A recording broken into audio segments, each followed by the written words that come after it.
Chapter 351. A powerful ripple of energy swept past as an axe clashed against a wooden staff. A shocking scene ensued after the two weapons collided. Instead of the staff breaking apart upon making contact with the axe bounced off the body of the staff, and a small opening appeared. "You think your mediocre weapon can go against my staff? An SS-ranked artifact?" Durera mocked. She obviously did not miss the opening. Pushing her palm forward, her hand touched Ultrak's bare body. Bang! A powerful blast sounded, and Ultrak was pushed backward, only halting when his back crashed against the wall behind him. Durera had come on top at their first true exchange. Shiyu. Not so far from them, the situation with Waylon looked a lot more controlled. He skillfully blocked the attacks coming from the Durgars standing behind Durera, pushing his plan forward. A thick energy blast shot at terrifying speed towards the Durgar in the distance. But they were well prepared. Upon seeing Waylon's powerful attack, the Durgars chose not to panic. Throwing several small boxes on the floor, 5 large transparent barriers formed right in front of them. Bang! Right as the barriers formed, Waylon's attack reached the Durgar's position. Crack, crack, crack. The moment his attack touched the barriers, 3 of them instantly tore apart as transparent shards of mana diffused in the air. But that was as far as the attack could go. By the time the first barrier broke, Waylon's attack lost half of its power, and with each progressive barrier that broke, the weaker his attack became. It was not long before his attack completely disappeared, leaving behind 2 intact barriers. Damn it. Staring at the scene in front of him, Waylon silently cursed. Although he did not show it outwardly, I could tell that he was running low on mana. He still had not recovered from his previous battle. Even though it was faint, if one paid close attention, they would notice that the hue surrounding his body had dimmed a little. Things are not looking good. Although it was premature of me to say that they were both at a disadvantage from how things were going, even if Waylon and Ultrak did end up winning, the two would be at their last breaths by that time and essentially become even more useless than the current me. Taking my eyes away from Waylon's fight and turning my attention back towards Ultrak, who seemed to still be in top shape, I spoke inside of my mind, addressing a certain someone. "Do you think your bloodline suppression can affect Durera?" "What do you mean?" Angelica responded inside of my mind. "If I were to somehow manage to get you close to Durera, do you think your bloodline can suppress her powers, even if it is a little bit?" If I could, somehow, get Angelica close to Durera in her tooth form, and then have her appear from behind and suppress the latter with her bloodline, we could gain the edge we need to win. After contemplating for a bit on how I could help, and running multiple different scenarios inside of my head, it was the best solution that came into my mind. Although it would be unrealistic to say that Angelica could suppress Durera by a lot due to the massive gap in strength, it might be enough to give Ultrak an advantage, or so I hoped. "That is impossible." Pouring cold water onto my ideas, Angelica denied the possibility. "I can tell what you are thinking. It is an unrealistic plan." "Why is that?" "The gap between my strength and hers is far too big for my bloodline to have any effect on her. Her contractor is probably a demon that far surpasses me in power as well. Even if it were possible, how can you guarantee that I will get close to her without getting detected? She is an SS rank, not some nobody. She will easily be able to notice something is not right like Douglas did last time." "You are right." Angelica's words made me realize just how naive my thoughts were. If things were that easy, for as long as she was with me, fighting every elder present would be nothing but a breeze. I guess my hastiness had blinded me for a moment.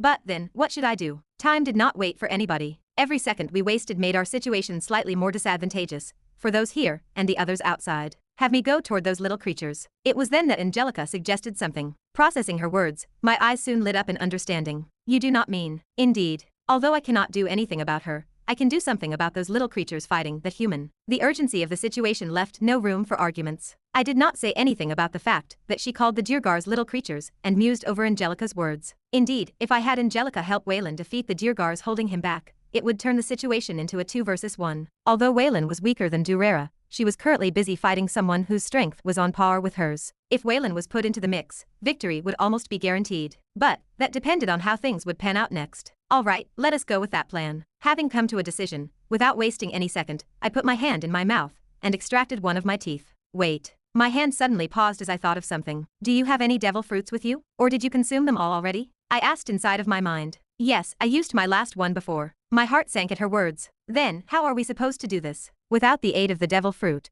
Angelica would not be able to recover her demonic energy and suppress the Durgars. My head suddenly started to ache. "Seriously, how are we supposed to do this when you do not have a devil fruit?" "What are you talking about?" "If we do not have a devil fruit, you will not be able to recover your demonic energy and suppress those little creatures." Unknowingly as I was speaking, I started referring to the Durgars as little creatures. "We do not need a devil fruit for that," Angelica replied in the most relaxed tone I had heard. My eyes jumped slightly. "We do not? You are contracted to me. You have demonic energy. Just put some into me and throw me in their direction." That actually makes sense. Why did I only just realize this now? Pausing in thought, my brows furrowed. "Hold on, Why did you do this before when we were in the other room? Last time, I was planning on fighting. This time, I am not. I am just trying to suppress them. Alright, got it. Having thought things through, holding on to Angelica in my hand, I tried to channel my mana mixed with demonic energy into her. Be careful. Even though you may not have felt anything, the more mana you use, the further the demonic energy inside of you will corrode your mind. As I was injecting her with demonic energy, Angelica reminded in a serious tone. Fully aware of the fact, I nodded at her words. I know, do not worry. I had been contracted for a total of a week and a half with Angelica,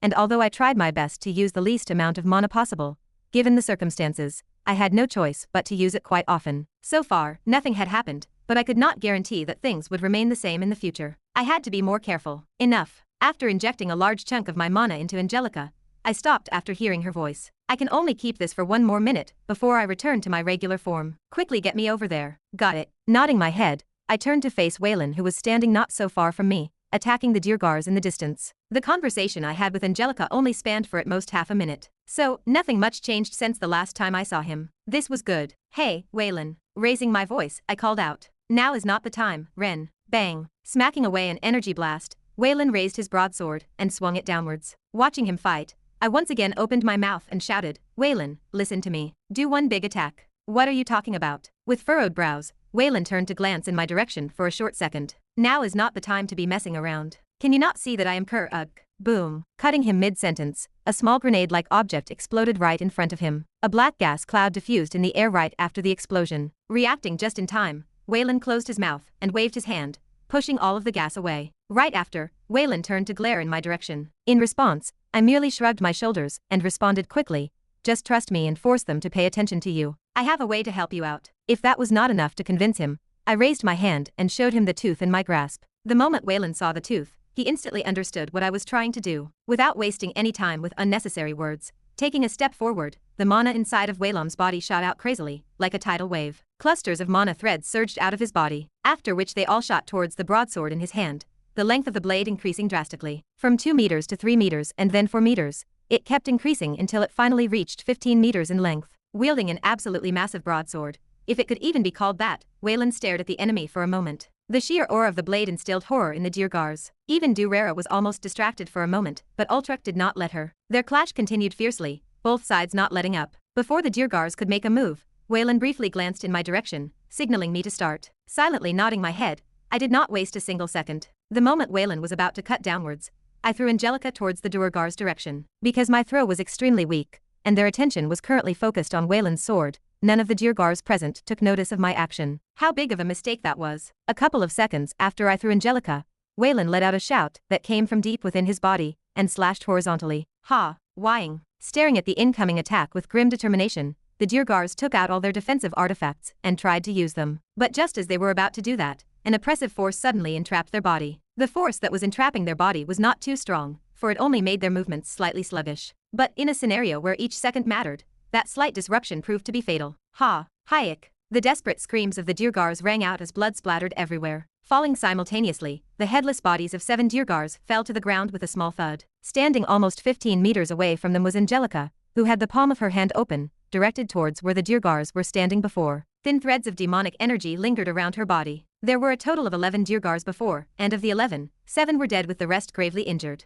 The rest was a breeze for Waylon. Pressing his foot on the ground, he disappeared from his spot and reappeared in front of the last remaining Deergars, killing them instantly. I wanted to join him on the fun, but before Waylon went to attack the Deergars, he put a small barrier around me, afraid that Durera would do something while he was busy killing the last remaining Deergars. Fortunately, that did not happen. Spurt. Killing the last remaining Deergar, Waylon turned his attention towards Durera, who was fighting on equal footing with Ultruk. Because of how intense their fight was, neither knew what had just happened. They did not know that in the last few seconds, the balance of the whole battle had turned towards our favor. Chapter 352. What are you doing, Angelica? Take their stuff. While Waylon was preparing to join the fight, glancing at Angelica, I pointed at the dead Deergars on the floor. Did not you say that you were out of devil fruits? Check their stuff, there might be a couple in there. You just want their stuff, do not you? Angelica coldly said, having read my exact thoughts. Blinking a couple of times, I chose to remain silent. Raising her brows in the distance, Angelica gave me a not-so-amused look. Sighing, I came clean. Fine, you win. I do, so hurry up and get their stuff and give it to me. Keep the useless stuff.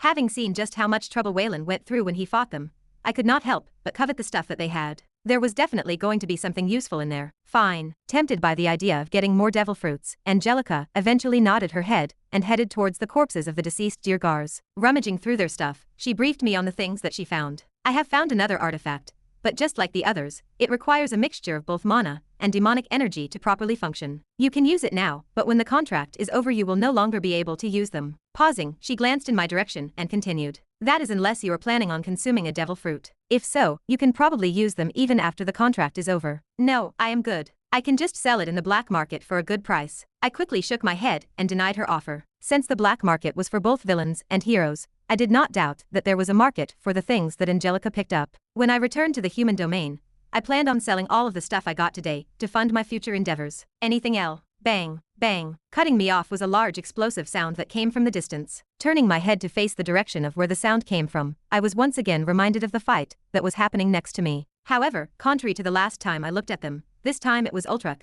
who held the upper hand in the conflict. Angelica, get the stuff and quickly come back to me. Worried that something unexpected might happen, I urged Angelica to hurry up and return to me. Replying with a cold stare, Angelica silently picked up her speed before quietly returning to my side. For obvious reason, I had her transform into a tooth again. This time I did not put her in my mouth, and just put her in my pocket. Wherg. Just as I put Angelica in my pocket, letting out a deep roar that came from deep within him, Ultrak wildly rushed in Durera's direction. His movements contained no set pattern, and looked sloppy, but the power contained within each swing was not something to take light of. They contained unimaginable amounts of power. Durera, who was standing behind a thin purple translucent barrier, knew this best, as she struggled to find a chance to counterattack. Ultrak's attacks were just too relentless, forcing her to be in a passive position. It had gotten to the point that it looked like Ultrak was the one that was set to win the fight. You damned primitive race and your infinite stamina. She cursed out loud. Tapping her staff onto the ground, a giant ripple formed on the ground beneath her, and a strong circular pressurized wind gale shot outwardly, pushing everything away. The ripple was not anything powerful, however.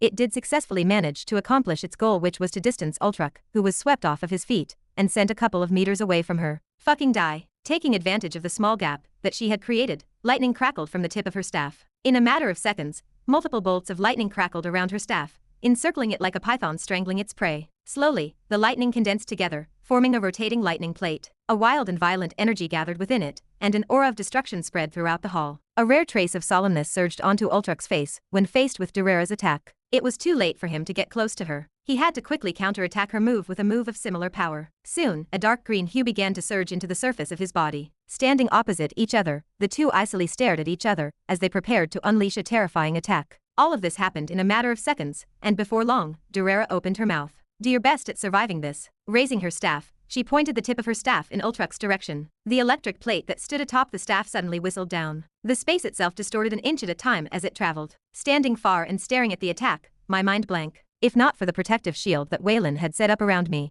I would have been a goner just from the residual energy that it was releasing. In fact, the more I stared at the energy, the more I realized just how much danger I was in. If that attack did not diffuse and connected, I was not sure whether Waylon's barrier would be able to withstand the aftershocks of the impact. It was that terrifying. Crap. I was not the only one that shared the same thought as Waylon's face hardened considerably. Right before Durera attacked, throwing away 3 empty potion bottles, he took a deep breath. Hugh. Breathing out, a turbid, almost tangible breath released from his mouth before diffusing in the air. Locking his eyes in the direction of Durera, his broadsword, that was glowing brightly, suddenly brightened even more. Although no one could tell just how much mana Durera consumed when preparing her last attack, without a doubt she had used a considerable amount. For the last minute, knowing that the two of them had still not noticed that he had won, Waylon had been secretly preparing for that exact moment to strike. And what better moment than now when Durera had just consumed a lot of mana to attack. Using every last ounce of mana in his body, the muscles of Waylon's body rapidly expanded. Staring at him from the distance, although I could not tell what type of attack he was trying to pull off,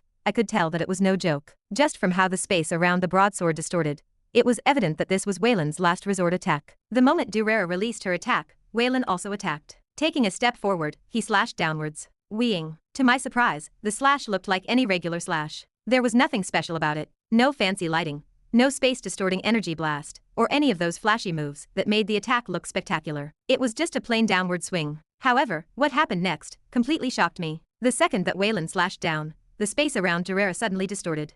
Completely taken off guard by the changes happening around her, the moment the space distorted, it appeared next to her, Waylon's attack. The moment she noticed what was happening, Durera's face paled significantly. Before she could even react, the attack hit her in the body, and a metallic clink sounded. Clink. Hayek. Letting out a screech, Durera's body swung back a little, and her attack changed direction. Instead of heading for Ultrak that was standing opposite to her, it headed towards the deeper end of the hall. As her attack was deflected, the metallic sound resonated in the air for a brief moment before disappearing. With her eyes wide open, Durera glared at Waylon. Revealed underneath her clothes was a shining armor that covered her whole body. "You bastard!" she screamed as she touched her armor that now had a large scar on it. Harg. But before she could do anything, taking advantage of the fact that her attack had missed and her attention was away, Ultrak, who had similarly charged up a powerful attack, swung his axe in her direction. A large cluster of light surfaced from the tip of his axe, after which, it arrived with a swift speed in her direction. The wild and chaotic energy within the attack caused the air to be torn apart. Swoosh! Staring at the incoming attack, Durera was left with no choice but to defend. Tapping the ground with her staff, multiple barriers formed around her. Ultrak quick! While Durera was preparing herself to defend against his attack,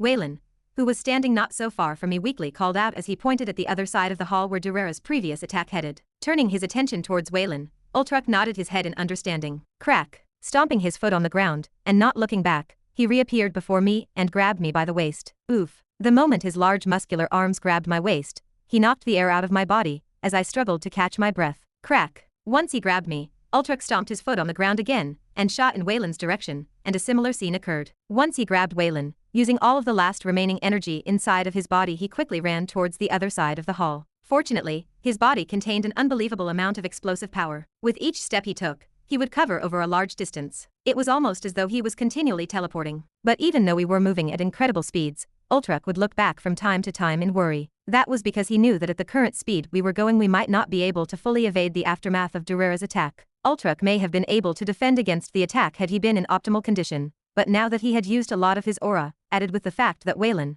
and I were with him, the only choice he had was to run. Boom! It was then that a terrifying explosion sounded from behind, and the whole building shook. The ceiling crumbled apart, and a torrential flame shot towards our direction, like an unstoppable tsunami. Krr! Using every ounce of his strength, Ultrak ran as fast as he possibly could. Although he was carrying both me and Waylon, his speed never slowed down. No! Durera's desperate scream sounded from behind as the after effects of her own attack engulfed her entire body. Whether she lived or died, I could no longer tell, as her shriek was soon drowned out by the powerful flame that was quickly approaching our direction. There, I pointed towards a door in the distance. Go to that room, that is where the dampening system is located. Okay. Nodding his head, Ultrak rushed towards the direction I pointed at. Within seconds we arrived at the entrance of the door, which at the moment was wide open as the Djurgars inside of it went out to check what was responsible for the terrifying explosion. Bang! Kicking one of the Djurgars to the side, Ultrak dropped both me and Waylon to the ground and shut the door behind us. Though it was close before the flame could get to us, Ultrak managed to push the doors down. As he shut the doors, I managed to catch a glimpse of the flames engulfing the hall that we were previously in. A cold chill ran down my spine as I witnessed the sight. Clank! Soon the door fully closed, and finally,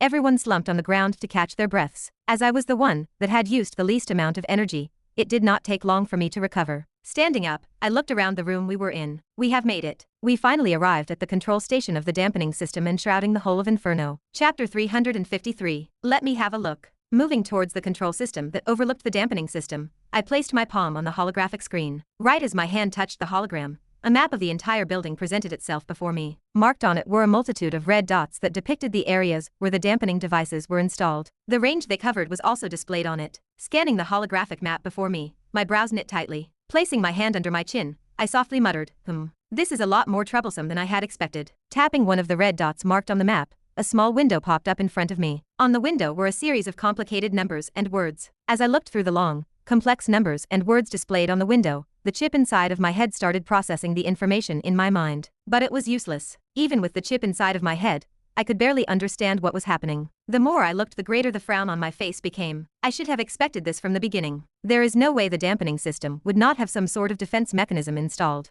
Getting into the place was the first hurdle, and the second hurdle was now deactivating the system, which, honestly, I knew very little about. Massaging my forehead, I tried my best to make heads or tails of the data before me. Turning my head, my eyes paused on Ultrak. He was lying on the ground, breathing heavily. No, that will not do. I thought about asking him if he knew anything, but after remembering that orcs were not the brightest of creatures, I promptly gave up. Here. But just as my head was about to ache even more, Waylon arrived next to me and passed me a small, black-colored rectangular object. What is this? I asked in wonder as I took the device from Waylon's hands. Feeling it in my hands, the black object was sized and shaped to resemble a USB device. It was not exactly a USB though, since it looked like a black metallic stick. Flipping it around and seeing nothing particularly special about the stick, I lifted my head and looked up at Waylon. What exactly is this supposed to do? I repeated, sounding mildly curious. With a weak smile, Waylon explained, before coming, Jimnook gave me this. He seemed to have already known that you would have trouble figuring out how to disable the system. He did. Well, turning to look at the window filled with numbers, I could not deny Waylon's words.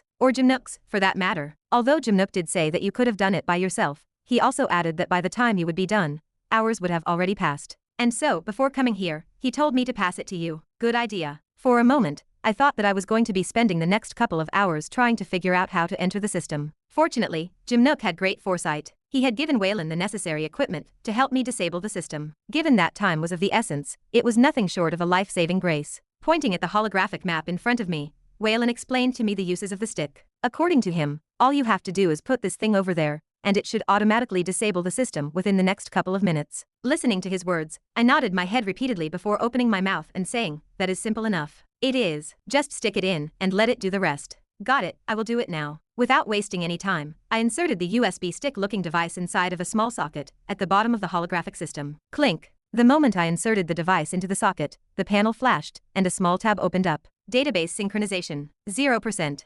100%. Upon seeing the message window, my eyes lit up in glee. It worked. Looks like Jimnook was right. Waylon smiled in relief from the side. We would have been in trouble if that did not work. You are right. But, we are not in the clear yet, I responded from the side, cooling down my initial excitement. Taking a look at the panel tab that had now moved up to 2% progress, I solemnly said, I am sure that the elders have been made aware of what happened here by this time. If my estimates are not wrong, they will send a couple of them to us soon. Looking at Waylon, whose complexion was extremely pale, and Ultrak, who, well, still looked green, but had a tired look on his face, I could tell that in the state they were currently in, another fight would only lead to our imminent loss. Oh right. It was then that a thought suddenly occurred to me as I looked at Ultrak's direction. Tapping on my bracelet, I took out a small bag and walked up to him. Tapping him on his broad shoulder to get his attention, I pushed the bag in his direction. These might help you recover a bit. Ha! Turning to face me, Ultrak briefly glanced at my face before looking at the bag in my hands. What are these? His deep voice echoed throughout the room. Just a few things I picked up in a certain place. The place was none other than Imra,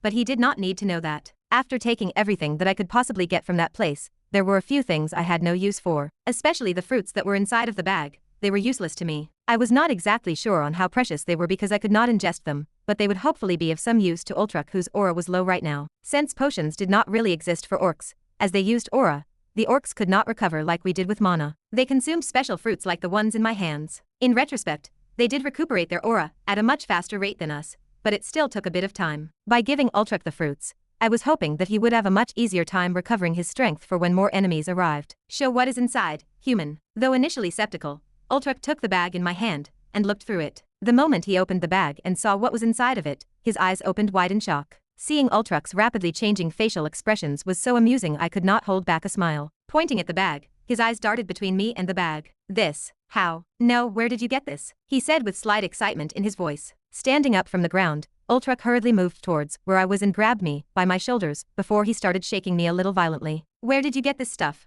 Answer me, human. Unable to free myself from Ultrak's grasp, I was left powerless as he shook my body around like a doll. Hold on. Wait a minute. Stop. For a brief moment, I felt my life flash before my eyes as Ultrak shook my body repeatedly. To make matters worse, no matter how much I tried to free myself from the grasp of his hands, they would not budge an inch. It was as though Ultrak's hands were stuck on me like glue. I am starting to understand Durera's pain. Ultrak, stop. You are killing him. It was only after Waylon spoke to him that Ultrak realized what he was doing to me. Letting go of me, he scratched the back of his head and apologized. Oh sorry. I was a bit too excited. I was a little surprised by the sincerity in the huge orc's tone. It felt a little odd. Putting his hand inside of the bag, Ultrak took out a pale fruit. Somehow, the fruit looked really beautiful. Looking at me and Waylon, Ultrak admired the fruit in his hand. As he looked at it, hints of nostalgia could be seen in his eyes. You may not know this, but this fruit over here is a rare delicacy I have not seen in over 5 decades. Back when we were still in our own world, I would eat this every day with my comrades and friends. It was a time where we basked in the sunshine and enjoyed the afterglow of the sunset. I had almost forgotten those days until I saw this again. The nostalgia in the orc's tone became even more apparent the more he talked. I had never seen him talk so much, especially in such a tone. Over 5 decades?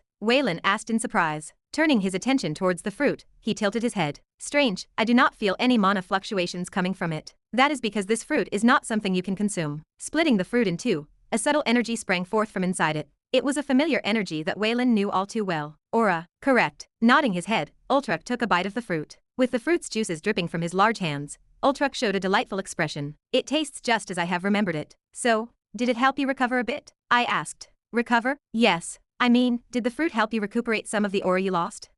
With his other hand holding onto the fruit, Ultruck closed his eyes. After that, for a brief moment of time, he did not speak. It was only after a minute had passed that he opened his eyes. Raising his hand and devouring the other side of the fruit, Ultruck opened his mouth. The grade of this fruit is good, but it is still too little for me to make a full recovery. Is that so? I said with a little bit of disappointment. Pointing at the other fruits in the bag, I asked again, what about if you eat all of those fruits? The moment I finished saying those words, Ultruck's face hardened. Finish. Yeah, you said that it helped you recover a bit. What if you ate them all? Staring at the fruits in his hands, Ultruck's face contorted. After a while, he grimly responded. I should be able to recover half of my aura. That is good. My eyes instantly lit up at his words. If he recovered half of his aura, it would make things a lot easier for us going forward. Turning my attention towards the panel, and seeing that it was still only at 5%, I knew that we would soon be going through another tough battle. The goal was to disable the whole dampening system. Once that happened, communications would return, and the tides of the battle should start shifting towards our direction. As my thoughts paused there, turning my head to face Waylon, I asked, how about you? How long will it take for you to recover your strength? Me. Placing his hand on his chin, Waylon closed his eyes for a brief moment before shaking his head.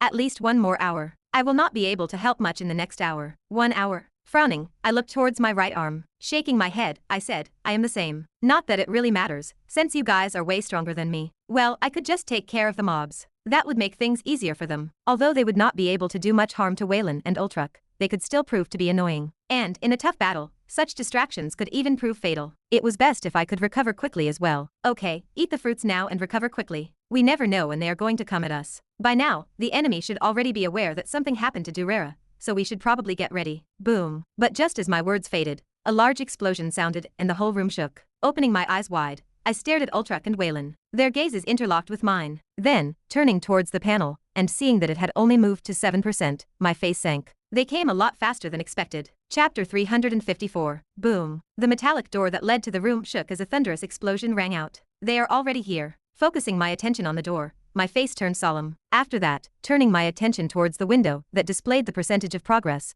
I mused to myself. The rate of progress at the moment is about 1% for every 5 seconds. The current progress is 7%, and therefore, we would need to stall them for about 465 seconds. That is a little bit under 8 minutes. With the aid of the chip inside my head, I was able to calculate the time we needed to stall the Diergars in seconds. Although it did not sound like a lot of time, given our current circumstances and the opponents we were up against, it was too long. The stakes were up against us. In fact, I was not sure whether we would be able to defend for such a long period of time, especially since we needed to take into account our current surroundings. If the stick inside of the panel broke, we would be screwed. Boom. Disrupting me out of my thoughts was the sound of another explosion. It came from the other side of the door. As the explosion rang, a narrow gap appeared by the edge of the door, exposing what was happening outside. Although it was only a small glimpse, I could tell that there were several Diergars waiting for us outside. I did not even need to check whether an elder was present, because I could feel a threatening aura from outside of the door. It was almost on the same level as Durera. Almost. I could feel that the elder was a bit weaker than her. It seemed like I was not the only one who noticed that,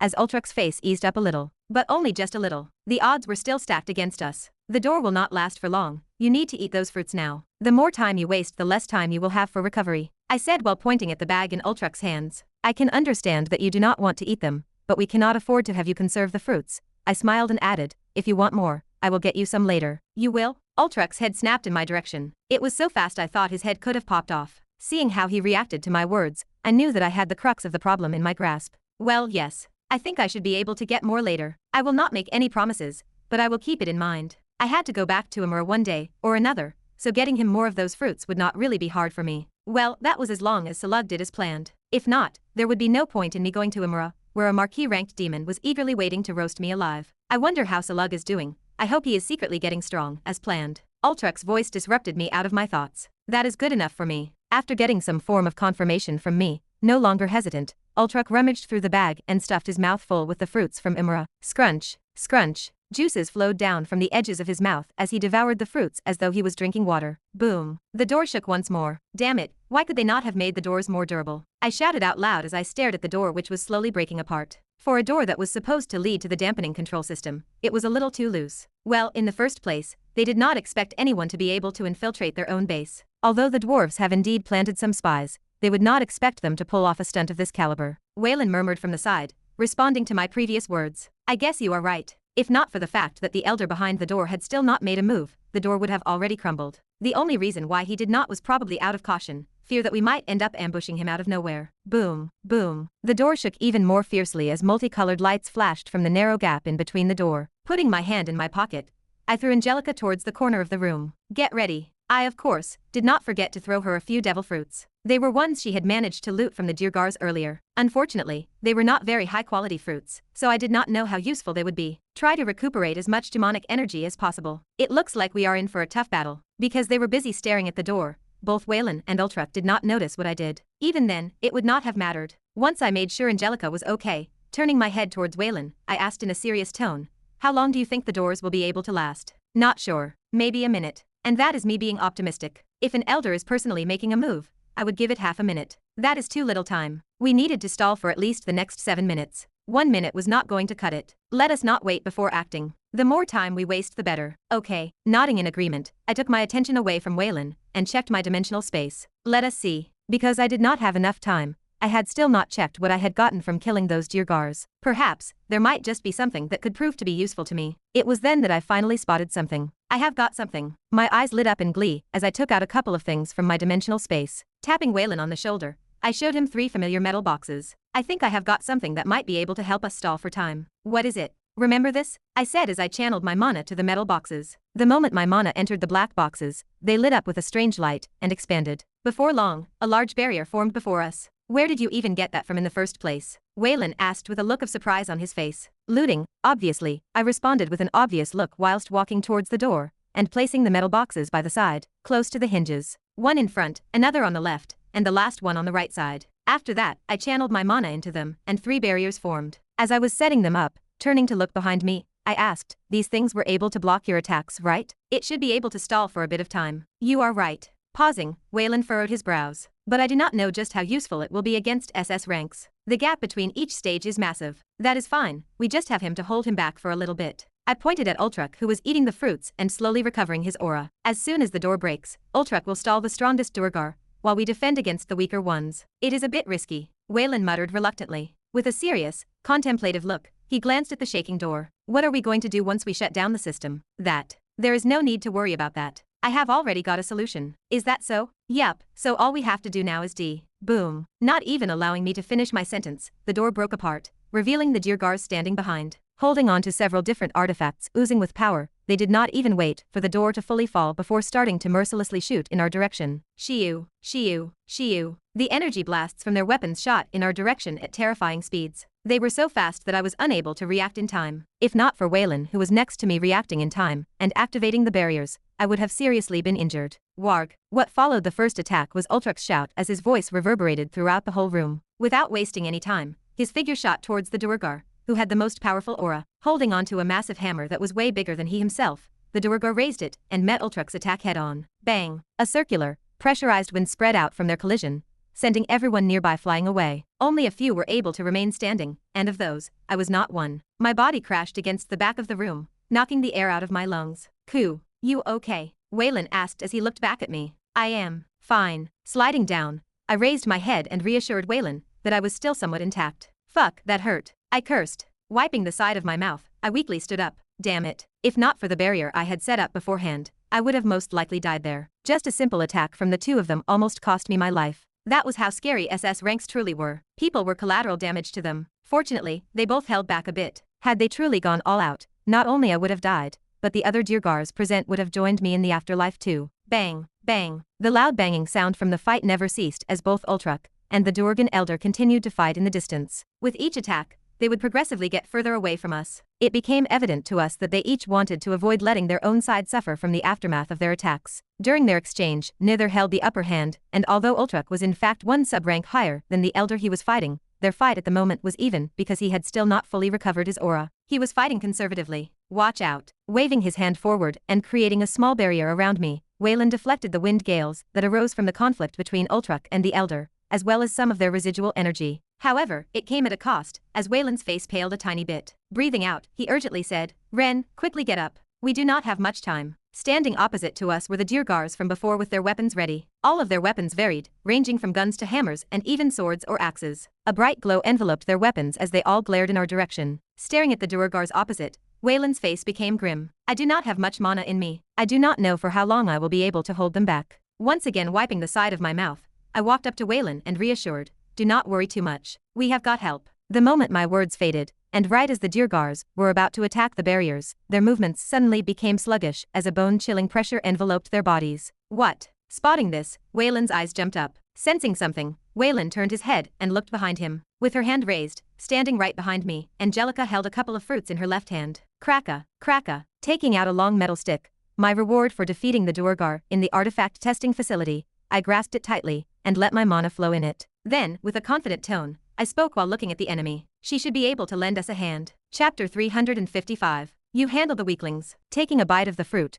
black threads of demonic energy sprung forth from Angelica's body. Her clothes fluttered accompanied by her glossy black hair that wildly flung around. With cold and apathetic eyes, she eyed the Durgars standing opposite to her before her delicate foot gently pressed onto the ground and her figure disappeared. Swoosh. Once Angelica made her move, turning to face Waylon, I pointed towards one particular Durgar, whose aura was incomparably stronger than any of the other Durgar present. Can you stall that guy? With his eyes already locked onto the Durgar I was talking about, Waylon nodded his head. I should be able to. Although I can't defeat him, I think I should be able to stall him. Especially since that demon companion of yours should be able to somewhat weaken his strength. I'll leave it to you. Nodding my head, I took out a small circular device from my dimensional space and threw it on the floor. The moment the device touched the floor, four retractable claws extended from the bottom of the device, hooking themselves onto the ground. Fine miniature crevices appeared on the ground as the device hooked itself firmly on the ground. Walking up to it, I waved my hand over it. Boom. Moments after I waved my hand over it, the mana in the surroundings started spiraling towards it, stopping right at the very top of the device. Slowly, with each second that passed,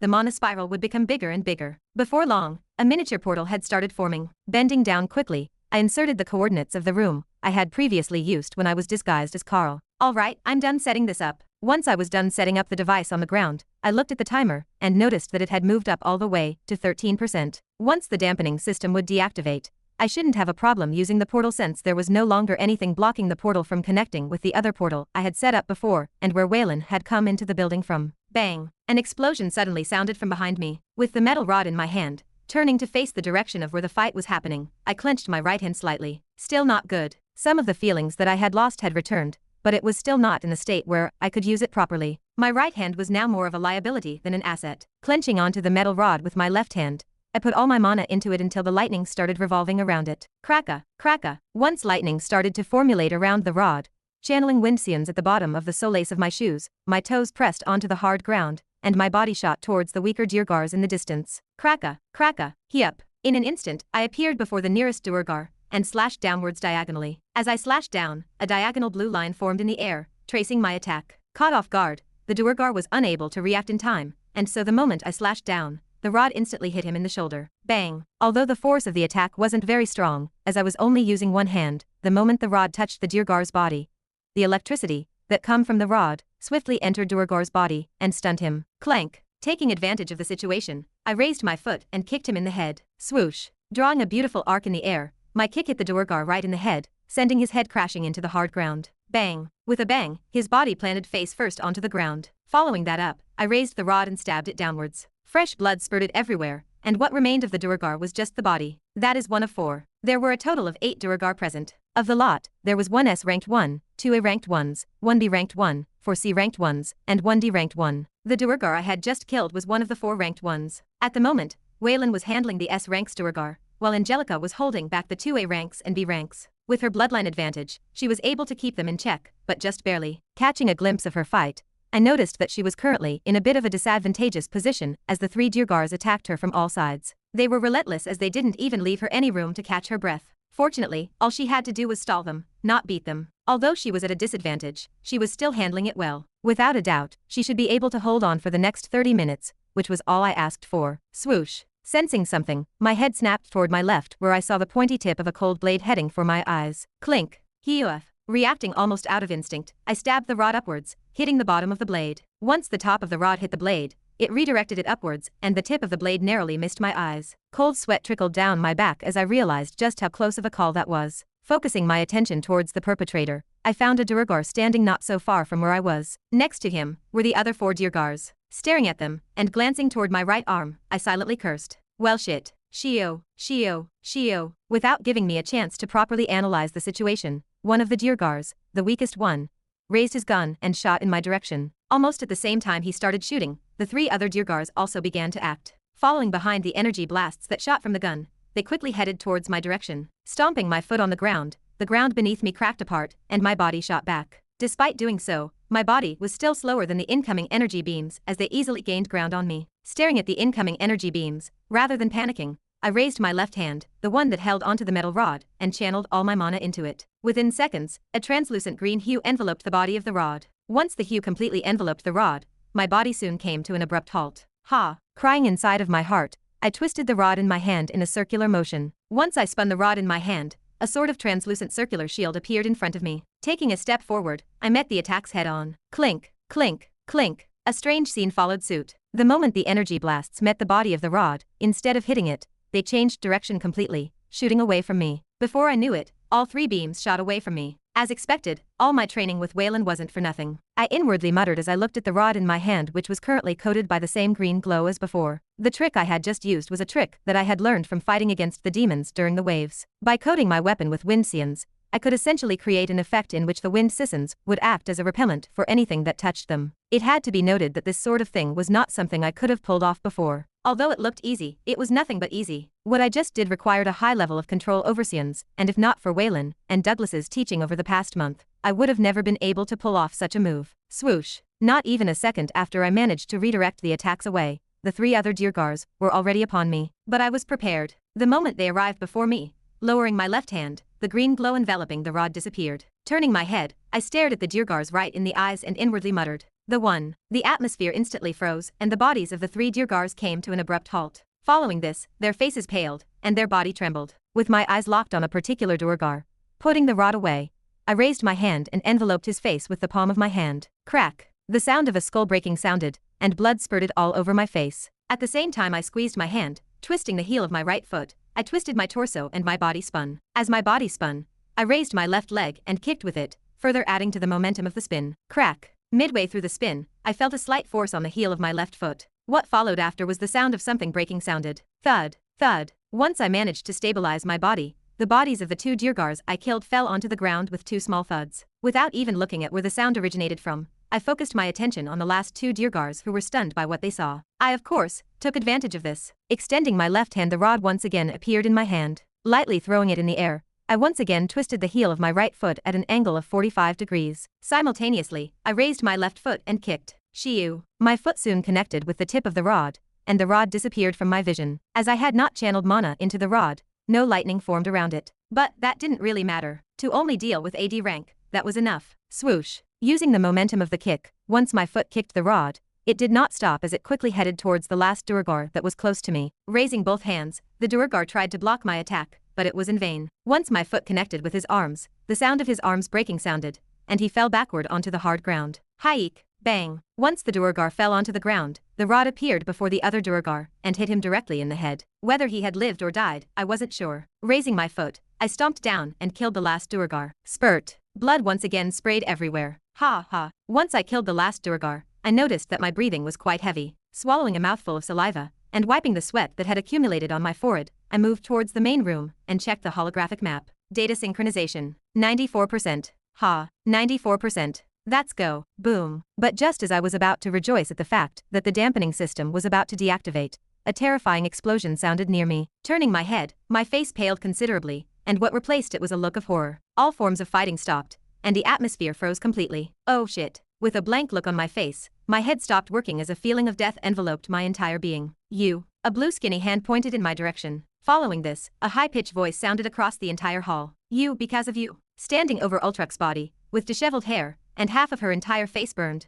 was Durera. Raising her staff and stabbing it right into Ultrak's heart, blood spilled all over her entire body. I will kill you. Before I could even react, Durera aimed her staff in my direction. A bright white light shot in my direction, and time froze. Or should I say, I wished for it to stop. Coming at me like an unstoppable tsunami, the bright light came towards me, enveloping my entire body. There and there, although I couldn't tell for real, I felt my whole existence disappear like that. It all happened too fast. What followed after the white glow was total darkness. Chapter 356. The hall flashed, turning white, as a torrential wave of energy burst forth from Durera's staff. A rumbling, thunderous roar resounded continuously as the energy shot forward, towards Ren's direction. Everything happened so fast that barely anyone present in the hall could react. Not Waylon, not Angelica, and especially not Ren, who could only helplessly watch as the attack quickly headed in his direction, enveloping his body completely. Under the eyes of everyone present, be it the Diergars, Waylon, or Angelica, Ren's figure slowly disappeared under the terrifying energy's onslaught. It was so fast that he could not even scream. Bang! Once Ren's figure disappeared, a thunderous explosion rang out once more. Ripples of energy spread apart once Durera's attack hit the other side of the hall. Once the energy ripples dissipated, what was left behind was only a long trace on the ground, marking the direction of where the attack headed. Dust and smoke diffused in the air. Ha ha! Durera's heavy breaths rang out throughout the corridor as she supported her body with the aid of her staff. Her hair was disheveled. One could tell she was in a terrible state. Thud. Despite her menacing facade, it was apparent that she was on her last straw. Mere seconds after she released her attack, falling to one knee, Durera fell face first on the ground. Whether she was dead or alive, no one knew anymore. This, on the other hand, with a pale look, both Waylon and Angelica stared in the direction of where Ren used to stand. Apart from the now melted rod, the only thing visible was the long mark that traced all the way to the other side of the hall. There was no sign of him. No way. Waylon fumbled on his words as he stared in the direction of where Ren once stood. He couldn't find him anywhere. His gaze wasn't just directed there. He also looked at Ultruck, who was impaled by Durera's long staff. Despair overtook him. This can't be it, right? Where did everything go wrong? A look of resignation and defeat appeared on his face as he tried his best to process what was happening. Everything was going so well just a few minutes ago. Yet, everything changed within a second. Ultruck and Ren had died. To make matters worse, Waylon's condition had regressed. Having just exerted some mana to fight against the Diergars, he was on his last legs. Thud. His right knee gave out. Hueye. Snapping him out of his thoughts was a high-pitched scream of agony that sounded not so far from his position. Turning towards the direction of where the scream originated from, Waylon's eyes stopped on Angelica. Staring at her condition, his mouth opened like a fish as his throat dried up. Right, she's connected to Ren. He instantly understood what was going on with her. The resignation in his eyes deepened. He could no longer deny the inevitable reality. Ha! Angelica's agonizing screams echoed in the lifeless hall. Her desperate cries tore at Waylon's heart. Alas, he could only watch and stare as she met her demise. Clenching onto her stomach, Angelica's knees buckled, her blood and saliva mixing as it dropped on the floor. Her hair scattered all over her face, painting a desperate visage crying for momentary respite. Yet, Angelica's eyes never left the place where Ren once was. She weakly extended her hand in that direction, as if trying to grasp a fleeting phantom. Ha ha. Her screams never stopped. But what came next was arguably worse. Angelica's whole body slowly started to crumble under everyone's watch. Soon, her voice thinned out, sounding faint, before completely disappearing alongside her body. Waylon wished he wasn't there to see it. As the final ashes of Angelica's body disappeared, it left behind a small, cracked core in the middle of the hall. Crack, crack. But that too soon disappeared as fine. Miniature cracks enveloped the core like small spider webs. Bang! Exploding into a million tiny particles, the core completely shattered. It's over. It's all over. Waylon muttered to himself. The last shred of hope he had in him completely disappeared. Since Angelica had signed a mana contract with Ren where his death would equate to hers, her disappearance was evidence that Ren had died, bringing her alongside with him. Now he was completely alone, surrounded by multiple Diergars as well as an elder whose rank was above his. Waylon could only resign himself to his death. But, despite his cruel fate, he wasn't going down without one last fight. Ha! Letting out an almost heart-wrenching scream, Waylon raised his broadsword in the air, forcing himself to stand. A bright luminous light glowed from the body of the sword, lighting up the whole room like the sun pouring all the mana he had in his body towards the sword. Waylon's body slowly shriveled up. His muscles thinned out, his appearance aged. To the eyes of everyone present, they watched Waylon transform into a weak and frail on the verge of death man. Yet, none dared to underestimate him. His aura was frightening. Seeing that there was no way out for him, Waylon no longer hesitated. He decided to supplement his sword with all the remaining life force in his body. He was planning on dying. The glow enveloping his sword became even brighter, blinding the eyes of almost everyone present. I'm sorry, Emma, my beloved daughter. In his final moments, a small tear fell down by the side of his sunken cheeks. Just when he thought he was so close to once again seeing his daughter, everything came crashing down. He felt indignant, but it was already too late to feel regret. Within a fraction of a second, his attack was ready. Glaring at the Diergars near him, who had their weapons aimed at him, Waylon's enraged shout echoed throughout the whole hall as he slashed down. This time, his words weren't a mere act. I will kill you all. Wing. A terrifying energy exploded from the tip of his broadsword as a bright light once again enveloped the hall. Lock, Class A25. There are many different ways one can control Seons. Some can channel the Seons in the air in a way that they conjure a spell, or some can control scenes in a way that it coats their weapon. A crisp and melodious voice sounded inside of a classroom. The voice belonged to none other than Donna, as she explained the concept of scene control to the over 100 students present in the classroom. Raising her right hand, a subtle purple glow enveloped it. Although it is hard, once one reaches a certain level of control, they can freely move their scenes to wherever they please. As she spoke, the glow around her went from enveloping her entire hand to just enveloping one of her fingers. Moving her fingers, the glow would move from one finger to another. Kevin. The glow disappeared, and Donna called out to Kevin, who was listening to the lecture with his cheek rested by his arm. Ha, yes. Called out by Donna, Kevin sat up straight. Did I do something wrong? He asked in a worried tone. Although his posture wasn't good, and he already knew most of the stuff she was talking about, Kevin had been paying attention to the whole class from the beginning. He didn't think he did anything wrong. Lowering her hand, Donna shook her head. No, you didn't do anything wrong. Raising her hand, she pointed at the front of the classroom. I called you out because I wanted you to demonstrate to the others how you control psions to cover your weapon. If I do it, others will just assume I can do it because it's me. If you do it, people will have a better idea of how to follow up. So, quickly get down from there and demonstrate for the whole classroom how you can cover your sword with psions. Are you sure you're not picking on me? Was what Kevin wanted to say when Donna asked him to demonstrate, in front of the whole classroom, how to coat their weapons with psions. But those were only his thoughts. He didn't actually say them out loud. No way would he do that. He valued his life after all. Okay. Standing up, Kevin walked towards the bottom of the classroom, and stopped right on the spot that Donna had told him to stay at. Extending his hand and taking out his broadsword, without saying anything, Kevin slowly channeled his mana into it. With all eyes focused on him, Kevin calmly channeled his mana out of his body before connecting it with his broadsword. A red hue slowly materialized in front of everyone's gazes. Under Kevin's fine control, it slowly started to diminish until it formed a thin red veil that coated the body of the broadsword. It seemed perfectly stable. Excellent. Standing by the side, Donna smiled in satisfaction. Turning her attention towards the classroom, she pointed towards Kevin's sword and resumed her lecture. As you can see, once you reach a certain degree of control over your scions, you can create this small protective film around your weapons. Now, why is this important? Donna rhetorically asked the students present. Before anyone could answer, Donna continued, the reason why it's important is because not only will it increase the strength of your attacks, but it also helps you reduce the amount of mana you waste while attacking. As many of you know, during battles, this is very. While Donna was explaining to the whole classroom the importance of mastering their control over scions, Kevin stopped channeling his mana into the sword. In response, the red hue enveloping it slowly disappeared. Although he made it look easy to everyone in the class, what he did was anything but easy. The amount of concentration someone needed in order to have all the scions move the way they wanted was absurd. There was a reason why not many could pull off this move. Right as Kevin stopped channeling his mana, something shocking suddenly happened to him. Ding, ding, ding. Ha! Startling him, a repetitive chime rang inside of his ears, almost as though an alarm had just sounded. Following 3 rings, a familiar transparent window appeared in front of his vision. Emergency quest. Use the time codex to alter Ren's death. Reward. Plus 5% synchronization. Penalty. Demon King Ascension. Minus 2 years. Time limit. 10 minutes. Ren's death. Time codex. Demon King Ascension. Reward synchronization. A million questions emerged in Kevin's mind as his body froze, and his eyes locked onto the screen in front of him. Nothing made sense to him at the moment. His mind couldn't process what was present before him, but the moment he saw the time limit and the penalty, his heart sped up and he activated his skill, Mind Cleansing. Instantly, the moment he activated the skill, Kevin's mind started to process everything faster. Ren died. Time Codex. Could it be referring to the book? If Kevin hadn't activated Mind Cleansing, he would have remained in shock for much longer. Before long, Kevin was able to come up with an idea of what was going on. And the moment he did, Donna's voice rang in his ears, startling him for the umpteenth time that day. Kevin, are you okay? Staring at Donna with a blank look on his face, Kevin's mouth opened and closed repeatedly. But, regardless of what he wanted to say, he was unable to muster the right words to form a reply. In the end, he put his sword away and apologized to Donna.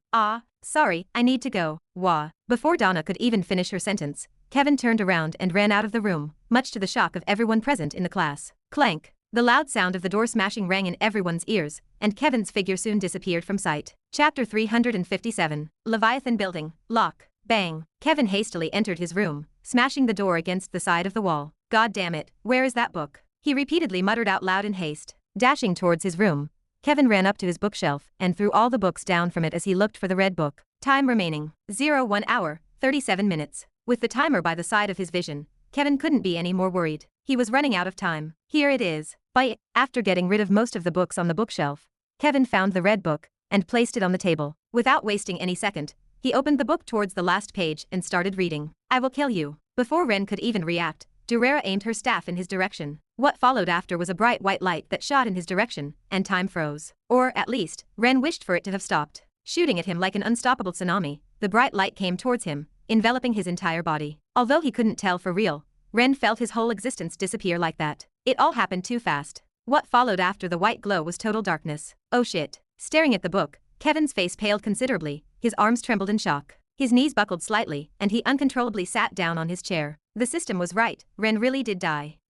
Not again. What do I do? What do I do? Flipping through the pages of the book, Kevin had no idea about what to do next. The system said that he had to change the outcome, but Ren was nowhere near him. How was he supposed to help? How am I supposed to do this? Kevin shouted in desperation as he looked at the system interface in front of him. The quest said to use the time codex, but what exactly was that? It was the red book, wasn't it? But how was he supposed to use it? He had no idea. System, Kevin shouted, his voice filled with urgency and helplessness as he tried asking the system for help. But it was useless. No matter how much Kevin asked, the interface wouldn't respond to him. The only thing he saw was the timer slowly ticking down on him. Shit. Kevin's voice echoed in the room as he flipped the book around and tried to look for anything that could help him. At the moment, Kevin did not know how to help Ren, nor did he know how to prevent the world from ending if the Demon King truly descended in 2 years' time, as the system told him. It had never lied to him before, so he knew that if he didn't save Ren, the Demon King would truly descend in 2 years' time. Even though he had many questions to ask, such as how Ren's death was correlated to the Demon King's ascension, Kevin had no time for such questions. Just what I am supposed to do, Kevin muttered as a helpless expression appeared on his face. He wanted to do something to help Ren. But what? Ding. Just as Kevin was about to succumb to despair, a familiar chime rang in his ears. At the sound of the chime, Kevin abruptly lifted his head, and a new window popped up in front of him. Simultaneously, the book in front of him flipped open, and a golden hue enshrouded the whole room. The pages of the book continued to flip rapidly, until, finally, stopping at the last page, a message window appeared in front of Kevin. On it was one question. Do you wish to make changes? Yes. Kevin hastily nodded his head. Change, he said out loud. Once his words faded, the hue enveloping the book brightened up considerably, forcing Kevin to raise his hand to block the bright light reaching into his eyes. It was blinding. Ding. Another chime rang, and the window in front of him updated. What do you wish to change? Ren's death. Kevin quickly answered, his voice filled with hope. Ding. Invalid command. The command is too vague and the user does not have enough mana. His hopes were soon dashed as the glow around the book diminished slightly, and a new interface popped up in front of him. Bullshit. Bang. Kevin shouted in frustration as his fist heavily pounded the table. Huff. I need to calm down. His frustrations only lasted for a short bit as Kevin forcefully calmed himself. Every second mattered, and the more time he wasted the less time he had to save Ren and prevent the impending doom. The command is too vague, not enough mana. With his mind now calm, Kevin quickly analyzed the 2 sentences that appeared on the screen in front of him. Let's think about this logically. Since it says that the command is too vague, just saying that Ren should be alive is not enough. Furthermore, it also says that my mana is not enough. Does that mean, in the future, the stronger I get the more variables I can change? Maybe even stop a whole event from happening? With his skill activated, Kevin's thought process was quick. In a matter of a short second, he had carefully analyzed the words in front of him. That was why after another 2 short seconds passed, Kevin lifted his head and looked at the book. 94%? That's go. A certain sentence written in the book caught his attention. What if? An idea suddenly popped up inside of his mind as he grabbed the book with his hands. Flipping the pages of the book, his eyes scanned the whole text in a lightning-fast manner as he quickly read through the numerous pages. Kevin suddenly let out a pained groan. The more he read, the greater his headache became. Although his skill enabled him to think and process things at a rate far higher than normal, it also came with downsides. One such downside was the fact that the skill put a heavy strain on his brain. By the time Kevin read 2 pages, the pain in his head had almost become unbearable. It felt as though someone had tried to split his head in half. The pain was agonizing. If not for Kevin's strong mental strength, he would have long crumbled on the ground. Slowly, his breathing became heavier. But finally, after reading 15 pages, he was able to understand what was going on. Putting the book down, and placing his palms by the desk, Kevin supported his exhausted body. I see. So you're basically trying to shut down the dampening system, so that you can gain access to the portal. If so, if that 94% changed to 100% you'd survive, right? Right, Ren. He didn't sound confident. But, after racking his brains over the matter, it was the most plausible solution he could come up with. 00 hours, 35 seconds. Lifting his head and seeing that time was slowly running out, Kevin no longer hesitated. Swallowing a mouthful of saliva, Kevin glanced at the system interface and softly said, System, change the 94% to 100%. His words were short and concise, straight to the point. He didn't want to be rejected once more for being too vague in his command. Ding. Right as his words faded, another chime rang in his head, and a new window appeared in front of his eyes. Command invalid. User does not have enough mana. Kevin's heart sank completely. With a trembling mouth, he mumbled out loud, What do you mean not enough mana? Is my mana still not enough? What is the amount of mana required in order to change the outcome? He didn't have much hope when he asked that question,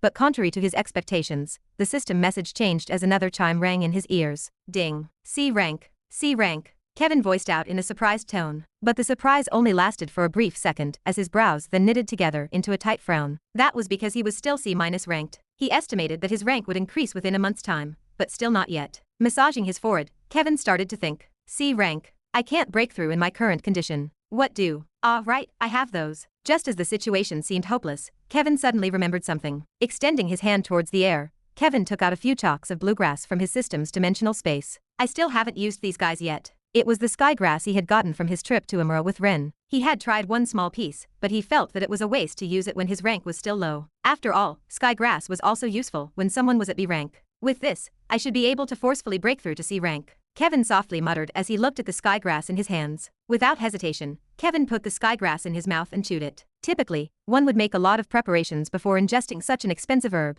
but Kevin did not have the luxury of doing so. The moment Kevin chewed on the skygrass, a warm energy entered his body, spreading through every corner of his body, from his bones to the muscles. 00 hours, 15 seconds. As he swallowed the skygrass, Kevin made sure to check the time, and when he noticed that he had only 15 seconds left before Ren's inevitable death, he did not hold back and forced all the energy around his body. Usually, when breaking through, the last thing someone would do was what Kevin chose to do. Not only would it damage his internal organs, but it would also lead to a lot of the energy from the medical item to get lost completely. Sadly, although Kevin knew this, he couldn't afford to do that. He was forcing himself to break through. Because he was so close to breaking through already, it didn't take long for Kevin to finally reach C rank. But the moment he did, an agonizing scream escaped his mouth as he collapsed on the floor.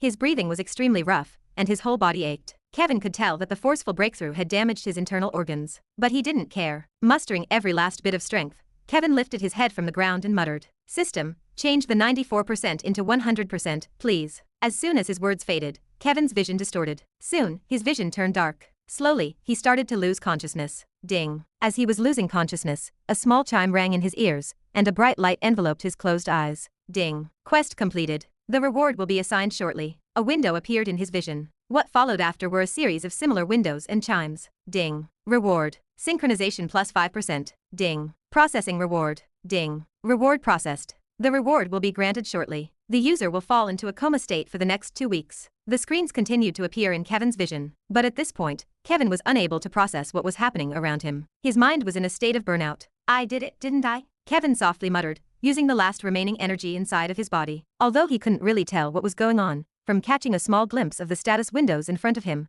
he knew that he had succeeded in changing the future. He had many questions about what had just happened, but at the moment, he could barely think straight. He was slowly losing all of his feelings, from his sense of touch to smell, hearing, and vision. With a weak smile on his face, right before he lost consciousness, Kevin muttered inside of his mind, I did good, right, Ren? You damned cockroach." His consciousness quickly slipped, and darkness completely enveloped his world. Chapter 358. Spurt. Blood once again sprayed everywhere.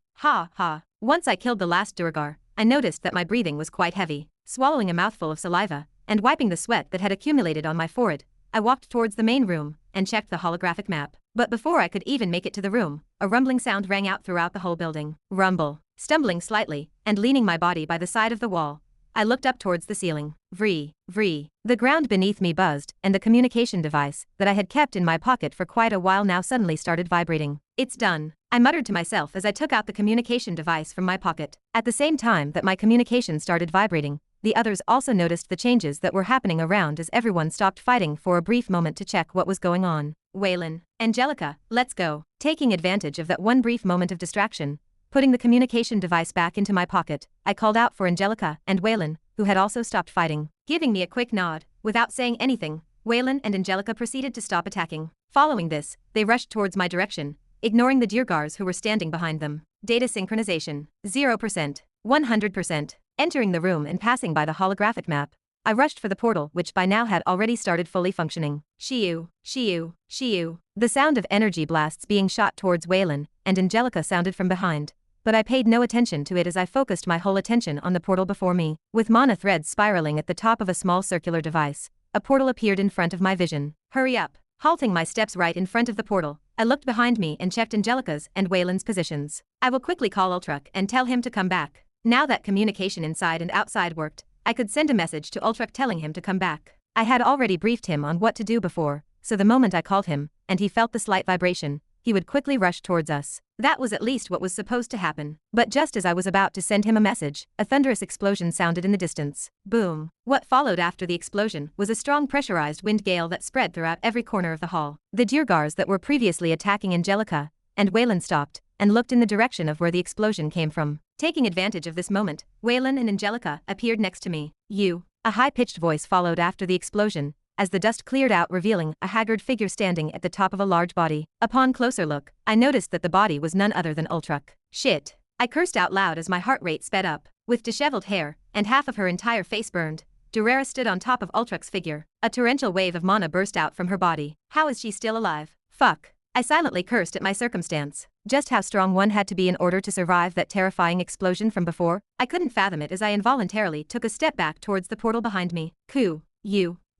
Supporting her body with her long wooden staff, Durera pointed her skinny blue hand towards the holographic panel system that controlled the dampening system. What have you done? She shrieked with a distraught look filled with malice and despair. Spurt. Raising her staff and stabbing it right into Ultruck's heart, blood spilled all over her body. Directing her terrifying glare towards our direction, she slowly and darkly muttered, "How dare you?" With my back facing the portal, taking one more step back, and giving Durera one cold glance before glancing at Ultruck's dead figure underneath her body, I finally turned around and entered the portal. It was time for me to go. Let's go. We're done here, I said as I glanced at Angelica and Waylon. Without waiting for the others to say anything, I entered the portal, and I slowly started to lose all of my senses. Sharing the same thoughts as me, Waylon and Angelica also entered the portal. Die. The last thing I heard before losing all of my senses was Durera's enraged screams as a threatening energy appeared from behind me. But by the time the energy appeared, I had long already disappeared from the place. Boom. A black mass of energy covered the land from above, dimming the enormous cave in an instant. A monstrous-like aura spread from the black mass of energy, enshrouding the whole battlefield. The land shook slightly. Below the black energy mass were many different colored lights that met in the air, spreading small shockwaves throughout the entire battlefield. The final battle between the Diergars and the Dwarven members had been going on for over an hour now, and both sides suffered tremendous losses. Unlike the previous fight that was happening above, this was an all-out fight where neither side held back. If one side lost, that was it, they were gone forever. Neither could afford to hold back. The black mass of energy that was levitating above continued to spread, before completely enveloping the land outside of the headquarters of Inferno. Immediately after, the black mass of energy churned and droplets of black rain fell towards the battlefield on the ground. Be careful. Standing at the top of a cliff, Giver, one of the Dwarven elders, softly spoke to the people next to him. A grave expression dyed his face as his eyes were filled with unprecedented sullenness. He was unaware of what the black mass in the air was, but he knew that it was nothing good. The energy mass in the sky is supplementing the Diergars with demonic energy. It is not an offensive attack, but the fact that it is providing the enemies with more energy is a case of concern. Answering Giver's worries was Alga, another Dwarven elder. With a similar solemn look on her face, she gazed into the distance. Raising her hand in the air revealing a small black bracelet, the bracelet slowly lit up and a powerful energy gathered at the center of her palm. The gathering of energy was fast. Within a split second, a small energy ball had formed at the center of her palm. Thick undulations of mana began to spread out from the energy ball. The energy that emitted from the ball was so strong that had any weaker individual that was below a rank been present, they would have instantly died by just standing near it. Fortunately, the people around her were all elites whose strength was far past A rank. Such energy was no longer threatening to them. Go. Pushing the energy ball in the air, it quickly shot towards the black mass of energy in the sky, leaving behind a long luminous trace in the air, marking the direction of its path. The space around the attack distorted slightly. With just a brief glance, everyone could tell just how powerful the attack was. The speed of the attack was extremely fast. By the time the energy ball had left Alga's palm, it had already arrived by the black mass of energy in the sky. This should be able to do it, Giver said as he looked at the attack in the distance. But just when the attack was about to land on the energy mass in the sky, a thin film suddenly materialized around it, acting as some sort of shield. Boom. What followed after the appearance of the thin film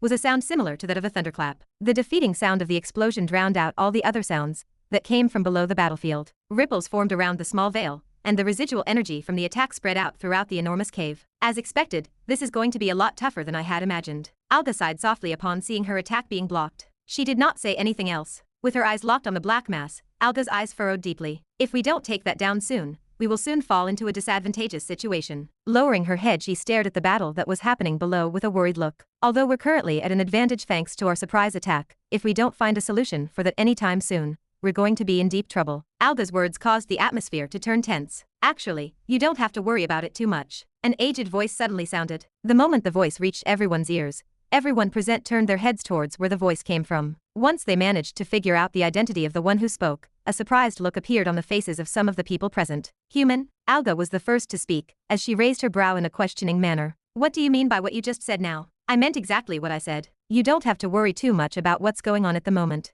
Douglas replied to Alga with a relaxed look. His aged and wrinkly eyes calmly stared at the massive gate in the opposite direction. With his hands behind his back, his eyes rippled slightly. Our real goal is killing the higher-ups, correct? His sudden question caught Giver off guard as he thought that Douglas was asking for the obvious, but nevertheless, he answered. Indeed. If we kill at the higher-ups, or at least a major part of them, then that will be enough to be considered a victory. Because Diergars were connected to demons through contracts, the moment one died, a demon would suffer heavy repercussions from it. By killing the higher-ups of Inferno, what they were essentially doing was at the same time dealing damage to the demons outside of the city. The more powerful the Diergars that were being killed were, the stronger the corresponding demon that was contracted with them. And because the demons were currently outside of the city and couldn't get in, they could only helplessly suffer the tremendous repercussions of having their contractee die. The war was over when the demons would be weakened to the point where they could no longer attack. Correct. Douglas nodded. His eyes swept over the fight happening below. Because their fight would cause most of the people below to die, they were forced to stay put for now. Anyways, human, what were you trying to say when you said that we didn't need to worry too much? Giver asked, redirecting the topic back to Douglas's previous words. He wasn't the only one that was interested in what he had to say, as almost everyone next to him paid close attention to his next words. Ah, right.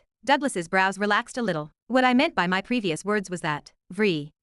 Abruptly halting mid-sentence, Douglas suddenly felt the side of his waist vibrate. The moment he felt the vibration, his eyes jumped up a little. Then, realizing what was going on, the edges of his lips curled upwards. They did it. For the communication device to vibrate now, it could only mean one thing. Ren, Waylon, and the others had managed to accomplish their mission. Have you guys done it? Douglas asked, taking out the communication device and enabling the speaker to function for everyone present to hear. After his words sounded, there was a brief pause before a voice sounded from the speakers of the communication device. Yeah, we did it. The surveillance and dampening systems are down. We can proceed as planned. Chapter 359. Voom. Ha ha. Stumbling out of the portal, before I could even catch my breath, I forcibly raised my hand and pointed at the portal disk underneath the ground. Quickly change the coordinates of the portal before they get here. If we could enter the portal, so could they. On it. Being the last one that stepped out of the portal, Waylon immediately bent down and twisted the bottom half of the portal, changing its coordinates. Click, click, click. After twisting the bottom half of the portal 3 times, the mana in the air finally stopped gathering towards the portal. Only then did we relax. Shit.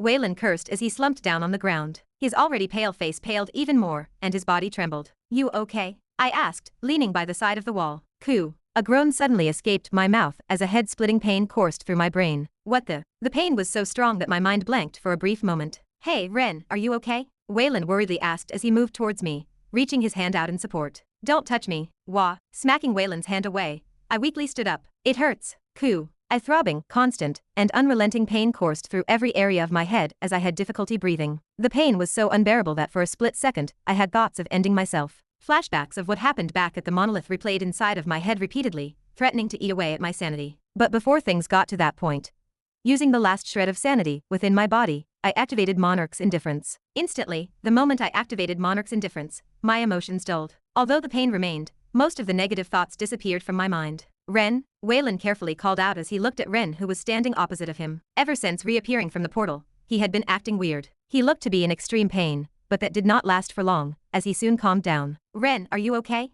Waylon carefully asked once more, his concern only increasing. I'm fine, Ren emotionlessly replied as he turned to face his direction. I see, I'm glad. He must be tired. Waylon didn't think too much of Ren's sudden switch in behavior. They had just been through a lot. They had almost died, and Ultrak had lost his life. Thinking about Ultrak, Waylon sighed in discomfort. He had not known him for long, but he still felt a little bit down about his death. If not for him, they would have all been dead by now. In fact, he wasn't sure what his death meant for the upcoming plans. Lifting his head and looking at Ren, Waylon asked in a somber tone, what do we do now, Ren? Now that Ultrak is dead, do we have to switch our approach? Him. Briefly glancing at Waylon from the corner of his eyes, Ren shook his head. He already served his uses. His death was inevitable. What? Ren's cold voice repeatedly rang inside of Waylon's ears as he tried his best to process what Ren had said. It was only after he realized what he said that Waylon stood up in rage. What do you? Stop. But before he could vent his anger, a delicate white hand touched him on the shoulder. Without turning around, Waylon knew who the hand belonged to. Slowly turning his head and glaring in her direction, Waylon coldly spoke, his voice forming a deep contrast with the burning rage inside of him. What do you mean? Stop.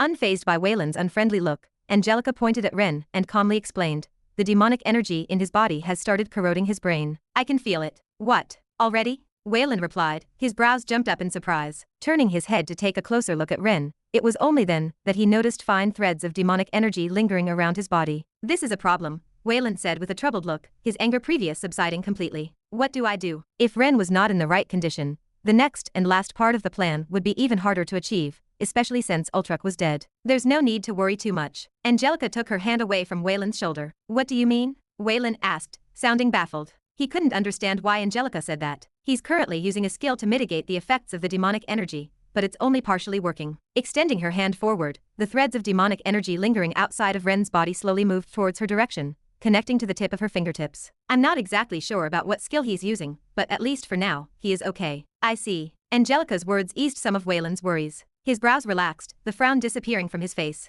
Do you have any idea why his brain suddenly started to get affected by the demonic energy? It has only been a week since you and he had signed a contract. As the threads of demonic energy continued to extend towards her fingertips, Angelica's brows furrowed as she fell into deep thought. After a while, Angelica opened her mouth to answer Wayland's question. Demonic energy feeds on the negative thoughts a person has inside of their mind. The darker someone's thoughts, the faster the process. You don't mean? Wayland muttered in a stunned voice. He wasn't stupid. Wayland knew exactly what Angelica meant by her words. Is Ren perhaps? Lowering her hand, the threads of demonic energy revolving around Ren's body had diminished significantly. She then waved her hand and collected all of the demonic energy in the air. Ren's mind is not clean, but it's not to the point where the demonic energy would corrode him this quickly. A black hue sprang forth from Angelica as the small threads of demonic energy agglomerated towards her body. There's another way for demonic energy to corrupt someone quickly. It is when their mind is unstable. Prior to coming here, Ren suffered a traumatic experience, scarring his mind quite badly. Angelica turned her head. In short, Ren's head is not in the right state. I see, replied Wayland with a worried look. Unaware and uninterested in the things the two of them were talking about, taking out a small communication device from his pocket, Ren powered it on and quickly got in contact with someone. Vree. Before long, the communication device stopped vibrating and a familiar voice rang out in the room. Have you guys done it? We're done. I'll send you the coordinates briefly. That's perfect. We'll start immediately, then. The voice behind the communication device sounded relieved as it learned of the mission's success. By the way, is everything all right? No one died, right? Day.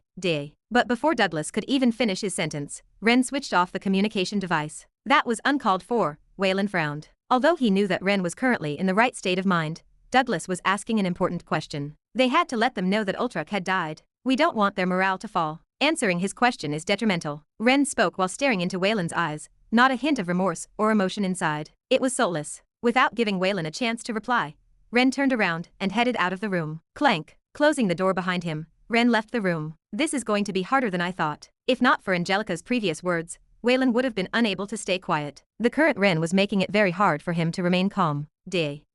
Douglas looked at the communication device in his hand with an awkward look. He had not expected Ren to shut him off before he could finish speaking, especially not when he was with the representatives from the other races. But Douglas was a man with a lot of experience. In a matter of seconds, he was able to quickly recompose himself. Ding. Shortly after, his communication device once again rang. Taking a small glimpse, he smiled at the others and took out multiple teleportation devices from his dimensional space. Could it be Gervis? All the dwarven elders wondered to themselves as they looked at the teleportation devices Douglas held. Teleportation devices were not like any other artifacts. They were incredibly hard to make and fairly rare in the world. Unless you were a dwarven elder, having more than one teleportation device was almost unheard of. The fact that Douglas was able to pull out 4 at once shocked most of the people present. It was only now that they understood that someone with high standing was backing him. Uncaring for the stares, Douglas fiddled with each teleportation device in his hand. As he worked with them, Douglas would, from time to time, check his communication device. They should already be aware that the dampening and surveillance systems are down. The Diergars would be stupid to not realize that they had been compromised from the insides. The plan was rather simple. Create 4 different groups and have them infiltrate the facility from 4 separate locations. If there was a better time to strike, it was now. Chaos must have seeped in the heart of Inferno as their dampening system, as well as their surveillance system, had been shut down. Attacking at this moment would ensure the greatest chance of success. Done. After a couple of short minutes, Douglas hastily threw the teleportation devices in the air. Clank. As he threw the devices in the air, at the bottom of them, 3 clamps expanded outward, hooking themselves onto the ground tightly once they landed. Once the teleportation devices hooked themselves onto the ground, the mana in the air spiraled towards the center of the portal devices. Weeing. Right as the portal started to form, a terrifying energy burst forth from one of the individuals present, catching almost everyone off guard. The energy was in the form of a small blood bead that whistled through the empty space. Although everyone present was extremely powerful, none were able to stop the sudden attack as it came too fast and unexpectedly, weeing. But that wasn't the only attack that came whistling down from the individuals in the crowd. 2 more quickly followed up with a similar lightning-fast attack. Finally, the 3 attacks smashed against the teleportation devices in front of the many watching eyes. At that moment, everyone's heart suddenly tightened. It looks like your plans have crumbled instantly, one of the individuals responsible for the sudden attack said as a wild laugh escaped his mouth, but that laugh had barely started when it was suddenly halted. Standing opposite of him with a bored look, Douglas looked at the destroyed teleportation devices on the ground and took out 4 more from his dimensional space. Casually glancing at the individuals responsible for the attack, his lips twisted upwards, forming a sly smile. Looks like I accidentally used defective products. Thank you for reminding me. He had expected this from the very beginning. There was no way the spies planted by Inferno would stay put and do nothing when he started setting up the portals. Therefore, prior to coming here, he got himself 4 defective teleportation devices that no longer worked and used them as dummies to bring out the spies. Although they were surely not all of the spies hidden amongst the individuals present, they were most likely a large part of them. Now that everyone was aware that there were spies hidden amongst them, they had become a lot more alert. No way would the spies be able to pull off a similar stunt again. This made him a lot more relaxed. Take care of them, please, Douglas said as he pointed at the 3 individuals who had attacked previously. Immediately, the spies were thrust under heavy magical bombardment and several attacks. It seemed like the crowd of elites was angry. Let's finally end this war. With the Duergar spies' cries as the backdrop for his work, Douglas turned around to the explosions occurring behind him and once again fiddled with the portals in his hands. Chapter 360. Hey Ren, hold up. Wayland's frustrated voice rang throughout the long and narrow corridor of the Inferno headquarters. Usually, there would have been many Duergars present patrolling the area, but now, it was completely deserted. They were either fighting against the large army outside, or most likely gathering towards the spot Ren and the others were previously in. The enormous commotion they had caused definitely did not go unnoticed by them as they most likely sent reinforcements. Ren, I still haven't recovered from my injuries, frustratingly said Wayland as he hurried his pace. Following from behind him was Angelica. Unlike him, she still seemed fine. Having recovered some of her demonic energy from Ren, she was in a much better shape than Wayland. We don't need to be in optimal condition for this part of the plan. Our roles are already over. All we have to do is show up in the locatio. Ren coldly muttered before picking up his pace. But just as he walked a couple of steps further, his legs buckled slightly and he stumbled slightly. Holding on to the side of the wall, the effects of Monarch's indifference quickly wore off. In order to cope with the throbbing pain that was coursing through my head, I had activated Monarch's indifference. Now that the pain was over, Monarch's indifference naturally wore off. Instantly, my head cooled a little. Ren, turning my head and staring at Wayland whose complexion seemed too pale for his own good, I massaged my forehead. Ugh, I'm fine. Has your head cooled down a little? Yeah, I replied, taking a deep breath. Even though Angelica had warned me beforehand about the side effects of signing a contract with her, I didn't know they would be this severe. Not only did it feel as though my head was being split into 2, but even under the effects of Monarch's indifference, I could barely stop myself from formulating dark thoughts. I'm glad you're feeling better, Wayland replied in relief. Me too, I replied back. Had I continued to roam in that state, I wasn't sure how things would have gone. Per pause, everything would have crumbled. Glancing around the corridor, Wayland suddenly asked, You've already warned Douglas, right? Should we proceed with the last step of the plan? Yeah, they should already be done taking down the surveillance system. Still supporting my body with the side of the wall, I slid down on the ground to recover some energy. Before taking out the communication device from my dimensional space, I looked at Wayland and bitterly smiled. He's not going to kill us after everything is done, right? Scratching the back of his head, Wayland wryly smiled. That, I don't know. He'll probably be pretty pissed. Ugh. Letting out a groan and taking out my communication device from my dimensional, I quickly got in contact with the other group. The one with Gervis and the others were in. Before long, a familiar voice rang out from the speaker of the communication device. In a dark room filled with smoke and multiple impressive auras, the communication device of one of the people standing in the room rang. Hello? Answering the communication device was Gervis, the metropolis keeper of Henlauer. Having just finished his mission, and having just destroyed the surveillance system, everyone present in the room was waiting for the next set of instructions. The wait didn't last for long as Gervis's communication system rang as Wayland had told him. Wayland, have you guys accomplished your task already? We have. Wayland's voice echoed from the speakers of the device. That's good. What next? Gervis asked, nodding his head in relief. Ever since entering Inferno, they had been in the dark about what they were supposed to do. Wayland had not revealed a single thing to him or the others. Was it on purpose? Gervis didn't know. We'll soon be sending you a set of coordinates. Go there, that's where the Elders of Inferno are located. Reinforcements are quickly in the way, so you guys should obstruct their path so that they don't go anywhere. Since Gervis had enabled the speaker function, everyone in the room could hear what Wayland was saying. Although you guys will be at a numerical disadvantage, with your skills, you should be able to hold out for at least a couple of minutes, right? The air around the room tensed at his words. Taking a deep breath, Gervis said with a solemn voice. A couple of minutes? Nothing longer than that, right? Yes, hold them back until the reinforcements arrive. Turning his head to look at the other people present, Gervis stroked his beard. As he stroked his beard, his hand would pause from time to time until eventually, exhaling, he once again opened his mouth. We can do that. But the most we can do is a couple of minutes. I can try to waste as much time as possible, but I can't guarantee anything beyond that. It shouldn't be long. Shouldn't be less than 2 minutes. Some of the spies must have already alerted the higher-ups of Inferno, so we need to act right now. So be it, Gervis said. He understood the seriousness of the situation. With the dampening system out and reinforcements coming in, the elders would without a doubt either flee or choose to fight back. They could also set up a portal and escape from there, but that would be even better since they would gain access to all of Inferno's resources. Enough for them to compensate for their losses and contribute to the war going on up above. This was the least likely scenario, however. If they escaped their headquarters and the dwarves gathered all of their resources, their chance to rise once again would practically be impossible. For the Diergars, such an option was nothing short of suicide. All in all, this was a favorable situation for them. One they shouldn't be missing out on. I will do as you've requested, Douglas said, reinforcing his convictions. That's good. I'll send you the coordinates soon. We'll be meeting each other very soon. We'll leave now. Good luck. Turning off the communication device, Gervis looked at the others present in the room. You heard him, didn't you? Let's go. Putting the communication device away,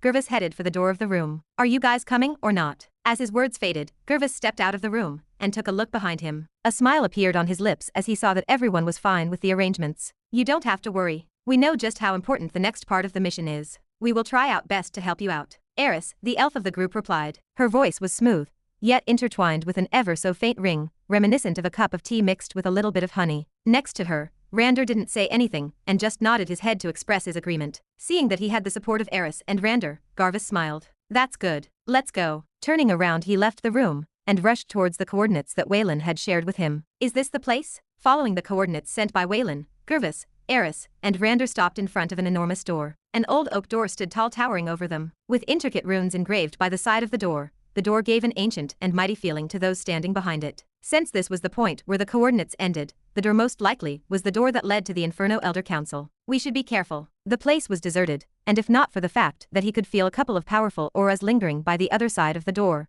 Gervis wouldn't think that everyone had already escaped. Casting a powerful barrier using a large chunk of his mana, Gervis was not joking around. Reaching out to grab the rusted handle, the door opened effortlessly, and a loud ear-piercing creak sounded from its hinges, slowly revealing what was behind the door. Get ready, Gervis muttered as he walked forward, carefully pulling the door all the way open as another deafening creak accompanied by a low rumble sounded by the feet of everyone present. Rumble. Upon fully opening the door, Gervis and the others instantly became alarmed. Seated in their seats were 8 Duergan elders. With their faces relaxed, they all directed their attention towards Gervis and the others. Their relaxed attitude gave Gervis an unsettling, almost ominous feeling. It's been a while, Gervis. A gruff voice entered Gervis's ears. This voice. It sounded slightly familiar to Gervis, who immediately snapped his head in the direction of where the voice came from. The moment Gervis's eyes paused on the Duergar that had spoken, the very air inside of the room chilled as Gervis coldly muttered. Orion. How long has it been since we've last seen each other? 15 years? Orion replied, a relaxed smile plastered on his face. That's 15 years too little, replied Gervis, his voice filled with coldness. After the incident, you should have stayed put and repented for the rest of your life. But not only did you not repent, but you joined the enemy side as well?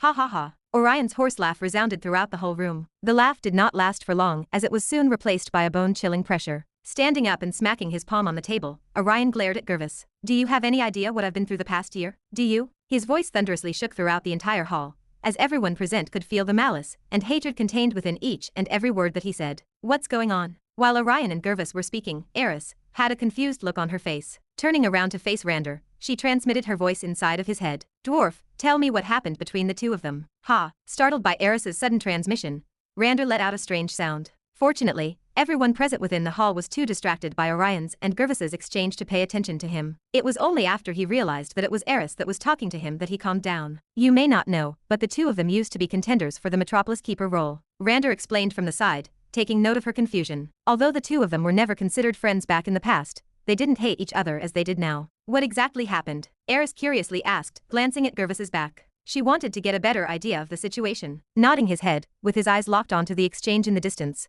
Rander gave a very brief summary of what had happened between the two. It's a complicated story, but in short, Orion had cheated during one of the trials that would elect the Metropolis Keeper of Henlauer, and Gervis exposed him for it. After that, Orion was set to be imprisoned for life, but he somehow managed to escape with the aid of Inferno, and the rest is history. The story was quite a famous one, so he summarized it the best he could. I see. Eris nodded her head in understanding. Because of you, I had to go through 15 years of torture. Let me tell you, they were not the best years of my life. Startling the two out of their discussion was Orion's powerful voice, that once again thunderously reverberated throughout the hall. Remaining calm, Gervis replied back. Don't blame me for your own mistake. Pa, my ass. All of us participating knew that you had been selected beforehand. Had I not done what I did, I would have never gotten a shot at the position. Orion replied with a disgusted look on his face. Is that what you've been telling yourself every year? That's the excuses losers make. Narrowing his eyes into slits, Orion didn't reply back. Sitting back in his seat, with his arm on the table, his fingers tapped on the table. Tap, tap, tap. After a while, returning to his usual calm attitude,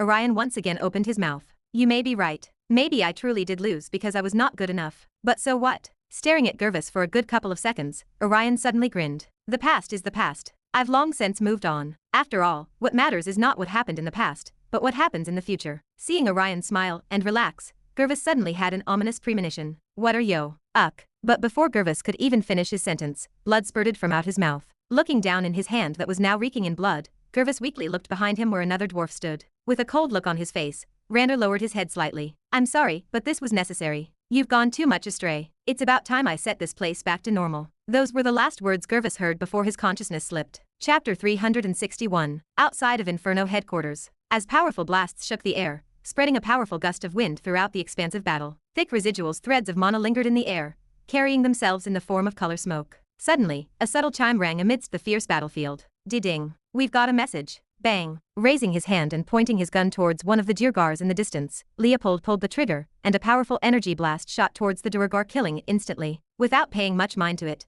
turning his head and looking towards the others, Leopold flashed his communication device. It's time to get a move on. Looks like it's finally our turn. Clang. Got it. Blocking an incoming energy blast, Hein replied with a low grunt. Taking a step back, he looked towards Ava, who calmly dealt with the Durgars with her pets. But there was a big difference to how she fought compared to her previous fights up above. During the demon waves, Toodle 2, Krr, Krr, Krr, the movements of her pets were a lot more fluent, and Ava was able to keep blowing onto the flute for a lot longer than before. Looks like Malville has done a good job at fixing the flute, Hein thought to himself as he stared at Ava. Had it not been for Malville, who had repaired a small part of the flute, Ava would have had a lot more trouble fighting against the Durgars at the moment. With her now utilizing less mana with each use of the flute, she could now fight for a prolonged period of time. I'm done setting up the portal. A voice suddenly sounded in Hein's ear. The moment the voice reached his ears, Hein's eyes instantly became sharp as he looked at Leopold and Ava, who also looked back at him. Let's go. Without wasting a single second, he twisted the heel of his foot and smashed his shield against one of the Durgars behind him,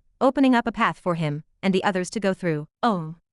Slowly exiting the portals, Douglas alongside a few other members carefully scanned their surroundings. The walls of the room they were teleported in were coated by a tough metallic alloy. Plastered by the sides of the walls were all sorts of different holographic devices, displaying all sorts of geometric shapes and patterns that morphed continuously. They were a total of 7 members present at the moment. For obvious reasons, they couldn't bring all the members in. If they did, not only would the elders upstairs realize they were in, but the situation outside would crumble within a short second. In fact, their very presence at the moment was a risk in itself. The last one to step out of the portal was Alga, who curiously looked around. Where exactly are we? She asked, joining up with the group. Inside of Inferno, Douglas replied with a calm rippleless tone. To the other present, his voice was nothing but calm, as it powerfully rang inside of their minds. What did you just say? Did you just say that we're inside of Inferno? Are you playing a joke, human? Voices filled with disbelief and shock echoed throughout the room, as everyone had a hard time understanding just what was going on. Raising his hand to calm the people down, Douglas patiently said, "We don't have time to waste discussing whether I'm lying or not." Lowering his head and staring at the communication device in his hands, Douglas once again opened his mouth to speak. "I've already gotten the coordinates of where we need to go. Follow me, and I'll prove to you that we're inside of Inferno." Gently pressing his foot onto the ground, he walked towards the door of the room and calmly exited the room. In his hands, the communication device where the location of the Durgan Elder Council was located. Gazing at Douglas's back from behind, the others looked at each other before deciding to follow him. Although they were initially in shock, they weren't elites for nothing. In matters of seconds, they were back to their usual selves. "Wait here." Gazing at a familiar door in the distance, I extended my hand and stopped Waylon from taking a step further. Coming to a halt, Waylon's brows tightly knit as he looked at the door at the end of the long corridor. We were still quite far, about a couple of 100 meters away, but with our vision, we could clearly see that the door was now half opened. The reason why I decided to stop right here was because I didn't want to run the risk of getting exposed just yet. The others must have already gone in, I muttered, staring at Waylon, who was gazing at the door with his eyes squinted. Although there were no energy fluctuating coming out from the room in the distance that indicated that a fight was going on, Judging from how the door was half opened, I could tell that Gever and the others had already entered the Elder Hall. Are you planning on waiting for the others? Waylon asked from the side. Lowering my head and starting at the communication device in my hands, I nodded slightly. Yeah.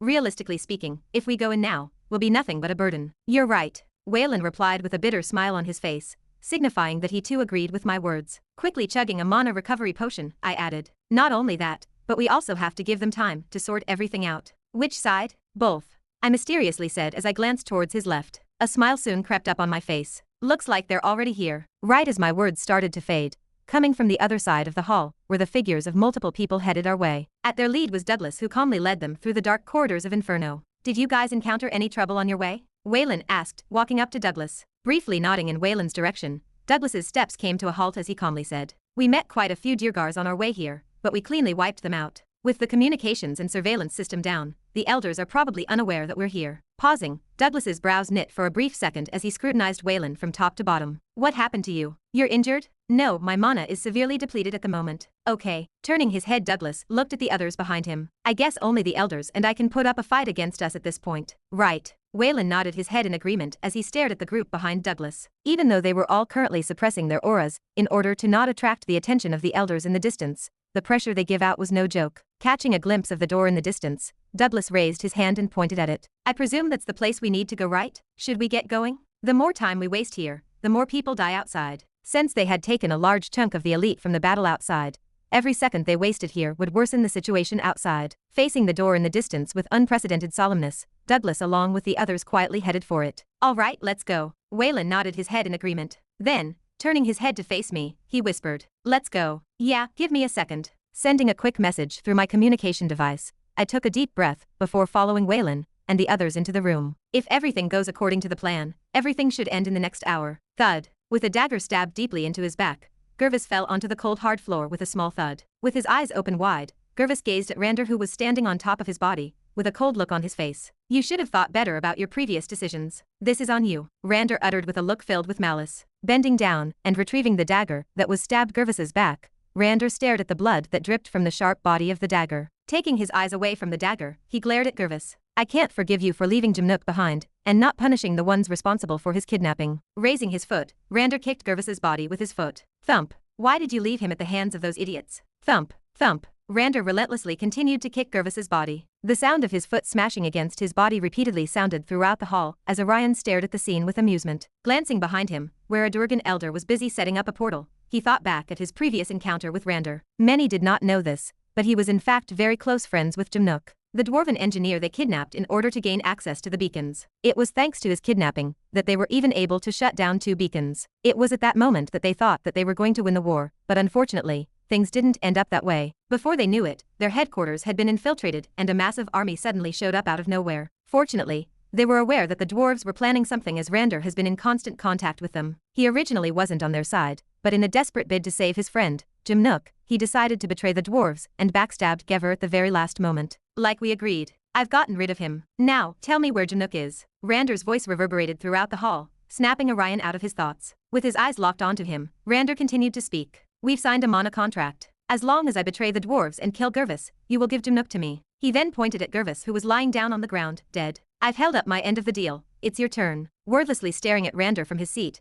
Orion propped his elbows on the table, interlocking his fingers and resting his chin on it. His eyes paused on Gervis's lifeless body. Channeling his mana towards his eyes, he made sure to check if Gervis was truly dead. His heart had stopped beating. Only upon confirming that he was truly dead that he finally relaxed. Although he had already signed a mana contract with Jimnook, it was only after the deed was done that Orion knew that Rander was on their side. At least for now. A huge sense of relief washed over his body as he thought back at the long agonizing years he had suffered due to Gervis. Even though he had not been the one who had killed him, the fact that Gervis had died knowing that one of his closest aides was the one responsible for his death pleased him just as much. Just recalling his face before death pleased Orion to no end. So, did you not hear what I said? Where is Jimnook? Once again disrupting Orion out of his thoughts was Jimnook's powerful voice. Where is he? Calm down, calm down, Orion lightly said as he raised his hands, trying to calm the anger-stricken Rander. We'll let you meet soon enough. You know we signed a mana contract. Since you've held your end of the deal, so will I.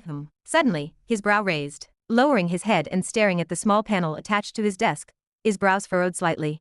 It looks like we have guests coming. Bang. As soon as his words faded, the door of the room burst open and multiple figures slowly walked in. But the moment they all entered, they all froze in shock at the sight that was presented before them. Chapter 362. Gervis. Staring at Gervis's lifeless corpse, Douglas shuddered slightly, his voice strained. What followed his words was an intense chill that shrouded the entire hall. It didn't take a genius to understand what had happened, especially with Rander standing not so far from Gervis, with a dagger in his hands, dripping with blood. Lifting his head, Douglas's eyes paused on Rander. "Why have you decided to betray us?" Douglas asked in a tone bereft of emotion. His voice was calm and composed, but everyone in the room could feel the anger hidden within. The air around him trembled. "Why did you do that, Rander?" Silence. Douglas was only met with silence. Rander just kept staring at him in the eyes. After a while, raising his small, bulky hand, Rander pointed it at Waylon, who was standing next to Ren. "This is all your fault, human. If not for you, I would have never been forced into such a situation." Rander mouthed as he turned his head to face Douglas. "If not for your companion's negligence,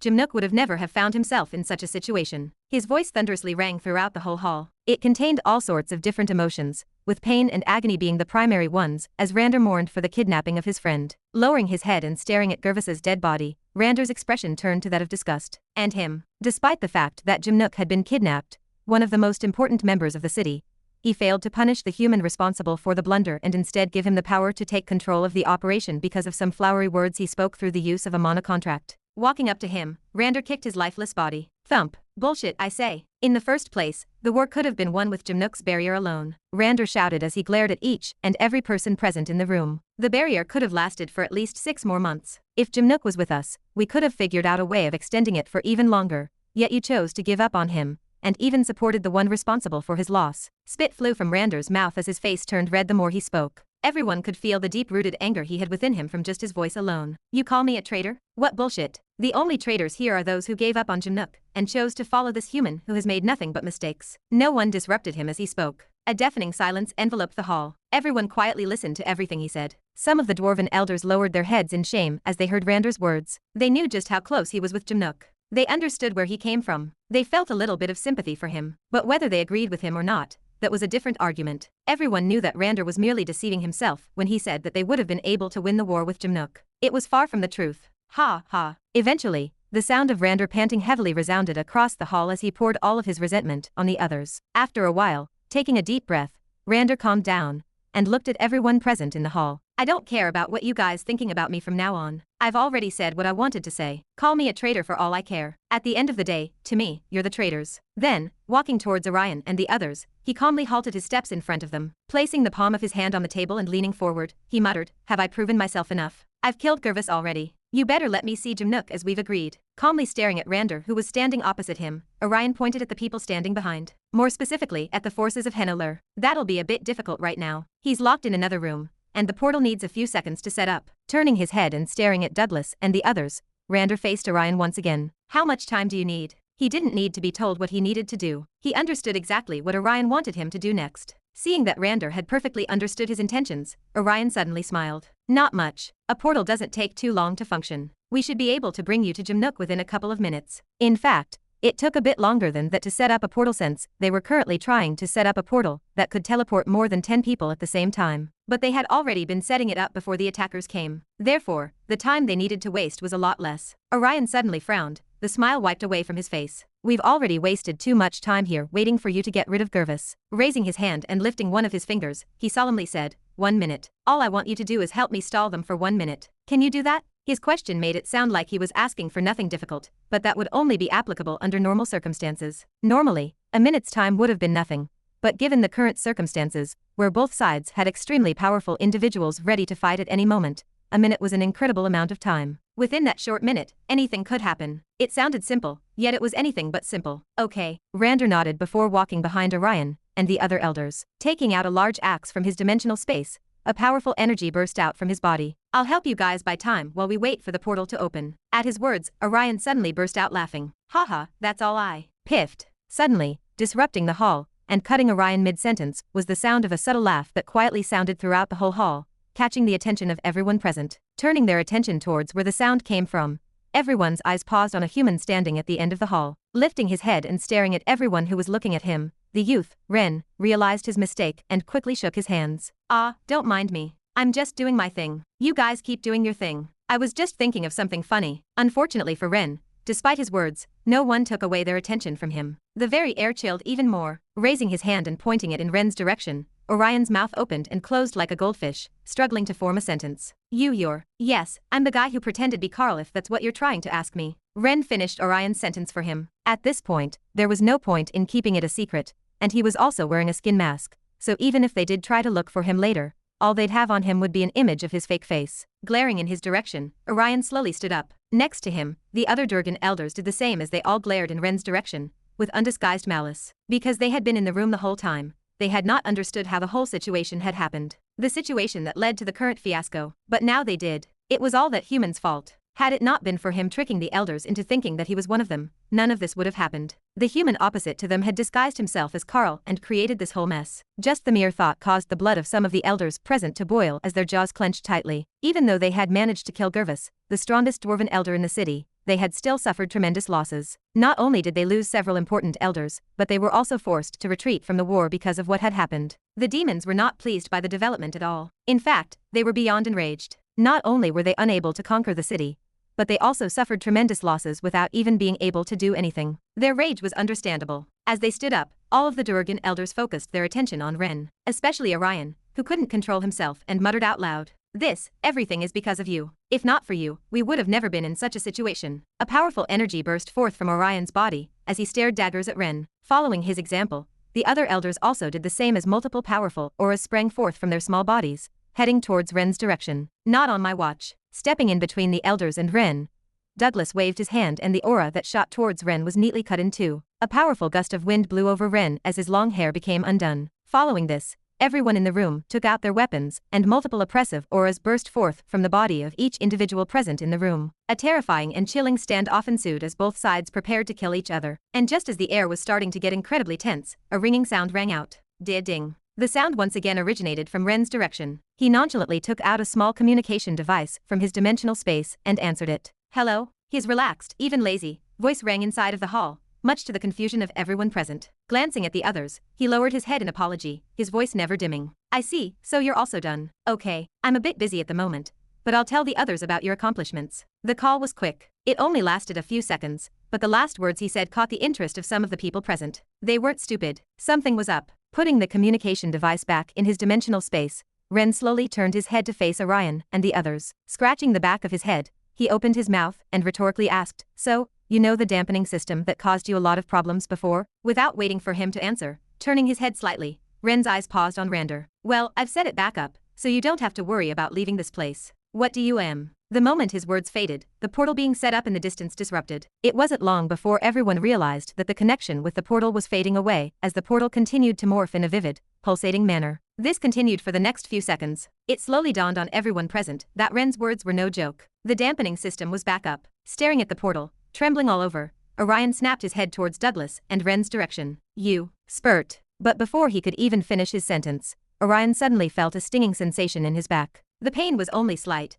but it soon covered his entire body. Before he knew it, Orion's body started to slowly stiffen and paralyze. Turning his head, his pupils dilated as he saw Rander standing behind him with a familiar dagger in his hand. "Why you?" With a cold smile on his face, Rander muttered, "Unlike that one, I'm using a different kind of poison. A poison that actually kills the ones who come into contact with it." Following his words, Gervis, who everyone thought was dead, slowly stood up, glaring at Rander for a split second before turning his attention back to Orion. Gervis's lips parted, a voice that came back from the dead echoing in the hall. "Even though I have no idea about what happened, it looks like this is our win." Chapter 363. 1 month ago, Douglas's residence. "No, I would like it if her presence still remains a secret." "Oh, why is that?" Douglas curiously asked. Tap, tap, tap. Leaning back on my chair, I tapped on the wooden armrest. "Why?" Briefly glancing at Angelica from the corner of my eyes, I calmly opened my mouth. "Because we can use her presence to our advantage." "To our advantage?" Both Douglas and Waylon frowned at my words. Douglas's calm gaze directed itself back towards the defiant Angelica. "How can she be of help?" he asked. Plaque. Tapping onto my bracelet and taking out a wooden mask from the dimensional space, I placed it on the table for everyone to see. "What's this?"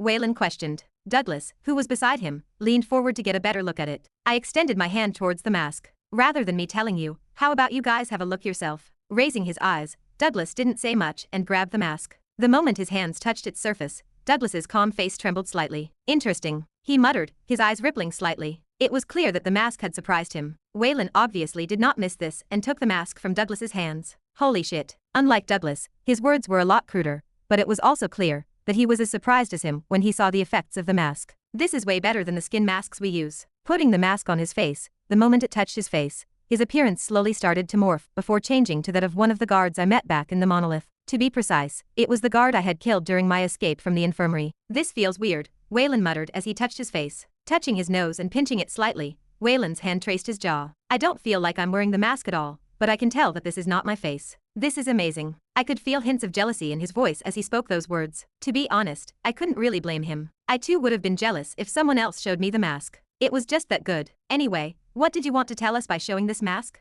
Waylon said as he removed the mask from his face and placed it on the table. Since you've showed it to us, it must mean that you've got a plan. Douglas calmly added from the side, his eyes never leaving the mask on the table. Staring at him from my seat, I could see that Douglas's eyes contained no trace of desire as he looked at the mask. They did contain hints of curiosity within, but nothing else. Taking my eyes away from Douglas, I nodded in affirmation. I do. Care to share? Waylon asked, leaning back on his chair. It's just a rough plan for now. What if I infiltrate Inferno? A chilly silence shrouded the room, as both Douglas and Waylon looked at me with open eyes. Sitting up straight, the first one to speak was Waylon. Are you crazy? Are you trying to get yourself killed? Raising my hand, I pointed at Waylon in a shaking manner. In response to your questions, yes and no, respectively. Elaborate. Think about it. The way that we're going, the result of the war will remain uncertain. In fact, it'll probably last for at least a couple more years. Turning my head to face Douglas, I posed a question. Don't you want to go back to the academy instead of being here? Before he could answer, turning my head towards Waylon, I asked him something else. Don't you want to meet Emma? Crossing my legs and staring at both Waylon and Douglas, who had complicated looks on their faces, I spoke up, striking while the iron was hot. I know what I'm proposing is absurd,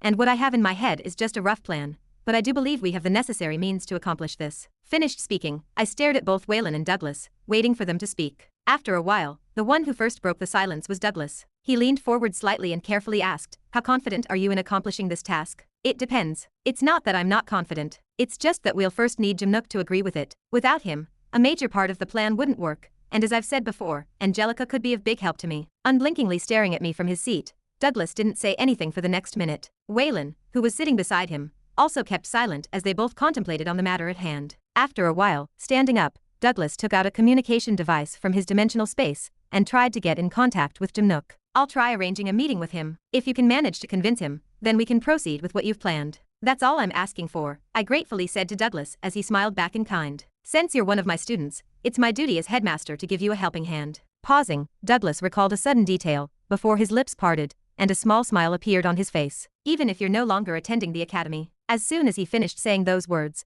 walking out of the room, Douglas quickly got in contact with Jimnook. How interesting, Jimnook muttered as he scanned the mask of Dolos in his hands. Putting the mask down, he looked towards Douglas sitting next to me. After arranging a meeting with him, we quickly headed to where he was. For obvious reasons, I disguised myself as someone else since Ren could not meet Jimnook just yet. So, you want to use this mask to pretend to be me and infiltrate the headquarters of Inferno? In short, yes, Douglas replied. After discussing it for a while, we think that this is the best way to deal significant damage to Inferno as well as stop the war, he added. Leaning back on his chair and crossing his legs, Jimnook stroked his beard. Interesting, he softly muttered. Not only do you want to pretend to be me, but you also want me to give you the method of disabling the system beacons? Just 2 beacons, Douglas corrected from the side. That's still a pretty huge thing you're asking of me. You must know that each time a beacon is disabled, the barrier protecting the city weakens as a result. We know, but this is the best way to make them believe that you were truly kidnapped, Waylon said as he joined in on the conversation. I don't disagree, but, Jimnook's brows furrowed. This is not enough to ensure the plan goes smoothly. There are too many loose factors at the moment.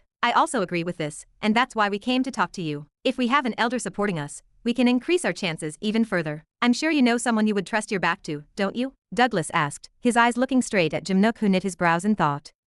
Although I don't know how he'll react, we can give it a try. Sighing, Jimnook took out a small box from his dimensional space and put it in the middle of the table. Pressing the top of the box, it lit up, and a holographic image soon materialized before everyone. Jimnook? Who are you with? A rough voice sounded from the other side of the hologram, before the image of a dwarf appeared before everyone. Rander. Jimnook greeted him with a smile on his face. Facing Jimnook, Rander's brows furrowed. You're using an encrypted line. Do you have something important to say? Yes, listen here. Nodding, Jimnook slowly started recounting the things Douglas had told him during the meeting. He started from how we were planning on swapping me with him, and subsequently infiltrating Inferno. Of course, he didn't leave out the fact that we requested to have him hand over the methods of deactivating 2 beacons in order to gain the Duergar's trust. And that's it. What do you think? I've thought about it, and it does seem like a good method, but it lacks support. That's why I called you my friend. You're someone I trust with my life. Finished speaking. Heavy silence descended over the room as Rander's brows furrowed tightly. This is quite the plan, he muttered, his tone sounding a bit uncertain. Lifting his head up,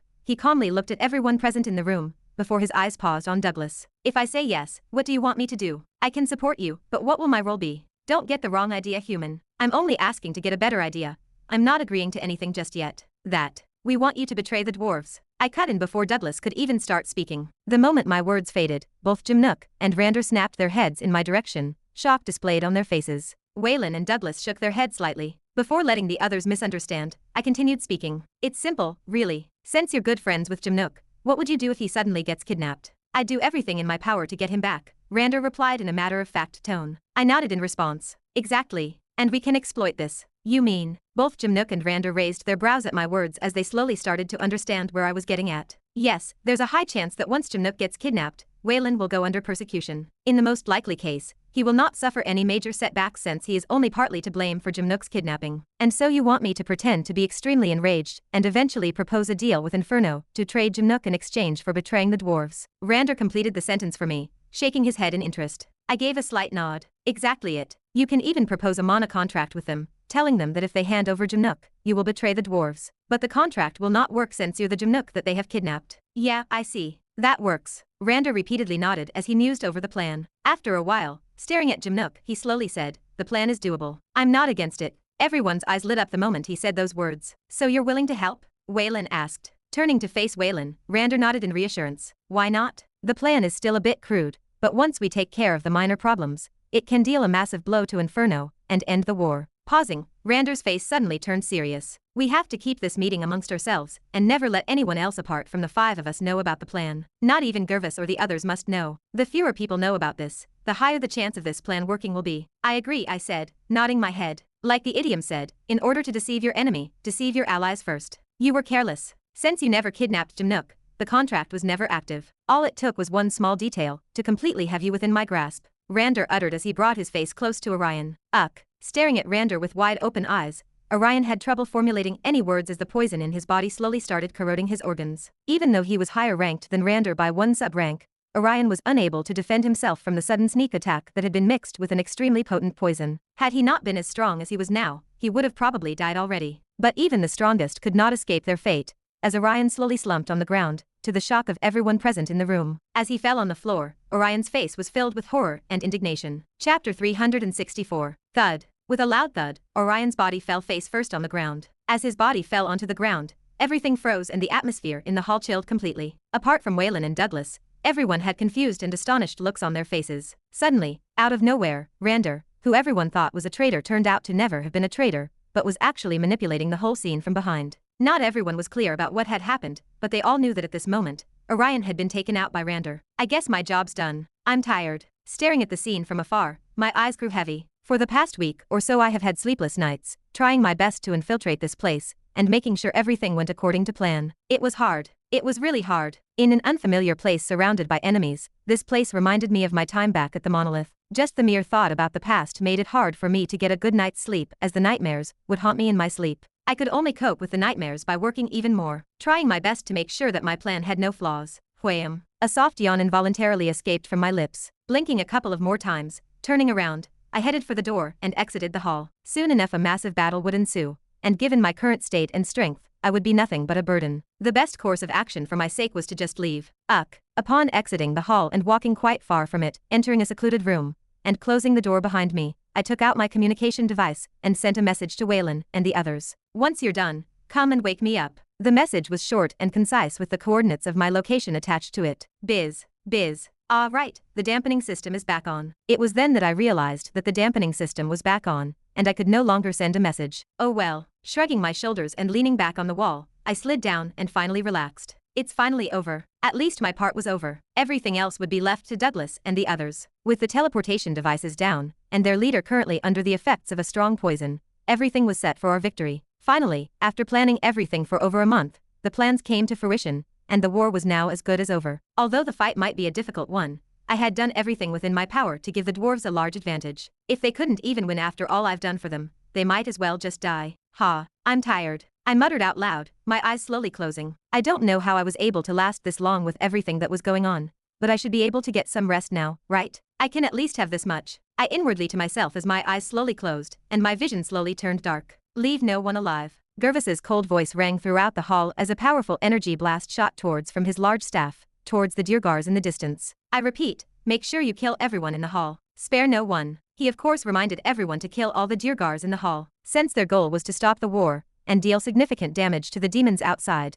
Sparing anyone in the hall was not an option. They had to all die. Boom. A torrential energy blast shot out from both sides as the mana in the air froze and the space distorted. The terrifying fluctuations that came from the attacks of each side would have left anyone weaker than S rank paralyzed in fear, unable to move. Despite of the fact that the walls of the room were made out of rhymestone, as both sides attacked each other, the walls slowly started to crumble apart. It was clear to see that the power of the individuals present was too much for the walls to hold. Rumble. The whole room shook, and more energy blasts and attacks shot from the opposite directions as the representatives from each side fought with their own lives in the line. There were no fanciful attacks, but each and every attack that came from the individuals present in the room could shake the whole city outside. If not for the special room they were in, everything would have long crumbled apart within seconds that the fight had started. Ha! Bang! Blasting away one of the Duergan elders away with his long staff, Gervis looked in Rander's direction. At the moment he had joined back their side, and was fighting against another Duergan elder, who was glaring holes at him, swinging his axe downwards and blocking an attack coming the elder. Sensing something,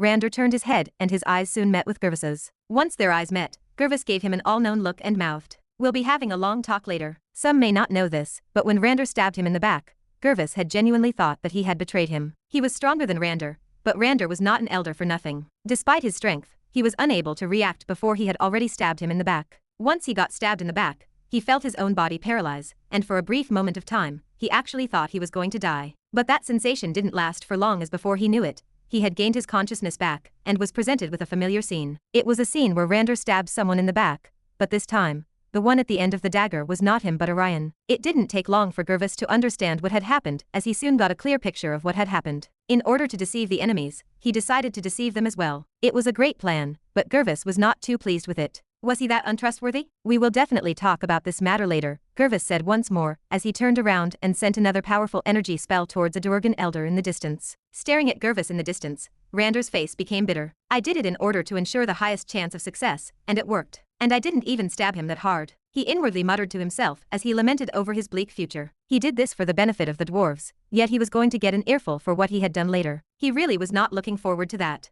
Well, whatever, a small price to pay for victory. Shrugging his shoulders, Rander once again raised his axe in the air, preparing his attack. The mana in the air gathered towards the head of his axe, and a bright glow enshrouded the whole area around him. Raising his hands, he slashed down. Bang! Gervis's body jerked as he slashed down, while the mana converged towards him, transforming into a white stream that headed with a frightening power towards the elder in the distance. As he was currently fighting against an orc, he was unable to react in time by the time the attack reached him, and it directly hit him in the body. Clank! But the elder was not an elder for nothing. The moment he knew that he could not dodge the attack, rather than dodging the attack, he did nothing, and a loud metallic sound rang out throughout the hall. The metallic ring lasted for a brief moment before disappearing as the Duergan elder remained standing. Revealed underneath his torn clothes was a buff metallic armor. A subtle glow enveloped the armor as the elder turned his attention towards Rander. He had an almost smug look on his face as he looked at Rander opposite to him, but contrary to his expectations, Rander did not care one bit for him as he slowly turned around and left, much to the surprise of the elder. Before the elder could react, a large hand came from above,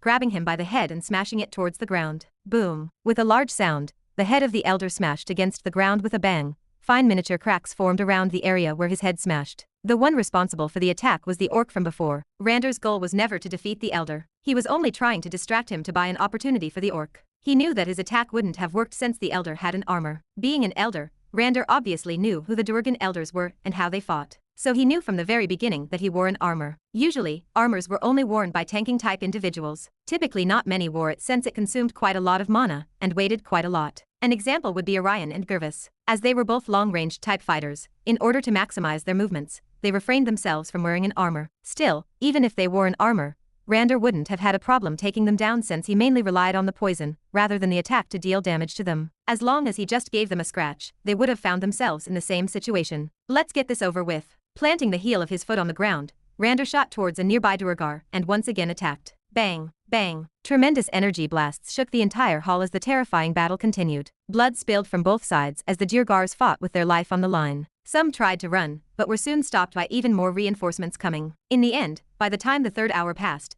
all of the Durgars in the hall were dead. None remained standing. Ha ha. Panting heavily and supporting his body with his staff, Gervis looked at the hall which used to be the Elder Council of Inferno. It was a scene of carnage. The hall was now dyed red with blood as pieces of flesh and limbs scattered all over the hard ground. Propping his body up with the aid of his staff, Gervis turned to face his right, where another dwarf stood. It was Alga. With her hair disheveled and panting heavily, she too looked extremely tired, but her eyes were bright. We did it. We finally won, she muttered in a relieved and joyful tone. The raw emotions contained within her voice were clear for anyone around her to feel. We did, Gervis added by the side, walking up to her, staring at the scene before him. A heavy load was lifted away from his shoulders. They had finally defeated Inferno, but Gervis's joy didn't last for long as his face soon became serious. What are our losses? He asked with his brows furrowed, intently staring at the surroundings before him. Turning her head, Alga's previous joyful expression turned into a bitter one as she lowered her head and said, We've lost a total of 6 people out of the 14 that came with us. Of the 6, 4 of them are from our side. Shit, Gervis cursed out. It had to be noted that all those that died were elders, who stood at the peak of Henlauer, each ranging from S rank to SS. Every one of their death was a big blow to their power. Fortunately, with Inferno now gone, they could grow and recuperate their losses easily, but it still pained Gervis, who had spent years with each and everyone present. Lifting his head up, with his bushy eyebrows locked into a frown, and staring at one of the panels that had somehow managed to survive the terrifying battle that had ensued in the hall, displaying the situation outside, Gervis turned his head and looked at the others people present in the hall. We'll hold a tribute for all our fallen comrades later. For now, let's get rid of the remaining forces outside. It's not over till it's really over. His powerful voice reverberated throughout the whole hall as everyone lifted their head and stared in his direction. It was only then that they realized that a battle was still going on outside. Carrying his tired body towards the exit of the hall, Gervis stumbled a couple of times, but using his last bits of energy, he continued to move forward. As a leader, he had to set an example. His weak and tired figure stood as an example to the people present as soon, following him from behind, were the survivors of the terrifying battle. As they carried their bodies outside, although tired and injured, everyone knew that at this moment, the war was finally over. They had finally won. Chapter 365. Vree, vree. Waking me from my slumber was a low buzzing sound coming from my right side. It was quite subtle, reminiscent of a bee's buzz. Needless to say, it was fairly annoying. Opening my eyes slightly and lowering my head towards the direction of where the buzzing sound was coming from, my sight soon paused on the communication device tightly held in my right hand. Vree, vree. The buzzing sound continued, and as my mind cleared up, I could feel my hand vibrate slightly. How long have I been sleeping for? My thoughts felt groggy as I propped my body up with the aid of the wall. Since the communication device is working, they should already be done by now. Lowering my head and turning the communication device on, I spoke in a thick, hoarse voice. Hello? You guys done already? Ren. The moment I answered the communication device, Waylon's voice sounded from the speaker, cutting me off. His voice was quite loud and sounded a bit panicked. Instantly, my head sobered up and my brows furrowed tightly. My body tensed slightly. What happened while I was gone? Did something go wrong? Did the enemies perhaps have a secret weapon that we were not aware of? Many possibilities rushed through my head as my heart sank. Thinking of all the possible things that may have gone wrong while I was asleep, my previous relaxed attitude completely vanished as I prepared for the worst. What are you talking about? Ha, what do you mean? Did something go wrong or not? But it looked like I was overthinking too much as Waylon's words allayed my fears. No, everything is fine. I am only calling because we were worried that something happened to you. You just left out of nowhere, without even telling us where you were going. Ah, right, the dampening system was back on, and I couldn't quite tell them that I was taking a nap. Smiling wryly, I scratched the back of my head. Sorry about that. I was taking a nap. Since I couldn't participate in the fight, I figured that I may as well just go to a random room and sleep. I was going to be a burden anyway. Silence. Once my words faded, I was met with total silence. Even though he wasn't present at the moment, I could vividly imagine Waylon opening and closing his mouth, speechless, trying to find the right words to say. It might have looked amusing to an onlooker, but I was feeling a bit guilty, just a little. The silence continued for a brief moment before Waylon repeated. A nap? Did you just say that you were taking a nap? His voice was filled with incredulity, as though he couldn't quite comprehend what I just said. Being the good guy that I was, I nodded to confirm my previous words, even though he couldn't see it. Yes, that's exactly what I said. I took a nap. You. Struggling to find the right words to say, Waylon fumbled before eventually giving up, letting out a long, exhausted sigh. Ha, what should I do with you? If not for the fact that I don't have the slightest idea of where you are, I would have already strangled you to death. That's a bit harsh, no? I was just taking a small nap. I don't think that warrants getting strangled over. You know what? I give up. Where are you? Send us your coordinates. We will send someone to pick you up. Sure, give me a second. Lowering my head and checking the coordinates of the room with the aid of a small device, I quickly sent Waylon the location of the place. Once I sent the message, lowering my hand to stare at the communication device, I asked, "Did you get it? Give me a moment." "Ah, yes, I have got it." "Good. Need something else from me?" Leaning against the side of the wall, I once again slid down and propped my hand over my knee. "We do not need anything else, just stay out of trouble." A brief pause ensued. After a couple of seconds, in a low whisper, Waylon said, "And thank you for your hard work. Had it not been for your help, the war would never have been over." "No problem. Not like I did everything myself anyway," I tiredly said, closing my eyes. After checking the time,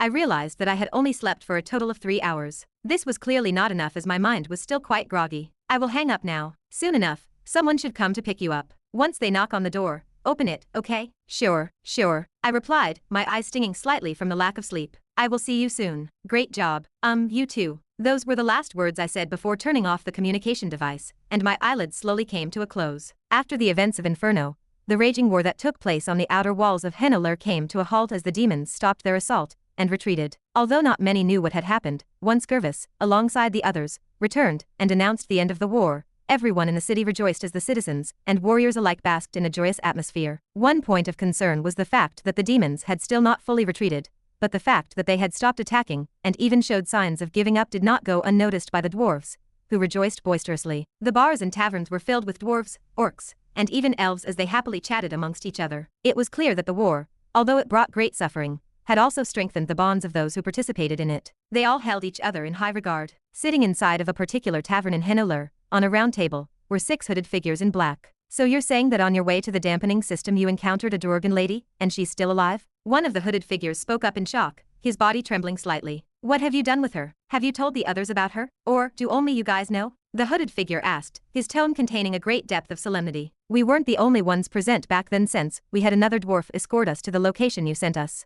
That's also where we met her. But her condition seemed quite critical. She looked to be on the verge of death when we met her." "What was the Duergar's rank?" the hooded figure asked. His serious tone made the atmosphere on the table turn somber. "If I do not recall wrongly, she was S-ranked. Her injuries were quite serious." "I see," the hooded figure muttered with a complex frown on his face. He lifted his face slightly, revealing the features of a young man with pale blue eyes resembling the ocean. It was Ren. He was currently seated with his members of Kesa, Ava, Hein, Leopold, Small Snake, and Ryan. The Duergar they were talking about was probably Durera, the one who killed Ultruck. Recalling that piece of information, Ren's face paled slightly, but he was able to recompose himself quite quickly. Turning to glance at the others on the table, Ren carefully worded his reply. "She's extremely dangerous. You must be extremely careful around her. In fact, have you even restrained her mana yet?" "Don't worry, we are not that stupid." From the looks of things, his worries were unnecessary as Leopold and the others gave him confirmation that they had indeed sealed her up. "Where is she?" Ren asked. "She's currently locked up, thanks to the dwarves," Hein responded,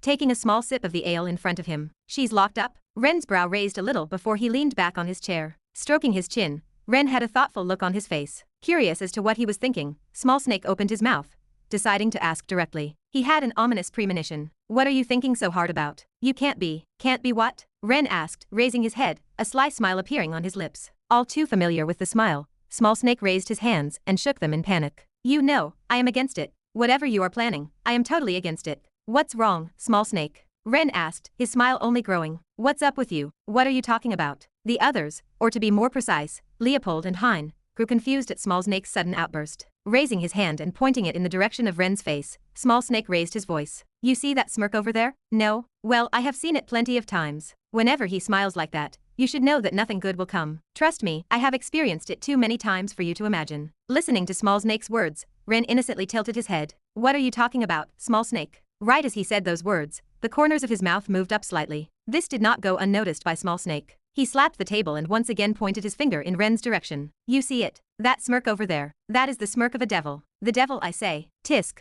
Clicking his tongue, Ren turned his head and muttered quietly, "Relax, Small Snake. I am not planning on doing anything you are thinking about just yet." "Yet? I do not like that yet. Are you telling me that you are planning something later?" Small Snake muttered in panic, his complexion paling. Just recalling the events in the past made Small Snake's body tremble. Frowning slightly, Ren briefly glanced in Small Snake's direction and didn't answer. "As I was saying, I will not have time to do anything crazy. Oh dear God, save me." Small Snake clasped his hands together and looked up towards the ceiling, praying in earnest. "What have I done to deserve this?" Taking a glimpse at Small Snake from the corner of his eyes, Ren paused and secretly shook his head. Am I really that bad? He really couldn't understand where Small Snake was coming from. Although he did do some crazy stuff, it worked out most of the time. He was merely overreacting, in his opinion. Anyways, as I was saying, we are going to be attending the morning ceremony tomorrow. And in 2 weeks' time, once they are all done with the morning, the elders have invited us along Waylon and the others to commemorate our achievements. Leaning forward slightly and pinching his fingers, Ren looked at everyone in the eyes and softly said, "You know what I mean, right?" Everyone's brows twitched as they looked at Ren. They all understood what he implied. They had to admit, they were also tempted by the upcoming rewards. But to be so blunt about it, only Ren could do it. While the others looked at him in disgust, Ren took a sip of his ale. Ugh. But the moment his lips touched the ale, his face cramped up. Ugh, it is so bitter. What do you expect? Small Snake said, taking a big swig of the ale in his hands. An odd look appeared on his face as he looked at Ren opposite of him. It had been an hour since Ren entered the tavern, and he barely drank the ale. He kept trying, but the result was always the same. His face would cramp up, and then he would mutter about how bitter his drink was. Annoyed by the stares coming from the others, Ren stood up and lightly glared at them. Well, whatever. You guys do yourselves. I am done drinking. I am going to rest up a little more. Although a couple of days had passed since the war had ended, Ren was still tired. In fact, now that he thought about it, he did not even have a single moment of rest after escaping the monolith, as he was repeatedly dragged into complicated situations. Now that the situation in the city had calmed down, Ren was planning on using this time productively, and that was by resting as much as he could. He had earned himself a little bit of rest. Chapter 366. Staring at myself in the mirror and fixing my tie, I turned to glance at Waylon, who was next to me. He too was staring at himself in the mirror, putting on a suit. Tying my hair back with an armband, I muttered in annoyance. Why do I have to wear a suit? It is not like dwarves also wear suits. Because we are about to attend a banquet with the dwarven leaders. It is customary to dress well in such an important event. Waylon replied back, neatly fixing his hair. Squinting, and staring at his figure from where I was standing, I could not hide my jealousy. Sigh, is this the difference in our genes? Just how high must his charm be to look like that at his age? Waylon was probably in his 50s, yet he looked no older than 20. His perfect jawline, which perfectly contrasted with his face and body, made me feel ashamed of myself. Well, not as much actually. Stroking my chin and staring myself in the mirror, my previous thoughts halted. As I looked at myself in the mirror, I had to say, I looked quite charming myself. Having signed a contract with Angelica, who used to be the matriarch of the Charm tribe, a subsidiary of the Charm clan, my charm increased by quite a bit. It was now in the B rank range, pretty much my highest stat at the moment. From the lowest to now the highest. Was not that quite an ironic situation? That said, as I had been wearing a mask throughout the whole ordeal back at Inferno, I was not able to get a proper look at my face till this past week and a half when everything was over, and I really do have to say, my charm increase really made a difference. I could almost rival Jin and Kevin in terms of appearance. Are not you staring at yourself a bit too much? Snapping me out of my thoughts, I felt Waylon's large hand rest on my shoulder as he looked at me in the mirror opposite to me. Scrutinizing my face carefully, he showed an impressed look. Gotta say, you really do look a lot better now than before. You are almost unrecognizable. You are over-exaggerating, I replied, my eyes squinting to get a better look at myself in the mirror. Although I indeed look a little bit better, I still look like the old me. Fundamentally, all that happened was that my skin became smoother, and all the previous scars that I had on my face had completely disappeared. While I was in thought, leaning forward, Waylon touched his chin before he shook his head. Nope, do not see any resemblance at all. You may as well have had plastic surgery. My mouth opened and closed multiple times as I had hard trouble stopping myself from throwing as many curses as possible. Ha ha ha. Waylon suddenly burst out laughing, amused by my reaction. Smack. Slapping me on the back, he consoled. Do not worry, I am just kidding. You just looked a little bit stiff. Wanted to help you relax a bit. Really? I asked, raising my brow. Was he really just trying to cheer me up? I was a bit skeptical of his words since I was not nervous at all. But well, it was the thought that counted. But it looked like I had been deceived again as Waylon smirked and shook his head. Nah, was kidding. You think someone who has no qualms infiltrating the main headquarters of Inferno will be nervous over a banquet? You. Pointing my hand in Waylon's direction, who was having the time of his life laughing at me, I shook my finger multiple times. I finally get it. The mystery has been solved, I said out loud. My words piqued Waylon's interest as he stopped laughing and asked, get what? I finally get where Emma got her annoyingness from. It was you. You are just as annoying as her. Ha. What do you mean by that? Waylon asked, seemingly offended by the fact that I called his daughter annoying. But I did not care. Raising my hand and pointing it at him, I continued. Face the truth, Waylon. She is the product you created. You should know all too well how her character is. Do not go too far, Ren. Waylon pretended to glare in my direction. Are you calling my daughter annoying? What you gonna do about it? I retorted back, puffing my chest. Now, stop with the jokes. We are about to attend the banquet. Just as things were about to get heated, entering the changing room was Douglas, who merely shook his head at the two of us. He was not mad or anything as he obviously knew that Waylon and I were merely joking around, but his eyes still contained a slight trace of helplessness. You guys are wasting too much time chatting. We need to go in the next couple of minutes, lest we want to set a bad impression on the dwarves, Douglas said, checking onto his wrist where a nice watch rested. Damn. Wearing a nice gray suit, which perfectly outlined his body. I was left surprised by how buff Douglas actually was. Because he usually wore baggy clothes, I was unable to realize just how fit he actually was. But Douglas was damn fit, as his suit perfectly displayed how defined his body was, especially his shoulders, which were extremely wide.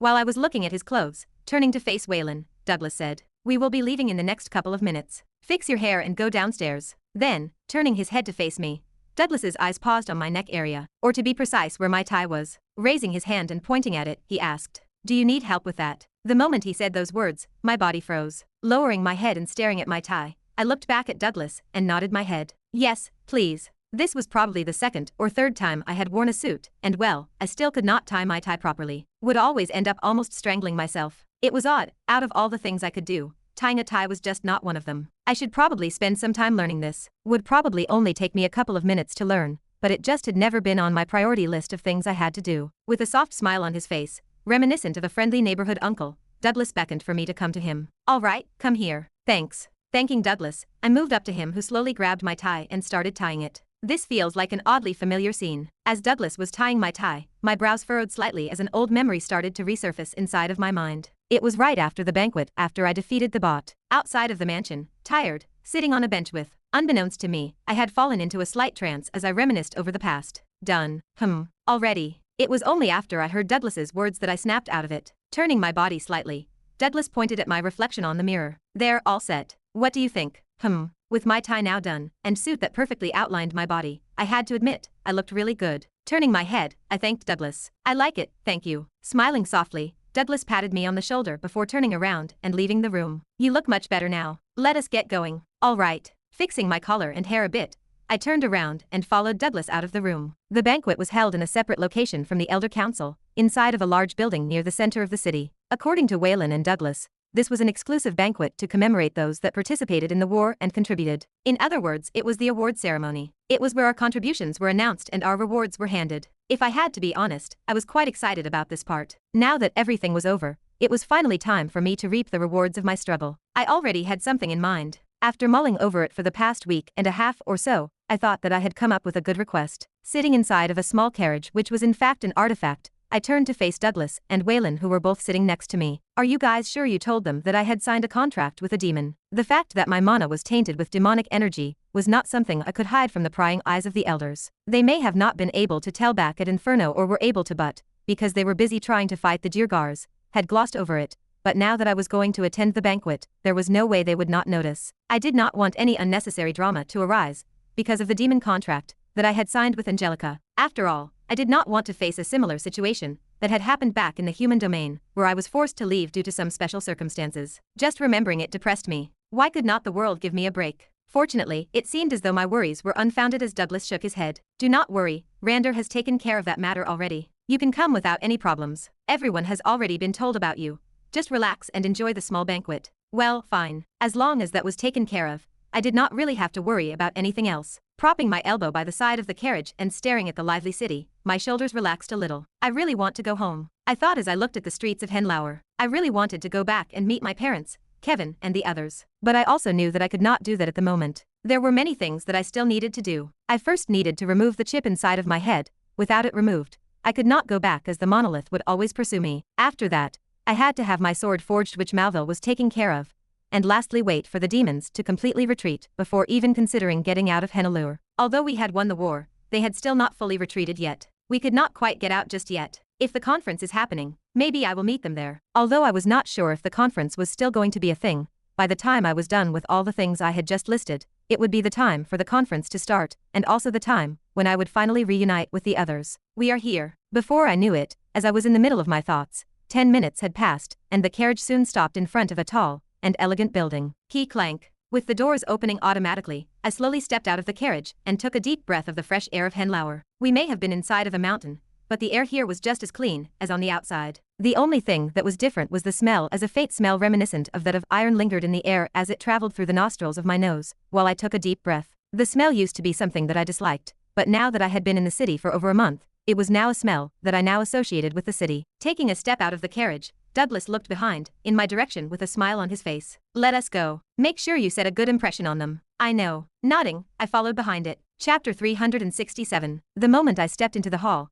a bright light invaded my eyes, prompting me to cover them with a hand. Taking a few seconds to adjust to the light, lowering my hand, the first thing I saw was an enormous table that stretched all the way to the other side of the hall. Seated along the table were the representatives of each race as well as the dwarven elders. They were all mixed together, and there were no particular seating arrangements. It brought for a nice atmosphere, as all races mingled together. The moment we entered the hall, all eyes were on us. As Douglas smiled kindly at the others, Waylon, who was next to me, whispered in a soft voice, "Looks like we are the last to come." Yeah. The fact that there were only 3 empty seats did not go unnoticed by us. We realized that our group was the last to come. "Humans, you are finally here." But fortunately, the others did not seem to mind this, as Gervis stood up and warmly welcomed us to the hall. He pointed at the seats close to him. Come, I have reserved seats just for you." "Thank you." Lowering his head, Douglas did not stand on ceremony, and walked toward the seats that Gervis had pointed at. Naturally, I followed behind him. As we were walking toward our seats, from the corner of my eyes, I caught sight of a familiar figure. Is not that Malville? Sitting next to his disciple, Malville was taking a sip of his drink. Seeing me looking at his side, he raised his cup slightly before turning his attention back to his drink. Smiling back at him, we soon arrived at our seats. Right after, standing up, Gervis warmly greeted us. "I would like to thank you humans for coming." "It is our honor," Douglas politely replied. His reply caused Gervis to laugh out loud as he patted him on the back. Well, he tried, but he ended up patting his thigh. "Ha ha ha, there is no need to be so polite. Your people have made great contributions alongside Jimnook and..." Pausing, Gervis squinted his eyes before looking towards a not-so-far-away seat, his voice turning into a quiet whisper. "And that guy?" His voice contained hints of anger and bitterness. The guy he was referring to was none other than Rander, who helplessly shook his head. It was clear that he was still not over what had happened a while ago, back at Inferno. "Have a seat so that we can start eating." With that said and done, Gervis gestured for us to sit as he himself sat down. Out of respect, we had remained standing until then. Following his example, we all sat down on our seats. Once we did, Gervis looked at everyone present in the hall before coughing slightly and raising his voice. "Come, may I have everyone's attention for a moment?" At his words, silence enveloped the hall. It was clear to see that, judging from how everyone stopped talking when he spoke,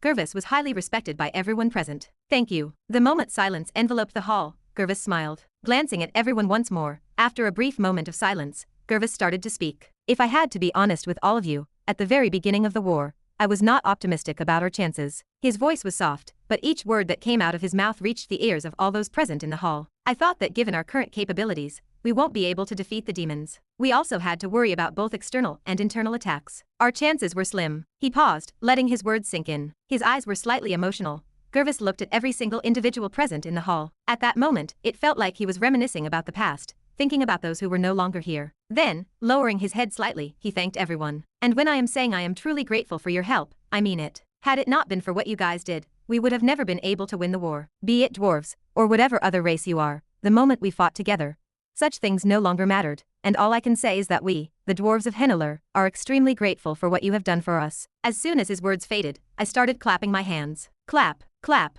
ha. But just as I was in the middle of clapping, lifting my head up, I noticed everyone in the hall staring at me oddly. "Ren, clapping is a human thing." It was only after Waylon's reminder that I realized my blunder. An ordinary person could die of embarrassment here, but fortunately, my skin was now thick. Extending my hand and grabbing the drink in front of me, I took a soft and subtle sip. Turning my head to face Gervis, I raised my cup and gave a toast to him. "It is good stuff." It was not. It really was not. It was almost as bad as the ale in the tavern, but I was somehow able to keep my face straight as I said those words. Staring at me for a brief moment, Gervis smiled. Turning his attention towards the others, he once again started speaking. "That said, I would also like to especially thank a few individuals." Gervis then pointed in our direction. "As many of you probably already know, the only reason why we were able to win this war was because of the contributions of certain individuals who are seated among us. Of the individuals, I would like to thank these 3 humans over here: Douglas, Waylon, and Ren." Turning his head, Gervis's eyes paused on Jimnook and Rander. Thanks to the intricate plan they formulated with Jimnook and Rander, they infiltrated the main headquarters of Inferno and created an opportunity for us to end the war. For that, I plan on rewarding each individual present. Gervis's words did not cause any stir as everyone present calmly accepted them. I was of course excited at the prospect of receiving a reward, but I did not show it outwardly. Now, after thinking about it for a long time,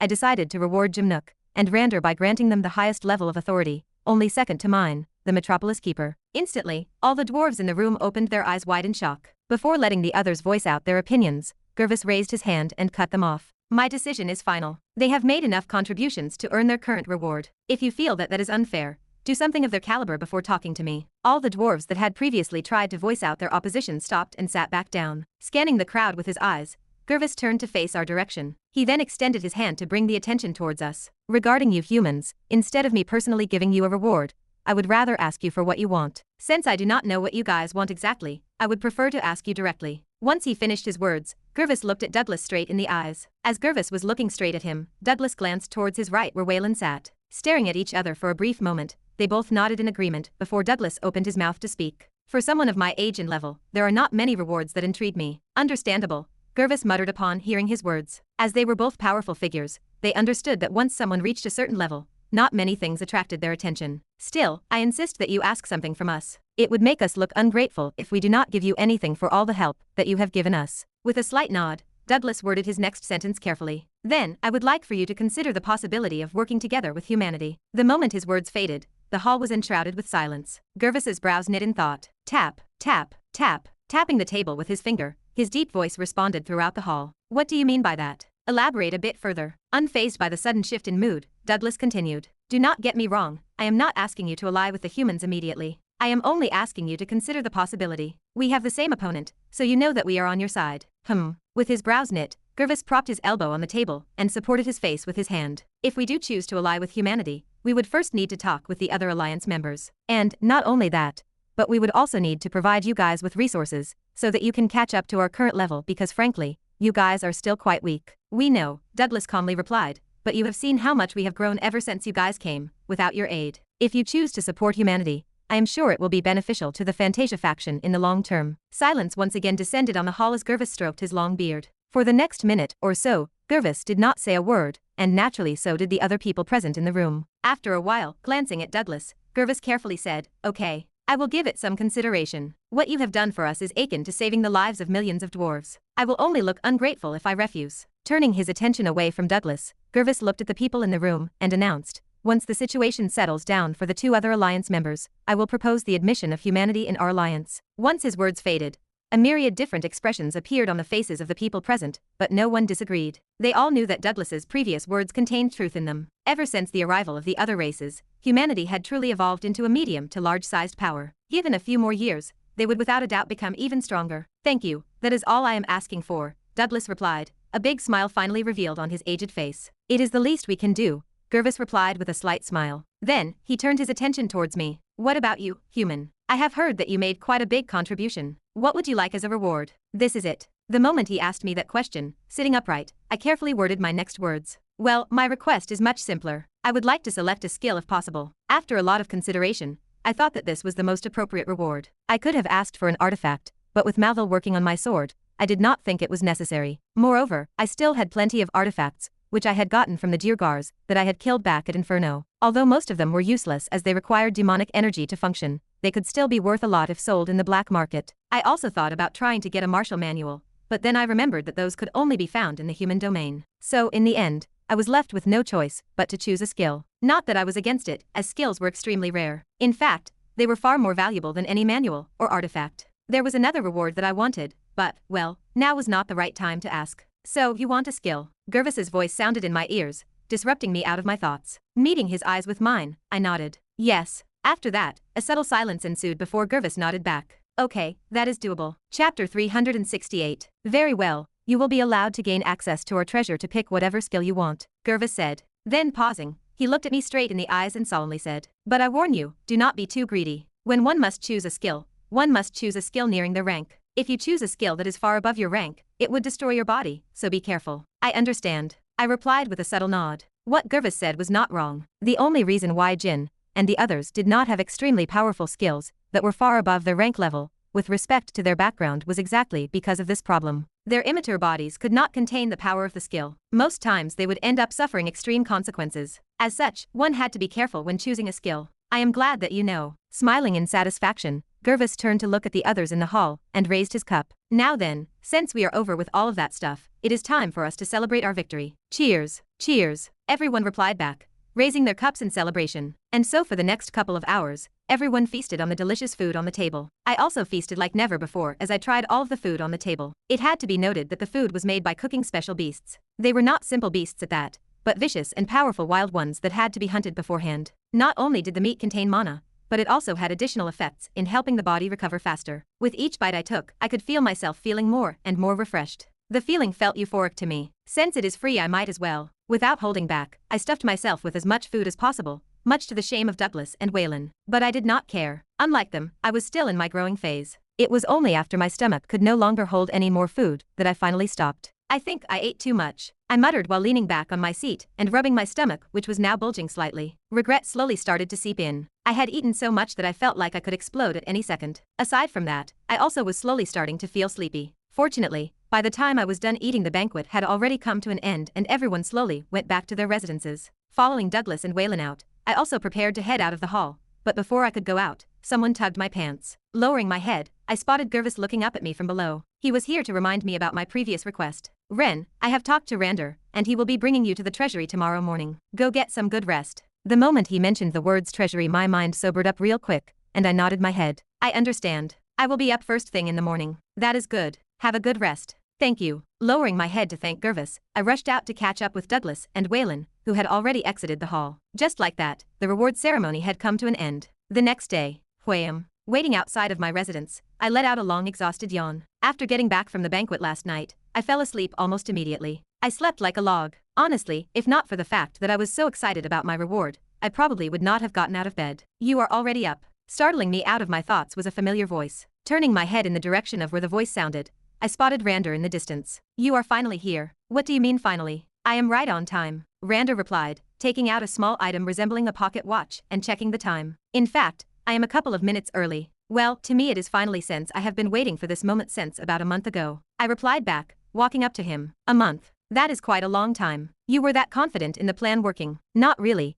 but it served as good motivation for ensuring that the plan would be a success. That is quite smart, Rander replied, stroking his chin. Then, turning around, he beckoned me to follow him. Come, our next destination is quite hidden, so we must be extremely careful. Yes. Since we were headed for the treasure, which was the place where all the most precious equipment and items were stored, the place was heavily protected and hidden. His seriousness was understandable. Silently following Rander from behind, we walked through the streets of Henlauer. Finding the silence uncomfortable, I decided to make small talk on our way to the treasury. Have the barriers been set up again? The ones that I took down? Yeah, Jim Nook set them back up as soon as we beat Inferno. Oh, I see. Was a bit worried about this part just in case the demons once again tried to attack, but it looked like I was worried for nothing. Most likely, Jim Nook reactivated the barriers. Since I only disabled the barriers and never actually destroyed them, he was able to set them back up in no time. That is good. After that, I continued to make small talk with Rander on our way to our destination. Before long, we stopped in front of a large portal. Hey, casually greeting a dwarven guard that was standing guard of the portal, Rander headed for the portal and started to configure its coordinates. Staring at him from behind, I thought,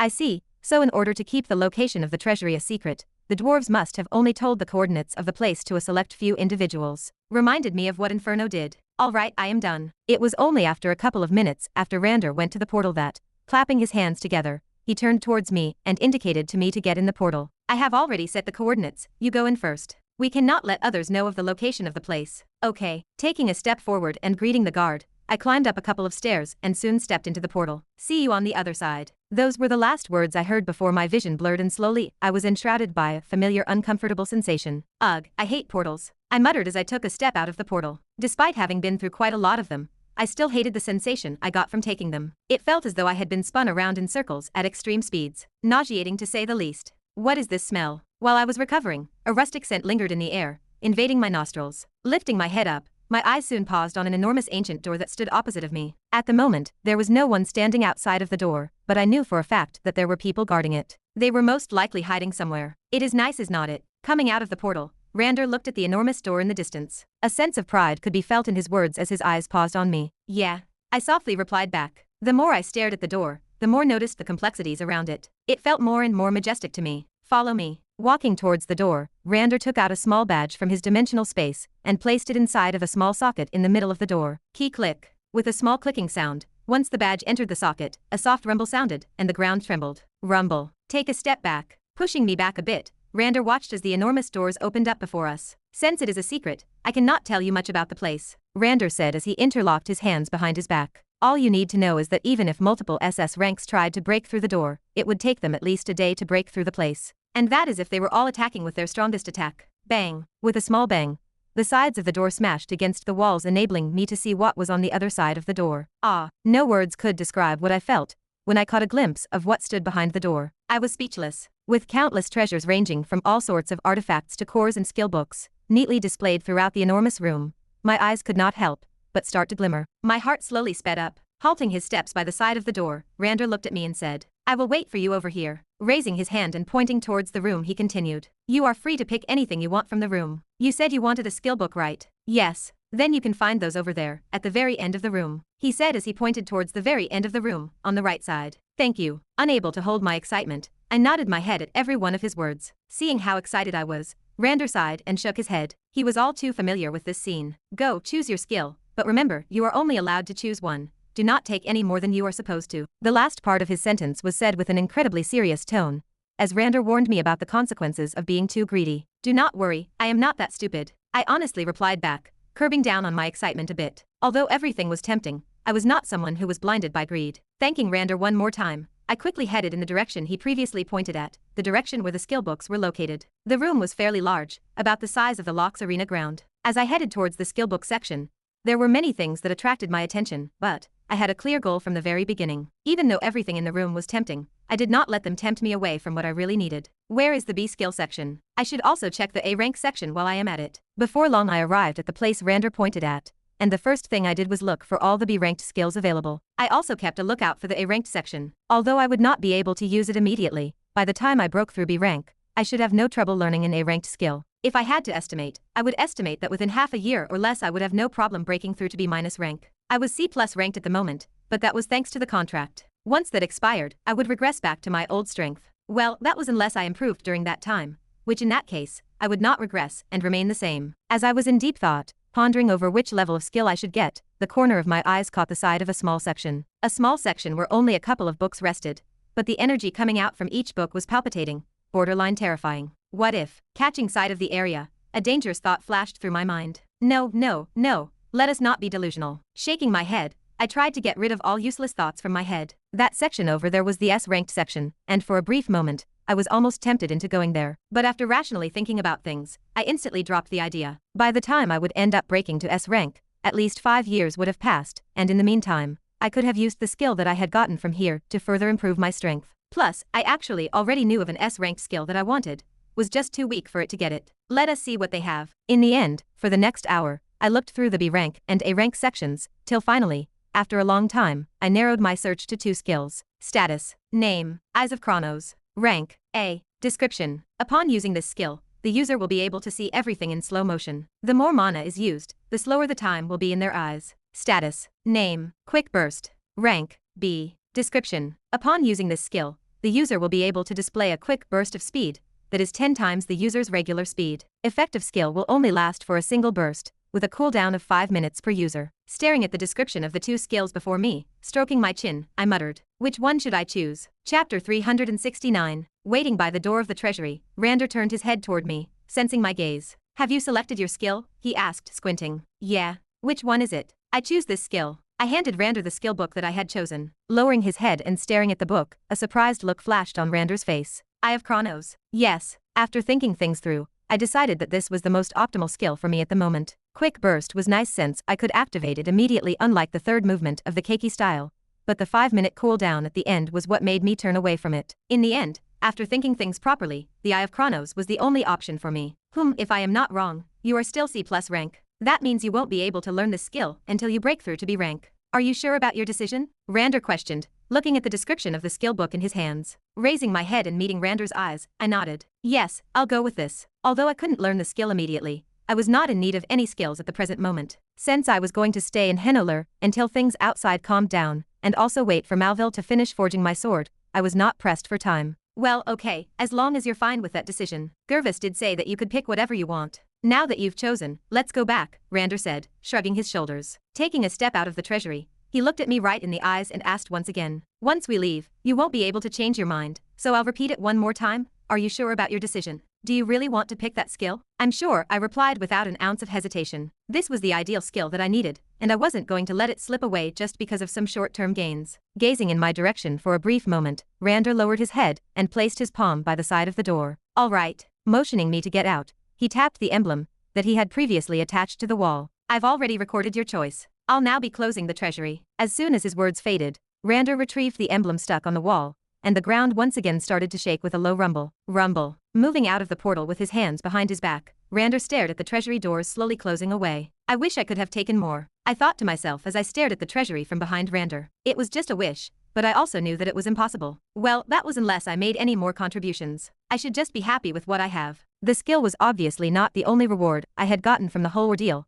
but it was the most precious of them all. Now that I had taken the skill I wanted, it was time for me to go back up and start planning about my future. Shall we go? Startling me out of my thoughts was Rander's voice. Lifting my head up, I gently pressed onto the ground with my foot and followed him from behind. Like that, I had finally gotten myself a new skill. You chose an A-ranked skill? Small Snake's surprised voice sounded in my room. Yeah, I think it was the best choice, I replied back, staring at the book on the table opposite me. Although it might take a while for me to reach B rank, given our current circumstances, I doubt we would be able to get out of here anytime soon. Pressing my palm on the table and standing up, I looked at everyone seated close to me. They were Angelica, Leopold, Ava, Hein, Small Snake, and Ryan, all the members of my mercenary group. Looks like this war has truly helped them grow, I thought as my eyes paused on everyone. Compared to when they first entered the city a couple of months back, everyone had matured quite a bit as their auras possessed faint traces of bloodlust, something only an experienced fighter would have. If they fought their previous selves, they would without a doubt be able to beat them without shedding a single drop of sweat. I felt a little proud as I stared at them. Of course, that didn't last for long as I remembered what I called them here for. Raising my fist over my mouth, I coughed lightly. Coom. Anyways, as I was saying, since we're most likely not going to be leaving this place anytime soon, I've decided that we should spend all of our time training. Training? What are you saying? As everyone processed my words, all I was met with was confused looks. Knowing full well that they were going to react that way, I pressed my palm down and continued. Yes, training. After talking with Douglas and Waylon, they agreed to train you. Pausing, I turned to look in Ryan and Small Snake's direction. Well, almost all of you. In the case of Small Snake and Ryan, you guys will be trained by Jimnook. Jimnook? You don't mean? Yep, the best engineer of this city. He owed me one, so I asked him to train you too. Crossing my arms together, my brows knit. He did say yes, but he also said that if you guys are not on par with what he's teaching, he'll stop. Once my words faded, Small Snake and Ryan stared at each other for a brief moment before they looked back at me. The one to speak was obviously Small Snake, who frowned. I'm grateful for the offer, but what about the chip in your head? Are you not going to get that removed? The chip. Raising my brow, I suddenly recalled that I did indeed have the chip still stuck inside of my head. Now that I think about it, Douglas did say that they've caught the people from the monolith and have locked them up in prison. I should definitely visit the place when I have time. There were still a couple of things that I needed to get done. Scratching my chin, I sat back down and leaned on my chair. Then, after a brief moment of silence, I looked at Ryan, who was seated opposite of me. About the chip, I want you to get it removed for me. What? Pressing both of his hands on the table, Small Snake stood up. So you're not going to get your chip removed now? And you're trying to get Ryan to do it, a 14-year-old kid? Yeah, pretty much. I nonchalantly replied back. The reason why I wanted to remove the chip in the first place was because of the threat of the monolith. But, now that I was in a safe place where the monolith wouldn't dare to step in after what had just happened, the removal of the chip was no longer one of my main priorities. Might as well just have Ryan do it. It could serve as great motivation for him. Casually glancing in Ryan's direction, I asked, you can do it in a year's time, right? You previously told me that you could have done it in about this much time. Now that you'll have Jimnook teaching you, you should be able to finish at a much faster time, no? Propping my elbow on the table and supporting the side of my cheek with my hand, I lazily said, just treat the chip removal as a graduation test. A complicated look flashed on Small Snake's face as he looked at Ryan. From the concern that I could see in his eyes as he looked at Ryan, I could tell that Small Snake had gotten quite attached to him in the past month. It made me quite happy. But contrary to Small Snake's concern, with a resolute look on his face, Ryan stared back at me, his eyes unwavering. Let me do it. His previous childish demeanor was completely gone, replaced by a mature-like seriousness that I had never seen from him before. His sudden change in demeanor cut everyone off guard as they all looked at Ryan with surprised looks, especially Small Snake, who couldn't find the right words to say. Not minding the stares he was receiving from the others, Ryan spoke up, I can do it. Since you've put so much trust in me, I will try my best to help you remove the chip in your head. Staring at him for no longer than a couple of seconds, the edges of my lips pulled upwards. If that's what you wish, then it's settled. I then glanced upwards, towards the standing Small Snake. Do you have any problems with what Ryan said? With a complicated look on his face, Small Snake looked at Ryan, who stared back at him, his eyes filled with burning desire. Ha. Small Snake then let out a long sigh. What am I gonna do with you guys? He complained before nodding his head softly. Fine, I'll join as well. I want to see how well he is going to progress. That's great. A large smile appeared on my face. Then, turning my attention towards Ava, I asked, how about you? How is the situation with the flute? Malville is handling it.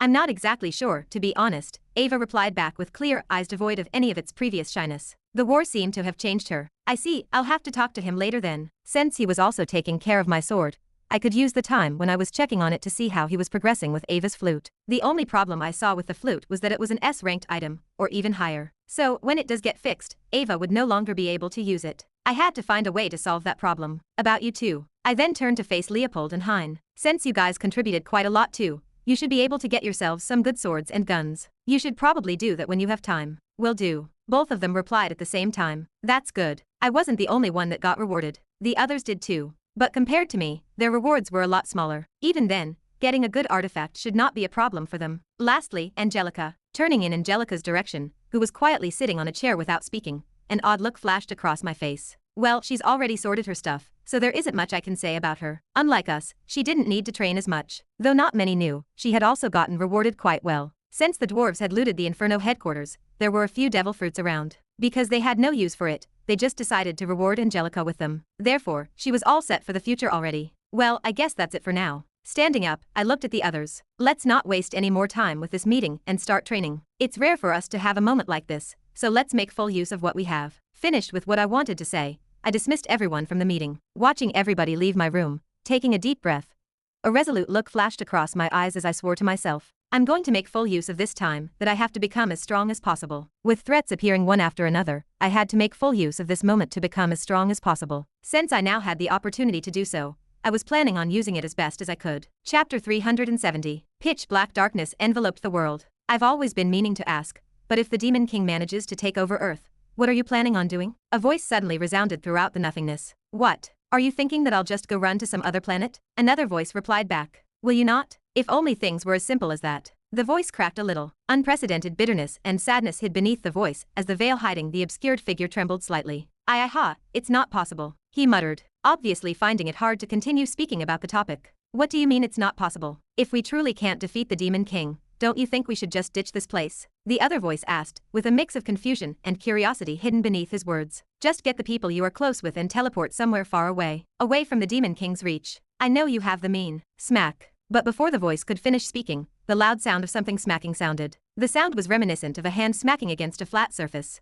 Following the smacking sound, the other obscured raised his voice. I've tried all right. Everything that you can think of, I've tried. I have fucking tried it all. None of it works. It's impossible. His voice boomed throughout the voice as every one of his words was mixed with helplessness and desperation. One could also feel the little bit of madness hidden deep within it. Curb that thought of your mind. There is no escaping the Demon King. Unless we defeat him, we're all fucked. His last words powerfully rang throughout the void. Haha, it's impossible. The voice muttered with heavy breaths. Following this, a brief moment of silence ensued as neither of the two figures spoke. Then, the veil that was obscuring the two figures slowly started to fade, revealing two individuals on the opposite end of a wooden table. One was standing, while the other sat down. The one standing was wearing elegant black clothes, while the one sitting was wearing a casual white t-shirt. Even though the veil faded, the faces of the two figures were still obscured, making it impossible to discern the identity of the two individuals speaking. Leaning back a bit, crossing his arms, the white-shirt individual broke the silence. What do you mean tried? The Demon King has not even ascended yet. You make it sound as though you have tried this before. The black-clothes male's body froze for a second,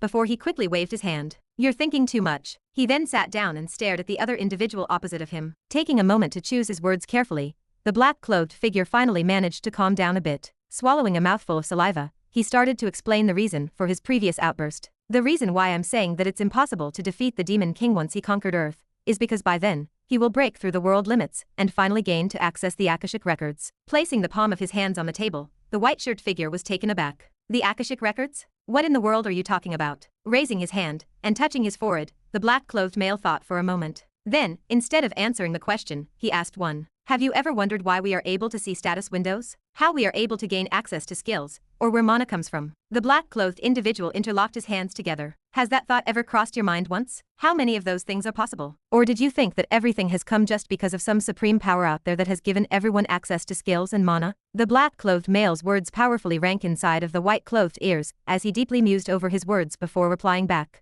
I have had thoughts, but because I've always been paying attention to the Demon King, I've never had properly thought about it. Pausing, the white-shirt male looked at the black-clothed one. Are you trying to say that all of the phenomenons that you have listed are because of these so-called Akashic records? Yes. Nodding his head, the black-clothes male exhaled loudly. The reason why we are able to see status windows and gain skills is all because of the Akashic records. Are these records some sort of god? The white-shirt male asked. It was obvious that he was having trouble understanding what the black-clothed individual was trying to say to him, but he continued to ask. Since, as you've said, They are responsible for the status windows and the creation of skills. They must be some sort of gods, right? Lowering his head, the black-clothed male didn't say anything. Placing his hand in his chin, he mused for a bit. Then, lifting it up, he looked back at the individual sitting opposite of him. In a sense, you can say that, but at the same time, they are not. What do you mean? It's complicated. The Akashic records are a compendium of all universal events, thoughts, words, mana, skills, emotions, and intents that have ever occurred in the past, present, or future in terms of all entities and life forms. That includes all other races. They are essentially the record of the laws of the world, but... The black-clothed individual paused. But what? The white-shirt male asked, curious about the black-clothed male's next words. Lowering his hand, the black-clothed male's tone became solemn. Leaning forward, his voice became fainter. But the Demon King is trying to gain access to them. Or to be more precise, he wants to take control of the Akashic records. What? The moment the black-clothed male said those words,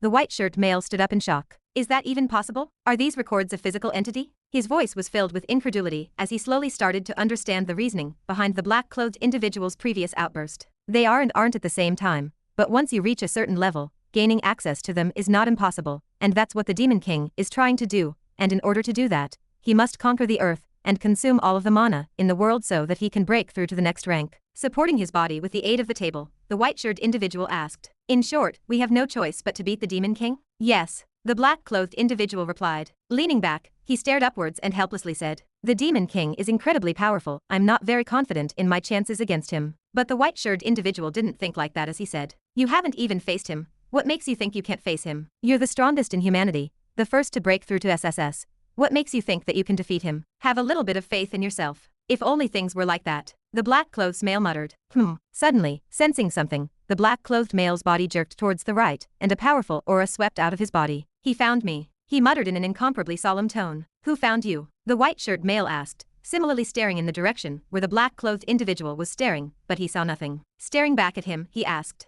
"What exactly are you looking at, and who found you?" "The time remnant," the black-clothed male replied, fixing the collar of his jacket. "The time what?" Before he got an answer, the black-clothed male disappeared from where he was standing. "Sorry, I have to go." "Hey Wei, I have no time now. I don't want it to find you. It's not something you can deal with. What are you?" Before the white-shirt male could finish speaking, the world slowly started to crumble as the darkness started to envelop completely. Before long, everything disappeared, and what remained was a chilling darkness. Whape. Sitting up straight, Kevin took a deep breath. Huff, huff. His breathing was heavy, and the bedsheets below him were soaked in sweat. It took a while for him to fully calm down, and when he did, looking around the room, and seeing that he was in an unfamiliar place, he forcefully calmed himself down as he wondered, "Where am I?" The room looked to be a regular hospital room. Next to him, all sorts of equipment appeared, as they repeatedly beeped. Ugh. Letting out a groan, Kevin held onto his head as an agonizing pain coursed through his head. Just what was that dream? It was faint, but he could still vividly remember what he had just seen. The Akashic records? The Demon King is trying to take over them,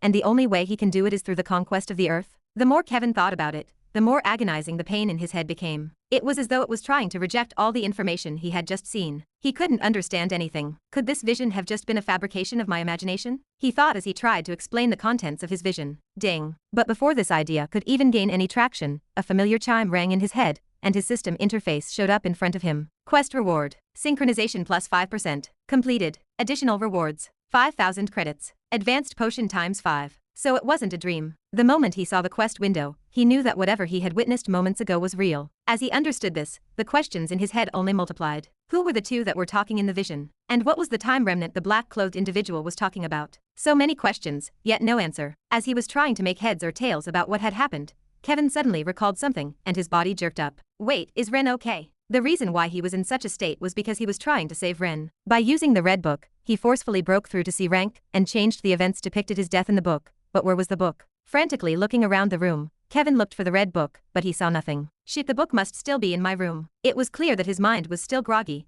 and messed up due to the sudden vision. If not for that, he wouldn't have forgotten the fact that the book was not something he could store in his dimension space, let alone the system. Ah, wait, what if? A sudden idea flashed his mind as he raised his head and stared at the system interface in front of him. His eyes soon paused on a certain text. Quest completed. The quest said to save Ren. If it says that it is complete, it can only mean that I've succeeded, right? Once his thoughts paused there, Kevin's shoulders relaxed a little as he leaned back. Tapping onto the system and double-checking to make sure it was like that, Kevin breathed a sigh of relief. Slumping back on his bed, he softly muttered, I'm glad that he's all right. As long as Ren was still alive, the little struggle he suffered was worth it. Clenching his fists tightly, he realized that his body felt a lot more powerful than before. His vision was also clearer. Not only that, but his other senses also experienced a similar thing as they all became sharper. I guess this can serve as consolation for what had happened, Kevin thought as he bitterly smiled. Lately, the pace at which he had been breaking through had slowed down quite a bit. For some odd reason, the system had been assigning him a lot less missions than before. It had stagnated his previous stellar growth, but given his talent, the speed at which he was improving was incredibly fast too. It had to be noted that he had been spending most of the time trying to perfect the Levisha style, instead of focusing on his rank. If he had been focusing on improving his rank, he might have been able to be a lot higher ranked. Bang! Ha! Out of nowhere, startling Kevin out of his thoughts was the loud sound of the hospital room smacking open. Kevin, entering the room, was none other than Emma. Her complexion seemed haggard, and her face was quite pale. The moment her eyes landed on Kevin, her mouth trembled slightly, raising her hand to wipe her eyes, and said something in an almost inaudible voice. "I'm glad that you're still okay." Had it been the previous Kevin, he might have been unable to hear it,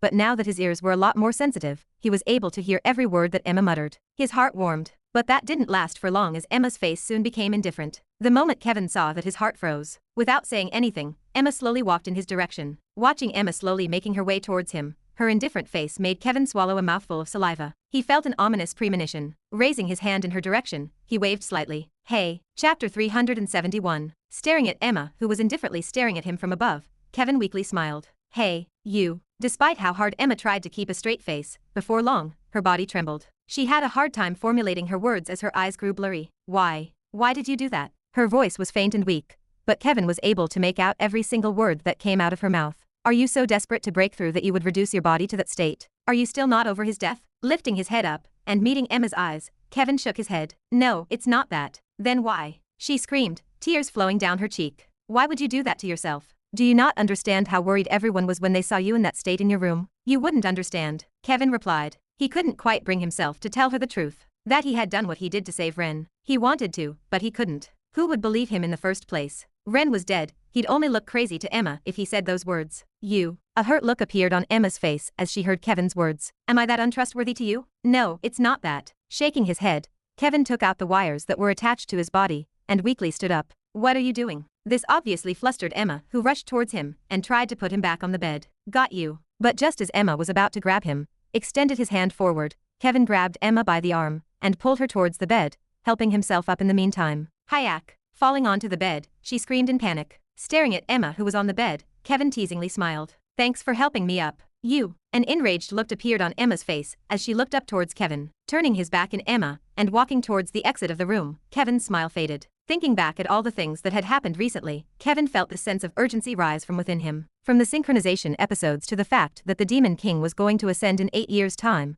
Kevin knew that he could no longer take things as easily as before. This recent event was a wake-up call to him. He had to put in even more effort. He had been relying on his system too much. Now that it wasn't grading him as many quests as before, he knew that he needed to make a change. He needed to push himself even more than he ever pushed himself before. Hey Kevin, where are you going? Right as Kevin was about to leave the room, Emma's voice echoed from behind. Turning around, Kevin briefly glanced at Emma before answering. I'm going back to the dorm. To do what? Halting his footsteps right at the door, Kevin extended his hand and pushed the door open. To train. 8 months later, a festive mood enshrouded the lock as a large banner hung at the entrance of the academy. Lock third-year graduation ceremony. A myriad of people walked below the banner as agents and guild scouts appeared all over the academy campus. Their eyes, which seemed crazed, made everyone around them want to run. It was a mess. Ha, did I finally manage to run away from them? Standing outside of the academy building, in a rather secluded area, Kevin looked back at the academy campus behind him. With his arms on his knees, Kevin tried to catch his breath. About a month before graduating,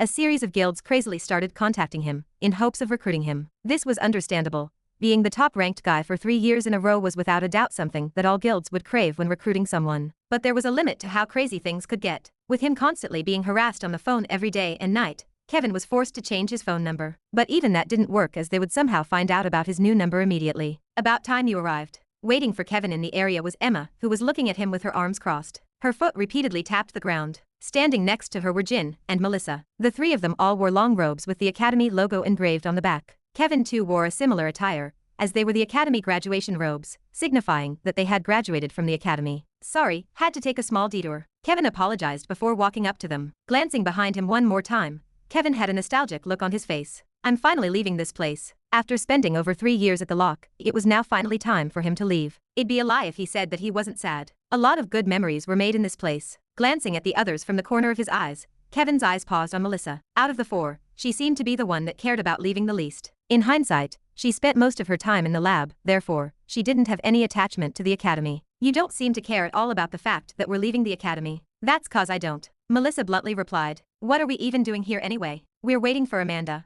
Didn't you forget that she wanted to celebrate our graduation with us? Emma replied from the side, brushing her hair behind her ear. She yawned slightly. She said something about, Sensing something, Emma suddenly turned her head towards her left. Talk about timing. She's already here. Pointing towards the left, everyone saw the silhouette of a figure exiting a nice black car. Wearing a long one-pieced black dress that perfectly showed off the contour of her body and legs, Amanda stepped out of the car and faintly smiled in their direction. Thank you for waiting, she said, walking in their direction. I hope I didn't make you wait for long. So what did you want us here for? Melissa said, lifting her glasses up. Before even sharing any formalities, she quickly went straight to the point. It also had to be said that she was quite comfortable with Amanda, which was why she acted like this. Want to join my guild? Amanda replied back. The moment she said those words, Melissa's face alongside the others froze up, only to then relax upon seeing the small smile on Amanda's face. You better not joke about that stuff again, Emma said, pointing her finger in her direction. Who said I was joking? Amanda replied, turning her attention towards Kevin. My offer still stands.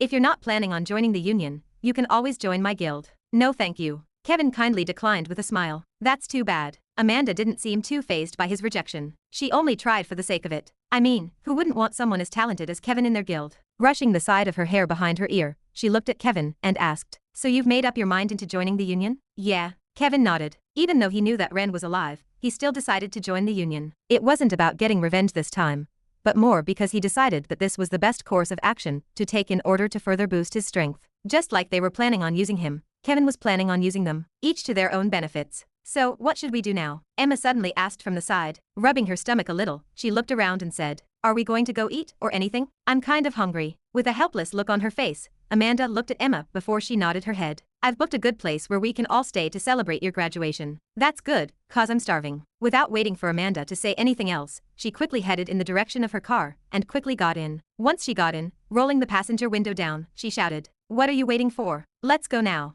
Right after she said those words, she sat back in the car and nudged them to hurry up. Watching Emma from afar, everyone was left speechless. They didn't know what to say. Shall we just go? In the end, it was only after Kevin said those words that everyone finally moved and headed for the car. It wasn't bad. Getting in the car and staring at the academy campus for one last time, before the car slowly sped into the distance, Kevin knew that this was the beginning of a new journey. Henlauer, Elder Hall. Seated in the middle of the semicircular desk where all the other elders sat, Gervis looked around the hall. Have there been any further reports regarding the remains members of Inferno? His solemn voice reached every corner of the hall. We have located a couple surviving members, but that's all. There are still quite a few at large, but let's be honest, they are nothing but cornered rats at this point. Alga replied from a couple of seats away from Gervis. She was one of the 13 remaining members of the Elder Council. There used to be a total of 21 before the war. A total of 8 elders had died during the war. Casually nodding at Alga's words, Gervis looked at the others with a serious look. That may be true, but unless all of them are out of the picture, I don't want anyone lowering their guard.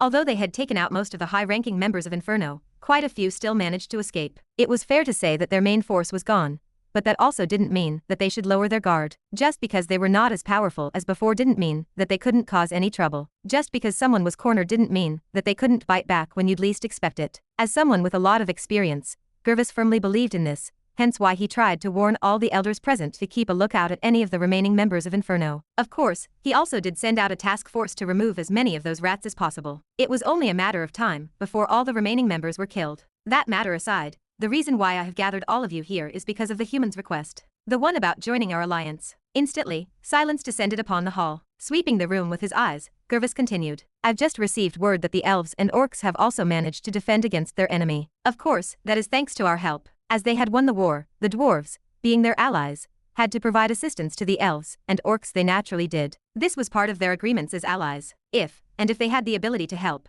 they had to help the alliance member when it was in trouble. With troops to spare, the dwarves sent a few elite warriors to help the 2 other races, and in turn, managed to take a huge load off of their shoulders, securing them a victory. They were naturally very grateful for this as they had anticipated a very long and tragic war. After having talked to them, and having explained how we were able to win our war thanks to the help of the humans, I briefly told them about their request. Gervis paused, with his eyes locked onto everyone present, as they too looked back at him with their ears wide open. Gervis continued. And after discussing with them for a while, we decided to host a conference where we will decide whether the humans will join our alliance or not. Pressing both palms of his hands on the table, Gervis stood up. The reason why I've gathered you here is to hear your opinion on this matter. What are your thoughts on the conference? I agree. Just as Gervis finished saying those words, one of the dwarves seated in the hall instantly agreed. It was Rander. With all eyes drawn towards him, Rander remained calm. Giving the humans a chance to prove themselves is ideal. We have all seen what they are capable of. We don't really lose nothing from giving them a chance. Gervis then shrugged his shoulders. But of course, as Gervis said, we are merely giving them a chance to prove themselves. Whether they can convince us to join or not will depend on how convincing they are. And how do you expect them to prove that? Giver, another one of the dwarven elders asked. Turning his attention towards Giver, Rander smiled. Easy, why don't we let them fight against some of our warriors? Gervis was quick to catch up to Rander's intentions as he asked. You want to propose a spar to test how far the humans have come?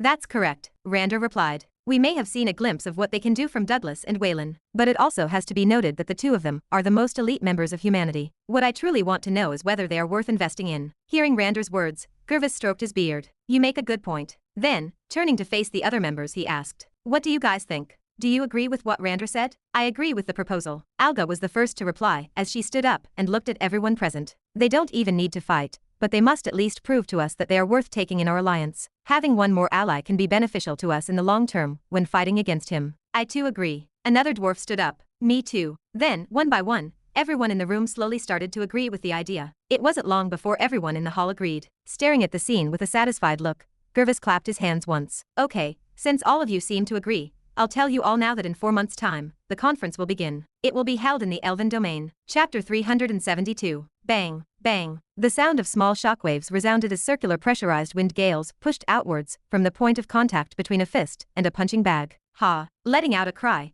drawing a beautiful arc in the air, the instep of his foot collided against the punching bag. Bang. This time, a louder sound resounded as an even more powerful shockwave swept through the private training grounds. Thump. Following the kick, the punching bag fell onto the floor as a large tear appeared by the side of its body. Black sand spilled out from it. Lowering his head and staring at the punching bag below him, Jin's breathing was a bit rough. Having spent the most part of the afternoon training, he was understandably tired. Thank you. Grabbing onto a towel that a servant girl offered, Jin thanked her. Then, putting it on his face, he wiped the sweat that had accumulated on his face. It was only after Jin was done drying up that the servant lady finally spoke up. Her tone was extremely respectful. Young master, the items you requested have arrived. Oh. Jin raised his brow and stared at the servant lady. Wearing a black suit, and having long blonde hair that perfectly complemented her emerald-colored eyes, she looked very beautiful. But of course, Jin wasn't in the least bit interested in her beauty. Without saying anything, he handed the towel back and headed for his office space. Sure enough, sitting on his desk was a large box. Walking towards the box and carefully opening it, Jin took out a pair of clean daggers. On closer inspection, one would discover faint lines that spread throughout the set of daggers. These lines gave out a strange feeling as the mana in the air trembled slightly at its presence. The grip of the dagger felt rather rough, but it was to ensure a proper hold. On the other hand, the main body of the dagger was extremely sharp. Just from a casual glance, Jin could tell that the daggers were extremely well crafted. This should be of good use to me. Jin nodded in satisfaction before putting the daggers away. Clank. Right as he put the daggers away, the same servant lady from before entered his office space. Bowing down slightly, she quietly stood by the side, without saying anything. Used to such a scene, Jin didn't say anything and sat down on his desk. Tapping onto its surface, a series of holographic images materialized before him. Briefly looking at them for a moment, Jin turned his attention back to the servant lady and asked in a neutral tone, if I don't recall incorrectly, you said that the Union is about to make a big announcement in the following month? That is correct. The servant lady replied in a monotonous tone and proceeded to take something out from her pocket. It turned out to be a small white envelope, which she promptly handed to Jin. What's this? Jin asked as he took the envelope from her hands. He sounded slightly curious. Tearing the seal, Jin took out the letter inside the envelope and read through its contents. An invitation from the Union? That is correct. In the wishes of the guildmaster, you are to participate with him in the event, the servant lady replied from the side. I see. Jin tapped his fingers on the table, unsure of what to make of the invitation. It was no secret at this point that something huge was about to happen, but everyone was still in the dark. He had tried asking Kevin,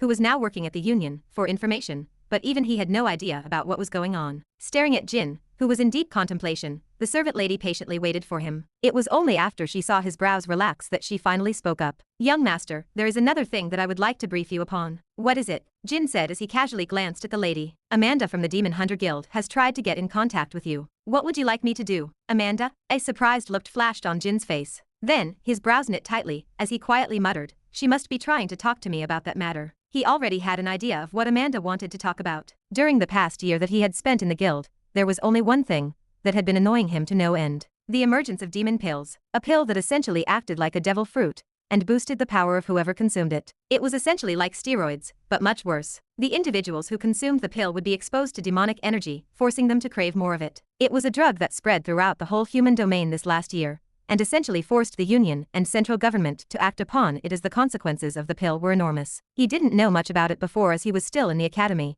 but after graduating from the academy 3 months back, and joining the ranks of his guild, he had a firm idea about what was going on. Lifting his head up, Jin tapped on the holographic device in front of him. Then, swiping a couple of times, he gently pressed on a certain profile and called Amanda. Right before calling her, turning his attention back towards his attendant, he glanced at the door. "Would you please?" "As you wish." Understanding the meaning of his words, the lady bowed slightly before leaving the room. Even though she had been working for the Horton family for over a decade, she still understood that there were some things that someone of her rank couldn't listen to. Key, clank. It was only after she left the room that Jin turned his attention back towards the holographic device and finally called Amanda. "How many does that make?" A crisp and melodious voice sounded at the top of a wide rooftop. The veil of the moonlight sprinkled down on her fair and pretty face, making her look especially attractive. With her eyes locked onto the building in front, her delicate brows knit into a tight frown. "That's the third one we've found in the past month, young miss." A solemn voice replied from behind the girl. He was Maxwell, Amanda's servant. They have become more and more rampant over the last year. All the other guilds have also tried shutting as many facilities down as possible,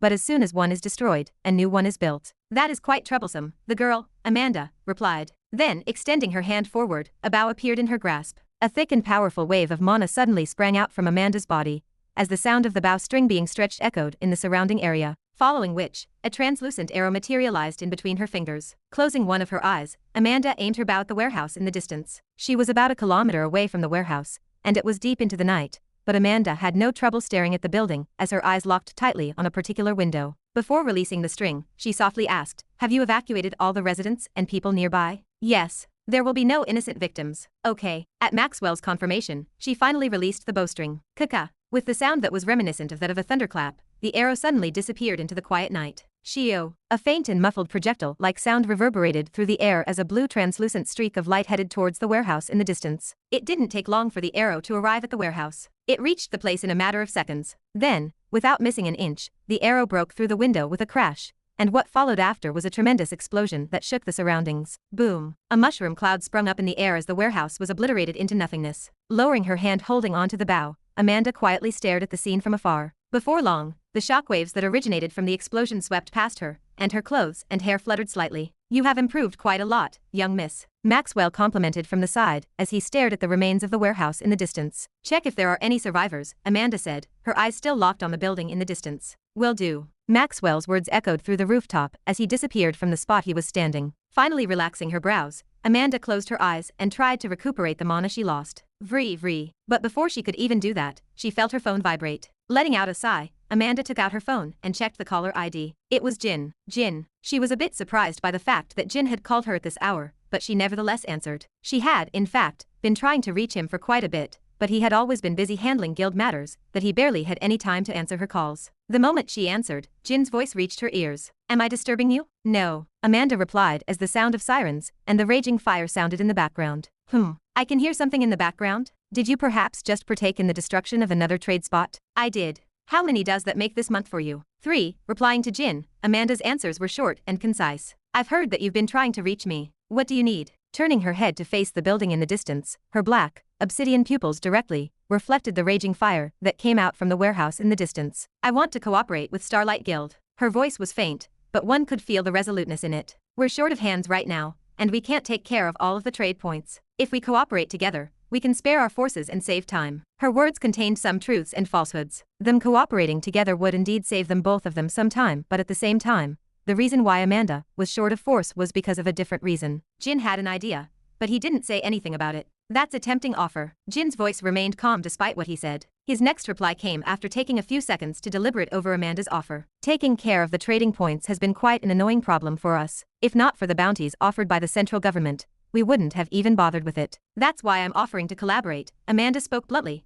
her bow disappearing from her hand. "Are you in or not? Give me time." "How much?" A short pause lingered before Jin replied back. "I'll give you an answer during the union's big announcement next week." "I'm sure you've gotten the invitation, right?" "I have." As one of the representatives of the Demon Hunter Guild, Amanda had indeed received an invitation from the union about an important announcement. Her position in the guild wasn't actually that high as the elders mostly took care of the important stuff, but once the invitation came, they all insisted that she wanted in their stead. That aside, she did try asking Kevin what it was all about, but he didn't know. In hindsight, Kevin was only still a recruit, so it was understandable as to why he didn't know anything. I'll have an answer for you by then. Okay. After Amanda's response, Jin ended the call. As soon as Jin ended the call, Amanda lowered her hand and put her phone away. Then, taking a step forward, she jumped down the rooftop. Chapter 373. News about the Union's upcoming announcement spread like wildfire throughout the whole human domain. It was the first time in a long time that the Union declared such an event that will completely change the fate of humanity. This was what the Union proclaimed when announcing the event. All TV broadcasts and news stations were called up to stream the event so that everyone in the world could see what exactly the Union was planning on announcing. Judging from the scale of the event and the Union's words, everyone in the human domain paid close attention to the date of the ceremony, as they eagerly anticipated the announcement. Of course, not everyone was happy with the news, such as the monolith, but they could do nothing about it. Having signed a ceasefire agreement that would still last for a bit, they could only watch the events unfold. Of course, they already knew what it was about since the demons were aware of what was going on. Since the announcement happened, a week had passed, and it was now the day of the event. Let me in. I've got an invitation, look here. Don't cut in line. A bustling crowd stood below the entrance of the Union as reporters swarmed the place. Please stay in a single line. Helplessly staring at the crowd that was trying to get into the premises, wearing a black tuxedo, Kevin tried to keep their huge numbers in check. Although he was invited to attend the ceremony, he was still a rookie. He needed to wait by the door and check all of the invitations before he could actually attend the ceremony. It's the Starlight Guild. It was right then that too out of nowhere, the busy crowd split apart and paved the way for a handsome youth with blonde hair and emerald-colored eyes. With respect and solemnity, everyone watched as Jin slowly made his way toward the entrance of the ceremony area. Here, there were around 15 attendants, but out of the 15 of them, Jin chose to head towards Kevin's side. As he handed him the letter, the edges of his lips curled upwards a little. This obviously did not go unnoticed by Kevin, who forced himself to smile with all his might. Jin Horton, is it? He said, trying his best to keep his formalities. But that obviously didn't last for long as Jin raised his brow and pointed at the invitation, where the words Jin Horton were imprinted. You blind, or something? Kevin's face instantly crumbled apart. Yo, I guess we're done here. But just as Kevin was about to say something, snatching the letter from his hands, Jin calmly walked into the venue. Turning his head and staring at Jin's figure from behind, Kevin's chest heaved up and down unevenly. For a moment, he was about to lose it. Here, but not even a moment after Jin left, a crisp voice sounded from behind him. Amanda? Turning around, he immediately recognized the identity of the person. It was none other than Amanda. At that moment, the light from the top of the building shifted towards her. Faint particles danced within the light, giving a sparkle to Amanda's face. Her long eyelashes gently fluttered as her black hair cascaded down her shoulders, towards the back of her black dress that seemed to sparkle underneath the light. She, just like Jin, attracted the attention of everyone present. And just like him, she attracted attention for both her status and looks. Here you go. She was a lot kinder compared to Jin, as she calmly handed Kevin the invitation. Throwing Amanda a grateful look, Kevin checked her invitation before letting her in. You may go. Thank you. Taking the invitation back, Amanda's figure slowly disappeared into the building. It was only after she entered that the people waiting outside of the building once again riled up and chaos ensued. Here you go. This is my letter. I was first. Wait guys, please calm down. Kevin's brief moment of peace ended as fast as it came, as he, alongside the other attendants, had a difficult time trying to calm the raging crowd. But just as things were about to turn for the worst, a delicate hand touched him on the shoulder. Following this, an airy and crisp voice sounded from behind his ear, startling him. Do you need help? Miss Donna? Familiar with the voice, Kevin instantly recognized her, his face lighting up in surprise. Turning his head, he caught a glimpse of her standing behind him. Wearing a dark purple dress that perfectly outlined the curves of her body, Donna didn't need a moment to attract the attention of every male present. Next to her was Monica, who had dark circles underneath her eyes. Wearing a red dress that perfectly complemented her hair, Monica also looked beautiful. Staring at Kevin with her beautiful amethyst-colored eyes, Donna's lips curled. You're no longer my student. You shouldn't be referring to me with the word miss anymore. Ah, that's right. With a wry smile, Kevin scratched the back of his head. Turning her head to face the direction of the people, Donna's delicate brows knit into a frown. It looks like things are out of control. Let me lend you a hand. Her eyes suddenly shined, and everyone present froze on the spot. Please form a single line and calmly hand in your invitation without making a mess. Her gentle voice traveled through the ears of everyone present. Be it man or woman, all of them looked at Donna in a trance as they nodded their heads in affirmation. Great. With a smile on her face, Donna tapped Kevin on the shoulder before turning around. I'll see you at the event. Then, with Monica next to her, the two entered the venue. Following this, much to Kevin's joy, the line was a lot more controlled as everyone calmly handed their tickets. It wasn't long before the line slowly diminished, and the time for the event began to near. Here you go, have a pleasant night. Sending back the last person,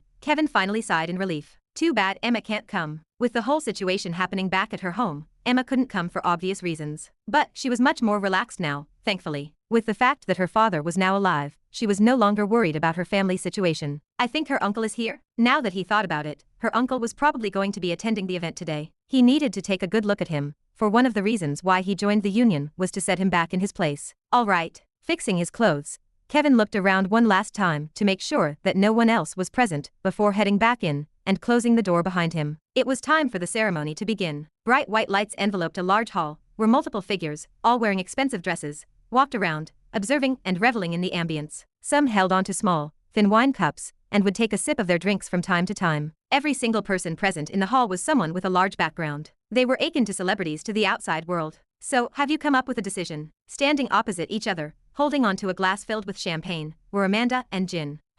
Taking a small sip of his drink, Jin wordlessly stared at Amanda. His eyes were composed, and no ounce of desire was hidden within them. One couldn't guess his thoughts easily. It was clear that he was just trying to gauge her mind. Amanda too was looking back at him as the two stared at each other for a good couple of seconds. With the both of them being the future representatives of the number 1 ranked guild, and the 2nd ranked guild respectively, they had to gauge each other properly in order to best benefit their respective guilds. They were no longer fellow students like in the past. At the moment, all they had to think about was the interest of their guild. Finally, putting the glass down, Jin opened his mouth. 60-40, no negotiations. He only said 2 words, but Amanda, who was standing opposite him, instantly understood the meaning behind them. Placing her cup down, Amanda's face remained indifferent, preventing Jin from reading her expression. You want 60% of the rewards? That's exactly what I said, Jin casually replied. I've thought about it. Although it will be a hassle, we don't need to work together with you guys. I think it's only fair that we take a little bit more, else the costs just wouldn't match our losses, he added, taking a sip of his drink. Listening to Jin's words and staring at him for a good couple of seconds, Amanda's eyes squinted lightly. No negotiations? No negotiations. Brushing her hair behind her ear, Amanda's eyelashes fluttered briefly, before eventually, she nodded her head. I can agree to that. Oh, not expecting Amanda to agree so readily, Jin raised his brow. Did you just agree? I did. I see. Normally, Jin would have been happy with this development as he had gotten exactly what he wanted, but he felt that something was off. Well, fine. Since you've agreed, I can't say much else. In the end, he shrugged his shoulders and went along with it. Reading Amanda's expression was impossible. Since this deal ended up benefiting him and his guild, it was something worth celebrating anyway. I guess we should set up an appointment later after this event to sign the agreement. Okay. Amanda expressionlessly nodded. Secretly, however, she was smiling. From the very beginning, she had expected this sort of unfavorable deal. In the first place, her goal wasn't money, but the workforce. Because most of her members were busy dealing with the demon pill incident, the available heroes that she had was low. For a guild of her size, it was unacceptable. This was why she readily agreed to Jin's terms. It may seem unfavorable, but in reality, not long ago, she received word that Melissa's magic card system was ready to be launched. And owning a small portion of the profit, Amanda knew that the 10% she lost from Jin was worth nothing. As long as the magic card system was launched in the market, she could quickly make up for the loss. In the end, this was a win-win situation for both Jin and her. Taking another drink from one of the waiters in attendance, raising his glass towards Amanda, Jin looked at her. I guess that settles it, we can. Attention. But before he could finish his sentence, cutting him off suddenly, a soft voice echoed throughout the hall. The voice was neither loud nor overbearing, but the moment it sounded, almost everyone in the hall quietened down. Turning their attention towards the center of the stage, they spotted a tall man with masculine features, broad shoulders, a black suit, and blonde hair that was neatly pulled back. Faint lightning bolts crackled around his body as he imposingly stood in the middle of the stage. His entire presence overwhelmed most of the people present. He was none other than Maximus von Dekteroy, one of the 7 heads of the Union, and the number 3 in the hero ranking. Coughing to get everyone's attention, Maximus's eyes scanned the whole venue before he slowly opened his mouth. I'm very happy that many of you were able to come to today's event. As he spoke, all of the cameras pointed toward his direction, as everyone paid close attention to his words. As you've all been told beforehand, today, we will be making a huge announcement. Pausing, Maximus looked toward one of the cameras. An announcement that will shake the foundations of the human domain. Chapter 374. An announcement that will shake the foundations of the human domain. Maximus's words thunderously rang through every corner of the venue, as the hearts of everyone witnessing the scene started beating faster. Be it the people attending, or those watching from whatever means that had, everyone's eyes were glued on Maximus in the middle of the hall. With all the attention focused on him,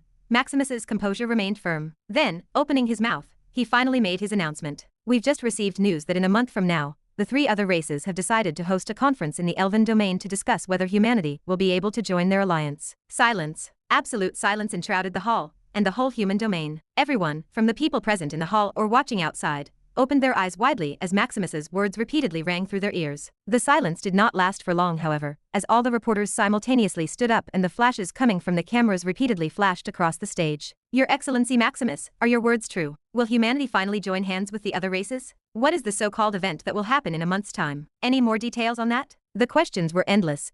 And it wasn't only the reporters that asked the questions, as the people that were invited also started to ask questions, not caring about their statuses. The union wasn't kidding when they said that this was a huge announcement. Everyone was prepared to hear something outrageous, but this was beyond their expectations. It had to be noted that ever since the three races entered the Earth, they had never tried to associate with humanity. But out of nowhere they suddenly wanted to join hands with humanity? This was mind-blowing. Just imagining the technology and trades that they could make with the other races once they allied together made everyone realize that humanity was soon going to face a new era of prosperity. It made them all excited. So he's already announced it. Staring at the scene from behind, Kevin leaned on one of the tables and took a sip of his drink. He of course knew of the event before anyone present. However, it wasn't the union that told him, but it was in actual fact the Red Book. With him being able to see what Ren was up to, he of course knew what was going on. In fact, he knew even before the union did. This was why he refused to tell the others about it. After all, only he knew the secret of the book. Now that I think about it, it's been a while since I last checked the book. About half a year or so. Since Ren was doing fine and spending most of his time training,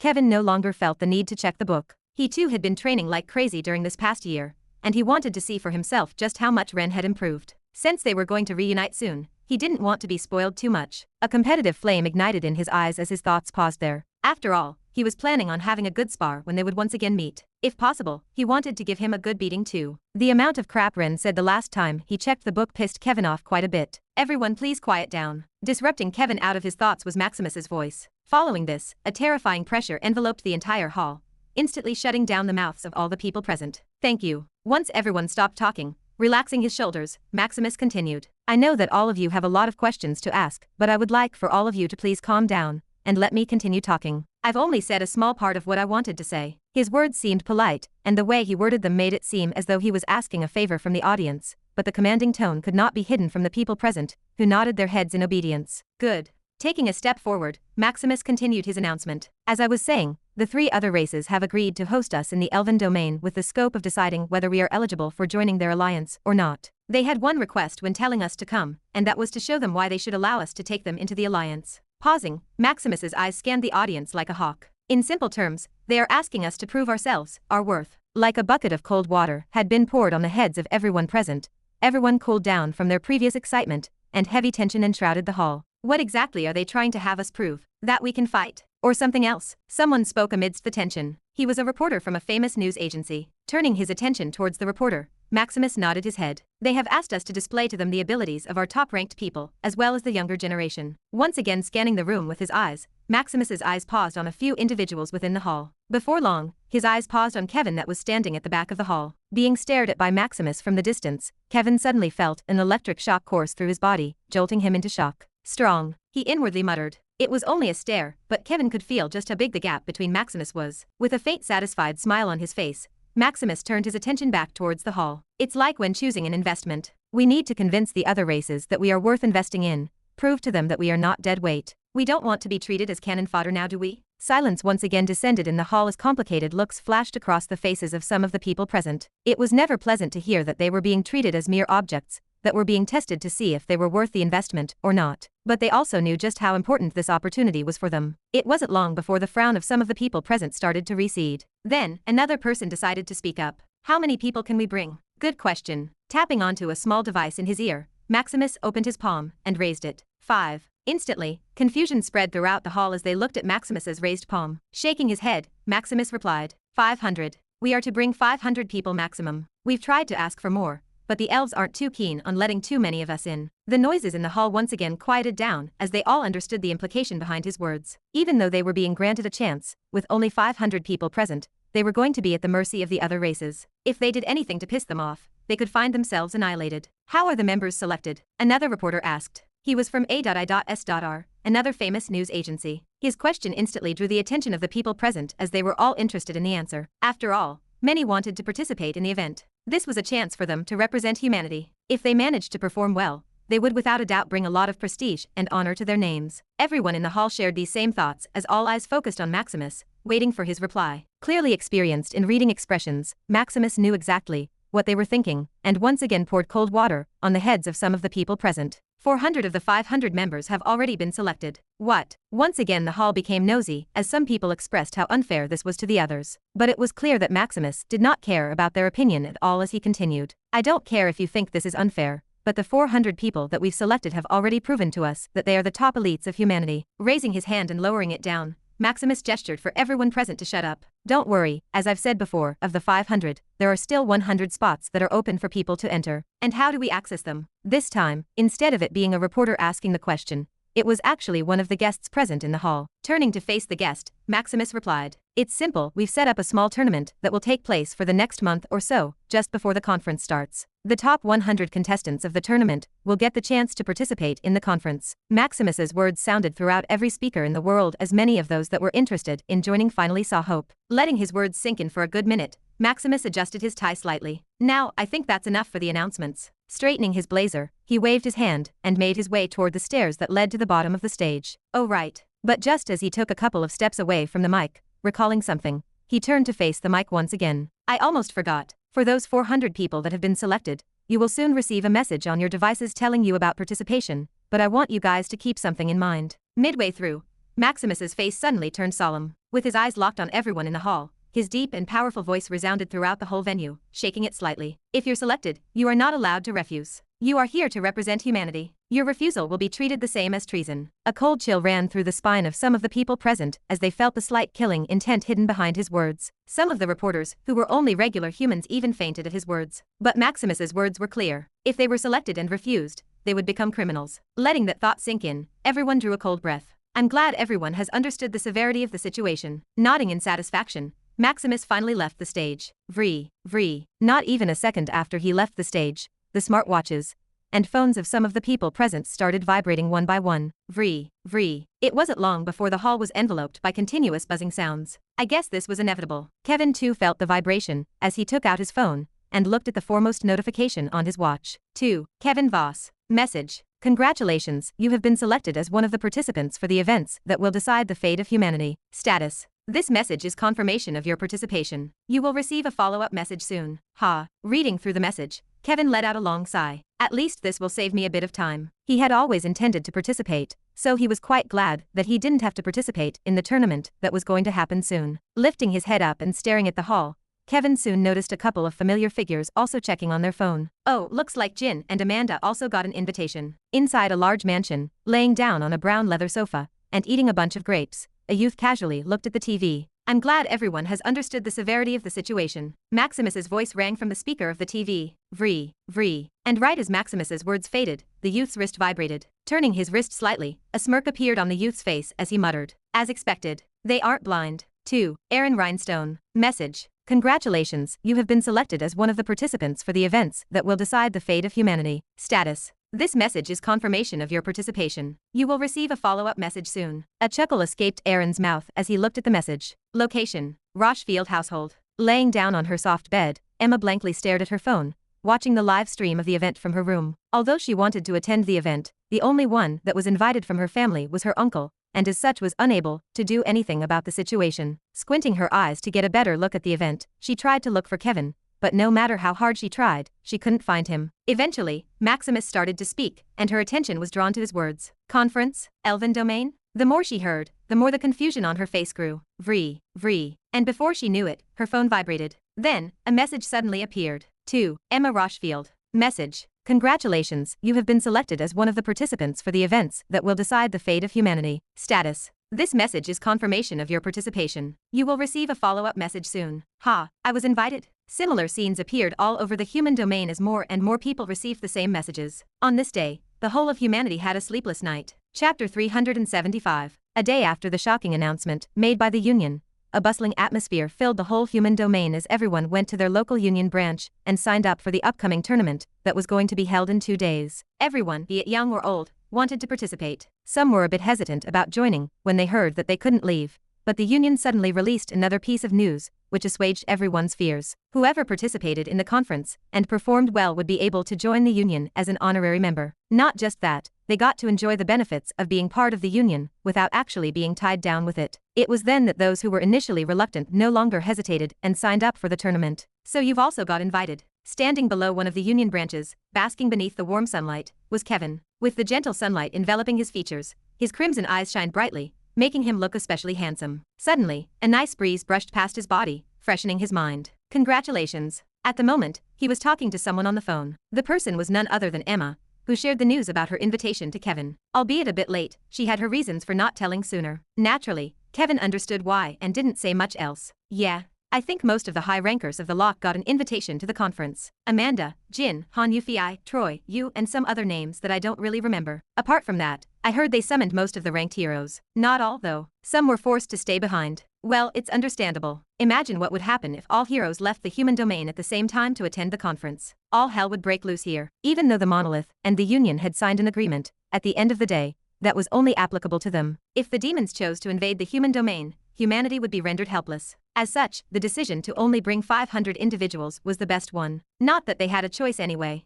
Say, what are you doing right now? What am I doing? Lifting his head up and staring at the tall skyscraper, Kevin shrugged. Well, I'm about to leave for the Elven domain. Already? Emma's voice raised a few pitches. She sounded surprised by the sudden development. Well, we are not technologically advanced enough to teleport 500 people at the same time, so the Union decided to send people in batches of 10, and I happen to be part of the second batch that is being sent. I see. Emma sounded a bit concerned at first, but after hearing Kevin's words, her voice softened up a little bit. Okay, I'll be seeing you soon anyways. Since I'm part of the people invited, they are bound to take me to the tournament venue. They sure. Ha! Midway through his sentence, Kevin suddenly felt a powerful wave of mana coming from the building behind him. Turning around, his eyes squinted. Looks like something is happening. Not even a couple of seconds after he said those words, his watch suddenly started to vibrate. Lowering his head, Kevin turned his wrist and checked his watch. Status. Kevin, get back here right now. The portal is almost ready. Seeing the message, Kevin knew that it was time for him to hang up. Sorry, Emma. I need to go right now or I'll be late. Once again, talk to you later. Wait, don't your daw. But before Emma could voice out any more complaints, Kevin had already hung up the phone. Sorry, Emma, but I really need to go. Fixing his clothes and making sure that he looked presentable, Kevin entered the building through the glass door entrance. Upon entering the building, a strong wind brushed past Kevin as his hair and clothes fluttered wildly, almost as though he was in the middle of a strong storm. The cause of this phenomenon was a strange black metallic frame that stood in the middle of the room. A huge gap appeared in the middle of the square frame. That should be the portal. Halting in his steps, Kevin got a better look at the portal in the distance. With technology gradually advancing, portals, which used to be very rare, were now a common thing in Ashton City. And thanks to what the Union did, humanity now had access to the technology that finally enabled them to fully develop portals. Standing a few meters away from the portal, Kevin could vividly see thick residual threads of mana encircling the air before forming a swirl in the middle of the metallic frame. And as more and more mana threads swirled around it, something strange suddenly happened. The spiraling mana in the middle of the metallic frame suddenly started to pulsate, and before long, it slowly and steadily started to expand, creating a strange translucent purple veil that covered all parts of the squared portal. The veil itself was thin, but it held a mystical feel to it. Kevin, get in your position. Spotting Kevin, who had just entered the premises of the building, wearing a Union uniform, a tall middle-aged man pointed towards a certain area. It's too dangerous where you're standing. Head to your designated position. Straightening his back, Kevin flatly replied, yes, Section Chief. Then, without saying another word, Kevin walked toward the designated area. The man who had just talked to Kevin was Mike Rotondo, and he was Kevin's direct superior at the Union. Having worked with each other for over a couple of months, they were quite familiar with each other, hence why when Kevin was ordered by him he immediately got to his position. I wonder how much longer till the portal functions. Standing in position, Kevin's eyes locked onto the strange-looking device in the distance. His heart was beating faster than before due to the uncontrollable excitement he felt about going to the Elven domain. It had to be noted that this was a place that only a few humans had ever stepped foot inside, so no one knew exactly how the place was. He wasn't the only one that was nervous, as beside him were 9 other individuals all wearing similar attire, staring at the portal in front of them. They, alongside Kevin, were all waiting for the moment when the portal would activate. It's done. Fortunately, the wait didn't last for long. A joyful voice sounded throughout the place as an old man, with a hunched back and a lab coat, looked at the device with undeniable excitement. I can't believe we finally managed to get access to long-distance portals. It's truly marvelous, he shouted in joy. Walking around the portal and tracing his finger on its metallic frame, the old scientist circled the portal more than 5 times before he finally stopped. Turning around and staring at the people present, his eyes narrowed into slits. Locking his eyes with the person that Kevin referred to as Section Chief, the old scientist pointed toward the portal and raised his voice. As I promised to the Union, the portal is now ready to teleport the candidates to the Elven domain. I've already set the coordinates. All you need to do is go inside. Go one at a time, and be careful of the side effects as they are strong. Thank you for your services. The Section Chief replied, staring at the portal in awe. All right. Waving it off, The old man glanced at the portal one more time before leaving. This is all the thanks he silently muttered as he left. Pretending to have not heard him, the section chief turned to face Kevin. Are you ready? Yes, I'm ready. Then he turned towards the others and asked the same question. They too responded like Kevin. Okay, the coordinates have been set to the Elven domain. There should be a few human representatives there already. By the time you arrive, they should be waiting for you at the other side. Turning to look towards the right hand of every member present, where a black ring rested, the section chief asked, have you made sure to pack all your necessities? Yes, sir. Everyone replied at the same time. Satisfied by the answer, the section chief took a step to the side. Good. Now get into the portal and do our race proud. Once he finished those words, one by one, the representatives slowly started to enter the portal. This is it. Taking a step forward while waiting for his turn, Kevin took a deep breath to calm his heart. The moment I step into the portal, I will no longer be in the human domain. It had been a while since Kevin had been out of the human domain, in such an unfamiliar environment. He was obviously a bit nervous. It's your turn, Kevin. Got it. But that nervousness didn't last for long, for it was soon his turn. Taking a step forward, into the translucent purple veil, Kevin's figure slowly started to disappear. It wasn't long before his whole figure completely disappeared. Standing behind the portal to make sure that everyone had entered, once he could no longer see Kevin, taking out his phone, the section chief reported. I've sent the second batch already. No, there were no problems. A raging fire burned, and in the midst of the raging fire was a long, slim piece of metal. Its color had turned black, due to cooling down. Using two metal pliers to grab onto the long piece, Malville dropped it on an anvil, and raised his hammer. Clank, clank. The repetitive sound of the metal being hammered rang throughout the room. With each hit, a soft metallic ring would linger in the air for a couple of seconds before it was replaced by a new one. Clank, clank. Hammering the metal 2 more times, and then wiping the sweat that had accumulated on his forehead, Malville put the metal back into the furnace, waiting for it to become red-colored again. Then, for the next couple of hours, he repeated the same process again. The frame is done. After who knew how long, Malville turned off the furnace and stared at his anvil, where the frame of a sword rested. Black steam slowly rose in the air. Wiping his hands over his apron, Malville called out to his disciple. Oi, little twerp, tell that useless human to come here. Putting the hammer down, Malville's disciple turned to face Malville and bluntly said, he's not here. No shit, he's not here. That's why I told you to go get him. No, I mean, he's currently out of Henolar. He said that he'll be gone for a week, or something. Malville's eyes faintly shivered. A week? What is he going to do for a week outside of Henolar? I don't know, his disciple replied while helplessly shrugging his shoulders. He really didn't know. Ren, alongside the other humans, just told him that they wouldn't be in Henlauer for a week. In fact, Malville was there when he said those words, but he was too busy doing his own things to properly listen. How long ago was that? About 3 days ago? They should be here in 4 more days. Staring at the frame of the sword on his anvil that was still releasing smoke, Malville let out a curse. Ah fuck. This is annoying. Taking off his apron, he threw it to the side and left the room. As he was leaving, his loud voice echoed throughout the workspace. Well, whatever, I'm done with the frame anyways. All that's left is for that useless human to come here to check the weight. I'ma go get some sleep. Call me once he comes back. Chapter 376. Status. Name. Rendover. Rank. B. Strength. B. Agility. B+. Stamina. B-. Intelligence. B. Mana capacity. B-. Luck. A+. Charm. C+. Profession. Swordsmanship level 4. The degree of understanding of the sword has evolved to the next level. User will find it easier to understand previously harder concepts. Martial Manual. 5-star Keiki Style. Essence Realm of Mastery. Sword art created by Grandmaster Tashimato Keiki. A 5-star module focused primarily on reaching the apex of swordsmanship and speed. Upon mastery, the sword art becomes so fast that before an opponent could even think about their next move, their heads would already be rolling on the ground. 3-star Ring of Vindication. Essence Realm of Mastery. Highly advanced sword art that creates a perfect ring of defense around the user. The ring can create a 3-dimensional sphere that protects the user from all sides upon mastery. Because of the lack of offensive capabilities, the manual was graded 3 stars. 3-star Drifting Steps. Greater Realm of Mastery. Movement art that progresses with each step. With every step taken, user speed will increase. Unless the user stops, speed will continuously improve until the user either runs out of mana or is injured. 3-star Quick Slash Style. Minor Realm of Mastery. A sword art fully focused on speed. With one quick draw,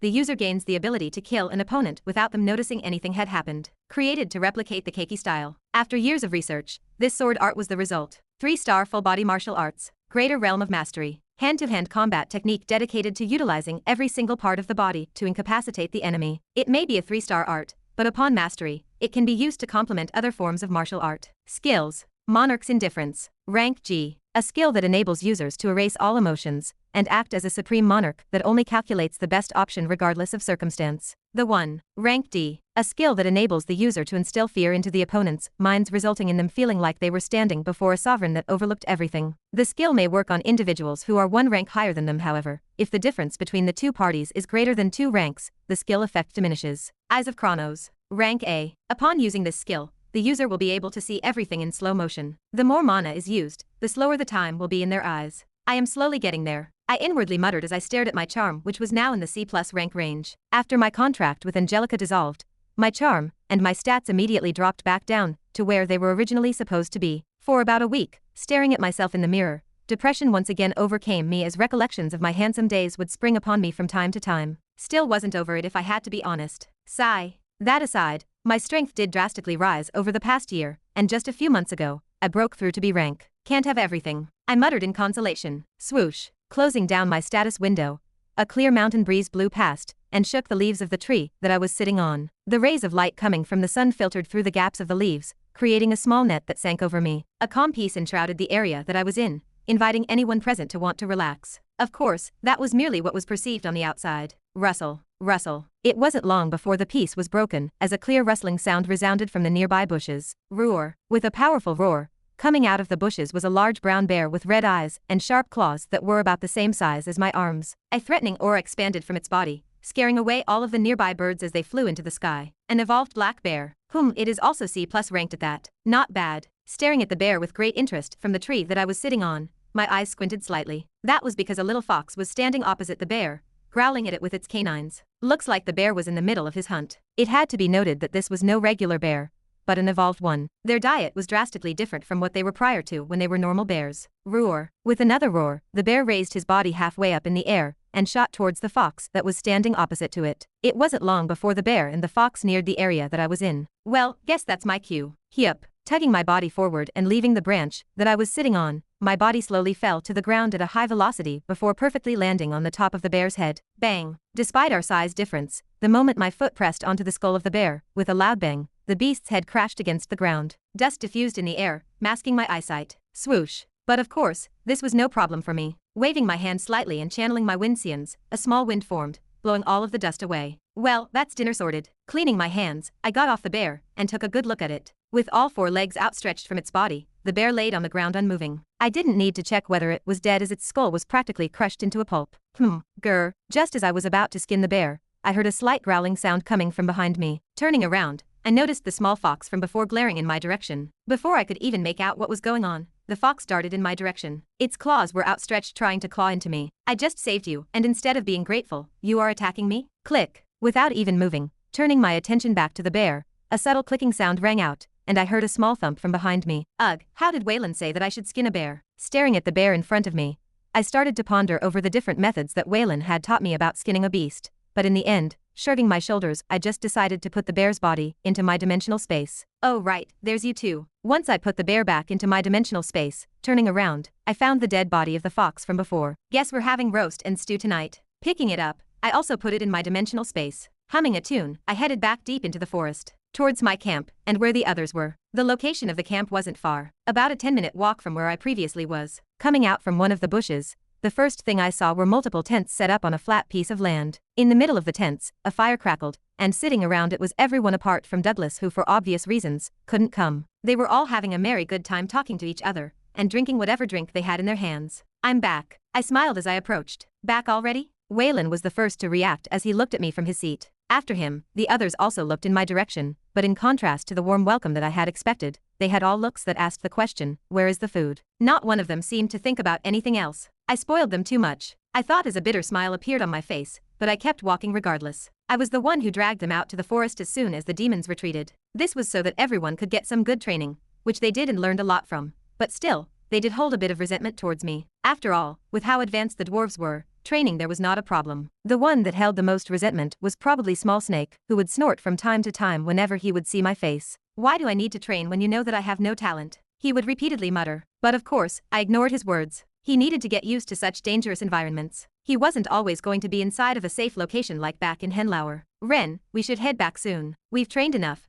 We'll be heading to the Elven domain in a couple of weeks' time. Waylon stood up and stretched his back. Already? Tapping onto my bracelet, I took the bear out and sat down on a small chair next to the fire. Oh, we having bear tonight? This too. Once again tapping onto my bracelet, I threw the fox on top of the bear. A fox? Hein said as he stood up to take a closer look at the dead fox. Extending his hand to try and touch it, right before his hand could touch the fox, a small hand grabbed onto his wrist. It was Ava. Don't touch that. Why? It's gross. Is it? I questioned, secretly taking a sip of small snake's drink. Snapping her head in my direction, Ava repeatedly nodded her head before pointing toward Angelica's direction. It is. Just look at Angelica, she agrees with me. Leisurely sitting on her seat, although Angelica didn't say anything, she too seemed to be in agreement as her brows were slightly knit into a frown. Meeting my gaze, her face cringed a little. For some reason, I feel like Angelica is more disgusted by me. Ava seemed to have noticed our slight interaction as she coughed slightly. Trust me, she was definitely referring to the fox, not you. Are you sure about that? Didn't seem like that to me at all. Over a year had passed since we had been together, and by now, pretty much everyone was used to Angelica. In fact,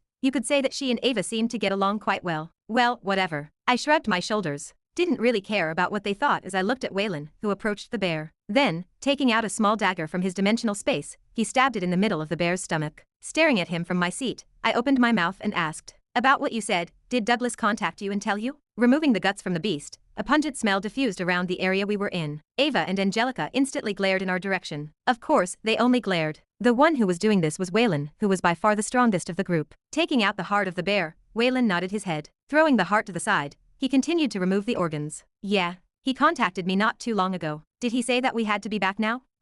Taking the last organ out of the bear's body, Waylon clapped his hands together, and droplets of blood spilled around the area we were in. We will return tomorrow morning and start making preparations for our trip to the Elven Domain. We will be going by the portal. I figured that much. Imagine going all the way to the Elven Domain by foot. That would take even longer than it took for me to reach Henlauer from the human domain. Just the thought sickened me. Anyways, how's your training been? It's been alright. I shouldn't have a problem breaking into B+ rank in a couple of months. Granted that I don't take any special herb. Don't rely on those too much. With a slight nod, Waylon grabbed the bear and put it on top of the grill that rested above the fire. A sizzling sound rang out the moment the bear was placed on top of the grill. If you consume too many herbs, you'll end up being over-reliant on those. Just look at my daughter. I spoiled her too much. Sigh, back when she was only. Here we go again. Should have known from the moment the word daughter was mentioned that Waylon would go on another hour-long story about how precious Emma was to him. It seemed like I wasn't the only one that thought this way, as the others also had helpless expressions on their faces. Well, not everyone. Sitting by the side, smoking a cigarette,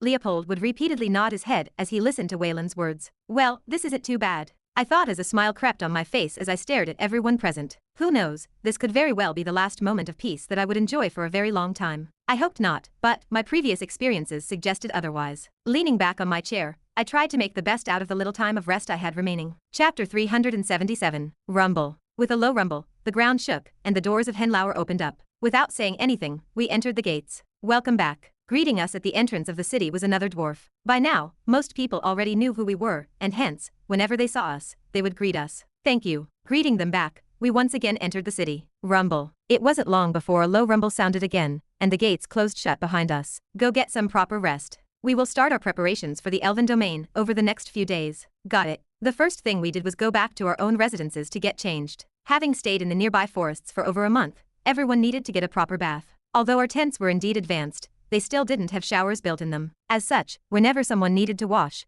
they would need to go to a nearby river to get cleaned. Actually, I did briefly pass by Henlauer a week ago to talk to Malville about my sword, so it was only a week for me.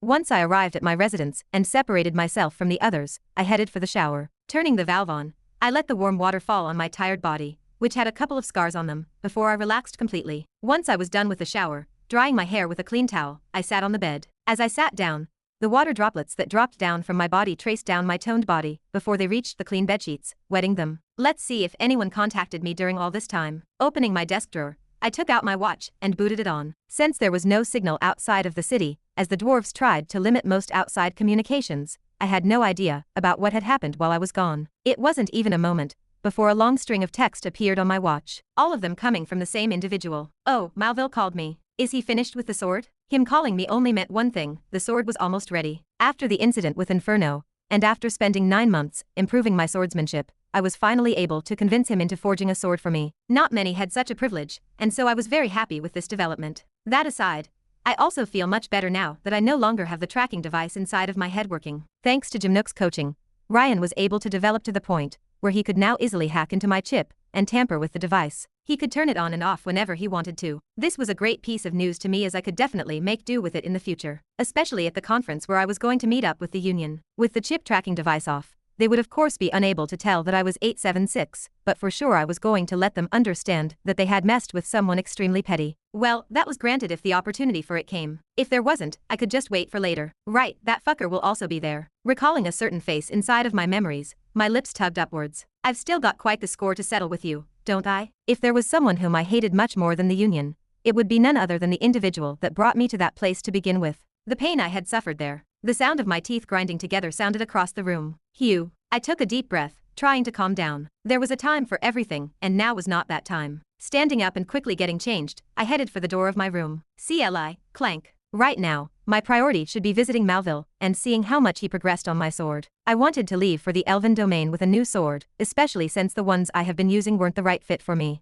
They just broke too readily. If there was one thing that I hated about the 4th level, it would without a doubt be the tremendous heat. With it being so close to the Earth's core, it was extremely hot. Every time I went there, it would feel as though I was inside a steaming hot sauna. It wasn't pleasant, to say the least. You're finally here, human. Upon entering the main building of the facility center, Malville came to greet me at the door. Well, it was more like he was already there talking to the secretary, and only greeted me once he saw me coming in. Took you long enough. I was already done a couple of days ago. He grumbled, looking at me with a peeved expression. That fast. He sounded quite annoyed, but I merely shrugged my shoulders. Couldn't be blamed. I put all of my focus on training instead of anything else. Though, I was impressed by his speed. Follow me. Bidding goodbye to the secretary, Malville brought me to his workroom. Just like in the previous times that I had been there, it was a mess. With equipment sprawled all over the place and scrap pieces of metal on the floor, it looked as though a storm had raged inside of the room. Fortunately, I was already used to this. Stepping over the garbage, we soon paused in front of a large desk. Thump, dropping a long object that was covered in a thin white cloth onto the table, producing a dull sound.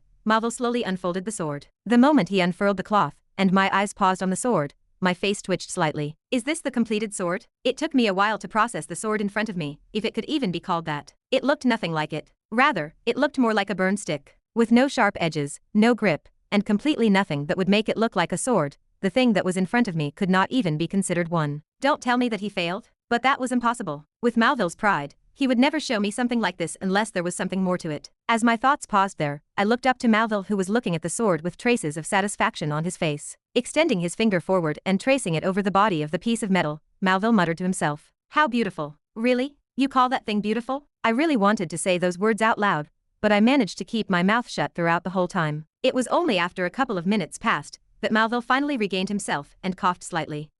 Sorry about that, almost lost myself there. Right, I replied with a forceful smile. Oi, what's with that look? But it appeared that my face was quite obvious as Malville glared at me. Raising my hands in a show of peace, I calmly replied, nothing. I was just curious if this was the sword that you were planning on forging for me. Of course it is. Malville slammed his small hand on the table. He then pointed towards the long piece of metal. Can't you see that this is the frame of the sword? Well, yes, I could tell that much. Sigh, ignorance is such a bliss. Shaking his head, Malville interlocked his hands behind his back before walking towards another counter and picking up a small white hammer that was adorned with tiny blue, red, and green crystals. He then proceeded to walk towards the sword frame. Throwing me one last glare, he handed me the hammer. Here, you'll understand once you do it. You're giving that to me? I asked, confusion dyeing my face. Why in the world was he giving me the hammer? Just take it. Obviously annoyed by my question, Malville shoved the hammer in my hands and pointed at the sword frame. Now hammer the sword. Seeing just how serious he was being, I calmed myself down quickly and stared at the sword frame. I knew that Malville was not someone who would joke about things related to his profession, so without wasting any more time, raising my hand which held onto the hammer, I prepared to hit the sword with it. Inject your mana before you do it. But before I could even swing downwards, Malville's voice traveled through my ears. Got it. Closing my eyes, I channeled all of my mana into the hammer. Boom. The gems embedded on the hammer's side suddenly started to glow, lighting up the room in beautiful myriad colors. Once that happened, pointing towards the metal frame, Malville shouted, now, hammer the sword right now. Snapping out of it and nodding in response, I swung my hand downwards. Clank. A loud metallic ring swept throughout the room as the hammer in my hand came into contact with the sword frame. Again, Malville shouted after the ringing in the air dissipated. Clank. Without saying anything, raising my hand once again, I swung the hammer and a similar ring swept through the room. Once the ringing sound had disappeared, Malville once again shouted. Again. Clank. Raising my hand again, I once again swung. Clank. Again. Clank. Again. Clank. And so for the next 3 hours, the same scene repeated again and again as I continued to hammer the metal. Chewing. Smashing the hammer one more time, another loud ring rang out, and a bright light suddenly enveloped the room. Move back. As soon as the light appeared, pushing me back, Malville snatched the hammer from my hands and once again hammered the sword frame. Clank, clank. With each swing, his arm became faster and faster, and before long, the bright light that came from the sword enveloped the entire room, blinding me completely. "Give me your arm," he shouted before I felt a small hand grasp my wrist and bring me forward. I was completely blinded by this point, so I had no idea what he was trying to do, but it was at that moment that I felt a sharp sting coming from the tip of my finger, and a strange worm-like feeling suddenly enveloped my body. It felt like I was being constricted, or stung by a viper. I couldn't be sure, because my senses were going haywire. But that feeling didn't last for long, as all the remaining mana inside of my body suddenly got sucked out of me, and headed like a torrent towards the sword, to the point where I felt the pain. Ugh, resist the pain. We're almost done, Malville shouted from the side as my knees buckled up slightly. Ugh, letting out another groan, one of my knees gave out and I fell to the ground, but thankfully, supporting me from the side was Malville, as his big, burly hands pushed me up from below. "I can't last much longer," I weakly muttered, trying my best to remain awake. Every second that passed felt agonizing, and slowly but surely, I was feeling all the energy in my body getting sucked out of me. Done. Treeing. Thankfully, right before I passed out, Malville removed my hand, and another crisp ring rang out throughout the room. Ha ha. Falling down on the ground, I tried to catch my breath as sweat dripped down from the side of my face. What kind of demonic rite was that? You making a sword, or what? I screamed inwardly. Unfortunately, I couldn't speak, and exhaustion had overtaken me. Before long, once I managed to rest for a good minute, I finally opened my eyes. What do you say? It was then that I saw it. My new sword. Chapter 378. Is that my sword? My eyes flickered slightly after opening. It took me a couple of seconds for my eyes to recover from the previous bright light. But the moment I recovered, my eyes focused on the sword that was being dangled in Malville's hands. Standing up, I reached out for the sword. "May I?" "It's yours." Malville handed me the sword. Buzz. The moment my hand touched the sword, intense light exploded from it. This time, I wasn't blinded. Next, my eyes opened up in amazement as I watched the sword in my hand gain a faint green luster. At a single glance, I could see just how powerful the sword was as the mana in the atmosphere agglomerated towards it at terrifying speeds. The sword was about half a meter in length, glossed in a matte black color, and gazing at its sharp body, that made it seem as though it could cut anything, my lips curled up in satisfaction. "It's pretty light," I muttered as I focused my attention back onto the sword, and moved my hand up and down to test its weight. It was a lot lighter than I had originally anticipated. In fact, it was so light that I thought that was holding onto a feather. "Try injecting mana into it," Malville said from the side. Sitting down on a stool, he rested his arm on the table behind him, and nudged his head in my direction. "Instead of checking it directly, why don't you try seeing for yourself just what the sword can do? Inject my mana? Yeah, okay." With a slight nod, I did as Malville instructed and channeled my mana into the sword. Buzz. Another low buzz suddenly sounded. Then, without me noticing anything, the ground beneath me began to creak, as fine miniature crevices started to expand from the bottom of my feet. What the? After that, my hands which were holding onto the sword started to become heavier as my muscles bulged upwards, trying their best to keep the sword in position. "What in the world?" I shouted as I turned to look in Malville's direction. "What is going on? Calm down." With a calm look on his face, extending his hand in my direction, he pointed at the sword. "That over there is the ability of your sword." "This ability?" Lowering my head, I focused my attention back on the sword in my hands. "Is the ability that Malville is talking about the ability to change the mass of the sword as I will?" This ability reminded me of the ability of one of the artifacts that I previously owned. It was a ring if I didn't remember wrongly. It could change its mass upon changing its settings. I quite liked it too, but unfortunately, it was now long gone as it broke during the explosion that led me to that place. Taking a deep breath and stopping my mana flow, the sword in my hand returned to its normal mass, and I glanced around the place. "Let me test this in a different location." I then turned to face Malville. "Do you perhaps have a scabbard?" "A scabbard? Yeah, I kind of need it." The keiki style could still work without the scabbard, but I was just so used to it by now that it felt weird without it. "Here." Rolling his eyes, Malville reached out for something in the desk behind him, and threw me a black leather scabbard. "Thank you." Catching it with one hand, I thanked Malville. Then, without saying anything else, I left the workspace and headed out towards a rather secluded area to test out my new sword. The area that I stopped was quite deserted, and the land was flat. Perfect place to test my new sword. Hew. Putting my new sword into the scabbard that Malville had just given me, I took a deep breath. With a thought, the mana in the air converged toward my hand that gripped onto the sword. As mana started to flow, the sword gradually started to glow, and my pants started to feel heavier. Confirming that it was working, I stopped channeling my mana, and the sword once again became lighter. Taking a step forward, and focusing all of my mana on the tip of my finger, I tapped the grip of the sword. Click. A clear and crisp sound was heard in the air the moment I touched the grip of the sword. Bang. What followed after that was a loud explosion as the earth before me tore apart, and a long line that stretched over the next couple of meters appeared in front of me. A deep scar that sank at least a meter onto the ground appeared in my vision once the dust cleared out. Holy shit. Staring at the damage, my mouth hung on in shock. Was that really something that I did? Lowering my head and staring at the sword in my hand, my heart started to beat faster. Letting out a long breath and stabilizing my heartbeat, I stopped channeling my mana. Let me try without using the effect of the sword. Will there be a difference? Click. A similar clicking sound rang in the air,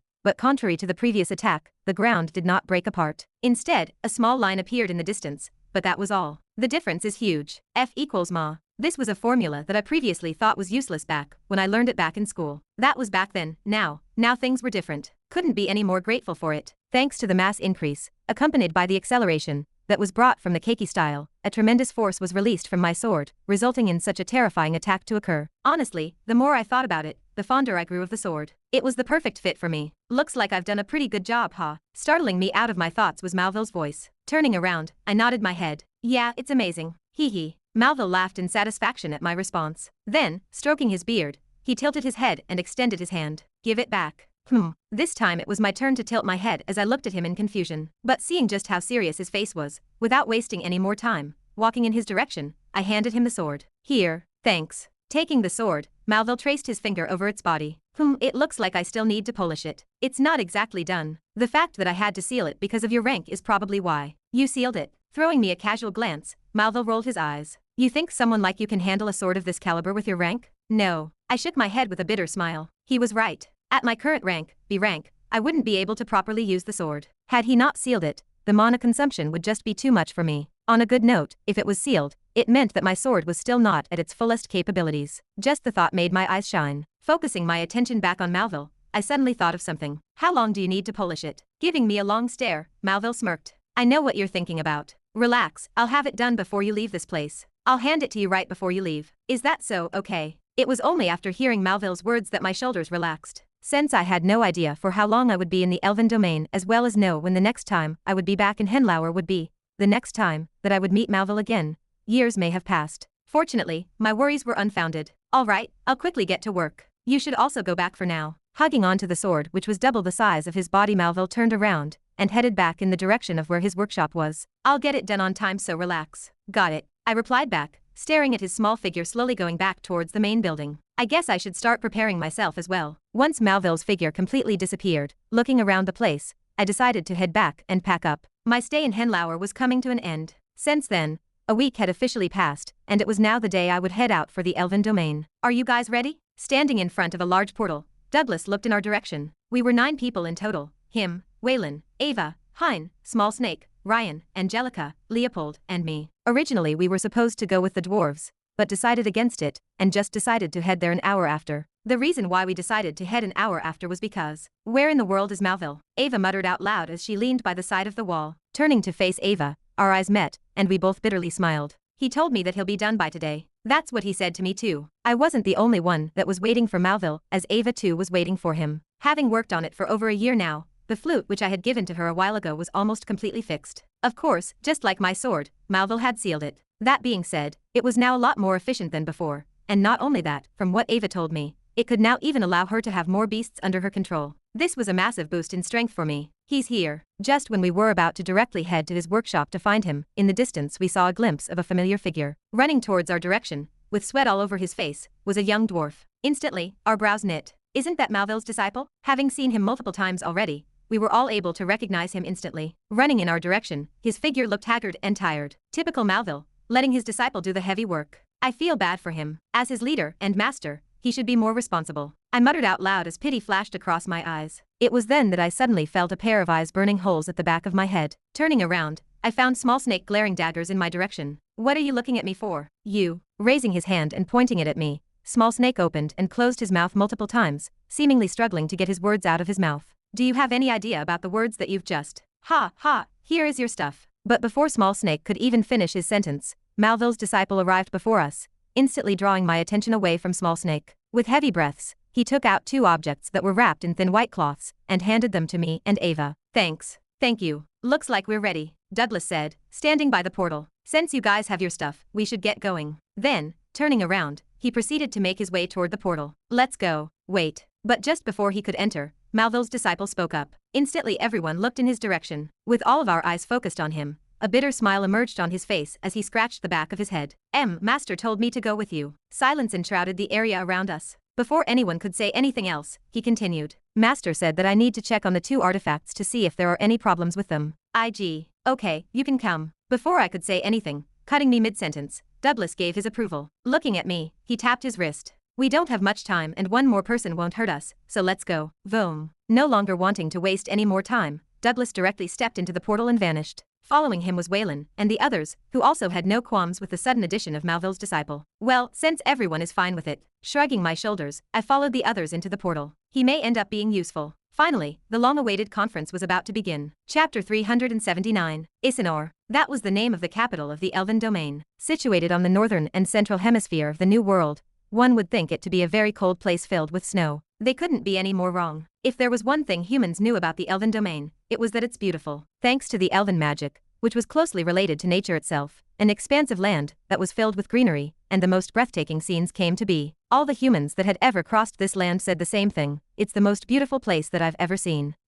Stepping out of the portal, and suffering from the usual nauseating feeling that I'd get whenever I came out from one of those things, I stumbled a couple of steps. It had to be said that the distance we traveled was incredibly far. The side effects of the portal were much stronger than before. I felt a sensation akin to having my own stomach turned and rolled multiple times. It was anything but pleasant. Fortunately, with my now improved body, I was quick to recover. Wow. The moment I opened my eyes and saw what laid ahead of me, I lost my breath, as if it was snatched away. Is that Isinor? A city surrounded by large canopy trees built upon low, rolling hills appeared in the distance. Short and wide towers were built along the side of the city, overlooking everything in the distance. The walls of the towers were made of a marvelous murky-colored rock, as if they were sculpted in a way that supported the infrastructure below the city. Behind the city, in the background, water poured down towards the smaller towers in a narrow waterfall. The faint water particles that lingered in the air refracted the light coming from the sun, and drew a beautiful multicolored rainbow that added vibrancy to the city. Below the waterfall was a large lake encircled by beautiful white buildings. In the middle of the lake was a small island where an enormous white building adorned in silver and gold stood. The light coming from the sun was perfectly reflected by the gold-coated areas of the building,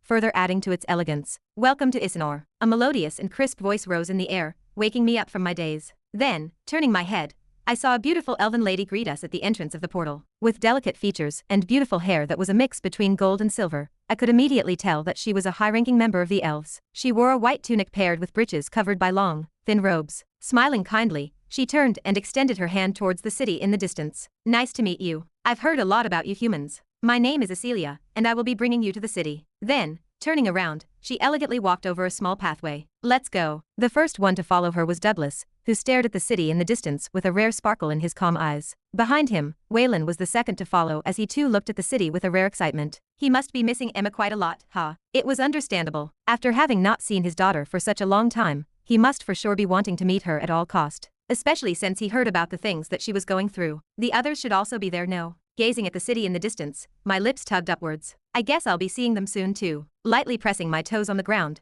I followed the others towards the city. With a grin I thought, I wonder what kind of face he'll make when he sees me. It's that face again. Step back. Snapping me out of my thoughts was Small Snake's voice. Turning around, I found him staring at me with a deathly pale face. What's with you? Stay as far away from me as possible, Small Snake said as he took a couple of steps back, dragging Ryan and the others behind him. I shook my head at his reaction. So extra. The city wasn't located far from the portal. It was about a half-an-hour walk. The reason why the portal was located so far off from the city was because the elves wanted to avoid a scenario where, instead of allies coming from the portal, enemies would appear. Of course, the enemies could very well set a portal in the city, but that was a lot harder to do. Walking through a small forest, penetrating the leaves of the trees, a net of light appeared on the ground beneath us. The air was a bit chilly, but whenever I passed through the small net, a gentle warmth would envelope my body, prompting me to move towards where it was. We're here. Halting her steps, Acelia, the elf that was guiding us to the city, looked behind her, in our direction. She then pointed ahead of her, where a long bridge stood. This over here is the Bridge of Eslin, and there is one rule that must be kept at all times when crossing this bridge. That is, only one person can cross it at the same time. Only one person? Douglas raised his brow. Leaning his body forward, he looked at the bridge in the distance. Retaining the smile on her face, Acelia nodded. Yes, only one person. It's our tradition. We have no problem with that. Thank you. A soft wind suddenly flew, and Acelia's hair fluttered. Taking a step to the side, she motioned Douglas to head to the bridge. If you would please. Okay. Smiling kindly, Douglas didn't say anything else and moved towards the bridge. It was then that something suddenly happened. The moment he stepped onto the bridge, the outline of a barrier suddenly appeared in our vision, completely enveloping the city. Apart from tradition, the barrier over here is set up using an ancient spell that enables us to determine individuals who have demonic energy inside of their body, Acelia said without a change of expression. Following her words, she turned to look in Angelica's direction. We've already heard about you from the dwarves and have made a special exception. Here, taking out a small bracelet from out of nowhere, Acelia handed it to Angelica. The bracelet is coated with a special spell that will tell the others that you are on our side. Taking a couple of steps forward, Angelica extended her hand and took the bracelet. Putting it on, a white glow suddenly enshrouded her whole figure. You're all set. You should have no problems entering the city now. Turning her head, Angelica gave a small nod of appreciation to Acelia. Replying with a small smile, Acelia's ears suddenly twitched before she turned to face our direction. It looks like he's already made it. Who's next? I'll go. Waylon offered himself up as he took a step forward and passed through the bridge. The bridge's length wasn't long, about 100 meters or so, and thus, before long, Waylon soon appeared on the other side of it. Following him, the others also went one by one until, finally, it was my turn. Your turn. Without saying anything else, I took a step forward and also started to cross the bridge. Right as I took a step into the barrier, a warm glow enveloped my body. Ignoring it, I kept moving forward. I can't see the end of this. Walking forward and staring below the bridge, I swallowed a mouthful of saliva. The bottom of the bridge was incredibly deep, and without a doubt, if anyone fell from it, they'd end up dying instantly. Only S ranks could survive such falls as they could somewhat fly. I wish I can fly. I enviously thought as I looked below the bridge. For one to be able to fly, they must have an incredibly amount of Xian control as well as mana. The principle was the same as when coating my sword with Xians, but instead, rather than coating the sword, I had to coat my body, which was a lot harder to do. That aside, once I finally crossed the bridge, I moved to where the others were, inside of a large square. The inside of the city were just as beautiful as the outside. The streets were made of pasty-colored pebbles, and single lines of grass crossed in between every couple of meters of the road, further adding vibrancy to the environment. Sophisticated buildings in white coated with gold and silver appeared by the side of the road, further adding to the elegance benefiting elven creatures. Around us, elves appeared everywhere. Despite our appearance, none of them seemed to be bothered by our presence. They just went about their business, treating our existence as nothing out of the ordinary. A couple others humans have entered the city before you guys. This is why they aren't shocked by your sudden appearance, Acelia said as she appeared behind us. Seeing our reaction of the city, her lips curled up slightly before she pressed her foot on the ground and followed a certain path.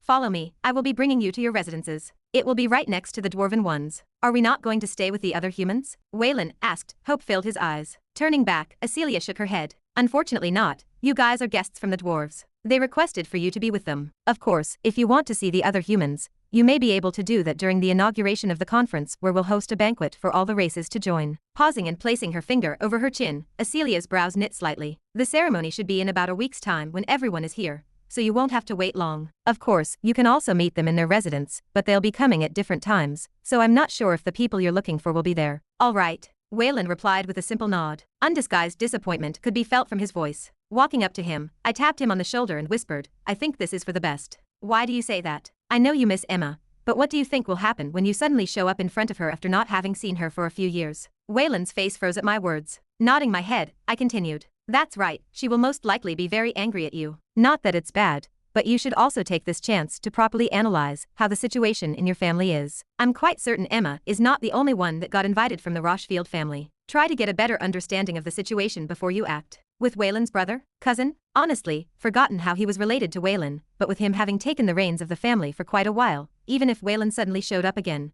there was a chance that the divide in the house would continue. After all, he must have already bought some of the people's loyalty after having stayed in that position for that long. Exposing his existence right now was not ideal. You've managed to not see her for what? 3 to 5 years? What can an extra few days do? Get a hold of your house before anything else. Hugh, listening to my words, Waylon suddenly let out a long breath. You're right. I was being too impatient. You were. Patting him on the shoulder, I smirked. Knowing Emma's personality, there's a high chance she's going to be more pissed about the fact that you didn't meet her as soon as you knew she's there, He didn't have to know this part. Patting him on the shoulder more, pity flashed across my eyes before I followed Acelia towards our residence. Chapter 380. Whoa. Taking a step out of the portal, Emma looked at the scene presented before her with amazement. Wearing a white baseball hat along with a simple shirt and shorts, Emma's curiosity piqued as she looked around the place with an excited gaze. Curb your excitement. Exiting the portal after her was Melissa. Squinting her eyes and taking out her glasses, she glared in the direction of the sun. If only that damned bastard didn't force me to come here, she muttered out loud, obviously not hiding the displeasure in her voice. Overhearing Melissa's comments, Emma turned around and asked, what's wrong about coming here? I would have much rather spent my time finishing my project. And what's fun about that? You never go out. Just look at you. You remind me of a vampire. Pausing, Emma pointed at the sun. The first thing you did as soon as you got out was glare at the sun. Shut up. Rolling her eyes, Melissa put her glasses back on. As the two of them were bickering, not far from them, the other group members were slowly coming out of the portal. It wasn't long before 8 more people exited the portal. Once the last person came out, an elf came to greet them and led them to an area outside of the portal where there were others waiting. As they were headed towards the larger group, Emma was instantly able to spot Amanda. "Amanda, you're already here." This part wasn't hard since she stood out quite a bit. The fact that most of the males' gazes were directed at her also didn't help, since it only made it easier for Emma to spot her. Walking up to her, Emma tried to hug her, but Amanda swiftly dodged, prompting Emma to pout. "Hey, save that stuff for Kevin." "Hey," Emma shouted even louder as her cheeks turned rosy. "How long have you been waiting here?" Emma asked, in hopes of trying to switch the topic. Fortunately for her, Amanda had tact. Pretending to have not seen anything, she casually answered, "It's been about 3 hours since we arrived." Lifting her head and staring into the distance, toward the direction of where Emma came from, Amanda continued. "Besides you, we should be waiting for one more group before they will bring us to the city." "Another group?" Emma turned her head and stared in the same direction as Amanda. "Any idea who it is?" "They are from another city." "Oh, which one?" "I'm not too sure myself. They're already here," Melissa said from the side, gazing into the distance where another group was slowly headed in their direction. At the forefront of the group was a young man with black hair and blue eyes. He may have been the youngest of the group, but his demeanor was unmatched, as it contained this rare elegance to it that made him the focal point of the group. "Aaron, so it's him." A rare of solemnity appeared on everyone's faces as their eyes paused on him. They all naturally knew who he was. After all, it was hard for them to not have heard of him when he had been a thorn on their side during their first year, second and third year for Emma and Melissa. Walking in small strides, Aaron's eyes soon paused on their group, and a surprised look flashed across his face. It wasn't long before a smirk followed after as he walked up to them. "It's been a while since I've seen you guys." Pausing, Aaron's eyes soon stopped on Amanda. His brows knit for a second before they relaxed. "You must be Miss Stern. I think we maybe briefly met during your first year. It was unfortunate that you left after, and we were unable to see each other." "Okay," Amanda replied with a short and indifferent acceptance of his words. Not expecting such a reaction from Amanda,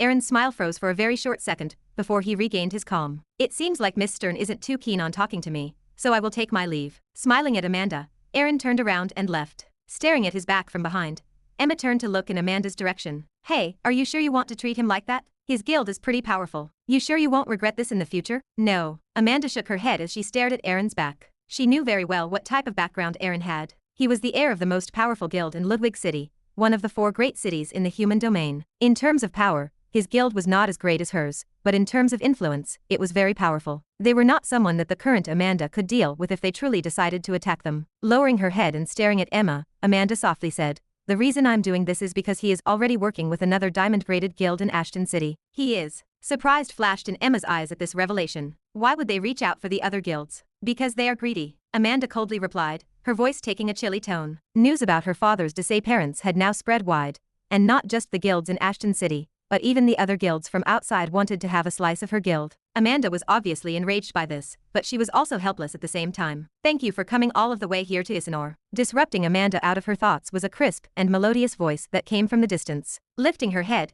Amanda's eyes paused on an elf standing far ahead of the group. As he addressed them, he seemed to be very polite. "Sorry for the long wait. Now that everyone has gathered, I will escort you to the main city. So, if you would please follow me." Turning around, the elf started to walk along a pathway that led to the city. As he left, one by one, the other people present slowly started to follow him. "Let's go." The first one to move out of the 3 girls was Emma, who quickly lined up and followed the others into the city. Excitement flashed across her eyes. "Here, take this." Just as Amanda was about to follow Emma, grabbing her shoulder, Melissa handed her a couple of things. "Since you will be displaying your talent to everyone, you might as well be useful and advertise this as well. The better the performance, the richer we become." Finished speaking, Melissa also lined up. Staring at Melissa in confusion, lowering her head, Amanda stared at her hand where several different cards of various colors rested. Blinking a couple of times, her lips tugged upwards ever so slightly. Clank! A metallic ring sounded throughout a small room as a broadsword crossed against 2 sharp daggers. A circular pressurized wind sprang out from the point of contact between the blades as the 2 individuals distanced themselves from each other. Gazing at each other from the distance, the individual holding onto the broadsword lowered it and complimented his sparring partner. "You've improved a lot. You too." The 2 individuals were none other than Kevin and Jin. After arriving early to the Elven domain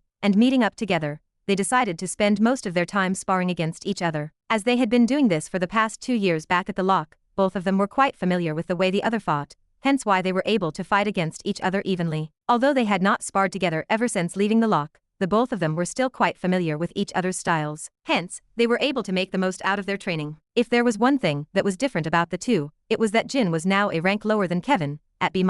This wasn't due to a lack of training, however. Jin had been training harder than ever. The reason for his current rank was that he had acquired a 5-star dagger technique not long ago. Since he was now more focused on improving his dagger art, the time he spent on improving his rank lowered significantly. And it was because of this that he lagged behind Kevin, in terms of rank. Wiping the sweat that had accumulated on his forehead, Kevin put away his broadsword. This should be enough for today. The others will be coming here soon. Okay. Putting his daggers away, Jin nodded in response. Moments prior to their spar, they heard from the others that they had already arrived. Pulling his hair back, Kevin turned around and headed out of the room. They should be here soon. Let's go meet them. Without saying anything, Jin followed him from behind. At the same time, in another part of Isanor, you guys have finally made it. Welcoming us with open arms was Rander. Turning his head to face my direction, he asked, did you guys sort everything out? Yeah. I nodded. We managed to get it in the nick of time. In fact, we also brought someone else with us. Taking a step to the side, I proceeded to point at a certain someone who stood at the back. That person was none other than Malville's disciple, whose name I still did not know.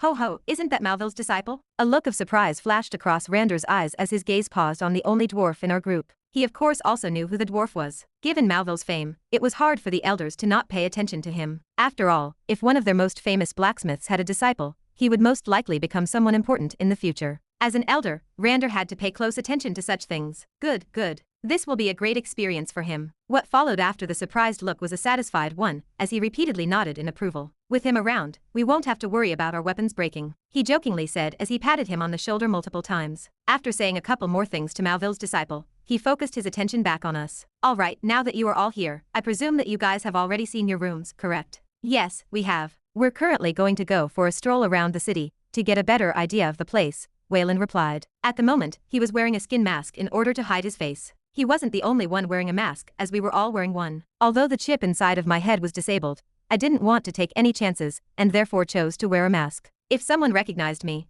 things would get troublesome. The only one missing from the group was Douglas, who joined Gervis to talk with the higher-ups of the elves. Anywho, the reason why we were currently going out was, just as Waylon said, to get a better look at the city. Just like in Henlauer, I wanted to get a better idea of the environment I was in so that if trouble arose in the future, I would have more options open for me. Information was key to everything. Actually, the real reason was because we wanted to know where the others were staying. But what I previously said wasn't that far from the truth. I see. Stroking his beard, Rander pursed his lips before nodding in agreement. That's a good idea. I've got a map of the place if you want. That can help you familiarize yourself with the place better. That would be ideal, Waylon replied, taking up on Rander's offer. Very well. Laughing a little, Rander threw Waylon a small device, which contained the map of the city. Enjoy your little tour. Chapter 381. Say, demons are not going to suddenly show up out of nowhere and attack us, right? Walking through the city, a rough voice sounded next to me. It was Leopold. What do you mean? Well, just that. Leopold looked around and lowered his voice. I'm kinda tired of dealing with demons, and I was wondering if another situation similar to Henlauer might happen. Oh, it was about that. I nodded. Not sure, to be honest. But unlike the dwarves, elves are much better at detecting demons since they are super sensitive to mana, so there's a chance that no such thing will happen. What do you mean? Just like I said, elves are much more sensitive to demonic energy. Therefore, it is a lot easier for them to spot demons. In fact, didn't you notice the barrier before? Squinting, Leopold looked behind him. The one at the bridge? Yeah, that alone should stop most of the demons. Had Angelica not worn the special bracelet, she would have easily been found out. Even if she had turned into a ring form, there was a chance for her to get spotted. During the conference in the novel, it was because of this that no demons managed to interfere. That being said, never say never. That's reassuring. Leopold finally relaxed and took a deep breath of the fresh air. Then, his footsteps suddenly halted as he brought his hands closer to his face. A clicking sound repeatedly rang in the air. Click, click. What are you doing? Ah shit. With an embarrassed look, Leopold lowered his hands and scratched the back of his head. I was trying to have a smoke, but I forgot we can't do that here. Seriously? Before coming here, I remember expressively reminding Leopold that he couldn't smoke lest he wanted to piss off the elves. I even took away his cigarettes in order to make sure he didn't. He was just that addicted. Plus, with how nature-oriented the elves were, any form of littering or smoking was a big no-no. Right, sorry. Putting the lighter away, Leopold's face scrunched up a little. Staring at him, I shook my head. He's already suffering withdrawal symptoms. The last time he smoked was not that long ago, maybe half a day. Just how addicted was he? Shaking my head, I followed the rest of the group around the city. Ignoring Leopold's progressively worsening face, we continued our tour of the city. Most of the city was accessible to us apart from a few places, like the enormous building that stood in the middle of the lake. Apparently, that place was where the elders held important discussions, and since we were not that important, we could not go there. That was probably where Douglas went. I wonder if we're going to be participating in the tournament. Hein murmured from the side. It was audible enough for everyone present to hear. You want to participate? Ava curiously lifted her head. From what I've heard, we don't really need to participate. We don't, I replied with a nod. We've already proven our qualifications to the others, so, realistically speaking, we don't have to participate, but, looks like everyone is interesting. Seeing everyone stare in my direction, my lips tugged upwards. But no one said we couldn't. I mean, if you guys want to participate, though, do your thing. In fact, use this chance to see how much you guys have improved over the past month. If there was one thing my group had an edge over all the other people their age participating in the tournament was true combat experience. Sure, some might have a bit of experience fighting against demons and the like, but who could proudly say they had fought a war against a full-on attack from the demons and came out on top? I don't think there are many. I heard that the winners from each respective age range will get quite a reward. Oh right, there's that too. Snapping my head towards Hein, I grabbed his shoulder. Hein, remember how I told you that there's a way to cure your father? You don't mean? With my eyes locked onto Hein's, I nodded. Yes, one of the top prizes for the tournament is in fact the elixir that can cure your father of his disability. There were many prizes granted to the top winner of the tournament, and if I didn't recall it wrong, one of them was the elixir that Hein could use to heal his father. Honestly, with how much the dwarves favored us, there was a possibility of them giving it to us if we just asked, but that might result in the elves losing favorability with us. Plus, this was a good way to motivate Hein into joining the tournament and even win. It was time to finally let the world see just how talented he was. You're not joking, right? Hein's voice sounded rather weak, completely different from his usual deep and confident one. He must care a lot about his father, I thought with a smile before patting him on the shoulder. We've already signed a contract. Why would I lie to you? I-S-E. Click, click. It was then that we heard a clicking sound coming from the side. When we turned our heads, we saw Leopold with his hand on his mouth, trying to light up a non-existent cigarette. Anyways, this is the opportunity that I promised you. It's up to you whether you will grasp it or no. No, I will take it. A resolute look appeared on Hein's face as his fists clenched tightly. Having spent over a year with you guys, I had almost forgotten my one true goal, and that was to save my father. Hein said as the air around him changed. He gave out an aura of a man who was about to go to war. Looks like he's made up his mind. As long as Hein resolved the one knot that was tying him down, his family, his growth would reach a new, unprecedented level. This was what I was waiting for. Well, I'm glad that you, bang. Midway through my speech, my body crashed against something soft and hard. Ow. Massaging my head, I slowly looked up. It appeared that I had bumped against Waylon. Hey, is everything okay? I was met with no response. Waylon stood motionless in the middle of the streets, prompting me to frown. Just what in the world? Sensing that something was wrong, I looked in the direction of where he was staring at.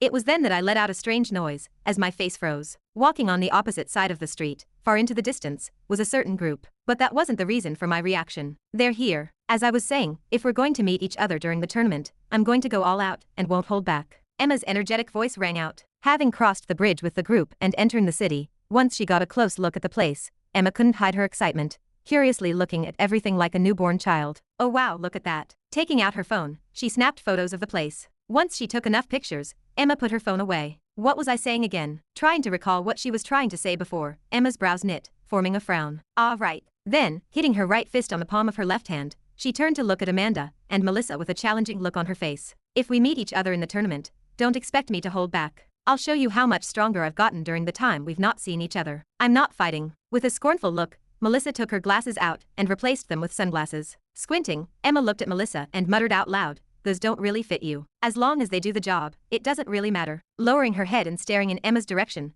Melissa repeatedly nodded her head. Yep, I can no longer see you." It took a while for Emma to get her comment. Once she did, she shot a glare in Melissa's direction. "It's obvious that you can still see. Who's talking? Is someone there? You. Please stop." Before things got heated, Amanda decided to step in. "Save this stuff for later when we're in private." Fortunately, Amanda now had plenty of experience in handling these sorts of situations. With her having an active role in her guild, she was well versed in handling disputes amongst guild members. She was also quite familiar with the two of them, so it wasn't that hard for her to calm Emma down. "We're soon going to meet up with the others and..." "Who are they?" Amanda's footsteps came to a sudden halt. Emma's voice attracted her attention. Turning her head, her eyes paused on a certain group in the distance who was, at the moment, looking at them as well. "Are they looking at us?" Emma turned her head left, and right before her eyes paused on Amanda, who nodded in affirmation. "They are." Although they were quite far from each other, Amanda was able to get a good look at the people in the other group, and she could tell that the two of them were staring in their direction. The two staring were people she had never seen before. One was a middle-aged man with dark gray hair and a goatee,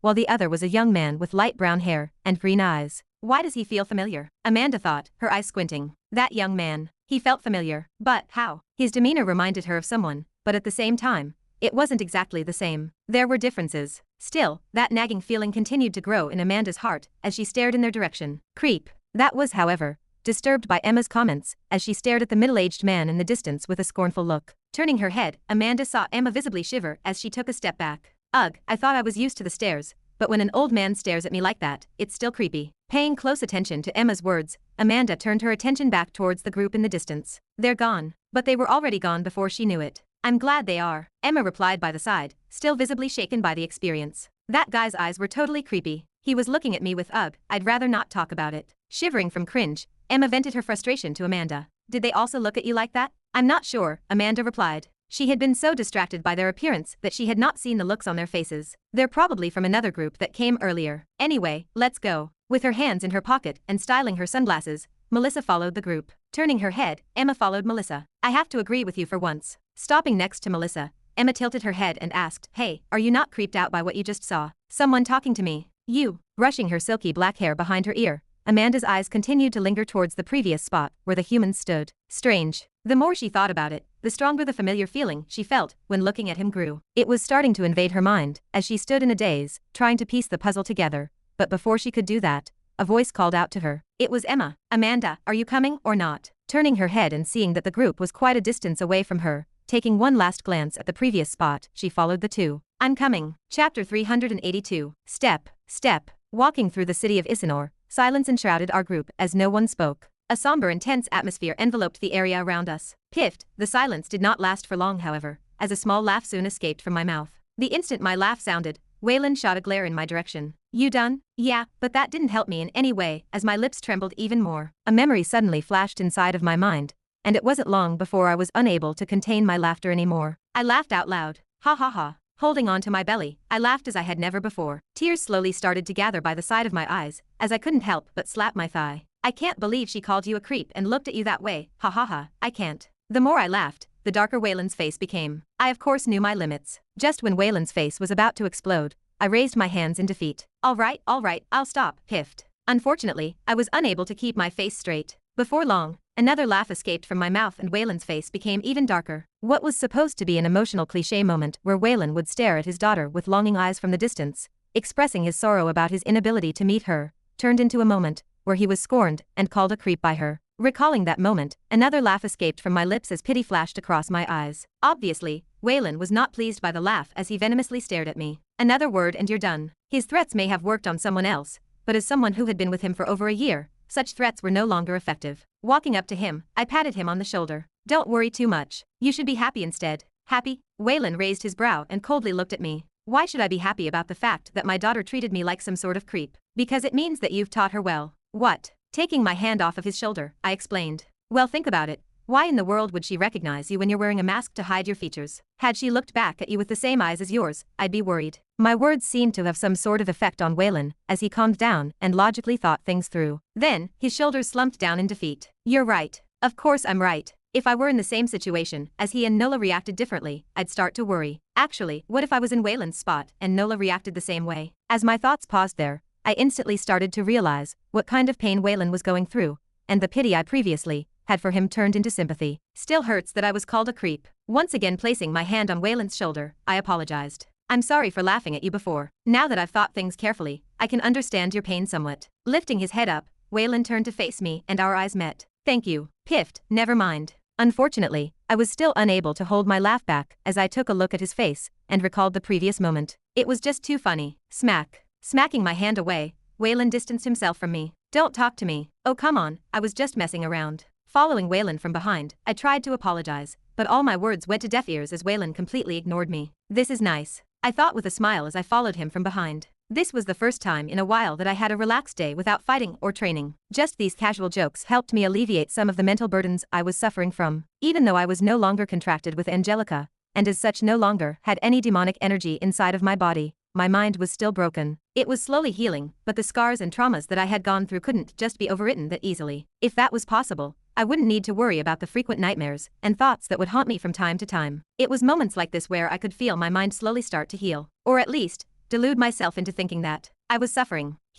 Exhaling deeply, I tried to calm my mind down and thought back to the previous meeting, trying to distract my mind away from the dark thoughts. I'm also glad that they're doing fine. Soon, a serene smile appeared on my face. Although I wasn't able to see them for long, and was not able to get a clear look at them, just the fact that they looked to be doing fine lifted something off of my chest. Especially Amanda. At first I thought that she was going to turn even colder than before, with everything that happened with her father and her guild, but seeing how serene and calm she looked, I felt relief. Do they even still remember me? I had only known them for a year, and we hadn't spent much time together, but that 1 year was irreplaceable to me. To them, I might just be another extra that had died along with the many others that died during their life, but to me, they were the first friends I had made in a very long time. Even if they may have forgotten about me, I was really happy that they were doing fine. Ugh. Rubbing my eyes, I tried to think of something else. I wonder where Kevin is. Since they were here, he must also be in the city, right? I already knew that the humans would be coming in batches, therefore, I wasn't worried that he wasn't coming. I'll see him soon. There were plenty of opportunities for me to meet with Kevin and the others. I may have missed this one, but there would always be a second. Snapping out of my thoughts. Lifting my head and staring at the others that had walked quite a fair distance away from me, I called out for them. Hey, wait up. Don't leave me behind. Lightly pressing my foot onto the ground, I followed them from behind. You guys have finally made it. Greeting Emma, Melissa, and Amanda in front of a large white building were Kevin and Jin, who had just come out from their training session. Leaning against one of the pillars of the building, Emma closely scrutinized Kevin. She then turned to face Jin. Did you guys just come out of training? You can tell? What do you think? You're soaked from top to bottom. Lowering his head, Kevin looked at his shirt, which had a huge sweat mark, and scratched his head. Guess you're right. Was supposed to be a light spar. Didn't know we would get this sweaty. The smell is the worst part. Melissa added from the side, taking off her sunglasses and staring at Kevin and Jin with a not-so-pleased look. Listening to Melissa's words, stretching his white shirt, Jin sniffed it. The same went for Kevin, who mimicked Jin's movements. I'm not even going to say anything. Staring at the duo, Melissa shook her head before she decided to head for her room. Don't disturb me for the next couple of days. I've got important things to do. Then, without waiting for anyone to say anything else, she directly left. Once Melissa left, Emma took the opportunity to switch the topic. Kevin, you won't believe what happened while we were coming here. Oh, what happened? An intrigued look appeared on Kevin's face. On our way here, we met another group of humans. You met another group? Kevin's brows knit at her words. Nodding her head, Emma continued. Yeah, I didn't count how many there were, but hear this. Once we were passing with their group, a middle-aged man in the group suddenly leered in my direction. Hugging her body, Emma's face cringed. Ugh, just recalling the way he looked at me sends shivers down my spine. Emma. Kevin's serious voice snapped Emma out of her story. Staring at Kevin's face, which was incredibly serious, Emma noticed that something was wrong. What's wrong? Did you just say that you saw another group of humans? Yes, I did. Emma nodded. Then, her head snapped in Amanda's direction. You saw it too, right? They were humans for sure. They were, Amanda softly replied. Her delicate face was also solemn. Seeing the changes in Kevin's face, she knew that something was up at the moment. Her previous feelings couldn't have been wrong. Bah, thump, bah, thump. Her heart started to beat faster as she thought of a possibility. It couldn't be him, right? For Kevin to react like that, there must be something, right? His demeanor, and the way he carried himself. There was only one person that Amanda thought acted like that. Emma, that middle-aged man was probably your father. But, pouring cold water into Amanda's thoughts was Kevin's voice, as he revealed a shocking piece of news. A weird noise came out of Emma's mouth as her face paled, and she took a step back.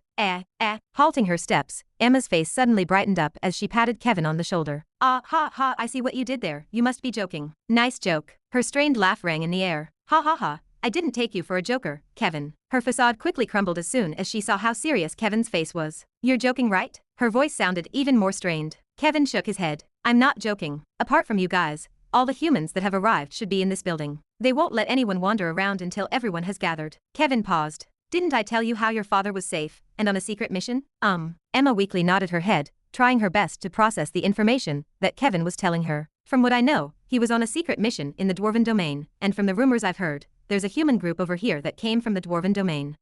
Weakly leaning onto the side of the pillar, Emma's mouth trembled. She wasn't stupid. She instantly understood what Kevin was trying to say, and it was because of this that all of a sudden, all of the energy drained out of her body. It can't be, is he really? Tears started to gather by the side of her eyes. Visible relief and disbelief dyed her face as she tried to process what Kevin was telling her. It wasn't long before her knees gave out, and she stumbled onto the ground. Ha, Dad. Walking up to her, Kevin kneeled down and patted her back. It's okay. He's finally here. He's not dead. Hearing Kevin's words, as if a dam had burst, Emma let go of all of her pent-up stress, and tears started to stream down the side of her cheeks. I'm so glad. Staring at Emma from the side, Amanda turned her head slightly, and secretly wiped the corner of her eyes. Closing her eyes, she bit the bottom of her lips. Where are you, father? It had been over 3 years since she had last seen him. With the orb in her hand, she knew that he was fine, but the worry hidden within her was still there. With no idea where he was and how he was doing, Amanda was only pretending to be strong on the outside. Inside, she was just as fragile as she was when he first left her. Emma's current situation reminded her that her father was still out there, somewhere, fighting for his way back. That being said, she was genuinely happy for Emma. Going through the same hardship she was going through, she could familiarize herself with her circumstances. She could feel the relief in her voice. Breathing out, Amanda looked up at the sky.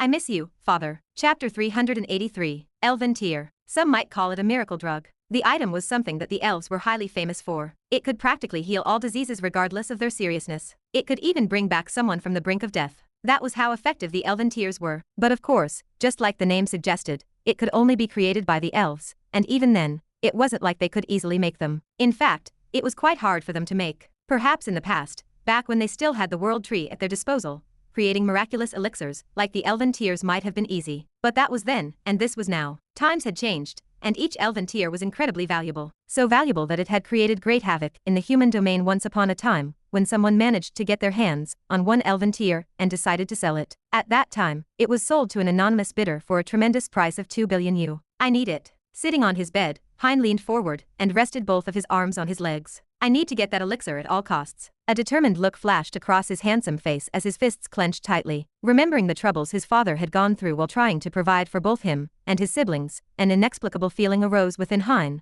prompting him to clench his fists even more tightly. According to what Ren said, the top 10 winners will have the possibility of requesting any reward. The prize didn't necessarily have to be the elven tears. There were many other items that were more valuable than the tears up for grabs for the winners, but for Hein, the tears were priceless. He couldn't care less for the other prizes. Can I do it? Worry flashed across his eyes as he thought about the upcoming tournament. He knew his limits, and he knew that he wasn't strong enough to be first. If Ren participated, he may as well kiss the chances of getting first place goodbye. But 10th? I have to do it. After all the training that he had done in Henlauer, Hein had confidence in his abilities. He no longer thought that the others were as scary as he once thought.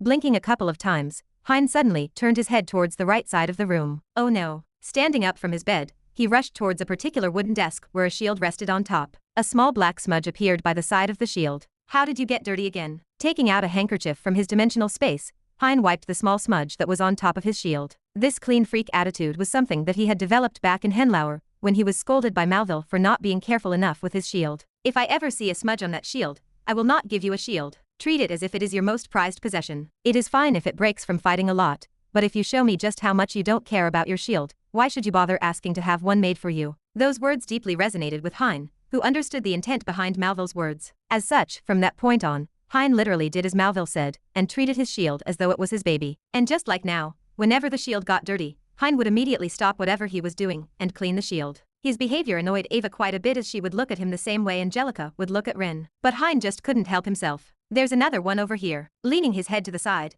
Hein wiped another part of the shield. Are you okay? No, I am not. I called my own dad a creep. Realization dawned on Emma after Kevin revealed to her the possibility of her father being present. You never know. That could also not be your father. What do you mean? Emma's head snapped upwards, prompting Kevin to raise both hands to try to calm her down. Calm down. All I am saying is that they may not have been the group where your father came from. But I was not lying when I said that there were a couple of humans from the dwarven domain. Okay. Lowering her head, Emma thought of something before mumbling softly. I don't understand. Staring at Emma from the opposite side, Kevin didn't say anything. He could tell what she was trying to say. If that was her father, why didn't he greet her and instead just look at her from afar? Kevin already had an idea as to why, but it wasn't like he could share it with her. It would just increase her worries. Lifting his head and staring at the tranquil, blue sky, Kevin's eyes closed. Since they're here, he should also be here. Emma did say that her father was in a group, and if he was part of the group, he must be aware of the fact that everyone was here. Since he had not revealed himself yet, it meant that he was planning something. As such, after thinking for a bit, Kevin decided to let him be for now. Of course, only for now. If the opportunity presented itself, he was definitely going to give Ren quite the beating. I wonder just how much stronger you've become ever since the last time we saw each other. Thinking along those lines, Kevin's lips curled upward. What are you thinking about? Snapping him out of his thoughts was Emma, who had recovered somewhat from the news of her father's appearance. Opening his eyes, Kevin shook his head. Nothing to worry about. With a smile on his face, he extended his hand in Emma's direction. Now, what do you say we go tour the place? Lowering his head and checking his watch, Kevin continued. We've got a couple of hours before the sun sets. Sounds like a good idea. Extending her hand and grabbing Kevin's, Emma slowly sat up straight. It took a while to calm Waylon down, but once we managed to get back to our residences, his previous rage had pretty much calmed down. Sitting on an oversized wooden chair, in a beautiful green garden that overlooked the entirety of the city from above, I took a deep breath of the fresh air. This is nice. Compared to Henlauer where the air was stuffy, the air here was incredibly fresh. It helped me relax a lot. Say, you saw a couple of your friends. Why didn't you go greet them? Seated next to me was Waylon, who also gazed into the distance with a serene look. Unlike me, you didn't need to hold back from seeing them. Turning his head, Waylon crossed his legs.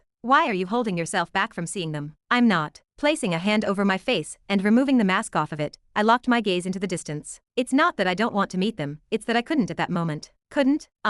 I really did want to go meet them. I really did. There was just one problem. Aaron. He was in the group. When I saw him, I was surprisingly calm. I had originally expected to see myself going crazy at the sight of him, but surprisingly, I was able to remain cool-headed. However, I was not sure if the same could be said for the next time I would see him. Of course, if there was one thing I was sure about, it was the fact that the anger inside of my heart had still not disappeared. I was calmer, but at the same time, the feelings of revenge had never died down. Had I shown myself back then, Aaron would have most likely been shocked, and he would either prepare some sort of scheme to try to kill me again, or become wary of me who had come back from the dead. If that happened, doing anything to him would become that much harder. I couldn't allow that to happen. I'm not sure about the details, but I don't think it's fair for you to keep your friends in the dark. Waylon had a sagely look on the side. His look closely resembled Douglas's. Was he so lonely without Emma that he started to become more like Douglas? Placing both of my hands on the armrest of the chair, I propped my body up. Don't worry about it, I'm planning on meeting them in a couple of days. I just have to take care of one thing before I can meet them. That problem was of course Aaron. He needed to die. For my sake, he needed to die. Where are you going right now?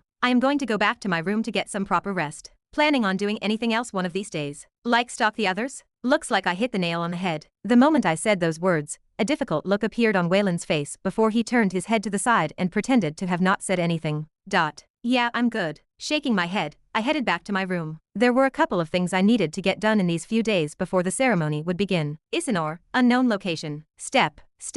The sound of light footsteps echoed throughout a small room. Deep and robust roots embedded themselves by the side of the room, and an elegant figure slowly walked in. With long and pure silver hair that cascaded down her smooth back, the elegant figure had pointed ears and an otherworldly face. Her looks were similar to that of a goddess. She was the current elven queen of the elves on earth, Malin Ziltris. Not much was known about her except for the fact that she was quite young, and had a pure elven bloodline, making her a terrifying existence. The queen's feet soon came to a sudden halt. Opposite her was a small wooden capsule, about the size of a car. Enshrouded by small roots and leaves, a tiny opening appeared inside of the capsule. Placing her small delicate hand over the capsule, the queen leaned forward slightly. Peeking through the small gap of the capsule, a beautiful face appeared in the elven queen's vision. Its beauty did not lose to the queen, but there was something different between her and the queen. She didn't have silver or blonde hair, distinctive features that elves had. Rather, she had silky black hair that extended all the way down her back. In fact, her ears were not pointy either, but rather curved, just like a human. As the queen leaned forward, her silver hair slowly fell in front of her. Raising her hand, she brushed her hair behind her ear. A subtle silence followed after, as the queen stared at the woman behind the capsule for a good minute. They have arrived. An airy and melodious voice echoed through the room as the queen finally opened her mouth, looking at the face behind the capsule while uttering those words. A melancholic look appeared on the queen's face as she looked at the woman inside of the capsule. I owe you my life. Without you, I would have never made it as far as I have now. Following her words, silence once again descended on the room. There was a visible struggle on the queen's face as she looked at the sleeping woman. It was clear that whoever the woman behind the capsule was, she held a very important place in her heart. Closing her eyes, the queen let out a long breath. I will definitely fulfill your request. Chapter 384. 4 days later. Ugh, not this again. My face darkened as I looked at myself in the mirror. Wearing the same suit as when I met the other elders in Henlauer, I once again struggled to tie my tie. There were improvements, however. Staring at my reflection in the mirror, turning around and touching my tie multiple times, I nodded in satisfaction. It's not too bad. Compared to last time, when I struggled quite hard to tie it, there were massive improvements. Remembering how Douglas had tied my tie, I was somewhat able to mimic his movements. Thanks to that, I was able to somewhat do a good job. I was well satisfied with it. Of course, it wasn't perfect, but it was better than nothing. Staring at myself in the mirror and fixing my hair, which was still quite long, my hand paused slightly. They should also be there. Kevin and the others. I was finally going to see them properly. This time, not from afar. Thinking about them, I let out a long breath. I guess it's time. After thinking things through, I decided to finally reveal myself to the others. There was no point in hiding myself from the others. Sure, the high-ranking members of the Union were there, but it wasn't like they could instantly tell that I was 876. With the chip disabled, it would be quite difficult for them to figure out who I was. This was why I decided to stop pretending. Of course, I was only planning on revealing myself to them, not the Union. Despite the fact that the chip was now disabled, and there being no concrete evidence linking me to 876, there were still many loopholes in such thought. For example, the last sighting of 876 was in the Dwarven domain. I came out of the dwarven domain. 876 is a human. I am a human. There were just too many links for my comfort. It's too risky to expose myself completely. The more I thought about it, the more I realized just how much of a risk my exposure was, but I'll still meet them. My mind was made, and I wasn't going to change it, even if the risks were there. I just needed to be more careful. Fixing my clothes, and reaching out for my mask by the side of the table, I pressed it against my face, and my face soon morphed into that of someone else. But before that, I need to take care of something else. There was something very important that I needed to take care of before meeting with the others again. Hurry up, we're going to be late. Emma's voice rang from below the residence as she looked up towards a certain window. Opening the window of the room, Kevin leaned out of it and shouted, "Give me a minute. I'm coming." Wah. Kevin closed the window before she could even speak. This obviously did not sit well for her as she crossed her arms together and pouted in dissatisfaction. How is he slower than me? It's not like he's putting on any makeup. Maybe it's his hair? What hair? It shouldn't take this long to do his hair. Emma snappily replied to Amanda, who was standing beside her. She was currently wearing a beautiful black dress that sparkled under the veil of the moonlight, perfectly outlining her curves. Most notable about her was her hair, which was being held by a small pin, exposing her slender neck. Squinting her eyes, Emma leaned forward to take a closer look at Amanda. Now that I take a closer look, it's the first time that I've seen you with your hair tied. It suits you. Thank you. Amanda replied with a smile. I'm serious, you look really beautiful. Emma circled Amanda multiple times before placing her hand on her chin and muttering, maybe I should try it as well. It was then that the both of them heard the sound of a door closing. What followed after was Kevin's apologetic voice. Sorry for the wait. I was having trouble putting on the suit. Took you long enough. Melissa commented from the side. Wearing a pale yellow one-piece dress, Melissa leaned by the side of the residence. It was rare for Melissa to not wear any glasses, and today, for the first time in a while, she decided to wear contacts, exposing her beautiful crystal-clear eyes that sucked one in if they stared at them for too long. At the moment, she looked pretty annoyed as her brows were slightly knit in a frown. But at the same time, she always looked annoyed. This was probably why no one paid much attention to her words. Walking down the stairs and arriving before the others, Kevin looked around before saying, "Looks like everyone is here. Shall we get going?" Checking the time on her watch, Emma replied with a nod. "We should, or we'll end up being late." Okay. And so once Emma's words faded, everyone headed towards where the ceremony was being held. But just as they had taken a few steps, Kevin suddenly recalled something, and his footsteps came to a sudden halt. Wait, what about Jin? Following his words, everyone stopped walking, and an awkward silence enveloped the group. It was only after a couple of seconds that Emma finally opened her mouth. I kind of forgot he was coming, or rather, forgot about his existence. The location where the ceremony was being held was in the enormous white building in the middle of the lake. Apparently, that was the only place that could host the event. The sheer number of attendees was far too many for a simple building to contain. It was supposed to be the place where only the high-ranking elven members stayed, but they made a special exception this time, just for the ceremony. All done. Yeah. Fixing my suit, I met up with Douglas in front of my residence. Besides him were the others who also were dressed in formal clothes. Even Ryan was there. He looked quite uncomfortable with a suit, but whenever he tried to complain, Small Snake would elbow him from the side. Your clothes are all wrinkly. It's fine, it's fine. Stop pestering me. Quite a comical sight if I had to say. The only one that was missing was Angelica. This was mostly her choice, but it was also the most appropriate one, as she was a demon. She may have helped the dwarves back in Henlauer, but that didn't mean that the orcs and elves still fully trusted her. Perhaps some could trust her, but many were still against the idea of keeping a demon close to them. It also had to be noted that this was for her safety too. Since Angelica had helped the dwarves, she was considered a traitor to the demons. We managed to hide this back in Henlauer, but the same couldn't be said in the elven domain. Exposing her too much would only be detrimental to her safety. Is there anyone missing? Douglas asked, looking around. Wearing a different suit compared to the one that he wore back in the dwarven domain, Douglas still looked as imposing as before. In fact, he looked even more imposing than last time. Shaking my head, I replied, "No, I think everyone is here. Did you forget anything?" Patting my suit, I shook my head. "No, I have everything with me." Okay then, we may leave now. Turning around, Douglas headed towards the lake in the faraway distance. Matching his pace, I walked beside him. Have you met with the others yet? You mean with Donna and Monica? It had been a while since I had last seen him. Since the time we split up when we first arrived. I was genuinely curious if he had met up with the others yet. Yeah. No, not yet. Douglas shook my head. I've been too busy attending meetings with the others that I had no time to look for them. Douglas's eyes suddenly focused on the enormous white building in the distance that was becoming clearer by the minute. The both of them should already be aware of my presence. I'll meet them at the ceremony. You don't look that nervous. Pausing, I turned my head and looked at Waylon, who was quietly following us from behind. Wearing a skin mask, he looked to be in his own thoughts. A look akin to a soldier that was about to embark on a long war appeared on his face. Quite frankly, he looked quite haggard. Looks like he didn't get much sleep, huh? I muttered in thought, before turning my attention back to Douglas and pointing at Waylon behind me. At least not compared to him. Haha. Douglas let out a small chuckle. The difference between the two of us is that I'm not worried about Donna and Monica making any attempts on my life. Emma won't go that far. Or, at last, she won't be able to, right? His looks say otherwise. Maybe you're right, but he deserves it. Our conversation continued for the rest of the way, and it wasn't long before we arrived at the edge of the lake of Isinor. Wow, I muttered underneath my breath as I looked at the lake in the distance. It was currently nighttime in Isinor, and the moonlight gently shone above the surface of the crystalline lake. As the water rippled, faint sparkles of light appeared on the surface of the lake, mimicking the stars in the sky. It was a breathtaking sight. Staring at the opposite side of the lake, where the building was, my brows knit. How do we cross the lake? There are boats over there. Replying to my question, Douglas pointed toward the right, where multiple wooden boats appeared. It was only after Douglas had pointed them out for me that I realized they were boats. The reason why I was unable to see them was because they were quite far in the distance. Turning his wrist, Douglas checked the time. Then, without further ado, he headed for the boats in the distance. Naturally, we all followed him from behind. At the same time, not far from where Ren was, standing at the edge of the boat, Emma gazed into the distance. Turning her head towards the end of the boat where an elf calmly stood, she turned to look towards the others. Doesn't this remind you of Nuova Roma? Nuova Roma. A look of contemplation appeared on Kevin's face. Are you talking about the Italian city? Yeah.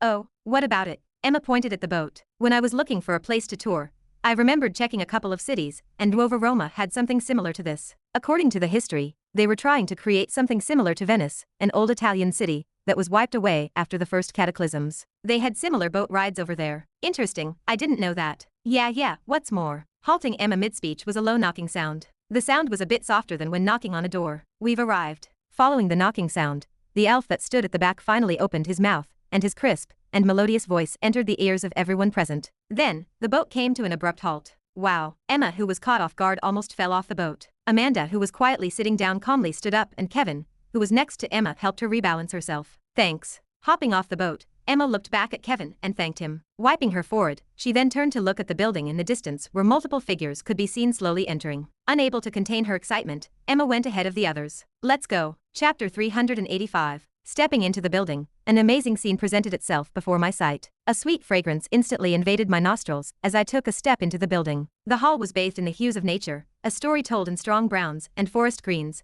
making one feel close to nature itself. It was the kind of space that let the calm rise and breathe. Walking around the venue, orcs, elves, dwarves, and humans appeared everywhere. There were even quite a few familiar faces that I had not seen in a while. Han Yufei, for example. I had not seen him ever since leaving the lock, and judging from the aura that he gave off, he had gone through quite the improvement over the years. Douglas. It wasn't even long before we walked into the building that a high-pitched voice sounded in the air, following which, like a bullet, something shot in Douglas's direction. Calm down, Monica. But before the thing could even get close to Douglas, raising his hand, the thing came to an abrupt halt, revealing the features of a beautiful girl with orange-colored hair. It was Monica. Staring at Douglas with her big eyes, she raised her hands and tried to hug him. But as if there was an invisible wall in front of her, she was blocked. Stopped her a few meters away from Douglas. Oh come on, we haven't seen each other for so long. Monica complained as she calmed down. Putting her hands on her lips, she pouted in annoyance. Her reaction prompted a smile to appear on Douglas's face. He then looked around the hall. There is a time and place for that kind of stuff, Monica. Now, as you can see, is not the right time. Humph. Monica snorted and turned her head. You're still the same as back when I used to teach you. Douglas merely smiled at her antics. He knew just how she was. Recalling something, he suddenly asked, by the way, I don't see Donna anywhere? Donna?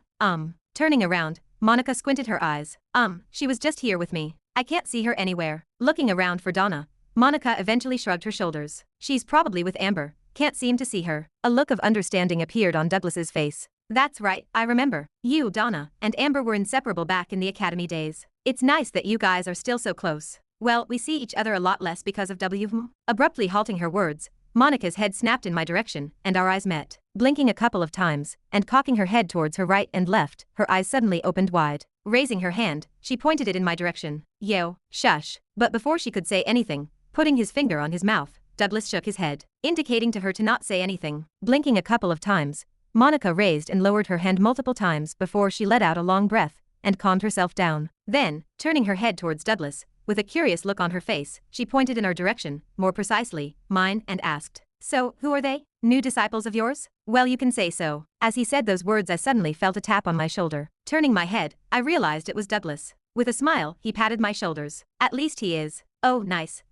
I was once your disciple, so you can say that I'm their senior. Monica slowly walked in my direction, stopping right in front of me, and realizing that she was as tall as my shoulders, she looked up slightly. A smile appeared on her face. To the others, it looked like an innocent smile, but to me, who was being subjected to it, I could feel the malice hidden in it. This doesn't look too good. She definitely recognized me, didn't she? I took a step back, With her hands behind her back, she leaned her body closer in my direction. So you must be Douglas's new disciple, right? I took another step back. But that didn't seem to work, as with each step back I took, she would match my tempo and take a step forward. It wasn't long before she arrived before me and placed her hand on my shoulder. Once she did, a brilliant smile appeared on my face. So very nice to meet you. I suddenly let out a pained groan. Oh my, what's going on here? Monica cocked her head to the side with an innocent look on her face. Her hand still pressed on my shoulder, squeezing my collarbone tightly. You seem to be in pain. Perhaps Douglas has been overworking you, hasn't he? All right. I struggled to reply as the pain in my collarbone intensified. Fortunately, Monica did not hold for long as she soon released her grip. With her hands behind her back, she twirled around. Well, I'm glad you're doing okay and, halting her steps, she mumbled something softly. It was almost inaudible, but with my now improved hearing, I could make out her words. Thank you for last time. Right after saying those words, she waved goodbye to Douglas and joined the other people in the hall. Staring at her disappearing back, I touched my shoulder and muttered. That hurt. I was lucky that she didn't mean to seriously injure me. Still hurt though. As I was massaging my collarbone, I suddenly heard Douglas's voice from the side. She seems to care a lot for you. Doesn't look like it to me. Did she really? My collarbone says otherwise. Ha ha ha. Douglas chuckled slightly. I know that girl too well. If she really didn't care about you, she would have never have expressed her emotions like that. She may be childish, but the only reason why she acted like that with you is because she's comfortable enough with you to do that. If you say so. Actually, I didn't need to be told by Douglas to know this. Her expression and words at the end were enough for me to understand this much. Brushing my hair up, I looked at Douglas and my expression turned serious. Those matters aside, regarding the thing I asked. I have, Douglas solemnly replied back. His voice sounded extremely serious. Closing his eyes for a brief moment, he turned to look at me. Ren, although I've done what you've asked of me, I want to ask you to not cross the line. If you cross the line, the consequences would be dire for you even if I try to help you. Relax. I reassure Douglas. I know my limits. I won't go as far as you think I will. Squinting his eyes and taking a closer look at me, trying to read my intentions, I stared back at him. Taking a deep breath, I once again tried to reassure Waylon. Trust me. I won't go as far as you think I will. Okay, you have half an hour. Douglas eventually relented and nodded his head. A brilliant smile appeared on my face as soon as I heard his words. Thank you. Lowering my head and bidding goodbye to the others, I fixed my clothes and headed deeper into the building. Once I was far enough from them, lowering my head and walking through the hall, I thought back at the conversation with Douglas. It won't count as a lie if I plan on crossing the line far into the future. All I did was promise Douglas that I wouldn't cross the line today. But I never said I wouldn't do it in the near future. After all, I planned on taking my sweet time for what I was about to do. Staring at Ren slowly disappearing back, Douglas's face turned even more solemn. He then opened his mouth. What do you think? His mind is unstable. Waylon replied from the side. A similar look to Douglas appeared on his face. With his hands in his pockets, he muttered. I don't think he will be able to hold back. I think the same. I'm worried he will do the exact thing he told me he won't do. Should I cancel? No. Waylon shook his head. He needs to overcome the demons in his mind. If we stop him, it'll only aggravate his mind. I'll go take a look at him. You will? Yeah, just so that he doesn't end up doing something stupid. That would be ideal, Douglas replied, his face finally relaxing. With you watching him, I won't need to worry about him doing anything out of order. Douglas suddenly stopped speaking. Squinting his eyes and staring into the distance, a surprised look appeared on his face. Maybe you won't have to interfere after all. In another part of the hall, taking a sip of a drink that was inside of an elegant glass cup, Kevin smacked his lips together. This tastes pretty good. The liquid inside of the cup was pale yellow in color. It had a honey-like scent that sweetly diffused in the air. Staring at the drink in his hands, Kevin turned to his right where Emma was. Behind her were the others who were looking at her with a mix of confusion on their faces. You're still looking for him? Yeah, Emma bluntly replied, her eyes darting all over the hall. It was clear that she was looking for someone. I should help her. Kevin took another sip of the drink. He understood just how much Emma was missing her father, and he had the right skill to help her. Status. Name. Inspection. Level 1. Description. A skill that enables user to inspect an object or individual. It was a skill he purchased from the system shop, back in his 3rd year of the lock, right before he was going on a field trip to the Clayton Ridge. It was a pretty powerful skill, one that enabled Kevin to see the names of everyone present. He could also see their stats, but that required a tremendous amount of mana. The stronger they were, the more mana he needed. Turning to face Emma, Kevin asked, "What's the name of your father again? Was it Oliver?" "Yeah, why?" "Just curious." Taking note of her father's name, Kevin activated his skill. Inspection. He muttered in his mind as small name screens suddenly started to appear on the top of each individual present. There were quite a lot of people, and so it was quite difficult for Kevin to go through the names of each person present. Fortunately, since he was looking for humans, he was able to narrow down a lot of his search. Oliver Rochefield OLM. Kevin suddenly paused. Blinking a couple of times, his pupils suddenly shrank as his eyes locked onto a certain individual in the distance. Quietly passing through the hall, the individual had brown hair and green eyes. He looked quite ordinary, someone that you wouldn't remember after seeing once. This was someone that Kevin had never seen before, but status, name, Rendover, level 2, strength, G-. Staring at the top of the individuals and seeing the name, Kevin's heart quickened. Excuse me. Forgetting everything, Kevin headed in the direction of where he saw Ren. His speed increased with each step he took. Kevin, Emma called out from behind as she noticed Kevin's odd behavior. She wasn't the only one that noticed this, as Jin, Amanda, and Melissa all frowned. Excuse me. Ignoring the others, Kevin continued to rush in the direction of where Ren was going. His eyes locked onto his back. He was here. Excoak. Pushing through the crowd, Kevin suddenly bumped against something hard. Sorry. Lifting his head and seeing that the individual was an orc who shot a glare in his direction, Kevin quickly apologized. Stepping to the side, Kevin's footsteps came to a sudden halt. Where is he? Frantically looking around, Kevin looked for the brown hair individual from before, but no matter how much he looked, he couldn't find him. Fuck, where did he go? Chapter 386. At the same time, Aaron calmly walked around the venue with a glass cup in his hand. His brows were locked into a tight frown as he looked at a small letter in his hand. The first thing he thought as he stared at the letter was, why would they give this to me? He was merely drinking and trying to make as many connections as possible when suddenly one of the elven workers handed him the letter. It was apparently from one of the higher-ups, dwarven elders to be exact. Their comments were rather vague, but in short, they wanted to arrange a meeting with him. What exactly do they want from me? Aaron wondered, taking a sip of his drink. Maybe they have heard about the product my guild is making. A sudden thought occurred to him. Lowering his head, he looked at his smartwatch. Tapping onto it, he looked through a series of files on his watch. Project, Nolan. Project, Convention 467. Project, Beta 98. Project, Rentolv. On his watch was a list.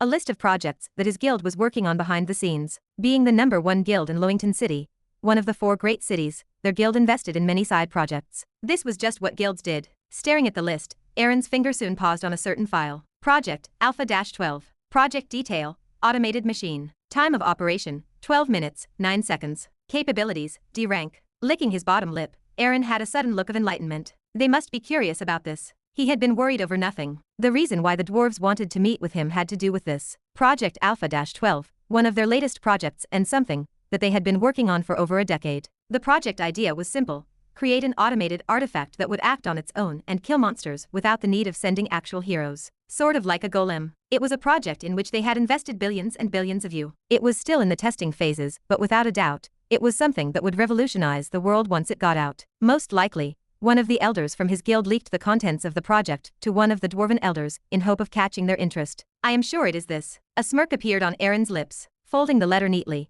he quietly placed it inside of his pocket before heading for the back exit of the building. Even if it wasn't because of the project, Aaron wasn't suspicious of the contents of the latter. After all, he didn't think anyone would have the balls to plan something against him when he was so close to so many elites. His death would definitely be a sign of incompetency from them, as well as a declaration of war on the humans. According to the letter, I should have no problem exiting the building, Aaron lightheartedly thought as he followed the instructions written in the letter. It wasn't long before he arrived at the back door exit of the building where an elven guard stood. Standing with his back straight, the elven guard stared up ahead, an imposing presence emanating from his body. Rummaging through his pocket, Aaron showed the elf the letter. Here, I have been told to go out of this place. Lifting his head and staring at Aaron, the elf wordlessly took the letter in his hands and gave it a quick scan before giving it back. Key clank. Following which, extending his hand, he opened the door for Aaron, who quietly got out. Throughout the whole exchange, the elf never spoke a single word to Aaron, but he didn't seem to care, as he also didn't talk back to him, and quietly exited the building.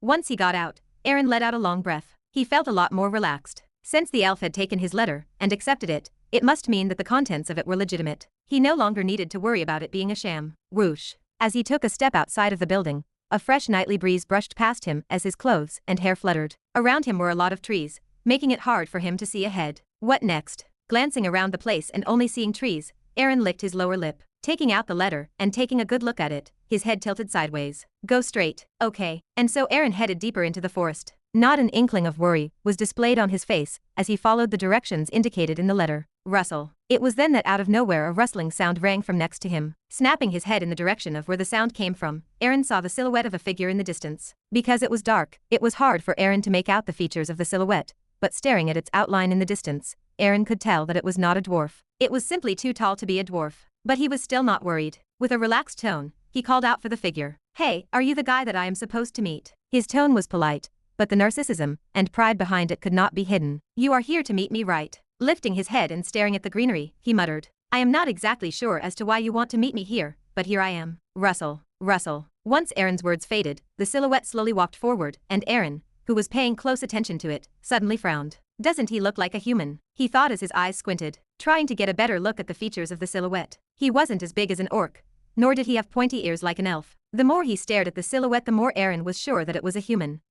It didn't take long for the silhouette to come out from the bushes, as its features were soon revealed for Aaron to see. Brown hair, emerald-colored eyes, and rounded ears. As he had suspected, he was a human. Who are you? Aaron asked, the frown on his face deepening. An ominous feeling suddenly enshrouded him as the figure just stared at him without saying anything. Aaron's muscles tensed, readying himself for combat at any moment. Are you mute or something? Yes, I am here to meet you. Cutting Aaron off, the figure suddenly spoke. His calm and collected voice echoed throughout the area around him. Listening to the words, Aaron finally calmed down, and a smile returned to his face. Ah, I see. That's good. You weren't speaking so.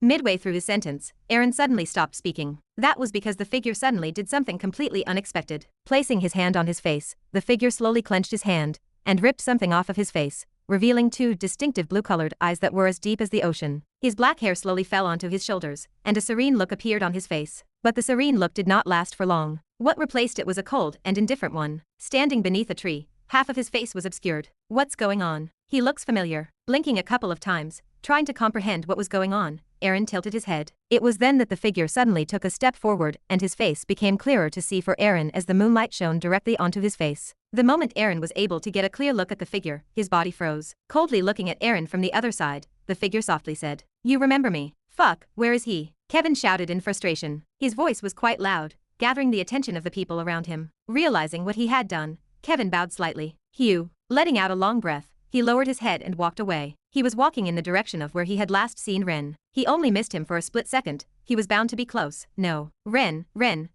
No. Blinking a couple of times, Kevin looked at the names of everyone present in hopes of finding Ren. But regardless of where he looked, he was unable to see Ren at all. Just where could he have gone? There's no way he made it that far. He should still be within my visible range. Kevin tiptoed to get a better look at what was ahead, but all he saw were an endless amount of people. How could I have missed him? He muttered out loud with a voice filled with frustration. Are you looking for Ren? Just when he was about to give up, he suddenly heard a calm voice from behind. Who? Startled, Kevin snapped in the direction of where the voice came from. Kevin's eyes soon paused on an old man who was looking at him with keen eyes. He appeared to look like a regular old man, but the moment Kevin observed him through the inspection skill, he felt an overbearing pressure bear down on him, prompting him to quickly turn off his skill. With a calm smile on his face, the old man opened his mouth. Are you Kevin? Swallowing a mouthful of saliva, Kevin nodded his head. Yes, I am. The old man looked familiar, but Kevin did not know where he had seen him before. He just remembered having faint recollections of seeing him before. He didn't know why, but as Kevin looked at the old man before, he felt that he had to answer him truthfully. Stroking his beard, the old man,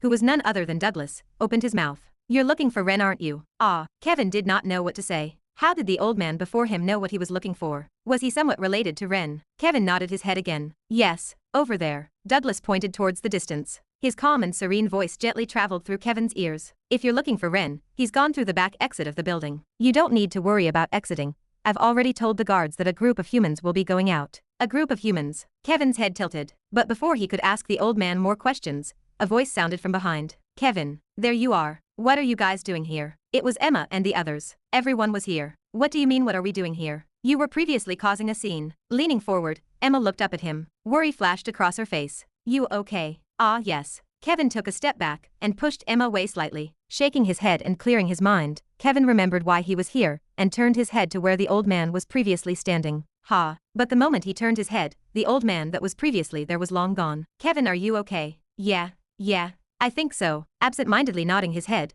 Kevin turned to stare in the direction of where the old man pointed at. I have got something to do. Something to do. Yeah. Without paying more attention to Emma, Kevin headed for the exit in the distance. Wait up. Emma followed after him. After her, Amanda also followed. She had a pensive look on her face, as though she had an idea of what was going on. Then, after them, it was Jin and Melissa. It wasn't long before they all arrived at the exit of the building where an elf stood. But before they could even say anything, the elf merely opened the door to let them out. Key clank. Chapter 387. You remember me? A chill ran down Aaron's spine as he heard those words. Those indifferent and cold eyes, menacingly staring at him from a few meters away, and that familiar face. A face he thought he would never see again. Impossible. Impossible, Aaron muttered, pointing in the direction of where the other person stood. His hands shook slightly, still unable to process what was happening before him. You should have been dead, he said out loud as he took a step back. How is it possible? I've watched you die, you can't be alive. A crazed look flashed in his eyes as he recalled the day of the incident, around 3 years ago, when he used his ability to swap with him. He saw him get engulfed by the flames.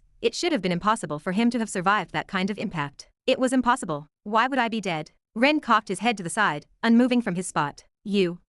Aaron opened and closed his mouth multiple times, seemingly struggling to find the right words to say. But regardless of how much he wanted to speak, no words came out of his mouth. The shock was too much for him. For a brief moment of time, his eyes just focused on the figure before him. The figure that should have been dead. Hugh, I need to calm down. But the shock did not last for long, as letting out a long breath, Aaron forced himself to calm down. He had been trained for incomprehensible situations such as these, and thus he knew best that he had to remain cool-headed. Losing his mind at the moment would not benefit him in the slightest. And so, lifting his head up and staring at Ren right in the eyes, he coldly muttered, I don't know how you are alive, but it doesn't matter. Turning his head and staring at the building in the distance, calmness returned to his face. You think you'll be fine if you do anything to me? You forget who is inside of that building. The edges of his lips curled upward. Confidence rose in his voice, as he realized that Ren couldn't do anything to him. The situation was strange. For Ren to have been able to get some people to lead him here, he definitely must have asked a few favors, but that didn't really matter. He knew just how valuable his life was, and his death would only lead to his eventual death.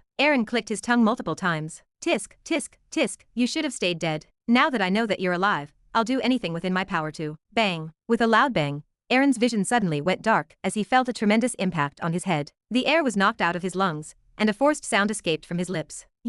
An iron-like taste lingered inside the back of his mouth as his head throbbed. What happened? Aaron wondered to himself as his mind became clearer. Everything happened too fast for him to understand what had happened. It was only after his vision returned, and he saw a large hand in front of him, that he finally understood that he had been smacked against the ground. Get up. A cold voice entered his ears. Lifting his head up, he saw Ren standing a few meters away from him. His deep blue eyes locked onto him from the distance. Coo. Aaron gritted his teeth. I was just caught off guard. It had to be that. If he wasn't caught off guard, he would have never been taken down. How could he lose? Ren was someone that he had already defeated. Plus, he had not been slacking during the time the incident happened. He was miles stronger than most people his age. How could someone like Ren, whom he had already defeated in the past, manage to knock him down? He definitely just caught him off guard. Yes, it had to be that. Aaron repeatedly reassured himself. His confidence slowly rose back. With his hands behind him, Aaron slowly stood up. As he stood up, his eyes never left Ren, who was standing opposite him. It wasn't long before Aaron was once again standing. Sheeing.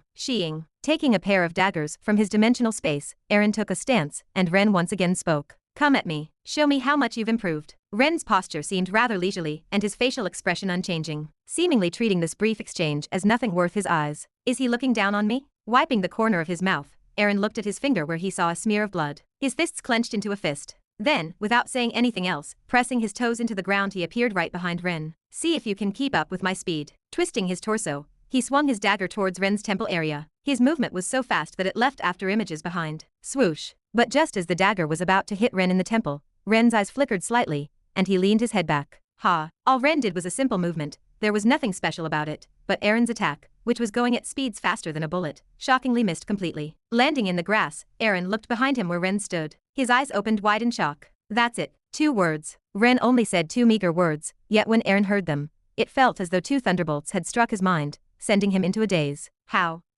Clenching his teeth, Aaron stared at Ren, who was standing before him, before he suddenly burst into a fit of laughter. A crazed look flashed in his eyes. Haha, fine.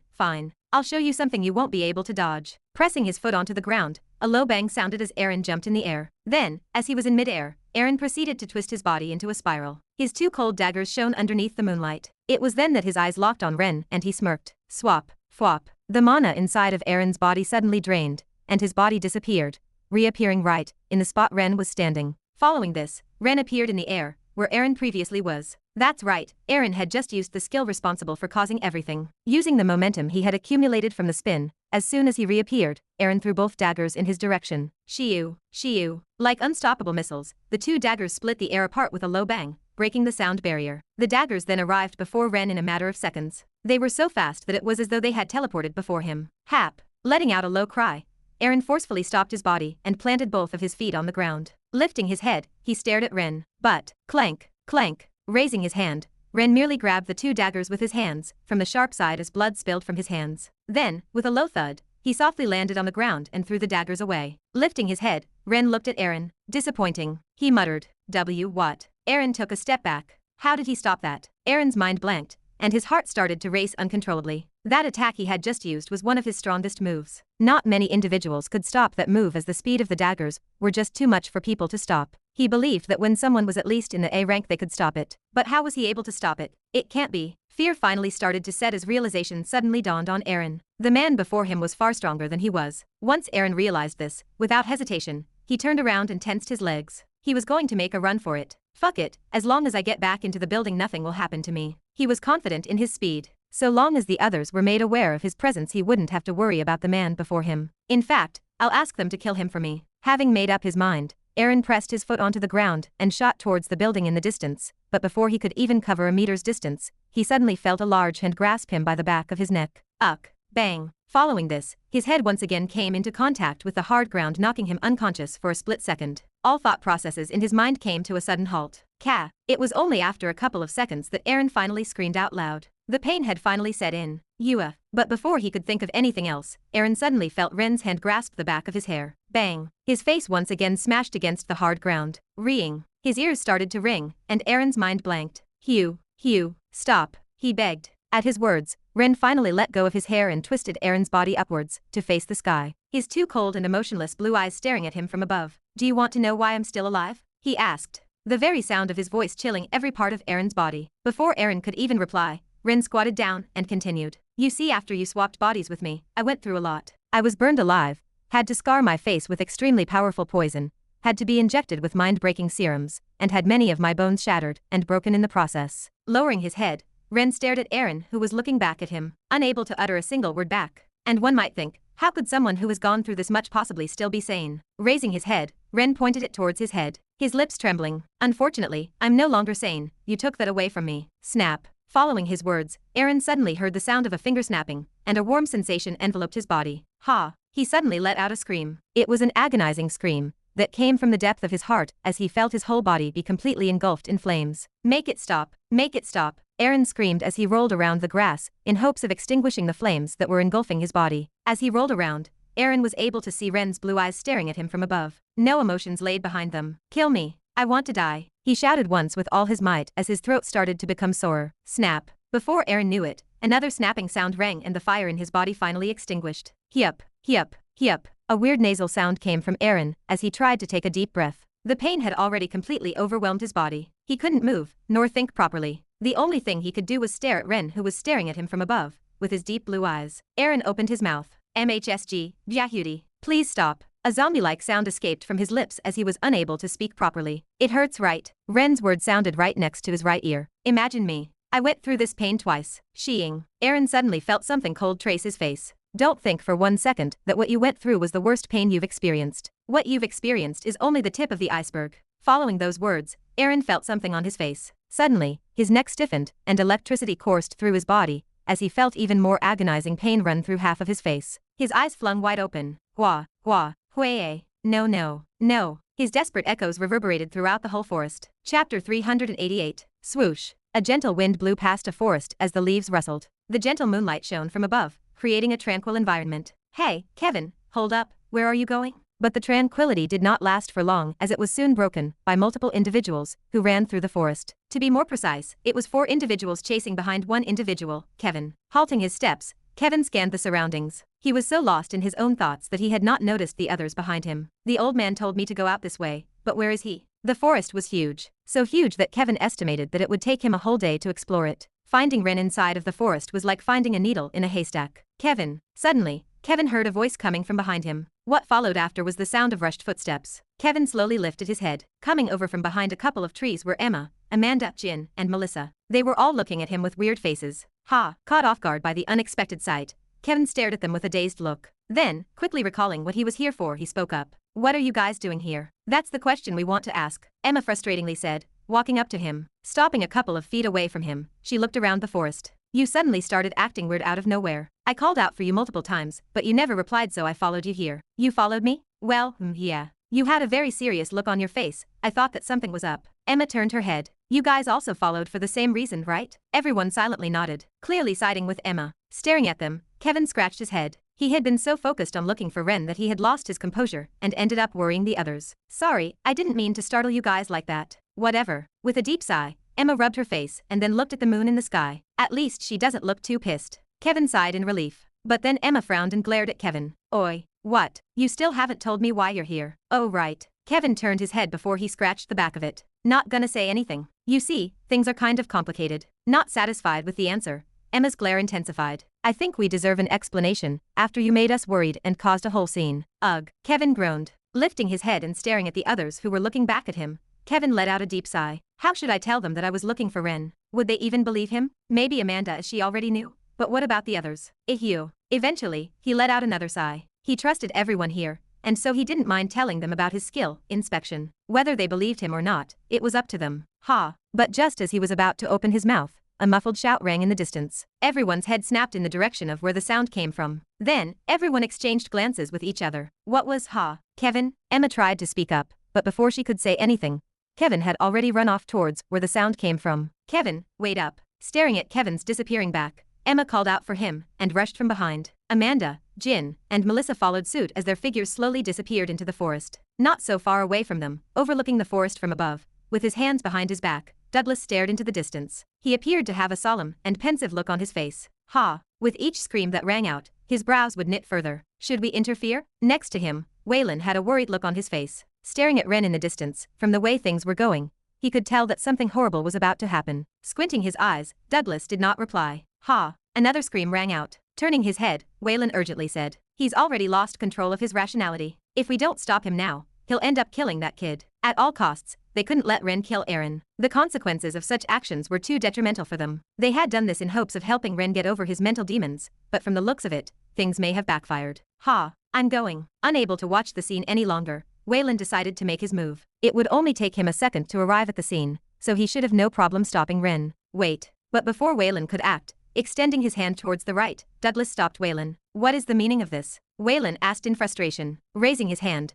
Douglas pointed towards a certain spot in the distance. Take a look over there. Ha! Skeptical, Waylon turned to look in the direction of where Douglas had pointed and his eyes opened. Looking at Douglas again, he muttered. You're not telling me. That's exactly what I'm telling you. Ha! Aaron's scream rang out. His pained and agonized scream felt like a beautiful piece of music to my ears. I craved for more. You see, in order to not have my face revealed, I had to scar my face using this blade over here. Disappointment suddenly flashed through my eyes as I stared at the dagger in my hand. Unfortunately for you, I ran out of the poison long ago, or I would have used it. Dawn. Taking out a small flask and removing the cap, I smeared the liquid inside of it all over my dagger. The liquid was pale yellow in color, and was quite viscous, which was perfect as it stuck on the dagger quite well. Don't worry though, I've got the perfect replacement for it. Lowering my head and staring at Aaron, who was barely hanging on to life, my head tilted. Putting the dagger down, I took out a potion from my dimensional space. I spent quite a bit of money on this, so be grateful. Placing my hand on his chin, I opened his mouth and chugged the potion down his throat. Drink up. Ugh, Weak muffled noises escaped from his mouth as I shoved the potion down his throat. A horrified look manifested on his face as he flung his arms around. It was clear that he was trying to protest, but I didn't care. I just watched his body slowly start healing right before my eyes. Then, once the burns on his face slowly disappeared, pressing Aaron onto the ground, I brought the knife closer to his face and traced it down his face. Ka! Aaron screamed in agony as a long black scar traced down half of his handsome face. Ignoring his screams, I continued to cut his face. It hurts, doesn't it? I asked, tracing the dagger along his face, creating more and more scars. The more I traced the dagger on his face, the dizzier my head became. It was strange, it felt as though a part of me was slowly losing control. But I couldn't quite grasp what was happening. I was too immersed to care about anything else. Ha! Stop, please. With the aid of the potion I had given Aaron previously, his voice slowly returned to him, and his words started to once again make sense. Once I heard his words, my hand suddenly came to a halt. I then lifted my head. Did you just say please? Ha ha. Instead of an answer, I was met with Aaron's rough breathing. Standing up and leaning my body forward to take a better look at him,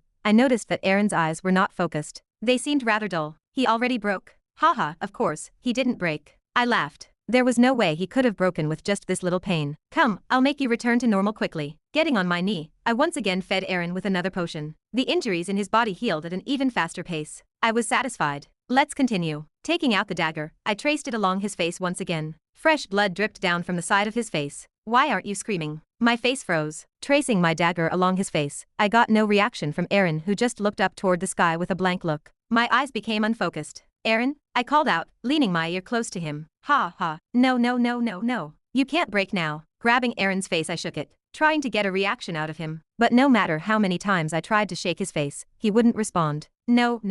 My heart froze. What he went through was not even remotely close to what I went through. For what he did to me, he did not suffer enough. Wake the fuck up, damn it. Spit flew from my mouth as I grabbed Aaron's head and repeatedly shook it. But regardless of how much I tried to shake it, all I was met with was just a blank look. No, no, no, I shouted in the air. Standing up, I paced around. Bringing my hand towards my mouth, I bit my nails. This is not enough. This is not enough. He's useless. He needs to die. Yes, that's right. He needs to die. Since he can't suffer anymore, what's the point of keeping him alive? Turning my head, my eyes focused on Aaron on the ground. Kill him, a voice said inside of my head. I scratched the side of my face. My head throbbed. Biting my nails, my eyes continued to stare at Aaron on the ground. Kill him. The voice once again rang inside of my head. I scratched the left side of my face this time. Should I just kill him? And it wasn't long before the fake thoughts inside of my mind completely overtook my rationality, as the only thing I could think of right now was Aaron. The more I stared at him, the darker my thoughts became. Yes, he should die. He's useless. Why should I keep him? Just like he tried to kill me. I should kill him? No. Right. I took a step forward, in the direction of where Aaron was. Then, walking all the way before Aaron, my footsteps came to a sudden halt. Lowering my body, and getting to my knees, I extended my hand towards his throat, reaching out for it, wanting to grasp it, end him, get rid of the one responsible for everything. Yes, he needs to die. My mind was blank. The only thought I could process was Aaron's death. I had long lost all sense of reason and rationality. Coo. My hand soon touched Aaron's throat. Feeling his warm skin, I blinked a couple of times before I slowly started to squeeze. Kill him. Die. With both hands on Aaron's neck, I squeezed as hard as I could and Aaron's face slowly turned from pale to red to then blue. He was dying. Die. Die. Die. With each second that passed, the wider my eyes became. In anticipation of his eventual death, I suddenly felt this sudden rush of adrenaline. What are you doing, Ren? But just when I was about to completely kill Aaron, a familiar voice sounded from behind. With my hands still on Aaron's neck, my body froze completely. All thought processes inside of my head came to an abrupt halt. That voice. Turning my head slowly, my eyes soon paused on a few figures. The figures, I knew them. They were Kevin, Emma, Amanda, Melissa, and Jin. The people who I had seen for a very long time. Ah, a weird sound came out of my mouth as our eyes met. Chapter 389. His hair may have been longer, and his body was a lot more muscular, but the man before him was indeed Ren. Starting at Ren, Kevin did not know what to say, and his feet came to a pause. Lowering his head, his eyes continued to look at Ren. 3 years. How long was it now? He did not know. It felt like a really long time. He changed so much. A chill ran down Kevin's spine as their eyes met. He felt this inexplicable sense of terror coming from Ren. Ren. Kevin softly muttered, his brows furrowing together. He's not in the right state of mind. Ren had this blank look on his face, one that seemed to be unable to properly comprehend the situation. Mounting Aaron from above, he had his hands pressed on his throat. A tense silence enshrouded the forest. Kevin wasn't dumb. He knew exactly what was going on. Ren was trying to kill Aaron. Rustle. A rustling sound suddenly came from behind Kevin. Turning around, he realized that it was Emma and the others. Walking out of the bushes, Emma squinted her eyes as she looked at Kevin. What's going on? What? It was then that she suddenly noticed something else. Turning her head, her eyes soon paused on Ren and her face froze. What? Out of pure instinct, she took a step back. Rustle.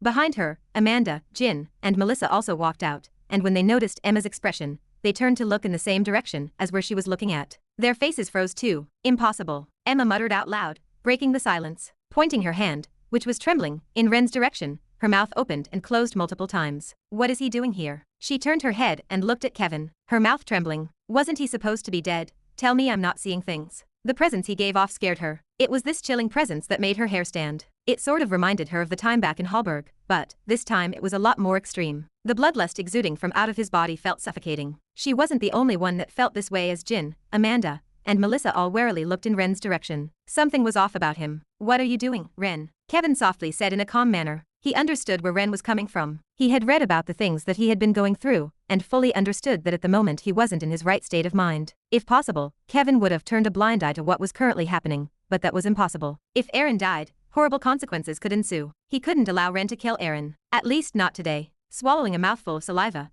Kevin slowly approached Ren. Ren, it's me, Kevin. I'm sure you know who I am. Behind him, the others did not stop him. Worry and many other different emotions flashed across their eyes as they stared at Ren and Kevin, especially Jin, who stood rooted on his spot like a statue, shock dyeing his entire face. His mind was unable to comprehend the situation before him. Soon, Kevin stopped in front of Ren. His eyes paused on the hand that was grabbing onto Aaron's neck. Ren, let go of Aaron. His voice was soft, but everyone around him could hear it. You know you can't kill him. Think about the consequences that would happen once you kill him. It won't just be affecting you, but it will affect us too. His words seemed to have an effect on Ren, who slowly loosened the grip of his hand. Kevin sighed in relief once he saw this. A smile appeared on his face. That's good if why. But then, Ren turned his head and his eyes interlocked with Kevin's. Are you trying to stop me? Ren's cold voice echoed throughout the forest. Kevin's face froze at his words. No, I'm not trying to stop you. Then why can't I kill him? That, I've already explained it. Tension slowly grew as Ren continued to stare at Kevin with a face devoid of any emotion and rationality. Explain what? Ren slowly stood up. Taking a step forward,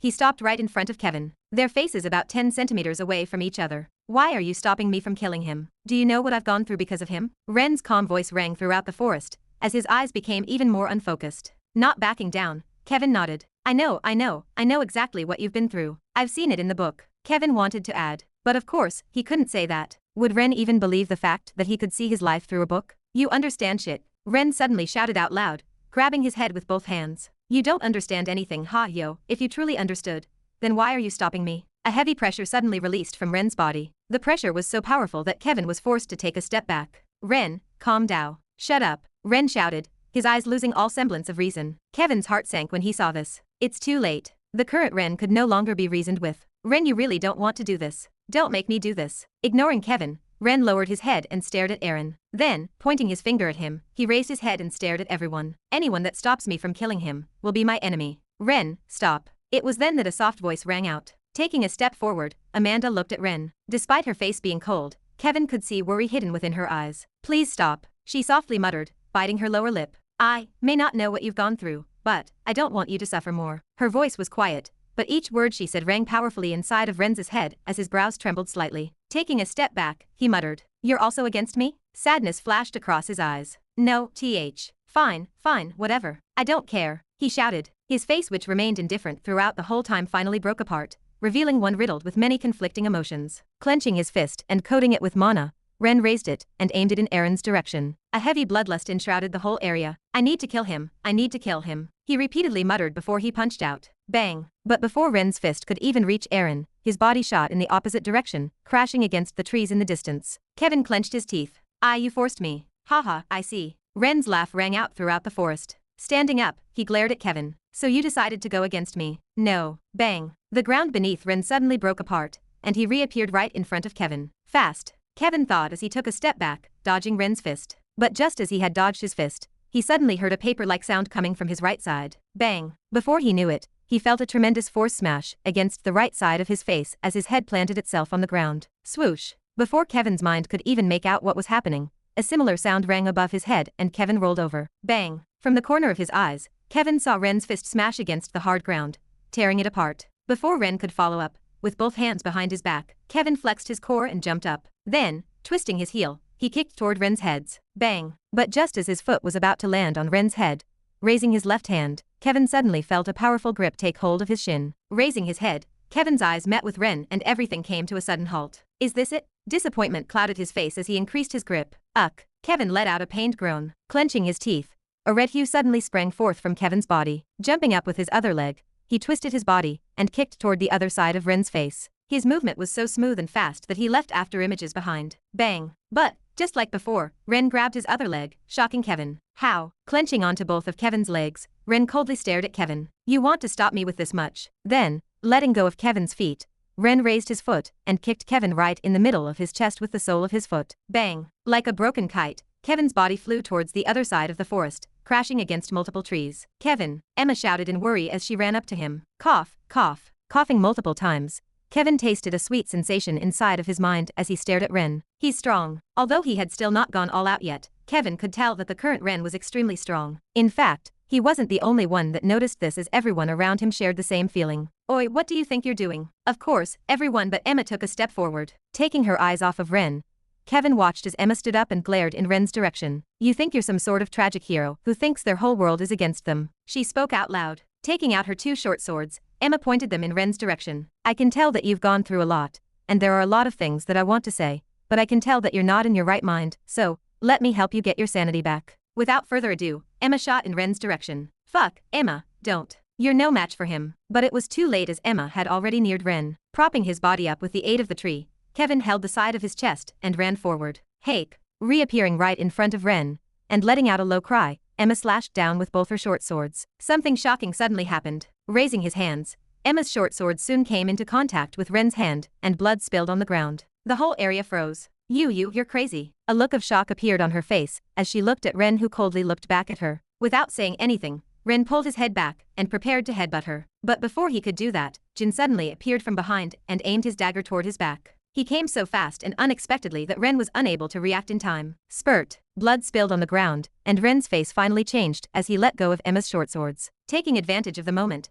Emma distanced herself from Ren. Her face was pale. We've still got a score to settle. Jin's cold words suddenly sounded as he removed the dagger off of Ren's back and took a couple of steps back. Lowering his head and staring at the blood that was pouring down from his back, Ren lifted his head and stared at Jin, who was standing a couple of meters away from him. Without saying anything, extending his hand, a sword suddenly appeared in his hand. Gripping onto its grip, Ren suddenly pulled. A terrifying pressure exuded from his body. Click. A clicking sound soon rang out. Hearing the clicking sound, Jin's eyes opened wide as he took a step back. An unprecedented sense of crisis flashed across his mind as he heard the sound. But before he could even react, he felt an inexplicable sharp pain in the right side of his shoulder. Following this, his body came tumbling down onto the ground. Just as his face was about to land on the ground, placing his other hand onto the ground, he pushed his body up in the air. Twisting his body, he softly landed on the ground. Coo. Grabbing onto his shoulder, Jin looked at his hand, which was soaked in blood. Then, turning his head, he stared at Ren. An inexplicable seriousness flashed across his face. He, like Kevin, didn't go all out as he wanted to gauge his strength,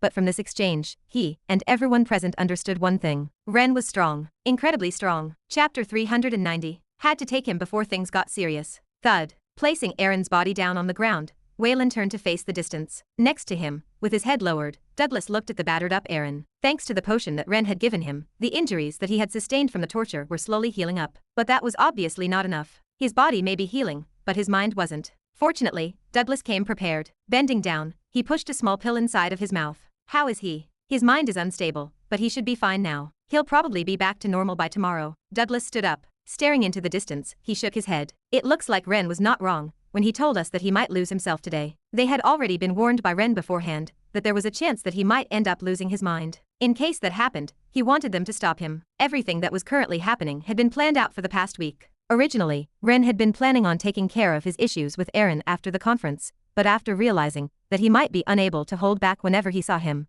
and potentially compromise his identity, he decided to just handle the situation on the get-go. Rather than hold up the pent-up feelings boiling inside of him, he wanted to finally let loose. Of course, this was granted that he wouldn't go too far. Fortunately, Douglas and Waylon were here. For him to go on a rampage like this, he must have been suffering quite a lot. Douglas deeply sighed. In the time that Douglas had met Ren, he had only occasionally seen him lose himself. But it was never on the same level as what he was displaying right now. Just how much had he been suppressing himself? It came as a small shock to him. Yeah, Waylon replied with a solemn look, his eyes never leaving the area where Ren was. To be more precise, his eyes were currently locked onto a certain girl in the distance. Emma. He muttered inside of his heart. A longing feeling swelled up from deep within it. We don't have much time. Disrupting him out of his thoughts was Douglas, who glanced at his watch. Gerva said that the elves have agreed to only give Ren 30 minutes. Should we stop them? No. Douglas shook his head. Interest flashed in his eyes as he looked into the distance. Not yet. I want to see just how strong Ren has gotten. Of course, I also want to see just how strong the pupils Donna trained are. And I believe that Ren needs this to resolve some of the demons inside of his heart. Despite his words, he was still planning on keeping his promise to the elves. If either someone was about to die, or the time was up, Douglas would appear and stop everything. He was strong enough to ensure everyone's safety. Lifting his head and taking his eyes away from his watch, Douglas softly muttered, "Now, let me see just how strong you guys are." Clank. A powerful wing gale spread apart as two swords intersected against each other. A metal ring lingered in the air for a brief moment of time. Separating from each other, Ren and Kevin stared at each other. Neither one spoke. Swoosh. Sensing something, Ren suddenly lowered his head and Jin appeared from above, swinging his daggers horizontally. Lifting his head, Ren stomped his foot on the ground. With a loud bang, the ground beneath him tore apart and Ren shot up. His eyes flickered and Jin's movements suddenly started to slow down. Touching the sheath of his sword, he prepared to attack, but before he could do that, he suddenly felt a powerful force coming from Kevin's direction. Glancing from the corner of his eyes, Ren saw Kevin hold onto his broadsword with both hands. The surface of his broadsword pulsated repeatedly, as a faint destructive force lingered around it. The hue looked like a tall pillar that supported the whole sky. Following this, Jin suddenly hooked his arms around Ren, restraining him. "Do it," Jin shouted in Kevin's direction. Nodding his head, Kevin muttered, "Sorry, Ren, this might hurt a bit." Taking a step forward, he soon appeared right in front of Ren. With his sword raised, he slashed down and terrifying pressure bore down on Ren. Chuing. Restrained by Jin, Ren couldn't move. He could only watch as Kevin's attack slowly came at him. However, despite how dire the situation looked, he didn't panic. Staring at the incoming attack, his eyes suddenly turned dull gray, and a monumental pressure suddenly bore down on everyone present. Jin's grip loosened slightly, and Kevin's attack faltered. Taking advantage of this, stomping his foot on the ground, Ren propelled his body backward. With Jin still behind him, bang, quack, crashing against a tree, Jin spat a mouthful of blood as Ren turned around and punched out, hitting Jin right in the face. Following this, he quickly elbowed the side of his face, sending Jin into a daze. Buzz, buzz. Right as he was about to follow up on his attack, a low buzz suddenly sounded from behind as Ren felt a frightening suction force. Grabbing onto the tree and pressing his feet onto the ground till it cracked apart, Ren turned around. Rumble. A black light sphere formed at the top of Kevin's sword. The surrounding rocks and debris flew at incredible speed towards the black hole. White light wildly rotated as the very air started getting sucked into the black hole. This move was something that he had managed to grasp after mastering his 4-star sword art. Everlasting Sunset. It essentially allowed him to create a black hole that sucked everything inside of it and essentially restrained the movements of those that were subjected to it. Crack, crack. The tree that Ren was gripping bent as the roots detached themselves from the ground. A grave expression flashed across Ren's face. Grabbing onto the grip of his sword, a powerful hue suddenly sprang out from his body, enveloping the entire surroundings. Don't forget I'm here. But right as Ren was gathering his mana, he suddenly heard Jin's cold voice. Bang. Before he could even react, he felt a powerful force hit him in the stomach, and he lost grip of the tree. His body shot towards the black hole. As he flung backward, his indifferent eyes locked themselves onto Jin, sending chills down his body. Then, twisting his body in the air, till he came face to face with the black hole, Ren slowly pulled out his sword. A torrential amount of mana gathered toward him in a matter of seconds. Click. The fourth movement of the Keiki style, World Splitter. After reaching the essence realm of mastery of the Keiki style, Ren finally managed to grasp the fourth, and second the last movement of the Keiki style. The World Splitter, a terrifying move that tore everything within a certain radius apart. A faint click sounded in the surroundings as a deep silence suddenly descended upon the world as the suction force in the air disappeared.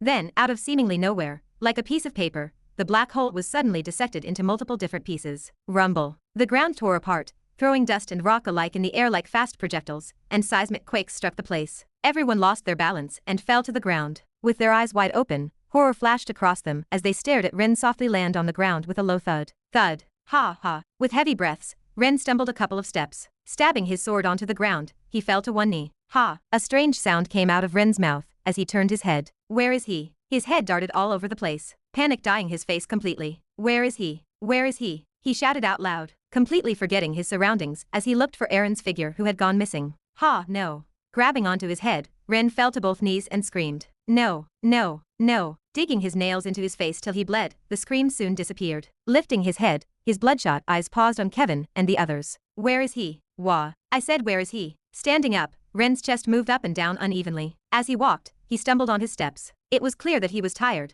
but despite this, he continued to move forward. Tell me, ha ha, where is H? Before he could finish speaking, a powerful force came from his right side. It was Jin. Raising his hand, Ren blocked the attack, but as he blocked the attack, his right leg gave out and he fell back. Following Jin's example, Kevin dashed forward and attacked. After him was Emma, and soon Ren found himself attacked by everyone.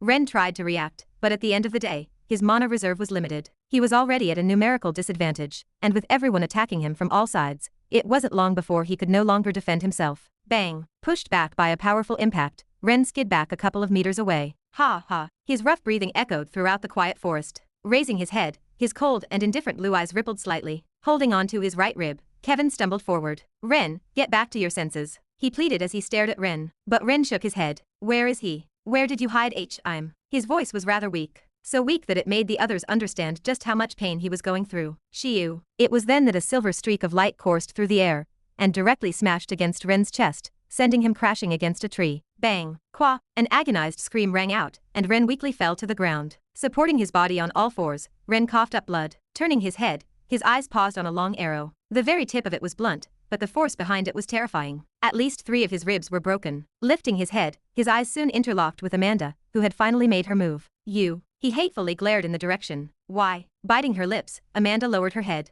hiding her expression behind her long hair. I'm sorry, she softly mumbled, lowering her bow. Hold him back. Following Amanda's words, Melissa nudged Jin and Kevin, who immediately dashed in Ren's direction and held him down on the ground. Let me go. Ren shouted out loud, trying his best to struggle out of Jin's and Kevin's hold. His spit flew everywhere as he screamed. Let me go. Hold still. Kevin and Jin may have sustained more injuries than him, but at the end of the day, they were 2 people, and they were not as tired as Ren was as they effortlessly held him down on the ground. Ellie, Timmy, go. Shut up. Arriving before Ren, Melissa squared down. Taking out a small flask from her dimensional space, she opened the lid, grabbed Ren by the cheeks, and shoved them down his throat. Be a good boy and drink this. Coo. Despite Ren's attempts at not swallowing, lifting his head up, Melissa forced the drink down his throat, almost choking him multiple times. Once she saw that Ren had drunk the whole potion, she stood up and patted her hands. I guess I'm done for now. Clarity soon started to return in Ren's eyes as he stopped squirming around. Shocked by the development, Kevin raised his head and looked at Melissa. What did you give him? What do you think?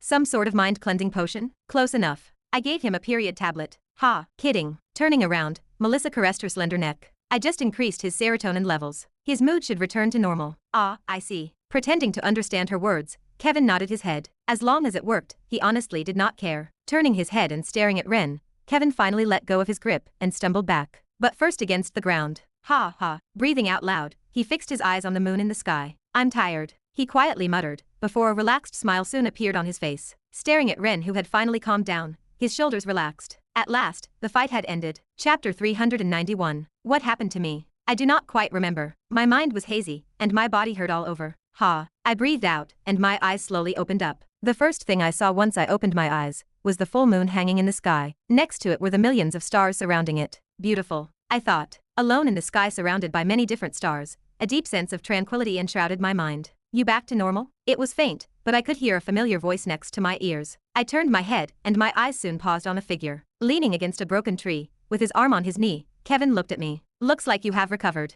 A faint smile hung on his face. Ah. It was then that fragments of memories started flooding my mind, and I was able to understand what had just happened. Without saying anything, I covered my face with my arm and proceeded to turn my head back to its previous position. I lost it. I knew that there was going to be a chance that I would lose myself when confronting Aaron. It was also because of this that I chose to handle the situation as quickly as possible. Rather than losing myself then, in front of everyone and the Union, I would have rather lost myself alone. But why were they here? How could they suddenly show up out of nowhere? They were not supposed to be here. They were not supposed to see me in this state. Are you not going to say anything? Kevin's voice sounded once again. I wanted to say something. I wanted to tell him a lot of things, but the words just would not come out of my mouth. We have not seen each other for over 3 years. Everyone here thought you were dead, and the first time we see you again, you suddenly go into this crazy rampage. Kevin's words sounded calm, but, as I laid on the ground with my eyes closed, I could feel the sadness hidden within his voice. Why is he sad? I wondered as my chest stung. Does he perhaps feel betrayed by what I did? Disillusioned that I was not the same Ren that he previously knew? Maybe.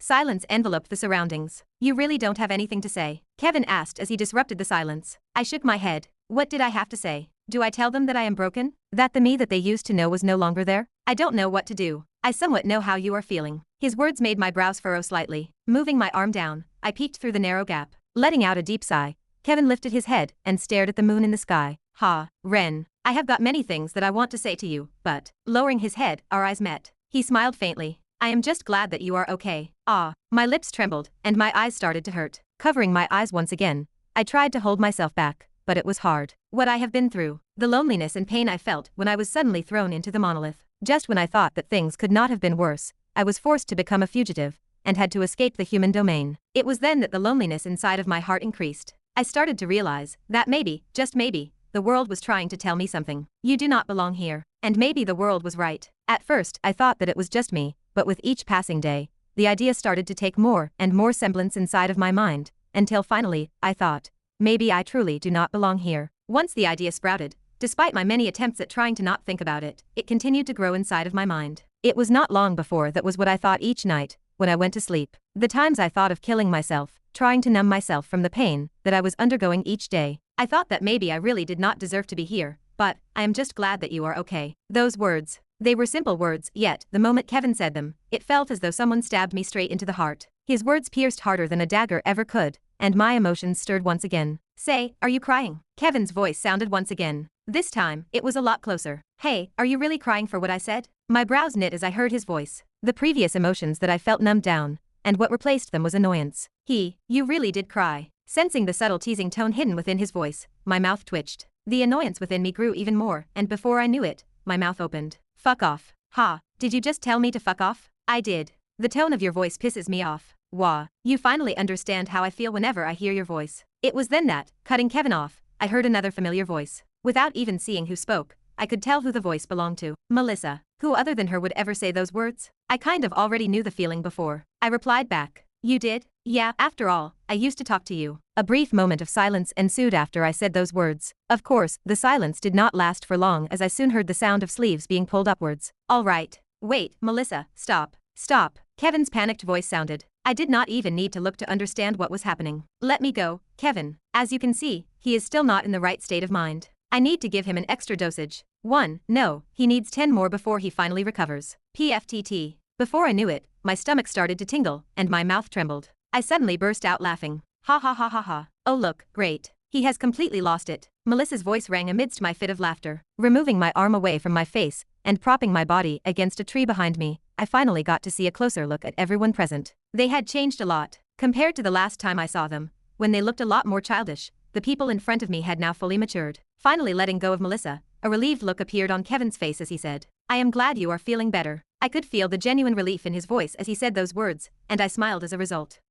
But just as I was about to speak, I suddenly felt a sharp pain by the side of my chest. Lowering my head, I rubbed the area that was hurting. Ren, are you okay? I am fine. Reassuring Kevin, I unbuttoned my shirt to get a closer look at my injuries. Taking off my shirt and taking a closer look at my body, my brows jumped up slightly. No wonder it hurts. A large blue bruise traced from the right side of my ribs to the bottom part of my chest. This was probably from Amanda's arrow. The memory was faint, but I could definitely tell that this was because of Amanda's last shot that hit me directly in the ribs. Touching it slightly, I flinched. Fuck, that hurts. Taking a potion from my dimensional space, I quickly chugged it down. Slowly, the wounds started to heal, and the pain slowly subsided. Once I took the potion, lifting my head, I noticed everyone staring at me. Surprise flashed across my face.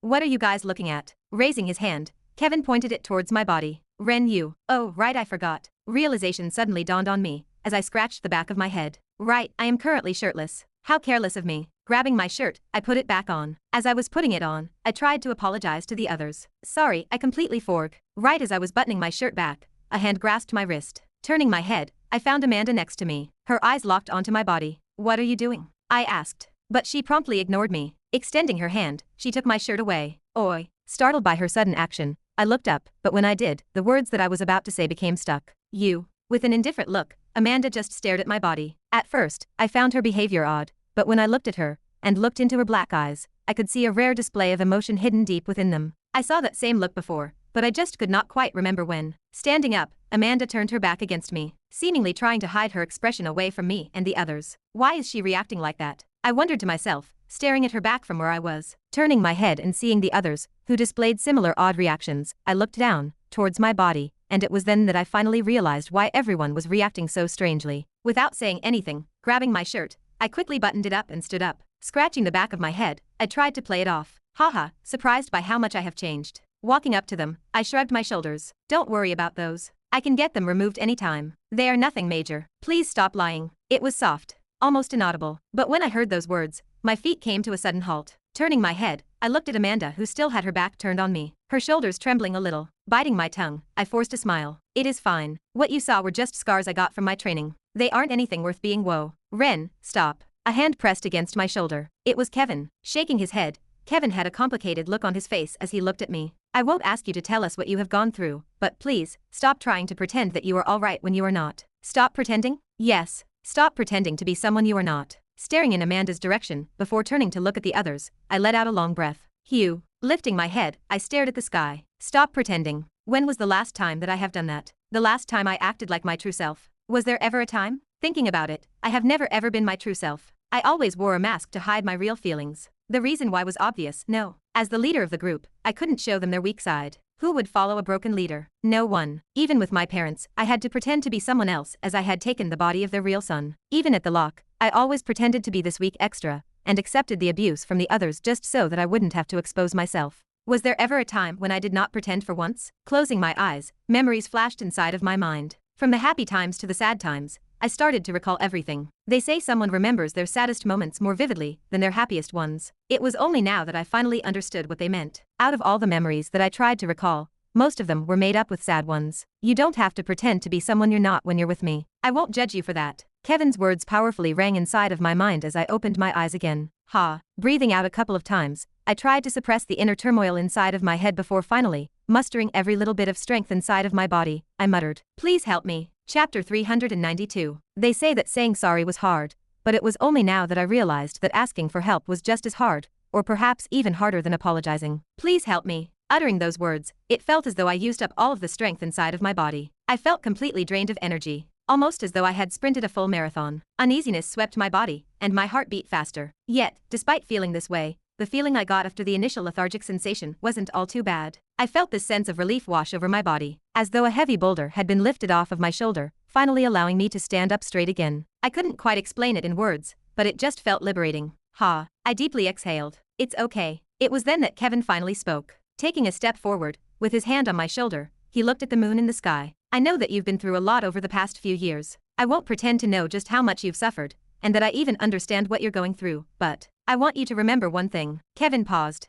With his eyes still directed onto the moon in the distance, he continued. Hard as things may be, you're not alone. It may look like you are, but all you have to do is look around you. Turning his head, Kevin looked at me before turning to look at the others who were also staring at me. And when I say take a look, I mean take a proper look. See just who is around you, and see that there are people out there that actually care about you. Closing my eyes, I lowered my head. Guilt crept up inside of my heart. I understood that they cared about me, but the problem was not them, it was me. Ever since coming into this world, I've seen everyone as my pawn. People who I could move as I pleased for the sake of my final goal, defeating the Demon King. Be it Kevin, Douglas, Waylon, my mercenary group members, everyone was a piece in my eyes. A piece that I could move as I pleased. That was how it should have been, but, recalling the words that Kevin had just said, for the first time, I felt like maybe my mentality was wrong. Maybe, I was looking at things in the wrong way. Not just for my own goals, but for myself as well. Perhaps, without realizing it, the so-called pieces became more than pieces to me. It made me wonder, were these pieces really as expandable as I thought they were? Lifting my head, and staring at everyone present,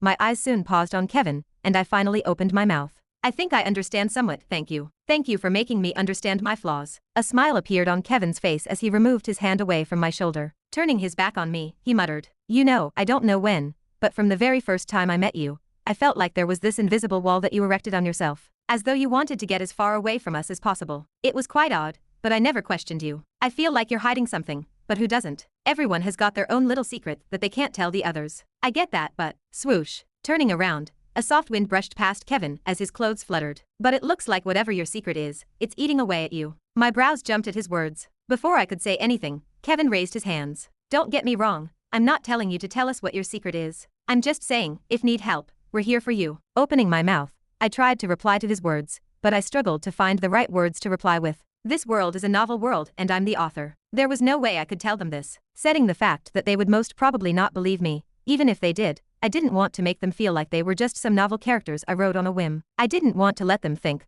that all they've gone through in the past were just things that I had done in order to design their characters. There was no way I could tell them that, and was never planning on telling them. Some things were just better off being unsaid. I smiled. I understand. Thank you. You're doing it again. Kevin's voice sounded once again. Lifting my head, I was met with the sight of a frowning Kevin. Taken aback, I asked. Doing what? You're hiding your true feelings again. That smile you just did easily proved my earlier points. He shrugged his shoulders. But well, I can tell that it's hard for you, so I won't say anything else. Just keep in mind the words that I previously said. Then, cough. Just as I was about to thank Kevin for the nth time, I heard a faint cough come from behind me. Instantly, my head snapped in the direction of where the cough came from, and my eyes soon paused on Douglas, who was standing not so far from where I was with a smile on his face. I wasn't the only one who was startled as Jin, Amanda, Kevin, and Melissa all drew out their weapons and stared at Douglas with wariness. Calm down, I'm on your side. Douglas chuckled at the sigh. Turning to face me, he alternated his gaze between me and Kevin before saying, Looks like you guys have sorted out your stuff. How about we head back? His calm voice echoed throughout the surroundings. Lowering his head and turning his wrist, he added,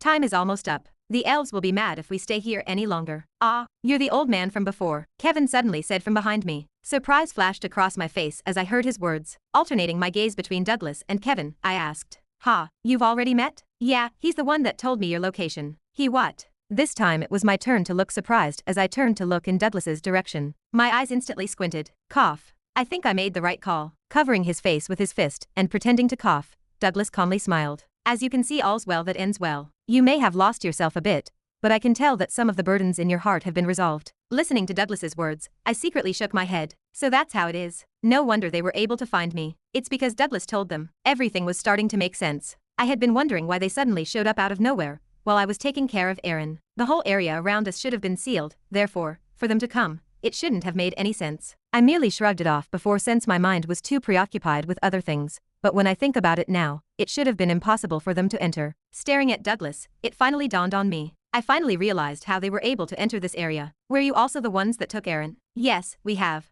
Douglas nodded. Nodding back, I stroked my chin before asking, is he okay? He should still be fine. I sighed in relief at his words. Fortunately, I had asked Waylon and Douglas to back me up in case things went wrong. Already taking into consideration the possibility of possibly losing myself, I had asked Douglas and Waylon to be present for this very reason, so that I wouldn't do something I might end up regretting. Had Aaron died, things would have been terrible for me and the others. Not only that, it wouldn't have been enough to satiate the thirst for revenge that lingered inside of my mind. Just dying wasn't enough for me to be satisfied. He needed to suffer more. Once again checking his watch, Douglas's brows knit. Let's quickly head back. The ceremony is about to begin. Before turning around, raising his hand and pointing it at me, he said, fix your shirt before we go. You're a mess. Ah, right. Lowering my head and seeing the current state my clothes were in, a wry smile appeared on my life. Let me fix it now. Pulling my shirt down and tucking it inside of my pants, I slowly fixed up my buttons. Adjusting my shirt, I caught a glimpse of the scar on my body. I'm glad they only saw these scars, I thought to myself as I fixed my clothes. Had they seen how I looked after I left the monolith,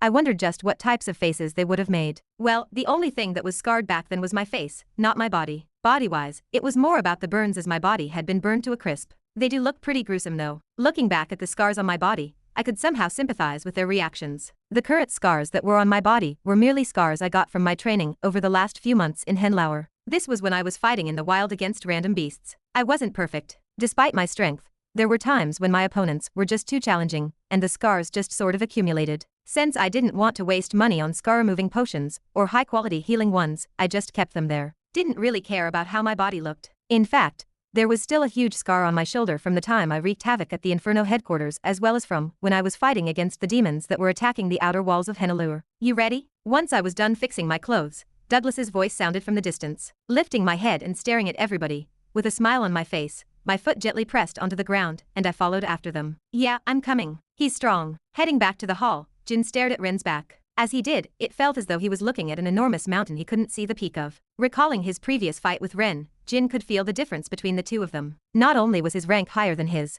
but the mastery of his sword art was even more refined than his. It was clear for him to see that there was still a huge gap between the two of them. Perhaps, Ren was even stronger than Kevin, but he wasn't sure. Neither side ever went all out against each other. Clenching his fists, rather than being angry, excitement coursed through Jin's body. He wasn't as close to Ren as Kevin was, but actually, deep inside, even though he never showed it, he was grateful for Ren. Had it not been for him, he would have never realized his flaws. Ever since the Hallberg incident, Jin had set Ren as his goal. To wash away the humiliation he suffered back then, he wanted to beat Ren, but he never had the confidence in beating him. Just recalling the events that lead up to his loss, Jin felt this inexplicable difference between him and Ren, the same as what he was feeling now. Even then, he never gave up and continued to set him as his goal. And just when he felt that he was strong enough to challenge Ren again, he suddenly died, and the goal that he had been striving for suddenly crashed right before his eyes. With Ren no longer being there, and no goal in mind, although Jin trained just as much as before, his rate of progress slowly stagnated. He had always regretted not fighting Ren. It was probably his biggest regret. And so, staring at his back from behind, the ambers inside of Jin's heart suddenly reignited, and he clenched his fists tightly. Ren Dover. He was the man that he was today because of him, and he was also the man that he was determined to beat. Chapter 393. Melissa found herself roaming the halls after separating from the others. Passing through a group of individuals, Melissa clenched her teeth and mumbled, "What does he want from me now?" Melissa had a strong urge to just turn around and leave the premise, but she knew that she could do nothing but listen to his words. To make matters worse, her current mood was not very stable. After what she had just witnessed, how could her mood still be stable? Although she knew that Ren was still alive, a part of her didn't really believe what Amanda had told her in the past. She was a pragmatic person. What she witnessed that day suggested to her that the probability of Ren surviving was almost impossible. As such, she only partially believed what Amanda said. Turns out she was right. Melissa quietly murmured, "Who would have thought? He was actually still alive. One of the only people that can get on their nerves whenever they spoke. I swear I'm going to lose it one day." She shook her frustrations with a sigh, then quietly headed for a particular section of the hall where a large wooden door stood. This should be the place, right? Halting her steps in front of the door, Melissa took out a small flask from her dimensional space and directly chugged it. Gulp. Ha. Wiping her mouth, she glimpsed at the empty flask in her hand before putting it away. Smacking her lips, her face cringed a little. I've got to improve the taste of this. What she just drank was the same thing that she had given Ren before. It was pretty much a lifesaver for her. It basically helped her calm her nerves. If not for it, she would have probably gone on a similar rampage. Fortunately, because of the situation, no one questioned her about the potion when she gave it to Ren. Saved her a lot of explaining. All right. Once she felt her nerves calm down a little, taking another deep breath and raising her hand, she knocked on the door. To talk. Come in. Not long after she knocked, an emotionless voice sounded from behind the door. Hearing the voice, Melissa's brows furrowed tightly. Grabbing onto the doorknob, she slowly entered the room and closed the door behind her. Key clank. Hew. Thud. I sat down on a comfortable chair. My shoulders instantly relaxed. Because of what happened before, I was forced to change my clothes. Gritting my teeth, I extended my hand and grabbed a drink. My whole body was numb, and if not for the pills I took before, I would have been in extreme pain. You feeling okay? I was currently back inside the hall, which was crowded with people. From how everyone was still happily conversing, it was clear that no one had noticed what had happened outside. Sitting next to me, with a drink in his hand, Kevin took a small sip. His eyes drew into half moons as he took a sip of the drink. No, not really. Everything hurts. That so? Kevin took another sip of his drink, or at least tried to. Just when he was about to bring the tip of his glass near his mouth, Kevin's face suddenly crumbled, and the drink in his hand shook, spilling onto the ground. Looks like you're also not okay. Taking a napkin to wipe away the liquid that had fallen on him, he eyed me from the side of his eye. And whose fault do you think that is? I shrugged. Your fault for being weak. What did you say? You heard me right. Your fault for being weak. I put down my drink. If I don't remember wrongly, I was kicking both you and Jin's ass. I may have lost in the end, but that was because I was fighting against 4 to 3 people at the same time. Of course, I knew that they were both holding back. Jin and Kevin were both really strong in their own right. It would have been weird if I was able to beat them both if they weren't holding back. I was holding back. Yeah, and I wasn't in the right state of mind. The edges of my lips curled upwards, and the faint sound of Kevin grinding his teeth rang next to me. Turning his head, Kevin's eyes turned into small slits. You sure know how to piss me off, he muttered with his teeth clenched tightly. Putting his cup down and taking off his blazer, Kevin stood up. How about you have another go at me? I'll show you that what you remember was wrong. I'm good. I lazily yawned before I exaggeratively pointed toward my rib cage area. I'm quite injured, you see. Ah, so painful. Glancing at Kevin, I raised my brow. You won't try fighting against someone who is injured, right? Ugh. A groan escaped from Kevin's mouth before he sat back down in a defeated manner. Seeing how deflated he was, I patted him on the shoulder. Don't worry, we will get a chance to fight again at the event. We won't have to hold back then. Buttoning the buttons of his blazers, Kevin grabbed a new drink and took a sip of it. You're right. I will hold myself back till then. Lifting his head, Kevin looked around. By the way, where are the others? Haven't seen them. How should I know? The first thing I did when arriving back into the hall was sit down. Kevin followed me after, but regarding the others, I really did not know what they were doing. May I have your attention? While Kevin and I were wondering about the whereabouts of the others, suddenly a melodious and peaceful voice sounded throughout the whole place, and everyone stopped speaking. Turning our attention towards where the voice came from,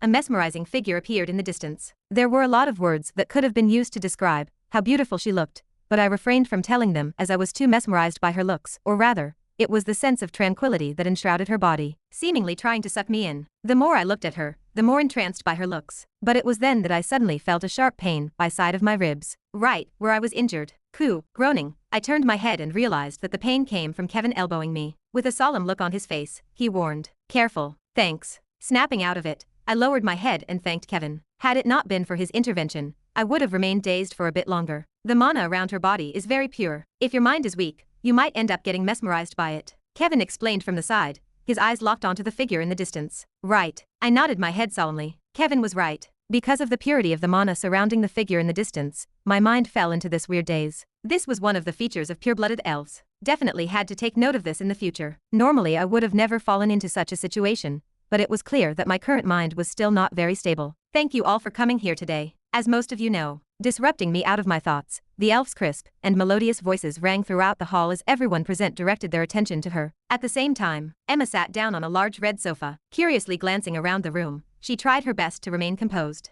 Right after they managed to calm Ren down, the old man that suddenly showed up in front of everyone brought her to this room. Although skeptical about his intentions, Emma immediately agreed. She had an inkling about what this was about. Ba thump, ba thump. The sound of her heartbeat was the only sound that Emma heard inside the room. With both arms on her legs, she sat up straight. Key clank. Her wait did not last for long as the door of the room soon opened. Appearing from the other side of the door was a middle-aged man with black hair and bushy brows. With an annoyed look, the middle-aged man entered the room and deeply sighed. Sigh, Douglas, the ceremony is already in full swing. Why are you? But halfway through his words, his feet came to a halt. Lifting his head, his eyes soon met Emma's, and the room froze. Staring at the figure that she had not seen for a long time, Emma's lips trembled. Clenching her small fists tightly, she released the grip before clenching again. She repeated this several times as she tried to find the right words to say. But despite all of her attempts, her mind was currently blank. Mustering every little bit of courage inside of her, she muttered, "Dad, Dad." Before long, her vision blustered and tears streamed down the side of her cheeks. "I've missed you." Well, that was boring. Leaning back on his chair, Kevin softly muttered. The speech lasted for over an hour. There was not a lot of important information in the speech, as the things that were said were things that most people already knew. Apart from the date of the tournament, which was in a week's time, the rest of the stuff that was said was just pleasantries. You thought so too. Standing up, Ren stretched my arms. Then, looking around, he asked, by the way, did you figure out where the others went? No, not really, but if I had to guess, Amanda and Jin had to leave because of guild-related stuff. And regarding Emma, I really am not too sure. She just told me that she had something to do. Ah, right. I forgot you guys are no longer as free as you used to be. A look of melancholy appeared on Ren's face as he muttered those words. Staring at him from the side, Kevin understood how he felt. Having not seen everyone ever since their first year, it was understandable that he felt that way. He wasn't the only one that changed, everyone else changed too. They were no longer the same naive students from the past. It's all right, you'll get used to it. Patting Ren on the shoulder, Kevin walked alongside Ren towards the exit of the building. The ceremony was still not over, but after what happened not too long ago, they decided to head back. Their bodies just couldn't keep up.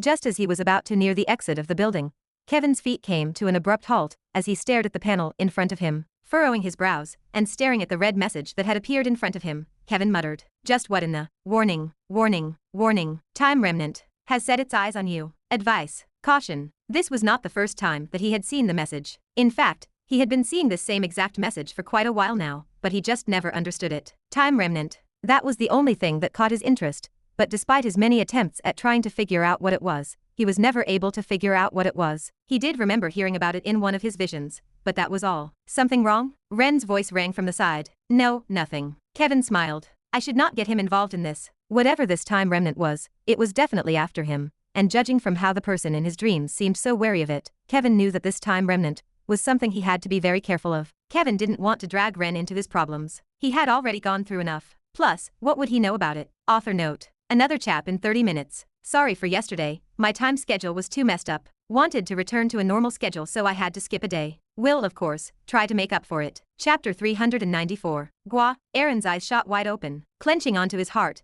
Aaron started hyperventilating. He kept breathing, but with each breath he took, he felt this overwhelming sense of death wash over him.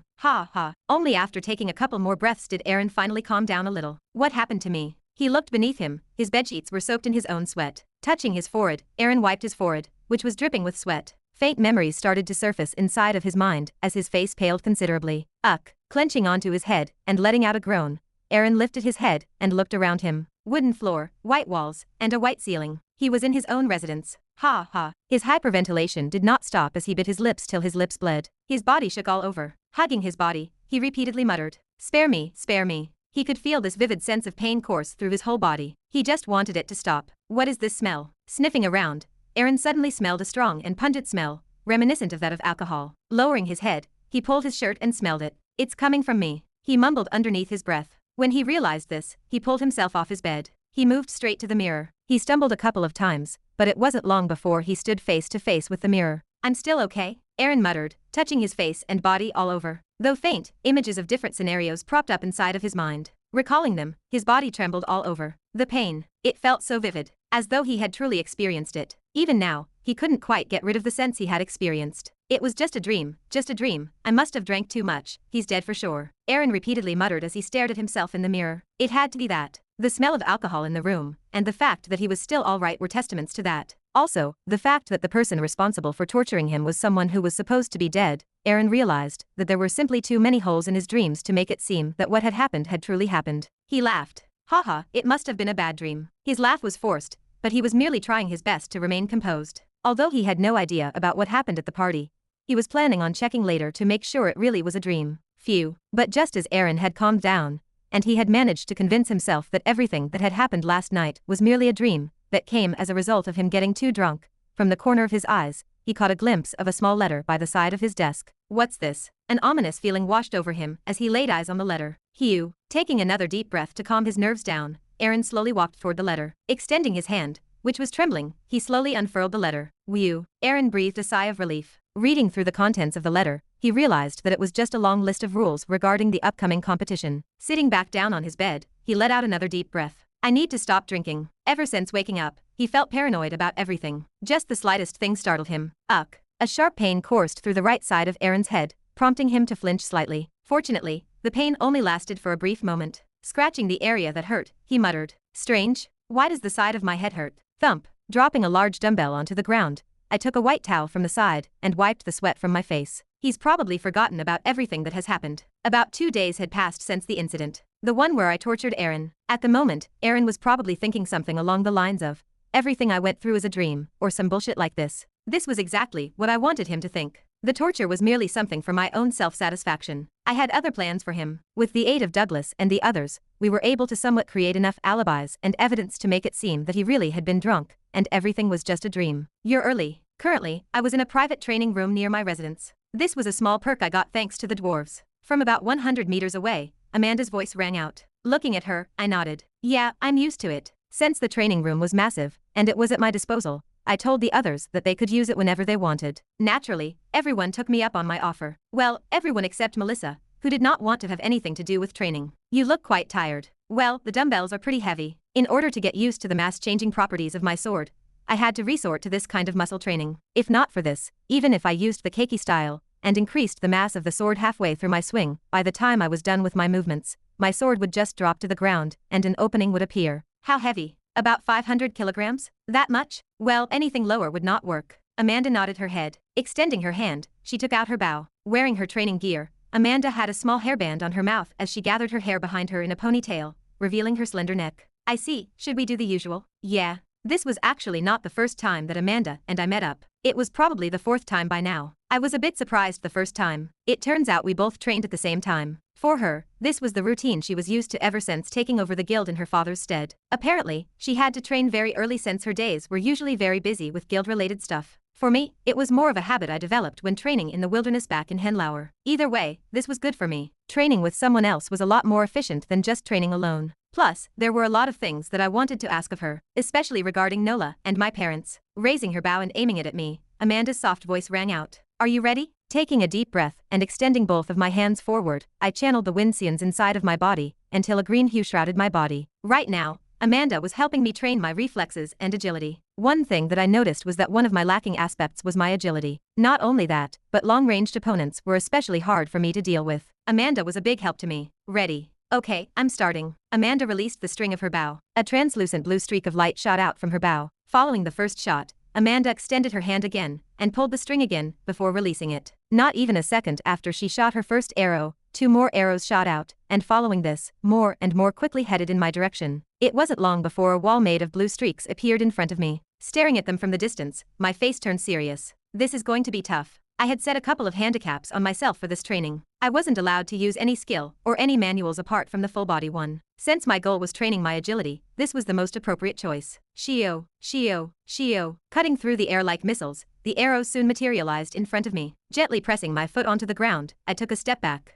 Shio. An arrow brushed past the side of my cheek. Following that arrow, 2 more arrows arrived in my vicinity. Moving my hands in front of me and twisting my heel, I swiftly grabbed the bodies of the arrows, disrupting their momentum. Then, after the arrows lost their momentum, I dropped them to the ground, and did the same thing for the next few arrows. Weaving through the endless amount of arrows, sweat started to accumulate on my forehead as I found my body progressively getting more and more tired with each passing second. But that wasn't the only thing I was feeling. I could vividly feel myself getting better and better at moving in tight spaces. Excitement flashed across my eyes as I continued to dodge the arrows. It wasn't long before I started to get used to the rhythm, and I started to feel at ease dodging the arrows. Shio, Shio. Dodging a couple more arrows, I looked up to Amanda. A smirk appeared on my lips. That the best you can do. Staring back at me, Amanda's hand trembled slightly. Her brows knit as a result of my provocation. I'm getting bored here. Shio. Before I could even finish my words, a blue streak of light suddenly rushed in my direction, at a speed at least 5 times faster than the previous arrows. Caught off guard, my brows jumped up. Wait, UK? But it was too late. Before I could even react, the arrow directly hit me in my right thigh. The force behind the arrows was so strong that I was forced to take a step back. Fortunately, all the arrows that Amanda shot were blunt, else I would have been in serious trouble. Still, it hurt quite a lot. Shio, Shio, Shio. The sound of the wind being split rang from above, and my eyes trembled. Raising my head, much to my horror, I found over a dozen similar arrows headed in my direction. Okay, stop, stop. You win. Covering my body with my arms, I squirmed in pain as a dozen arrows crashed against my body at terrifying speeds. Shio, Shio. I said stop, but it seemed as though Amanda couldn't hear me as she continued to shoot the arrows in my direction. Turning my head in her direction, it was then that I finally noticed the edges of her lips were curled upwards. You're doing this on purpose. I shouted. Shio, oof. Another arrow shot, hitting directly in the ribs. A pained groan escaped from my mouth, and I dropped to the ground. Fortunately, once Amanda saw that I was on the ground, she finally stopped. Glaring at her, I raised my hands in defeat. You win, I give up. Approaching my location, Amanda's face remained stoic. But from the way she was skipping toward me, resulting in her ponytail jumping up and down behind her, I could tell that she was proud of her achievement. I ground my teeth as a result. You happy? About what? Amanda replied, feigning ignorance. I rolled my eyes. Amanda had changed a lot ever since I had last seen her. She had gotten a lot cheekier. Whatever. Shaking my head, I sighed. If there was anyone I had to blame, it had to be me. Why did I have to go on and provoke her? Dumb move. Raising my head and staring at Amanda, who was standing near me, I muttered. You know, I think you've gotten a lot. Treeing. Before I could finish my sentence, my communication device vibrated. Who's trying to talk to me? Tilting my head, I took out my communication device and checked who the sender was. Surprise flashed across my face as I realized that the sender was none other than Melissa. Even more surprising was her message. We need to talk. Reading it, uneasiness washed over me. Just what did she mean by this? Chapter 395. Raising my head, a large white building appeared in my vision. The building was located on the outer side of the city, and it was where the other humans resided. Is this the place? Yes. Amanda's soft voice rang from next to me. She was currently accompanying me to the place. I wasn't the only one that was called, as Amanda received a similar message not long after. Since both of us received the same message, I already had an idea about what Melissa wanted to talk about. It was just a hunch, however. I could have been wrong. What do you think Melissa called us for? Touching her chin, Amanda thought for a moment before she shook her head. Unsure. Guess we'll find out when we meet her. Walking up the stairs of the residence, we soon paused in front of a certain door. Looking around to make sure that no one was present, I pointed at the door. This is the one, right? Lowering her head and staring at her communication device, Amanda nodded. Yes, okay. Raising my hand, I knocked on the door. Talk. If Melissa had to describe her relationship with her father in one word, it would be terrible. She wasn't mistreated or anything of the sort, but her father was someone who always strived to be the best. He was someone that was not satisfied with being second. He was also someone that desired for his children to be the best. Melissa was never interested in such matters ever since young. She only cared about her research, and nothing else. As such, because of their clashing personalities, they never got along. Their relationship wasn't anything complicated, it was just that. But it was enough to create a distance between the two. What a troubling matter. Leaning back on her chair, Melissa stared at the ceiling. Thinking back to what happened a couple of nights ago, she took out a potion from her dimensional space and stared at it. Should I? Or should I not? She was tempted to try the potion, but after staring at it for a few seconds, she deeply sighed. Better not. If I take too many, I'll end up going crazy. Honestly, she was quite addicted to the potions by now. Having taken so many of them, it was almost like a routine for her. It was so bad that she would get withdrawal symptoms when she skipped a day. She knew she had to stop. Putting the potion away, her brows furrowed not long after as she turned to look at the door. Do they think I have all the time in the world for them? Just what is taking them so long? Standing up, Melissa checked her watch. Tisk. They were at least a couple of minutes late. Talk. Finally. Fortunately, she didn't have to wait for long as someone soon knocked on the door. Fixing her glasses, Melissa headed for the door and opened it. Key, clank. Took you too long enough. Standing opposite her was Amanda, and Ren, under disguise. Sorry for the intrusion. Before Melissa could fully open the door, barging into the place as though it was his home, Ren gave an empty apology to Melissa and sat down on the chair she was previously sitting on. Turning his head and glancing in her direction, he casually said, "So, what did you want to talk about?" Following him, Amanda also entered and sat in another seat. Melissa's brows twitched. Hugh. She then took a deep breath, trying to calm her nerves. Maybe I really should have taken the potion. Regret had started to kick in. Not even a minute had passed since she talked to him, and she was already on the verge of losing it. Key, clank. Taking another deep breath, Melissa closed the door behind her, albeit a bit forcefully. Then, she sat down next to Amanda. Once she did, Ren spoke up again. What did you want to talk about? I'm sure someone as busy as you wouldn't call us for nothing. There was sarcasm hidden within his voice, one that Melissa was all too familiar with. You're right. Melissa nodded before mumbling something underneath her breath. I'd rather die of suffocation than do this. What did you say? But it appeared as though Ren had somehow managed to hear her words. Ignoring him, Melissa leaned back on her chair with a solemn look. I'll get straight to the point. My father knows. Wariness flashed across Ren's face. Sitting up straight, he leaned forward. What does he know? Extending her hand, Melissa took a few cards from her dimensional space and slapped them on the table. Smack. He knows about the magic cards. He what? Contrary to the reaction she expected him to have, Ren only tilted his head. Melissa pointed at the cards on the table. Do you not get me? I'm saying that he knows about them. You're talking about your father, right? Who else would I be talking about? Oh. Ren's shoulders relaxed as he leaned back on his chair. On the other hand, Amanda's eyes were fixed on the cards at the table. Her brows twitched slightly. Why is he not surprised? Melissa looked stultified by Ren's reaction. Her brows jumped up slightly. Did he perhaps not know just who her father was? Maybe that was it. Just to make sure, she asked Ren in a clear and slow voice. You do know who my father is, right? Octavius Hall. #1 ranked hero. Ren's reply came as soon as her words ended. Surprise flashed across Melissa's face. If you know, why aren't you worried? Did he ask you to give him the cards? No. Melissa shook her head. So far he only mentioned it as a passing matter. But that was worrying enough. If he truly wanted to get his hands on the magic cards, things would get really troublesome. Then, what's the problem? But it was clear that Ren didn't think the same way, as he stood up in a relaxed manner. Lowering his head, his eyes paused on the cards at the table. They were currently neatly piled up together, courtesy of Amanda, who sorted them out while she was talking to Ren. Melissa didn't put much thought into it. Amanda had minor OCD, so she had seen her do similar things back at the lock. On the other hand, lowering his hand and picking one of the cards up, Ren curiously studied the card in his hand before asking, "Can I try this?" "No." Melissa's blunt reply came immediately. She then pointed at the door of the room. "If you want to try it, do it outside, not in my room." If he activated the magic card now, the whole room would end up going in flames. Melissa had a lot of valuable stuff in the room. She wasn't too keen on having it all destroyed. Tisk. Ren clicked his tongue, prompting Melissa's brows to twitch. "You've got a problem with my arrangements?" "Nope." Shrugging his shoulders, Ren headed for the door. Staring at his back from her seat, Melissa took out a potion and chugged it. In the end, she couldn't resist the temptation and finally gave in. Gulp. Chugging the potion down, her emotions instantly calmed down. Standing up, she followed Ren. "So far, I've managed to create 3 grades of magic cards. Not sure about their naming,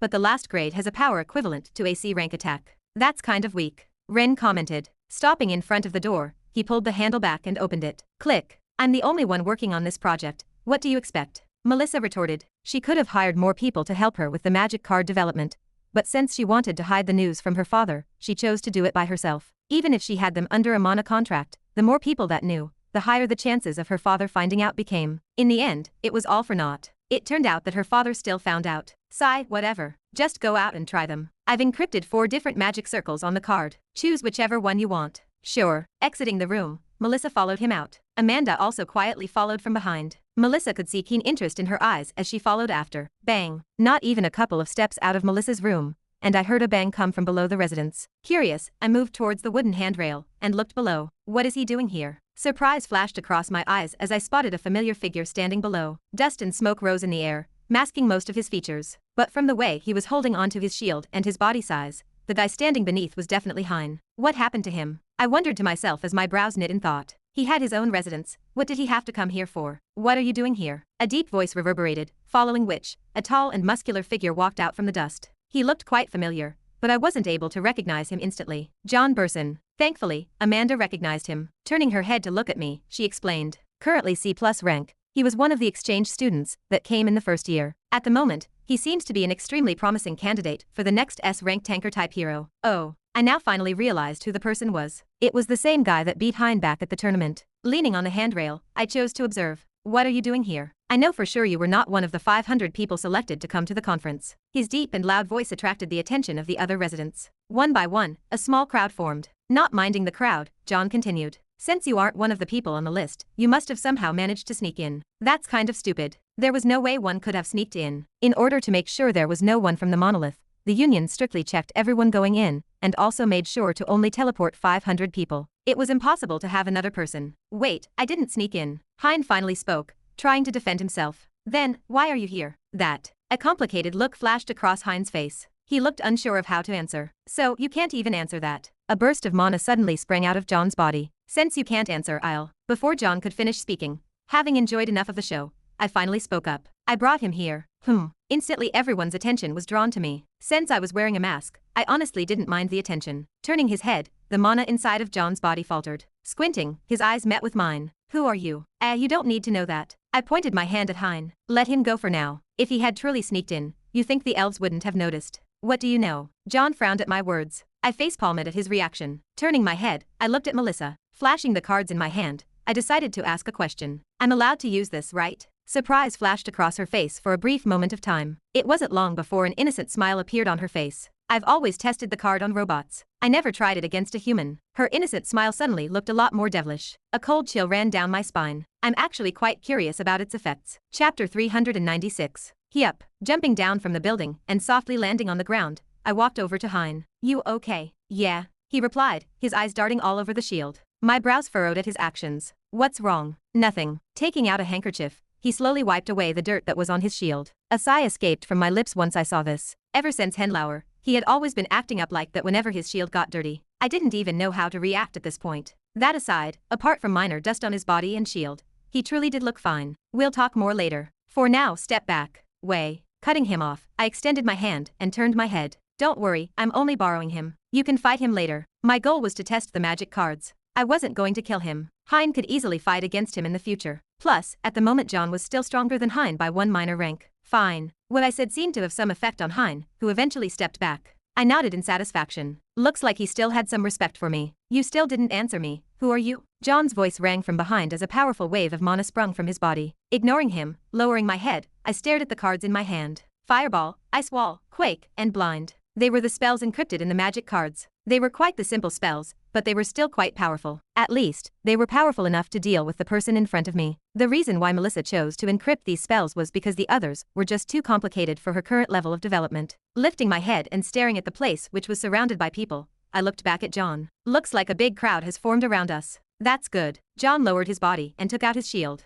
He took a stance that looked similar to that of Hein, but if I had to say, it was a bit more refined. Not sure if it was a bit more efficient though. I'll keep you in check until the others come. See how you can explain the fact that you are here despite not being one of the people participating. I rolled my eyes at his words. Honestly, if I explained to him properly, I could resolve this whole conflict. But why would I? Had the perfect testing material right in front of me. Why would I miss such a good opportunity? Turning my head, I looked at Hein and softly muttered, "Pay close attention." Bang. Then, pressing my foot onto the ground, I shot in John's direction. Within a couple of seconds, I was already before him. Yup. Reacting to my sudden burst of speed, taking a step forward, the ground beneath John cracked apart, and small pieces of rock shot upwards. Dodging the pieces of rock, I swiftly arrived before him. As I arrived before him, in my view, all I saw was a massive shield. It looked as though I was facing a massive tortoise. Quite frankly, despite my experience, I saw no openings. Still, I wasn't disheartened by this. Let's see. Taking out the fireball magic card, I channeled my mana into it. Then, turning my body sideways, I skid before the shield and smacked the card right on it. Smack. Since I didn't want him to notice that I had attached the card to his shield,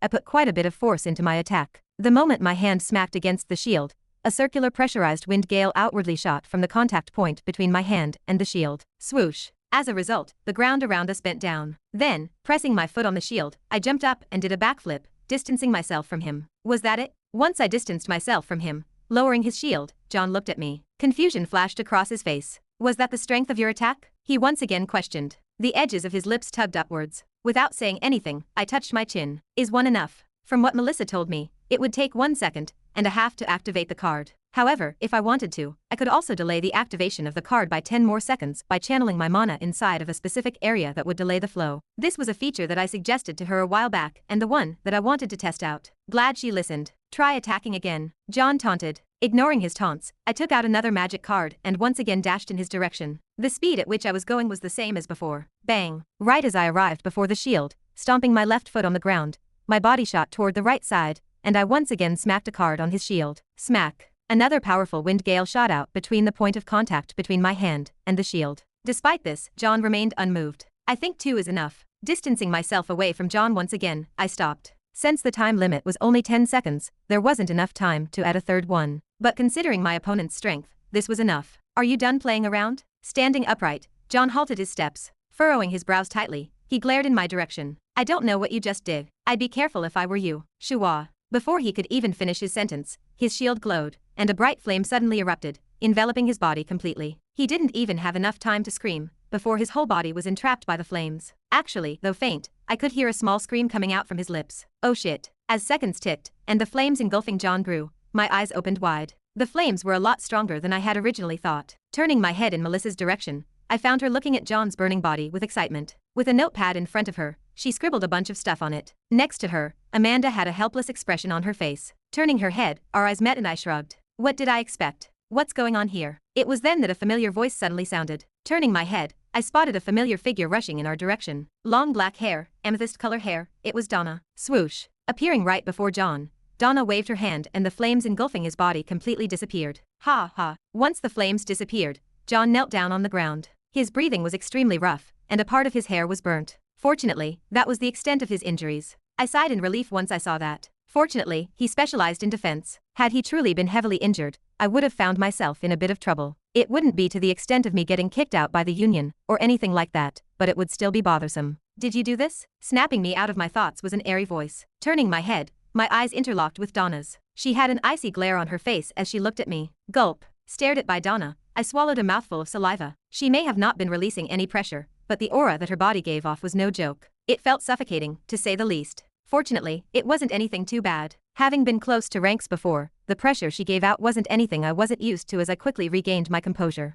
Guess I have no choice. Hew. Taking a deep breath and lowering my head, I muttered inside of my mind. Monarch's indifference. The tournament was coming up in a couple of days, and Donna was supposed to give a roundup to the participants about who their opponents were and how the structure of the tournament worked. But just as she was about to arrive at the residence, she suddenly saw a bright flame in the distance. Though faint, she could also hear a muffled scream. Without hesitation, she dashed in the direction of where the noise came from. Once she arrived, it was then that she saw two males fighting against each other. One seemed to be fine, while the other was completely engulfed in powerful flames. Without hesitation, she raised her hand and quickly removed the flames away from the individual's body. Thankfully, the flames quickly dissipated away, revealing the features of a young man close to his 20s. John Burson. Donna instantly recognized him. He was one of the few people she paid close attention to due to his outstanding talent. Once she made sure that he was okay, she turned to face the perpetrator of the incident. Her brows instantly knit as soon as her eyes laid on him. I've never seen him before. Donna had memorized the faces of all the 500 participants, and yet, the face before her was not someone on that list. Instantly she became warier. Who are you? She asked whilst secretly channeling the mana inside of her body, ready to be utilized at a moment's notice. You don't need to know. Opening his mouth, a cold and emotionless voice rang through the air. Donna's eyes suddenly opened slightly. That look. It felt familiar. Cold eyes and an emotionless voice. She remembered seeing a similar look in the past. The mana around her body faltered slightly. Calming down, she took a closer look at him. He had blonde hair and green eyes. He didn't look particularly handsome, but he was still attractive in his own right. Moreover, he looked to be in his mid-20s. He didn't look like anyone she knew yet. The aura he currently gave off was oddly familiar, yet at the same time it wasn't. She couldn't quite tell since he was hiding his aura, but Donna could tell that the male in front of her was strong. Maybe not as strong as her, but compared to John, he was on a whole different level. He also doesn't seem to be wearing a skin mask. This was another thing she noticed. Had he been wearing a skin mask, Donna would have been able to tell with a quick glimpse, but he wasn't, meaning that he truly was someone she had never met before. But that made things even stranger. How could someone as talented as him go unnoticed for so long? Something just didn't add up. Calming down, she asked. I've never seen you on the list of people that should be here. I just want to know what you're doing here. He was being harassed, so I helped him out. Turning around, he pointed toward another youth in the distance. Sitting down on the grass in the distance, another blonde male appeared. He appeared to be wiping his shield. Donna was once again taken aback. I've also never seen him before. Her brows knit even more tightly. Two individuals that she had never seen before. Something was oddly wrong with the situation. Turning her attention back towards the main blonde male, Donna channeled her mana into her eyes. Let me get a look at who you truly are. Since he wasn't planning on revealing who he was, Donna was planning on using her powers to find out. Normally she wouldn't have done this, but since this concerned the fate of humanity, she had no other choice but to. We're with the humans that come from Henlauer. But before Donna could even use her power, as though he knew about what she was going to do, the blonde male spoke up. Instantly the glow in Donna's eyes receded. The humans from Henlauer. Isn't that the dwarven city? It is. A sudden look of understanding flashed across Donna's eyes. Oh, that's right, Monica did tell me that Douglas was there. But why is someone as young as him coming from there too? Donna didn't know much about the dwarven situation, but she was still a bit skeptical. She knew that the mission was something that required Douglas's assistance, but why would two people as young as them also go? Something didn't add up to her. Okay, for now, I want you guys to stay here so that I can. Donna, it's fine. I can confirm for them. Cutting her off, a familiar high-pitched voice rang from the distance. Donna instantly recognized the voice. Monica? Calmly nodding her head, with her hands behind her back, Monica stopped right in front of the blonde male. Leaning her body forward, the corners of her lips curled upwards before she patted him on the shoulder lightly. Throughout the whole exchange, the blonde youth remained indifferent. This guy over here is in fact our little junior. Turning her head to look at Donna, Monica smiled even more brightly. A very talented one at that. Chapter 397. Junior? What are you talking about, Monica? Oh god. At Monica's arrival, the effects of Monarch's indifference wore off. My goal was to prevent Donna from using her skill to make me talk. With Monica here, the chances of that happening were almost null to zero, and thus, Monarch's indifference wore off. Walking around me, a look of mischief appeared on Monica's face. What is she planning? Wariness flashed across my eyes. With her hands behind her back, Monica twirled around and whistled. Hew. Well, at least tried to. Wasted effort on her part as it just sounded like she was blowing air. She quickly gave up after a couple of tries. She then arrived next to Donna and reassured her. Anyways, as I was saying, you don't have to worry about these two, if you say so. Donna nodded her head with a confused look on her face. It was clear that she was still taken aback by the news. But since Monica was the one telling her the news, she merely went along with it. So, is everything sorted? Turning her head, Donna looked at John, who was slowly standing up. Although he was injured, it wasn't that bad. Brushing her hair by the side of her ear, she sighed. Since he's fine, I guess everything is all right. All right. I proceeded to walk up to John. The moment I did, Donna's voice rang from behind. What are you doing? I'm just getting my stuff back. Bending over, I picked up the 2 magic cards that I used. They were still intact, but compared to the first time I used them, they shined less. What are those? Wow. Observing the cards, Monica's voice suddenly rang in front of me, startling me. Leaning forward, she curiously looked at the card in my hand. Is this what you used to beat him? She extended her hand, trying to touch the card. Moving my hand away, I glared at her. Hands off. What? This is off limit. You'll know more about it later. Tisk. Monica clicked her tongue and crossed her arms. Fortunately, Monica was reasonable enough to stop. After all, there was still a crowd of people around us. Stingy, she muttered under her breath. Rolling my eyes, I nudged my head in Hein's direction. Hein, let's go. Lifting his head, Hein put his handkerchief away. Leaning sideways to make sure there were no smudges on his shield, only once he was sure it was shining, did he finally stand up and nod his head. All right. I've got to have a talk with Malval about this. It's getting out of hand. If you would excuse me. Nodding my head in Donna's and Monica's direction, I headed back upstairs under everyone's watch. As I walked up, I could feel Donna's eyes burn holes at the back of my head, but I promptly ignore it. She'll probably figure it out soon. Not like I was trying to hide it. The only reason why I was still wearing a mask was because quite a few people knew of my face, and the matter regarding 876 wasn't resolved yet. Of course, I had plans regarding that matter. Walking up the stairs, it wasn't long before I stopped in front of Melissa's residence. Stopping in front of her, I proceeded to hand the cards back to her. Here, they are not bad. Keep them. But,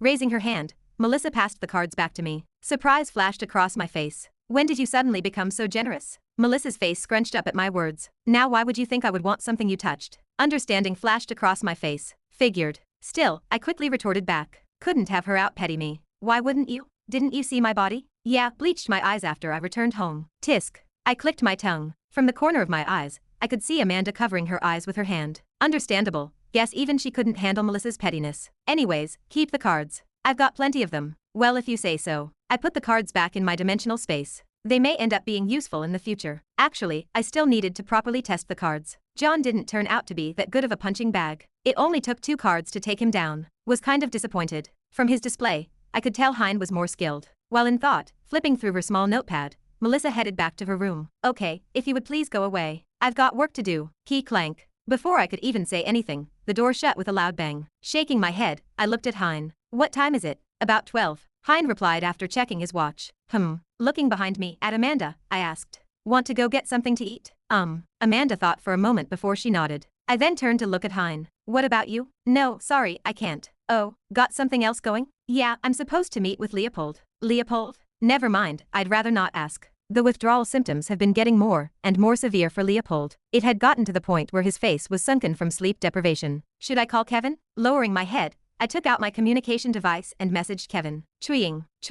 It didn't take long for him to reply. Unexpectedly, he also rejected me. Sorry, I can't. I'm busy. Was a bit perplexed by the rejection, but I didn't think too much. Perhaps he was training. Guess he's not available as well. Shrugging my shoulders, I looked at Amanda. Well, guess it's just us two. With her hand on her chin, a complicated look flashed across Donna's brows. What's wrong? Walking beside her was Monica. With her hands behind her head, she had a nonchalant look on her face. Sensing something off about Donna's mood, she asked. Something wrong with you? Donna's footsteps came to a halt. Raising her head, she looked at Monica. Tell me, Monica. That guy from before was someone I know, right?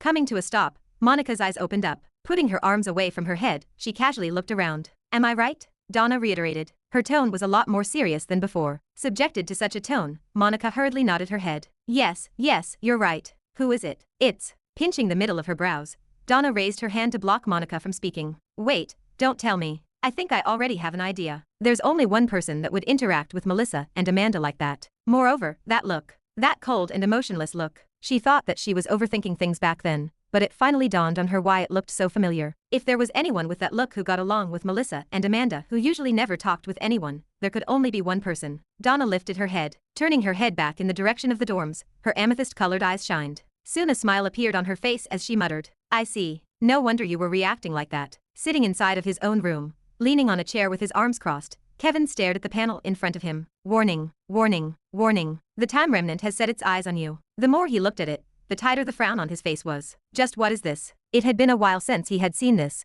but the sense of foreboding he got from it increased with each passing day. It was as though it was telling him that something bad was about to happen. Kevin had been careful throughout the whole trip and the past few months, but the uneasiness within him only grew as time passed. It had gotten to the point that he was now starting to become paranoid. Chewing. Distracting him out of his thoughts was the sound of his communication device vibrating. Lowering his head, he looked at his communication device. It was Ren. "Do you want to have lunch with me and Amanda?" Staring at the message, Kevin turned his attention back toward the panel in front of him. Of course, he didn't forget to send a message back to Ren. "Sorry, I can't. I'm busy." Chewing. Once he did, Kevin stood up and walked in circles around the room with a thoughtful look on his face. Synchronization. 27%. This is the only clue I have regarding the time remnant. But how was he supposed to raise the synchronization rate? He tried asking the system, but it completely ignored all of his words. Usually, it would give him answers, but this time it just stayed mute. This was another thing that increased the uneasiness in Kevin's mind. He really had a nagging feeling that these synchronization events were really important. No, he knew that they were important. Especially after seeing the message regarding the time remnant. Kevin wasn't someone that liked to leave the problems for later. Ever since the appearance of the message, he had been trying to find a solution to it, but despite all of his attempts, he couldn't find the answer. Wait, what if I used the book? A thought suddenly crossed his mind. That's right, the last time I went through a synchronization event, it was after something happened to Ren, and I touched the book, which was called the Time Codex. Kevin's mind started to race. He felt like he was getting closer to the solution. Halting his steps, he placed his arm underneath his chin. Time Codex. Time Remnant. His eyes opened wide. What if this whatever time remnant is not looking for me, but the Time Codex? Or, many ideas started to flash across Kevin's brain as he paced around the room. He was looking for the red book. He had an inkling that perhaps he might find an answer there. Where did I leave it? But as he looked for it in his room, he suddenly noticed that it wasn't supposed to be where he originally thought it was. On his desk. In fact, this had not been the first that this had happened. Sometimes he would find his book a couple of centimeters away from where it was supposed to be, or sometimes it would just fall over. It didn't happen often, maybe once every few months, but now it was completely gone. He never put much thought into it before since the book was not something others apart from him could see. But now, with the idea of the time remnant flashing across his mind, the uneasiness within him only grew. Where is it? Not here as well? Pacing around the room, he slowly started to panic. Flipping his whole room upside down, Kevin's breathing soon became rough. No, where is it? Scratching the back of his head, he muttered. It's gone. The book was gone. No matter how much he looked, the book was gone. But how? Who could have taken the book? I've already tested it. There is no way anyone can see the book apart from me. Biting his lips hard, Kevin took a step forward. But it was then that suddenly his vision blurred. His foot stumbled slightly, and the energy inside of his body suddenly drained. Before he knew it, the ground neared his vision. Emergency quest. Description. Unknown. Synchronization. Plus 7%. But just as he was about to fall, a panel suddenly popped up in front of him. His mind was growing hazier by the second, but he was able to make out the contents of the panel. Bang. Sadly, he wasn't able to see for too long as his head soon smashed against the ground and his consciousness slipped. Chapter 398. I'd like to have this, please. Sitting inside a restaurant, Amanda could hear Ren's voice coming from in front of her. He was currently ordering a meal. Yeah, I want this and this. He pointed at the menu on the table. This one looks interesting too. After ordering a couple more meals, lifting his head, he looked at her. What about you? Did you order already? Amanda nodded her head. She had already ordered beforehand. Unlike him, she only needed one meal to be full. Oh, I see. Ren nodded in understanding. He then turned towards the waitress. I guess that's all. With a simple nod, the elven waitress left. Staring at the back of the waitress, Ren leaned back on his chair. Who would have thought that they had restaurants here too? The place they were currently in was one of the most famous restaurants in Isinor. Ren chose this place. The internal design of the place gave off a calm and tranquil feeling with simple yet elegant designs. Plants appeared all over the place, and a wispy scent of lavender lingered in the air. How is Nola doing?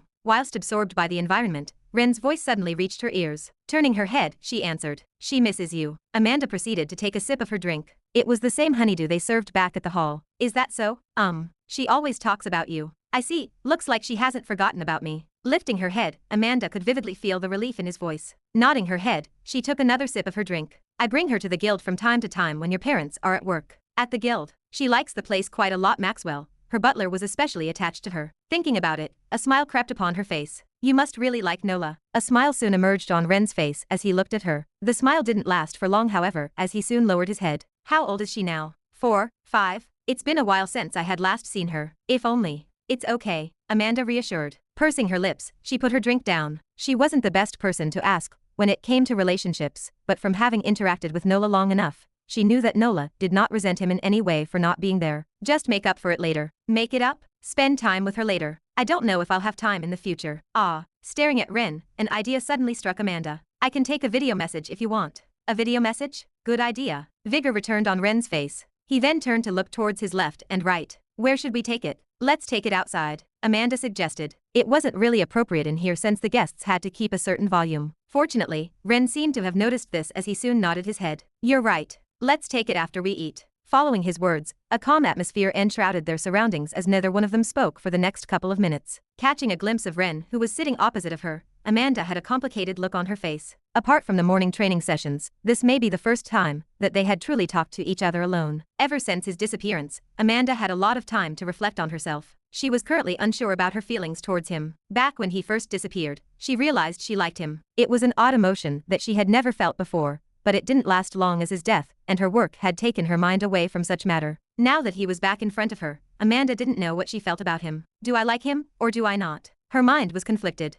Being the next inline guild master for the #1 guild in the human domain, she had her fair share of suitors. It would be a lie if she said she didn't. They were all handsome and had nice backgrounds, but no matter how many tried to approach her, Amanda could only feel repulsion from them. They may try to hide it, but Amanda could see through their greed. It was clear that they were only after either her beauty or her guild. None of them truly understood her. Let me fix that for you. Distracting Amanda out of her thoughts, Ren suddenly leaned forward and corrected the posture of her utensils. She was so distracted that she had only noticed it now. Better, right? He asked with a smile before leaning back on his chair. Staring at the utensils, Amanda lowered her head and softly mumbled, "Thank you." Her heart, which had not once moved, finally skipped a single beat. Not many knew about her small obsessive-compulsive disorder. It was a small disorder that made her obsessed with cleanliness and symmetry. It bugged her whenever she saw something that wasn't positioned properly. And even if they did, no one would go out of their way to help her. At least, not till she met Ren, who did these small gestures from time to time back at the lock. It was perhaps small stuff like this that made Amanda conscious of him. It was as though he knew exactly what she liked and disliked. Amanda. Ren's voice suddenly sounded. Lifting her head, Amanda looked at him, and their eyes met. Yes, tell me if I'm not seeing things. Extending his hand, Ren proceeded to point towards the window of the restaurant. Turning her head, Amanda's eyes dulled. Standing outside of the window, with her hands cupped together to get a better look at the insides of the restaurant, was Emma. Glancing around the place for a brief moment, her eyes soon met with hers and Amanda could vividly see Emma's eyes lit up. Before she could even say anything, Emma entered the restaurant and headed in her direction with a brilliant smile. Ha ha ha, Amanda, fancy seeing you here. Amanda nodded her head. Am I disturbing? Emma asked. Lowering her head, her eyes soon paused on Ren. Are you? Yes, it's me. Ren casually answered. Mind if I join? Do as you please. Ren sighed before pointing toward the right side of the table where there was an empty spot. Emma's eyes lit up with glee. Thanks. She then unceremoniously sat down and called for a waiter. Excuse me, can I order something? Emma's loud voice reverberated throughout the whole establishment. Turning her head, Amanda's eyes soon met with Ren's. Then, turning their attention back to Emma, as if synchronized, they both sighed at the same time. Ha, ha. Lifting their heads, their eyes once again met and a chuckle escaped from Amanda's lips. Hee hee. Ren merely smiled in response, but it was clear to Amanda that he was trying to hold his laugh back. What's so funny? Emma's voice suddenly rang. With her head turned and her eyes squinted, she alternated her gaze between Amanda and Ren. You guys aren't laughing at me, are you? No. Turning her head, Amanda feigned ignorance. But of course, this didn't go unnoticed by Emma, who eyed her like a hawk. You're definitely lying. Tell me what you were laughing about. With her head turned, Amanda's mouth remained shut. Regardless of how Emma protested, she just continued to ignore her. Tisk. This continued for a minute before Emma eventually relented and clicked her tongue. Taking the menu, she proceeded to make her order. Fortunately, for the next hour, no more incidents occurred, and they were all able to enjoy a nice meal together. Key clank. Returning to my room from lunch, I felt exhausted. The food was good, but it was a lot heavier than I had expected. I still had fun though. Not as much when Emma joined, but it was fun. I'll get some sleep. Was originally planning to train some more, but I felt extremely lethargic at the moment. Right as I was about to head to bed, my feet came to an abrupt halt and my body froze. What? My eyes locked onto the corner of the room, more precisely on the top of my desk. What is that doing there? I took a step back. Wariness flashed across my body as my eyes locked onto a small red book in the distance. Ever since I was brought to the monolith, I thought that the book had burned into nothingness. Since I couldn't put it in my dimensional space, I thought I had lost it forever, but why is it here? Uneasiness flashed across my eyes. Normally I would have been happy about it, but I wasn't. For it to suddenly appear out of nowhere, something just wasn't right. I took a deep breath, calming down my nerves. Carefully looking around the room to make sure there wasn't anyone present, I took a step forward. Just in case, I channeled the mana inside of my body, ready to use it at any moment in time. Halting my steps in front of the book, I took another breath. Then, extending my hand forward, I placed my palm on top of the book. Nothing. Once my hand touched the book and nothing happened, my shoulders relaxed a little. Perhaps I'm just overthinking things. Still, that didn't mean that I was less wary of the book. How did it suddenly show up in front of me out of nowhere? Did it just automatically follow me? But why now and not before? There were so many questions I had in my mind, but regardless of how much I thought about them, I couldn't find the answer. In the end, after contemplating on the matter for the next couple of minutes, I finally decided to open the book. I wonder if it still shows me Kevin's point of view, HA? My hand froze. Flip, flip, hold on. Moving my head from left to right, my mouth trembled slightly. Why is there nothing written on it? The book was blank, completely blank. There was nothing written on it. My eyes opened wide at this realization. Just what in the sheeing? A bright light suddenly shot out from the book, enveloping my body completely. Wah. Throwing the book away, I took a couple of steps back. But before I could take even more steps back, the light completely devoured me whole. What came after the light was darkness. I couldn't tell for how long I was out, but for a long time, my body felt numb as a heavy pressure bore down on me from above. It felt as though a truck had been placed on top of me. I really couldn't put it into words, but the sensation never disappeared as I soon regained my consciousness. Abruptly opening my eyes, I sat up straight, or at least tried to, but the heavy pressure bearing down on me from above prevented me from doing so. Ha. I had difficulty breathing, and my mind was groggy. A heavy stench of alcohol invaded my nostrils. Ugh. It was an indescribable pain. As I was getting choked, I was deprived of oxygen. I couldn't breathe, and I couldn't talk. All I could do was struggle. My vision began to turn cloudy. I couldn't feel my limbs. My body felt numb, but I didn't see anything like my life flashing before my eyes. It hurts. I tightly clenched my head as I internally screamed to myself. As I held my head, I felt an odd sensation, but I couldn't quite make out what it was. The pain had overtaken my entire mind. The pain lasted for over a minute before it slowly disappeared. What? Just happened? Lifting my head up, I tried to make heads or tails about what had just happened, but when I did, my body suddenly froze. What?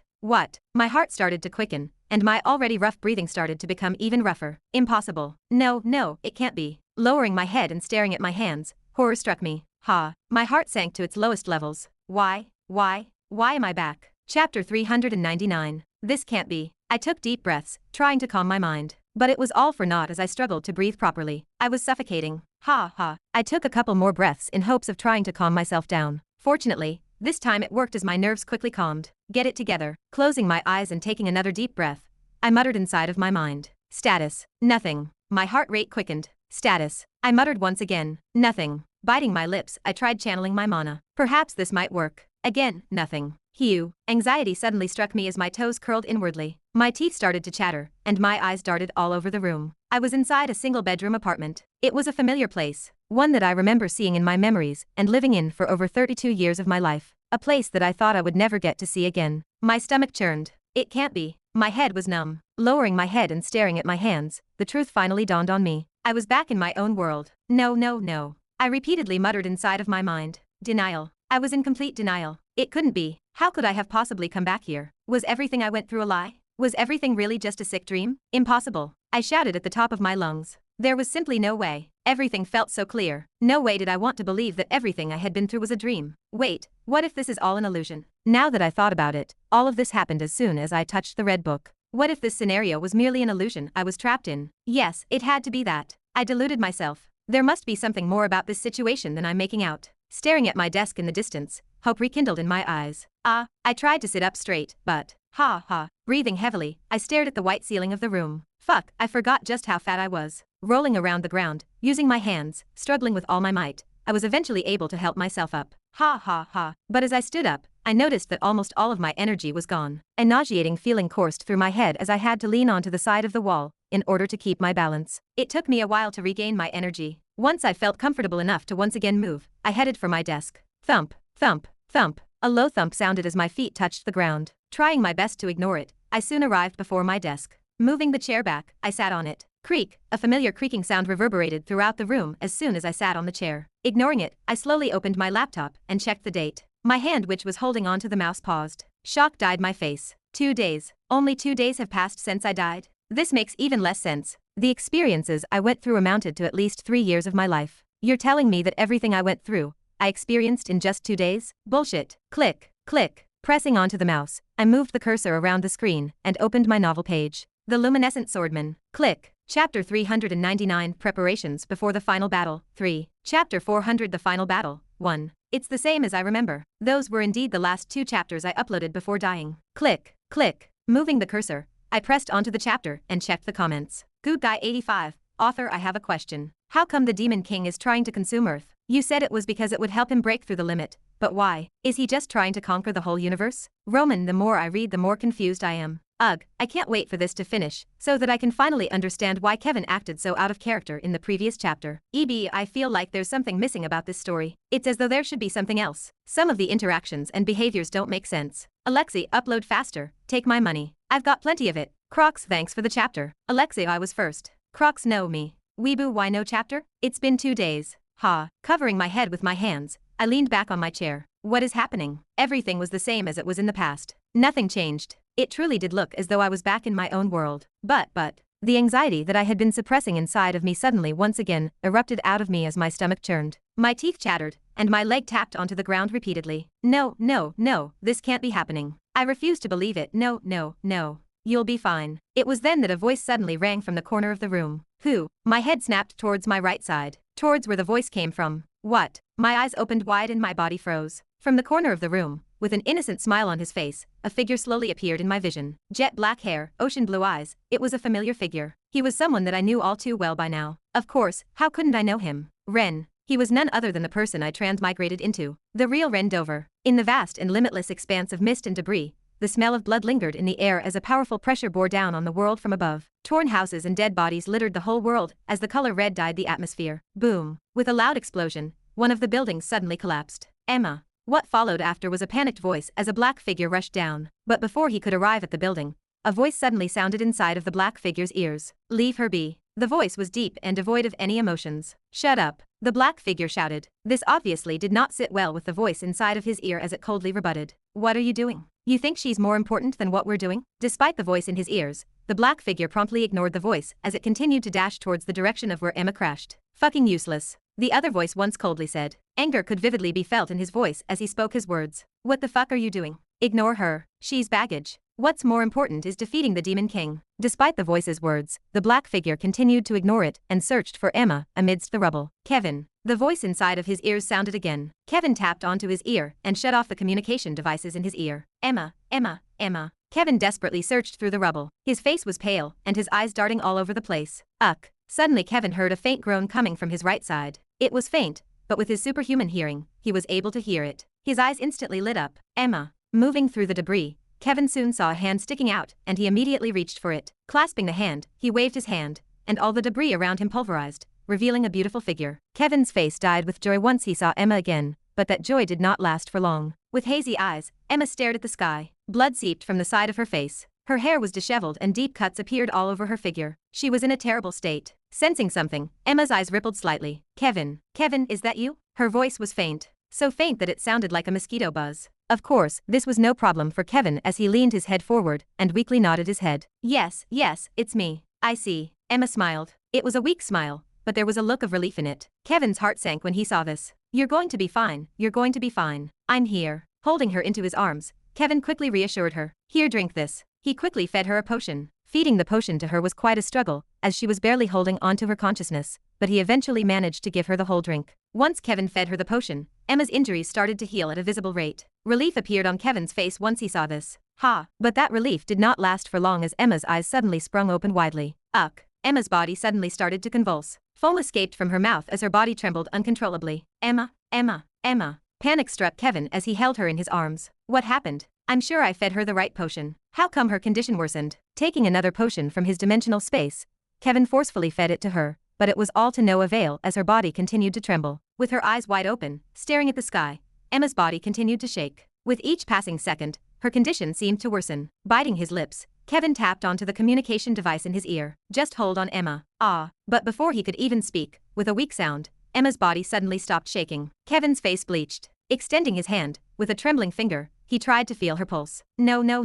Don't leave me. No, please. Despite his many attempts at trying to feel her pulse, he felt nothing. She was dead. Tears streamed down the side of his face as his body limped. He suddenly felt as though all the energy inside of his body had been drained from out of his body. The world suddenly became gray. It can't be. No, why? With Emma in his arms, pain flashed across his face as his body trembled uncontrollably. Then, raising his head and staring at the sky, towards the red mass in the far distance, Kevin screamed at the top of his lungs. Ha! His desperate and pained cry resounded through the whole world. Inside of a tent, not far from where Kevin was, a male stared at the panel displaying the battle that was ensuing. His eyes were devoid of any emotions. In fact, there was deep ruthlessness hidden within them. Staring at Kevin, who was mourning Emma's death, the male did not feel anything. Rather, There was a trace of disgust on his face. Tapping onto his right ear to cut off the communication device, he took his eyes away from the screen. How useless. His emotionless voice rang through the room. You had one job, and one job only. Defeat the Demon King, yet you let such emotions sway you. How many times does this make it? Deep disappointment flashed across his eyes as he stared at a small flask in his hand. It was a flask similar to the one that Kevin had fed Emma. I wouldn't have had to resort to this if you hadn't been so compassionate. I hope her death can finally set your mind straight.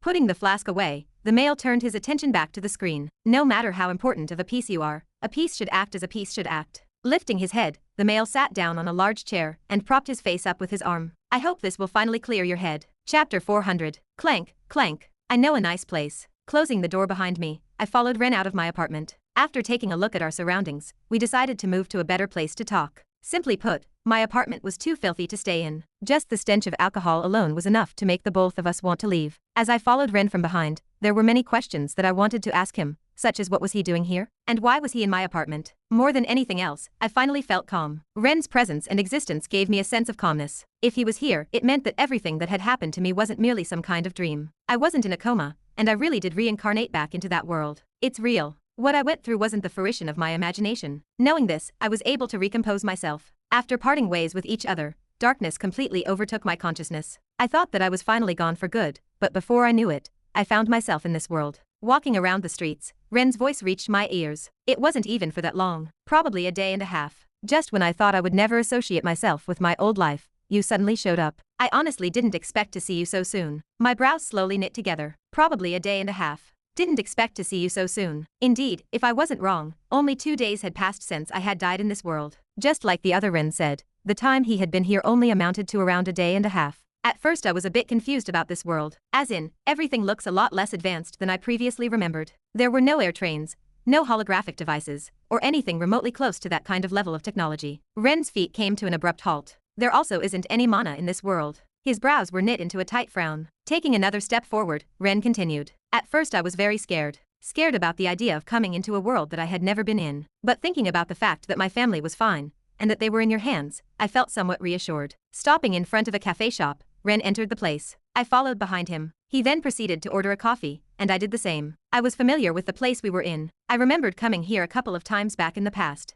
It wasn't bad. As I was saying, just when I had come to terms with this world, you suddenly appeared out of nowhere. Raising and lowering his head, Ren's eyes passed on me before he squinted. After a while, seemingly having made up his mind, he suddenly asked, "Is that how you looked before coming to my world?" My mouth twitched at his question. Eventually, I nodded. Yeah, I see. Ren took a sip of his coffee before his brows suddenly furrowed. Strange, he softly muttered. Hearing his words, my head tilted. What's so strange about me looking like this? Yes, I was fat. Very fat if I had to put it bluntly. But was it really so strange? Well, perhaps it was, since he would never have thought that the guy who took over his body was someone like me. Oh, Ren covered his mouth with his hand before waving them. Don't get me wrong. I'm not saying that the fact that you are fat is strange. I'm just more concerned about other things. The frown on my face deepened. What are you talking about? Ren put his cup down. His face turned solemn. I don't know, it's just that I find this place weird. Weird. Looking around the place, I found nothing strange. Everything was just as I remembered in my memories. The view, the smell, the people, and the atmosphere. There was nothing strange about what I was seeing. What was so strange about this place? It was then that a thought suddenly struck me, and a look of understanding flashed across my face. Ah, right. He could be referring to the fact that he was not used to modern technology. A faint smile hung on my lips as I tried to reassure Ren, but before I could finish my sentence, he promptly cut me off. My face froze as a result. I get what you mean, don't worry about it. Everything is the same as Ba. No, not that. What do you mean? Biting the tip of his finger, Ren tapped the table with his other hand. For the next couple of seconds, he didn't say anything. He was just blankly staring into the distance. Do you perhaps have your ID on you? He suddenly asked. My head tilted back in bewilderment. My ID? Why are you asking me about my ID? Was he perhaps trying to pretend to be me? Indeed, he was a nobody in this world, but that wouldn't really work. We looked completely different. Do you have it or not? Ren's impatient voice reached my ears. Yeah. I was a bit taken aback by his impatience, but I still complied. Reaching out for my pocket, I took out my wallet and took out my ID card. Here. I then slid it over to Ren, who took it and analyzed it. A deep silence enveloped us as Ren carefully analyzed the card in his hand. It wasn't long before he was done looking at it. As I expected, he put the card back down on the table. What did you find?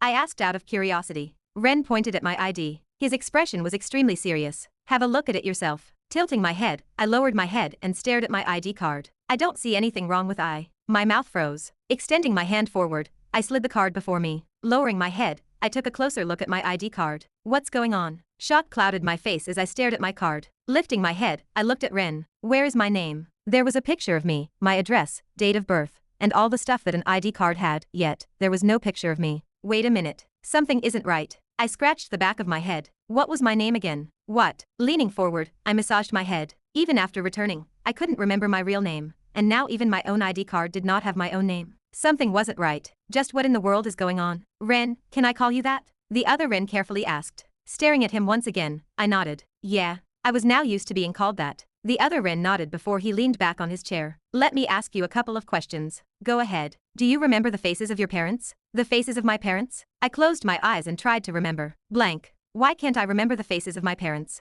My breathing started to become rougher. You can't remember? Ren's voice reached my ears. With my head still lowered, I shook it. Okay, let me ask you another question. What was the name of the university you wanted to enter? My eyes lit up. This answer I knew. Lifting my head, I confidently said, University A. University A? Ren repeated, lowering his head and eyeing me from the top of his eyes. He had a questioning look on his face. Are you sure? Yeah. I nodded confidently. This answer I did not forget. How could I forget my dream university? Ren. A troubled look appeared on the other Ren's face. My brows furrowed after seeing his face. Was there something wrong with my answer? I didn't think so. Meeting his eyes, I asked. Is there something wrong with my answer? Ren scratched the side of his head. How should I say this, but, is there really a university called University A? Does such a name really make sense to you? Yeah, I'm pretty so. Pursing my lips, my voice slowly became fainter. The previous confidence I had slowly started to dissipate. Doubt started to creep into my body, as my mouth opened and closed multiple times. University A. That is indeed the place I wanted to go to. Meeting the other Ren's eyes, the anxiety within me only grew.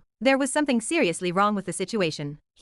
I had to take a deep breath to calm myself down. Of course, that was of no help as the weird sensation in my chest never disappeared. Raising my right hand, I started to bite on my nails. Ren, who was sitting opposite me, remained quiet throughout the whole time. He had a pensive look on his face. Tap, tap, tap. With his legs crossed, his left arm tapped onto the table. Then, raising his head, he asked, From what you've told me, it looks like there is something really messed up about your memories before entering the novel. As though someone tried to purposely mani. A thought suddenly struck me as I cut the other Ren off. Wait, how do you know that the world you came from is a novel? Also, how come your questions are right on the spot? How could he have possibly known about this? Only I know the password of my laptop. I stood up. Is there something that you're not telling me? Silence enveloped our area as Ren and I stared at each other. Then, lowering his head and staring at his watch, Ren muttered, Looks like we won't have time to continue our chat. My head leaned back in bewilderment. What AR? Shua. Before I could even finish my sentence, a similar bright light to before suddenly enveloped my whole body, and I felt my existence completely disappear like that. Staring at Ren's figure slowly getting enveloped in light,